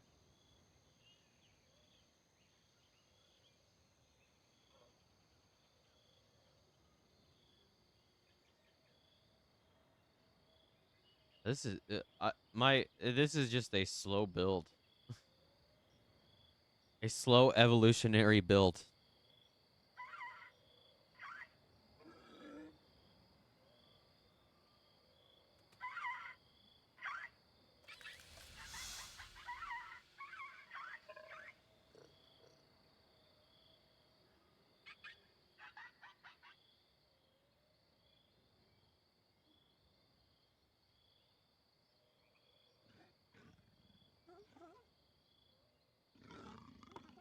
All right, well, let's get some of these now.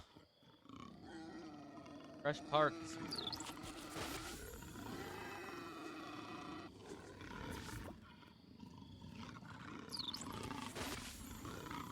Holy shit, ain't no way, Morning Dove. There's no way.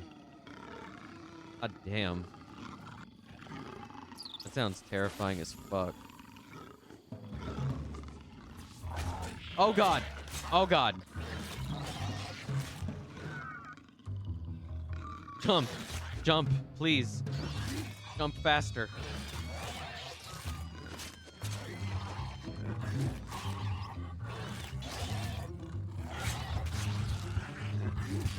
Please. Hurry. We're getting him. God damn it.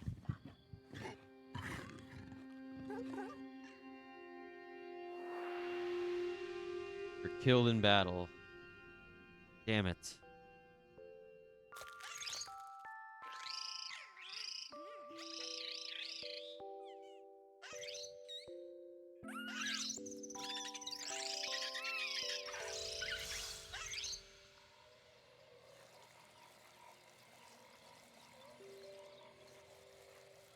Probably play another half hour of this or so. Maybe 45 minutes. I'll probably head off because I probably need to make some food and shit. I need to make some food. Probably pass the fuck out. I have not slept very well in the past couple days. For some reason, I don't know why. Still, I guess kind of getting used to this streaming schedule, so I guess that's part of it.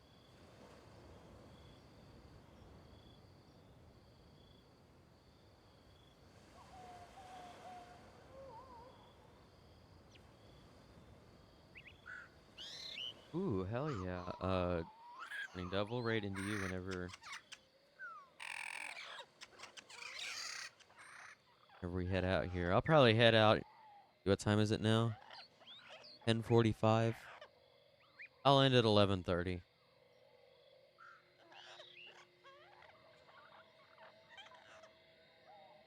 think that's what I'll do.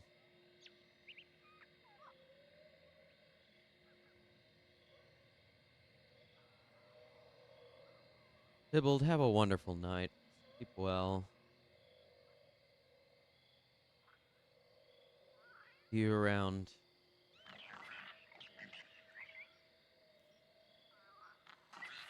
Hell yeah, Morning Dove.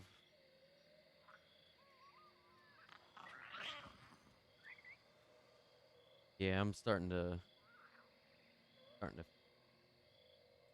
shouldn't be too much longer for me. About 11:30, yeah.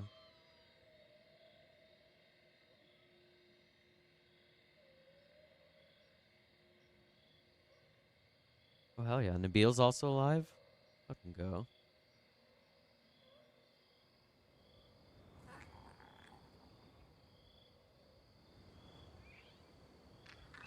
Do a wonder if we could do like some kind of double raid thing where we what is going on over here? I guess they fly, okay. That was weird. Do an or like a raid into both Nabil and Morning Dove. I don't know how we could do that.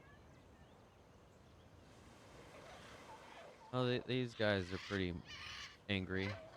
I'm gonna try and get some parts anyway. Let's see. Oh, that's about as much as I can get before they're probably gonna come and try to kill me. Yeah, let's get out of here.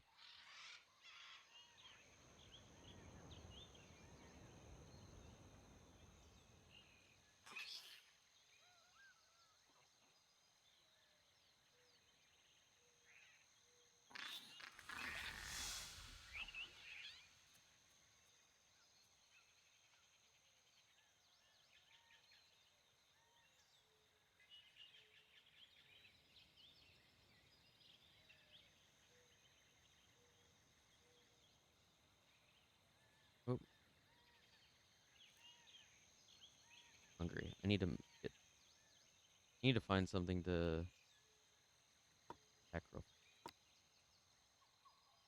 Run.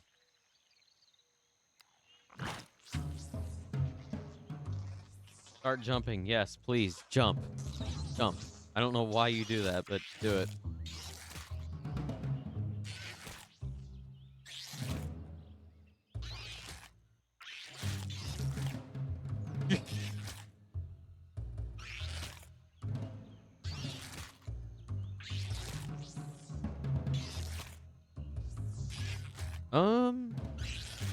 Let me get it real fast. I'm so bad with usernames. Shit.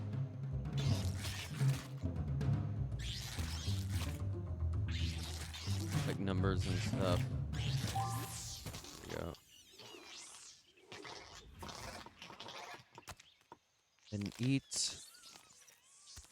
Don't die. Okay, there we go. Oh, no. I think it's...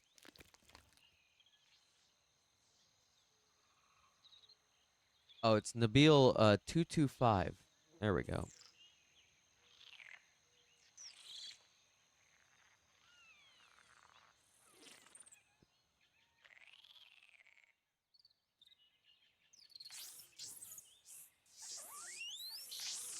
hate when a game is just does not lock your thing in, but I guess there's probably a way to do it. There's got to be some kind of mod or something. Or there might even be an option to do it, and I haven't seen it yet.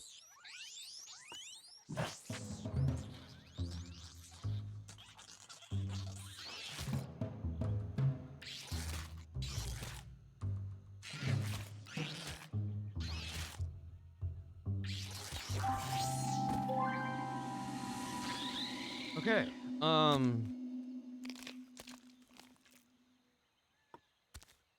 Not bad. We got some more DNA points. We got quite a few DNA points to use, actually. Hold on, let me do that again. There we go.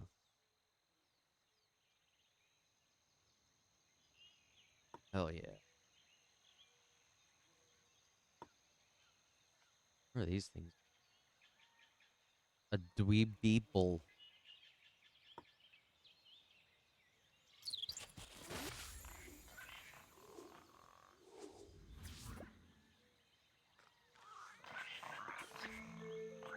They're pretty wild. Why don't we try and befriend these guys?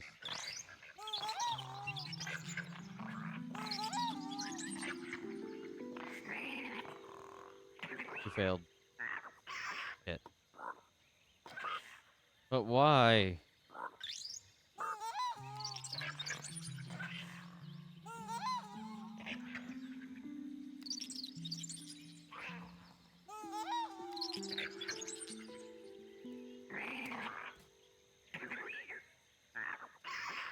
Guess they just don't like me.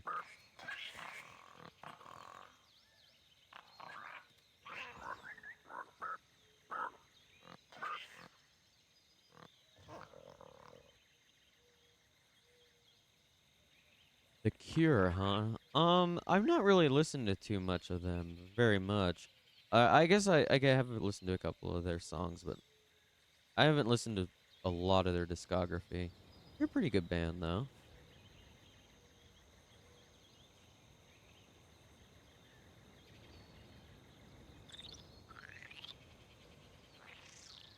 Oh my god.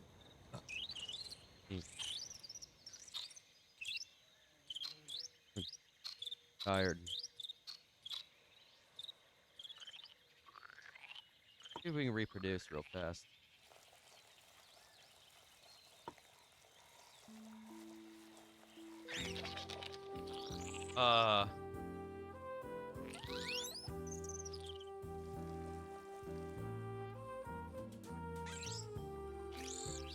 What are these animations? Oh, okay.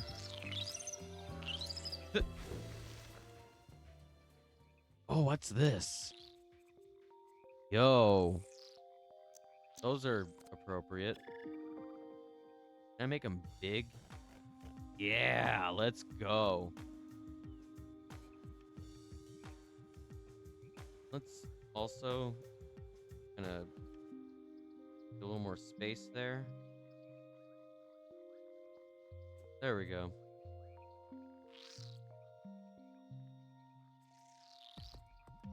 Yeah, this thing's getting wild.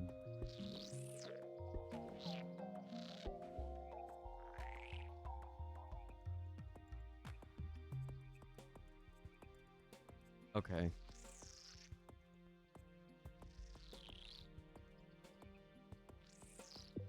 I think we're ready.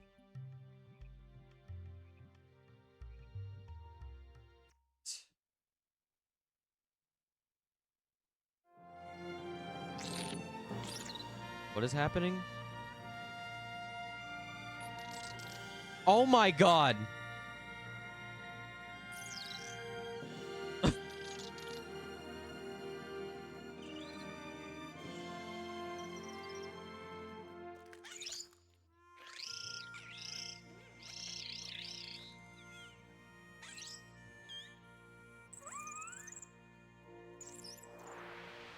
Your species is migrating to a new nest. Follow them to find a mate and claim a new home base. Use your mini-map to help navigate the world. You can help... Okay, yeah.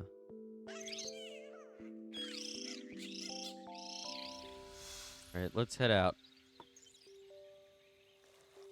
All right, you should come with me. How do I?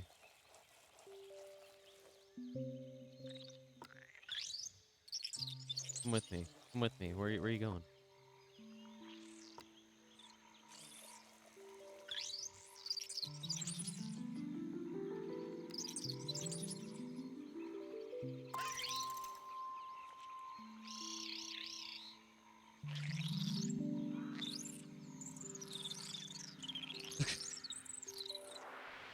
Hello, friend. You've added a creature to your pack. Hunting, singing, or dancing around the meadow. You lead, they will follow. You're gonna go to tribal stage with hands for feet, aren't you? I think so. It's gonna be interesting.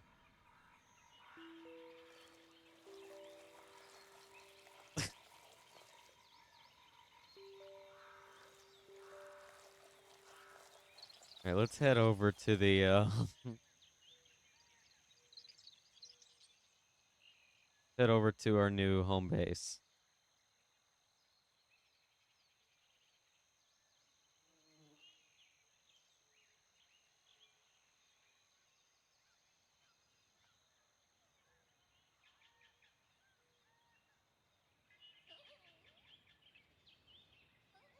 Okay.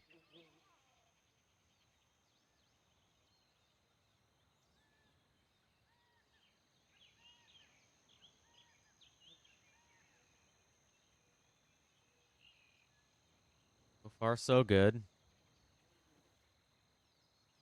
This.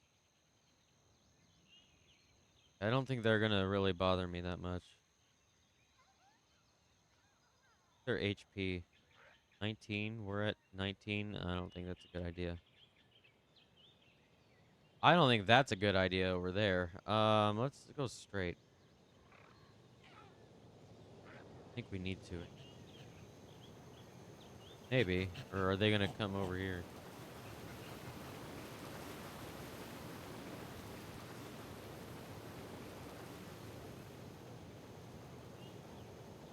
I gotta go over here, but... Okay. I think I can go over here. Okay. Okay, let's go up here.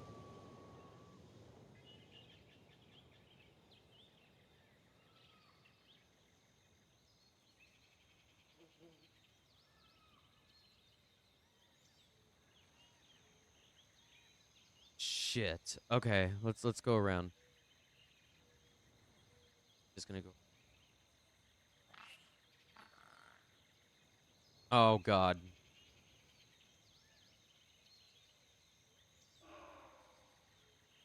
Run.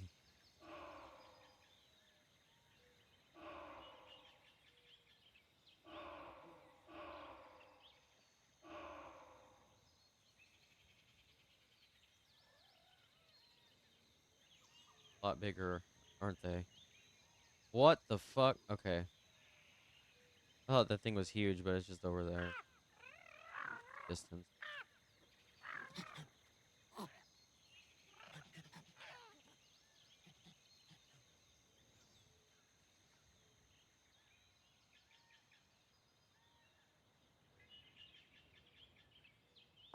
We can probably battle one of these for food, actually. We're getting kind of hungry. Ow. I thought you hit me. Fuck. There we go. Yo. Where'd we go?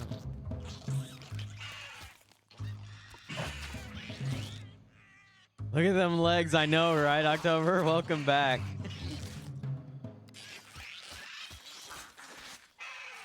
Yeah, they've evolved a little bit, I would say. Oh my god.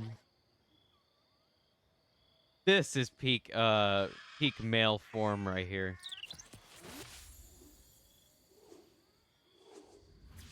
What I said last time was a fucking lie. Look at the walk, though. It's so good.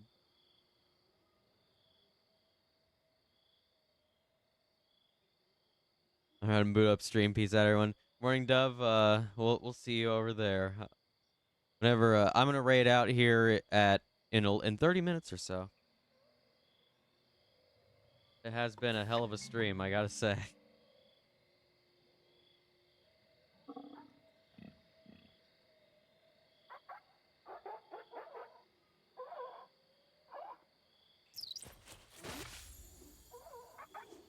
What the fuck? Okay, these are terrifying.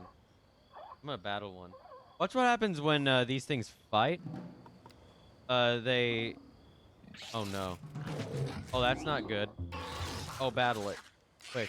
Yeah, they just jump in the air for no reason. I don't get it. But we got this. Oh shit.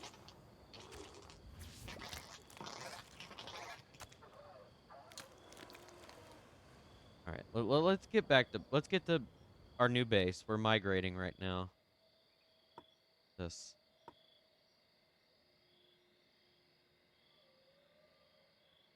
Something too.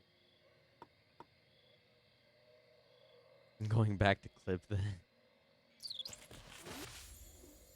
Let's fucking go. Damn this.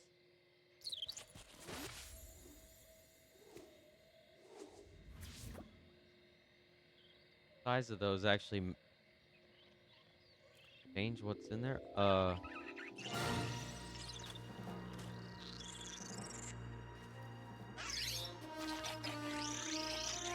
god.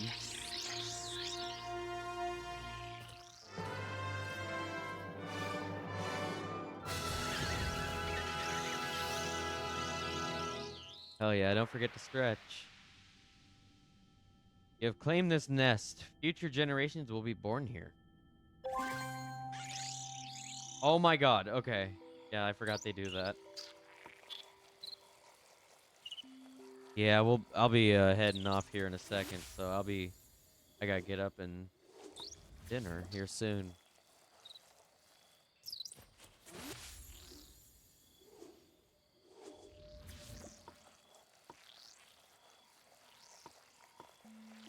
Oh yeah. I do have a drink here. Hydrate. Let's fucking go.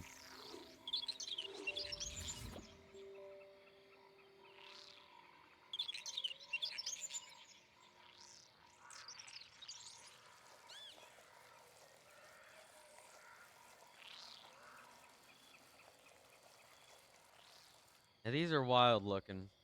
I have to say. I wonder how these are gonna evolve further. We haven't even gotten to the tribal stage yet. For these.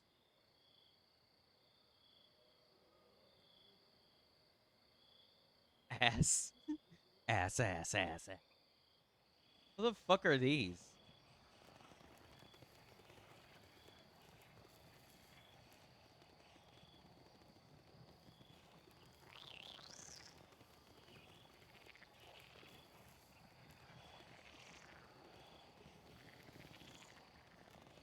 Huh?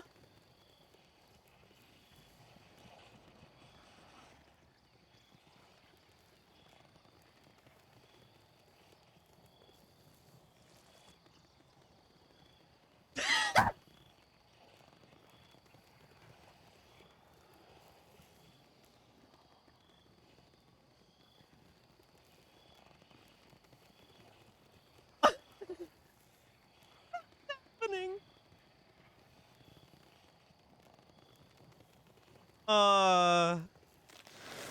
Oh shit, what's happening? Run?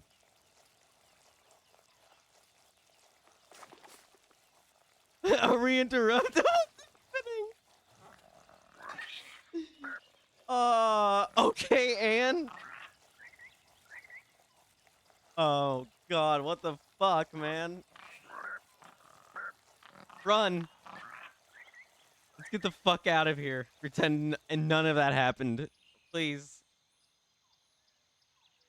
Where are we going? Wait, what's this? Why are there two different... Okay, hold up. I gotta see what's going on with the map here. That was fucking wild.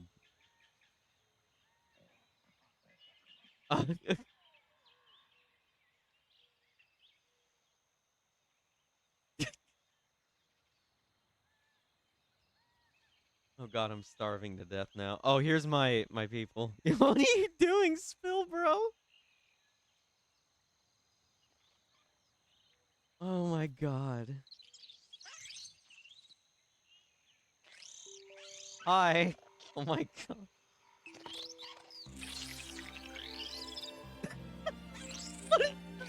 Animation.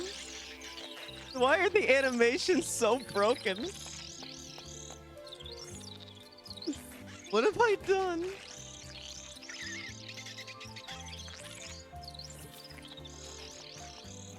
What the fuck? I don't know what the fuck I've done at all. Alright, let's make it worse, shall we? Monk. Let's make it 100 times worse. How much is this worth? No.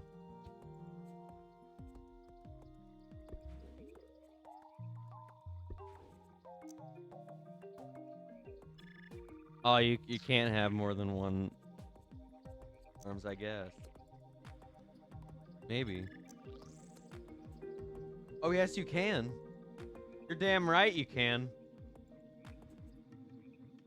Let's see. We need a secondary pair of arms to go with our arms. You ever just need a second pair of arms? Honestly, that would be kind of sick.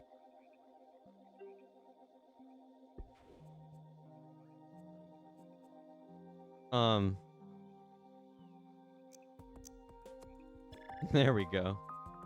Let's make them huge as well. Good.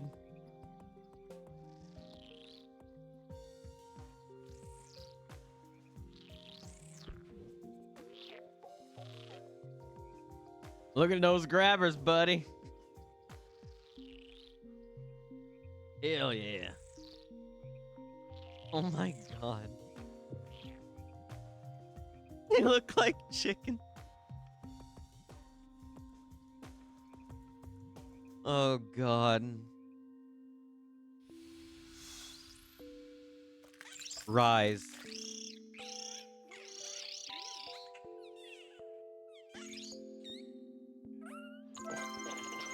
Learn to pose.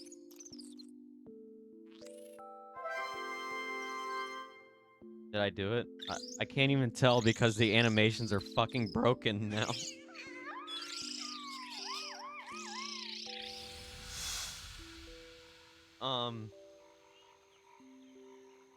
Pokemon go to the polls.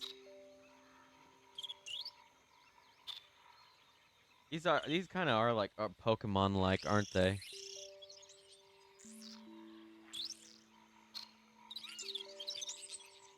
Or am I just...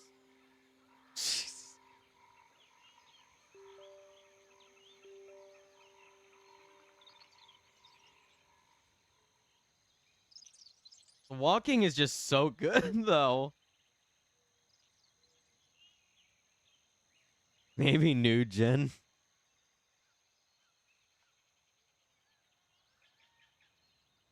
Look, I have ideas, Nintendo. You're down, I'm down. Yeah, I would do that too. Trust me.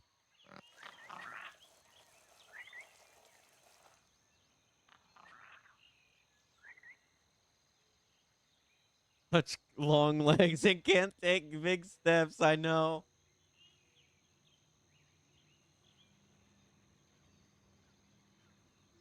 I know, it's really just...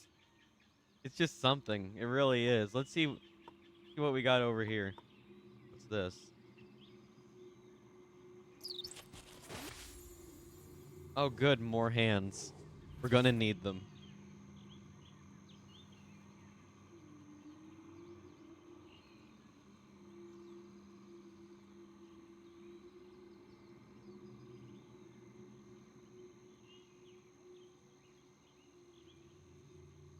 Right. I need to impress some other species somehow.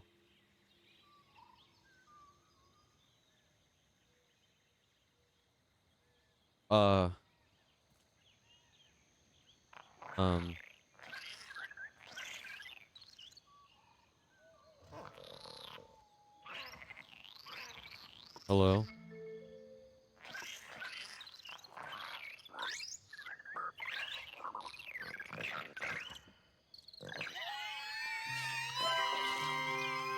What the fuck? Whatever that was, they did not like that.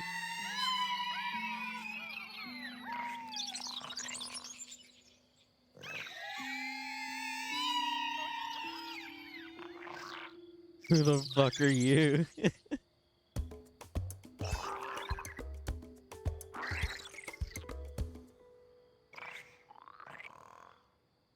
going on here?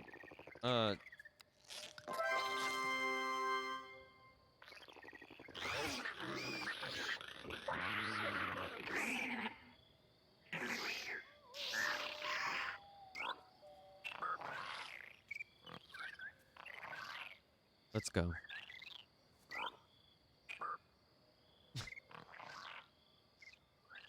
We don't need them anyway.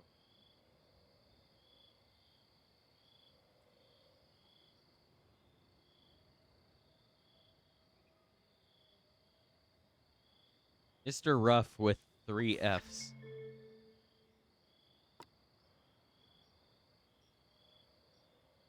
I don't know if we want to... What are you doing? Oh, bye, I guess. What are they doing over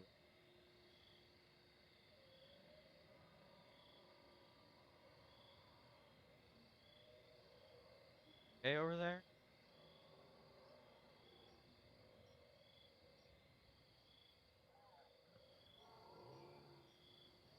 I don't think you should be over there. Yeah, you should come. You should head over here. That doesn't seem like a safe place for you to be.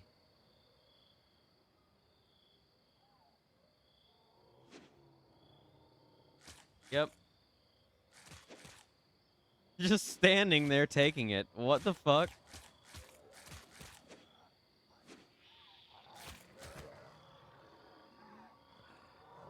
Why though?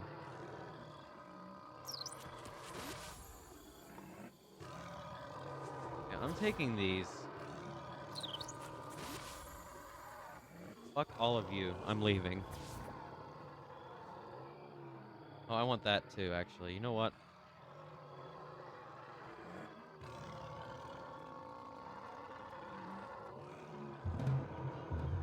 Oh god! Oh god! Get it! Get it! Get it! Go! Go! Go! Go! Go! Go! Go! Get it!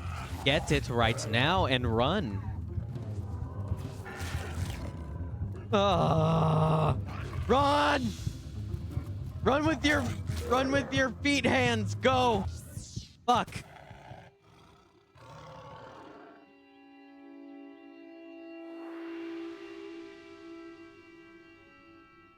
Oh shit.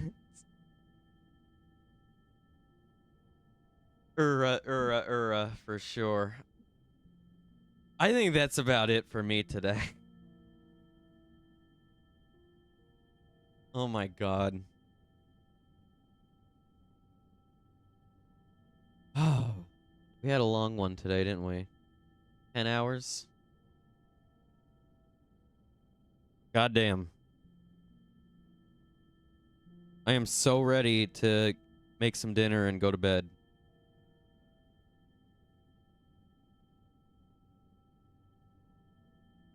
I bought enough like taco stuff to make tacos all fucking week. I am so excited. Yes, it was fun. It was a great stream.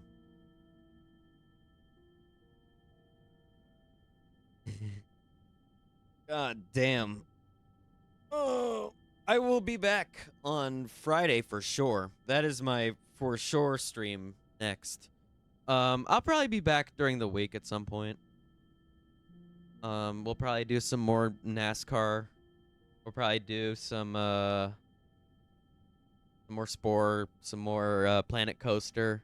All the stuff that we have been just doing you know. Yeah. I've been watching you 10 hours and Gwen 15 hours. God damn. Let's fucking go. Marathon time. Hour 25. Holy fucking shit.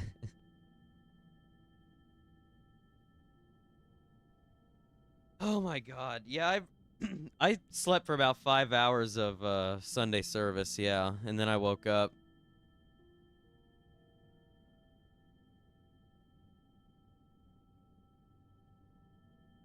Anyway, yeah, that's about it for me today. Let me get back here.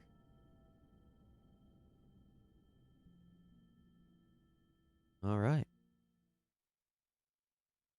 Oh, that was fun as fuck. All right. Thank y'all for hanging out with me today. It was a blast. We're gonna raid into Morning Dove. It was a great stream. I'll be back for sure on Friday. And yeah, watch for me though, because I might be live throughout the week at some point. We'll see. Randomly. Maybe some kind of breaking news thing will happen and I'll go live to cover it again like we did last week during the assassination attempt on the Slovakian Prime Minister. That was interesting. I guess he's doing... I guess he's stable now. That was wild. How the fuck does someone survive 5 shots to the stomach? Or 4 shots to the stomach? Like, goddamn. Not to mention the Iranian president dying in a helicopter crash yesterday. That was also fucking wild. A lot of weird shit going on right now, but if any more of it happens, I'll be here to cover it. So yeah. Thank you all for hanging out with me today. It's been fun. We're going to end stream with...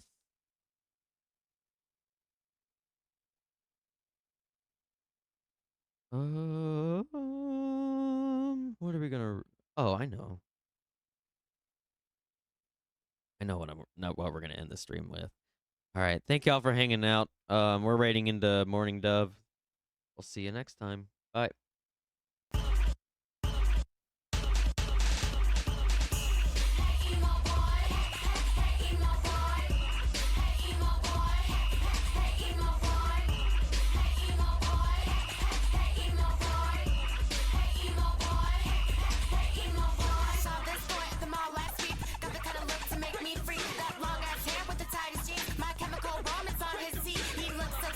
He was dying. If I said he wasn't hot, then I'd be lying. Please, handsome, don't be coy. Come on, fuck me, emo boy. Come on, fuck me, emo boy. Come on, fuck me, emo boy.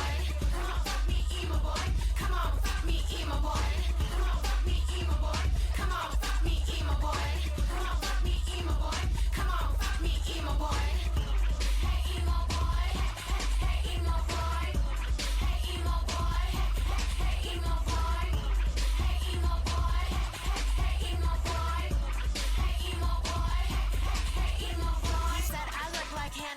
And bitch, I almost lost my breath. Wanna fuck in the back of the hot topic? Lift me up and then I drop it. He bought me tickets, Warped Tour.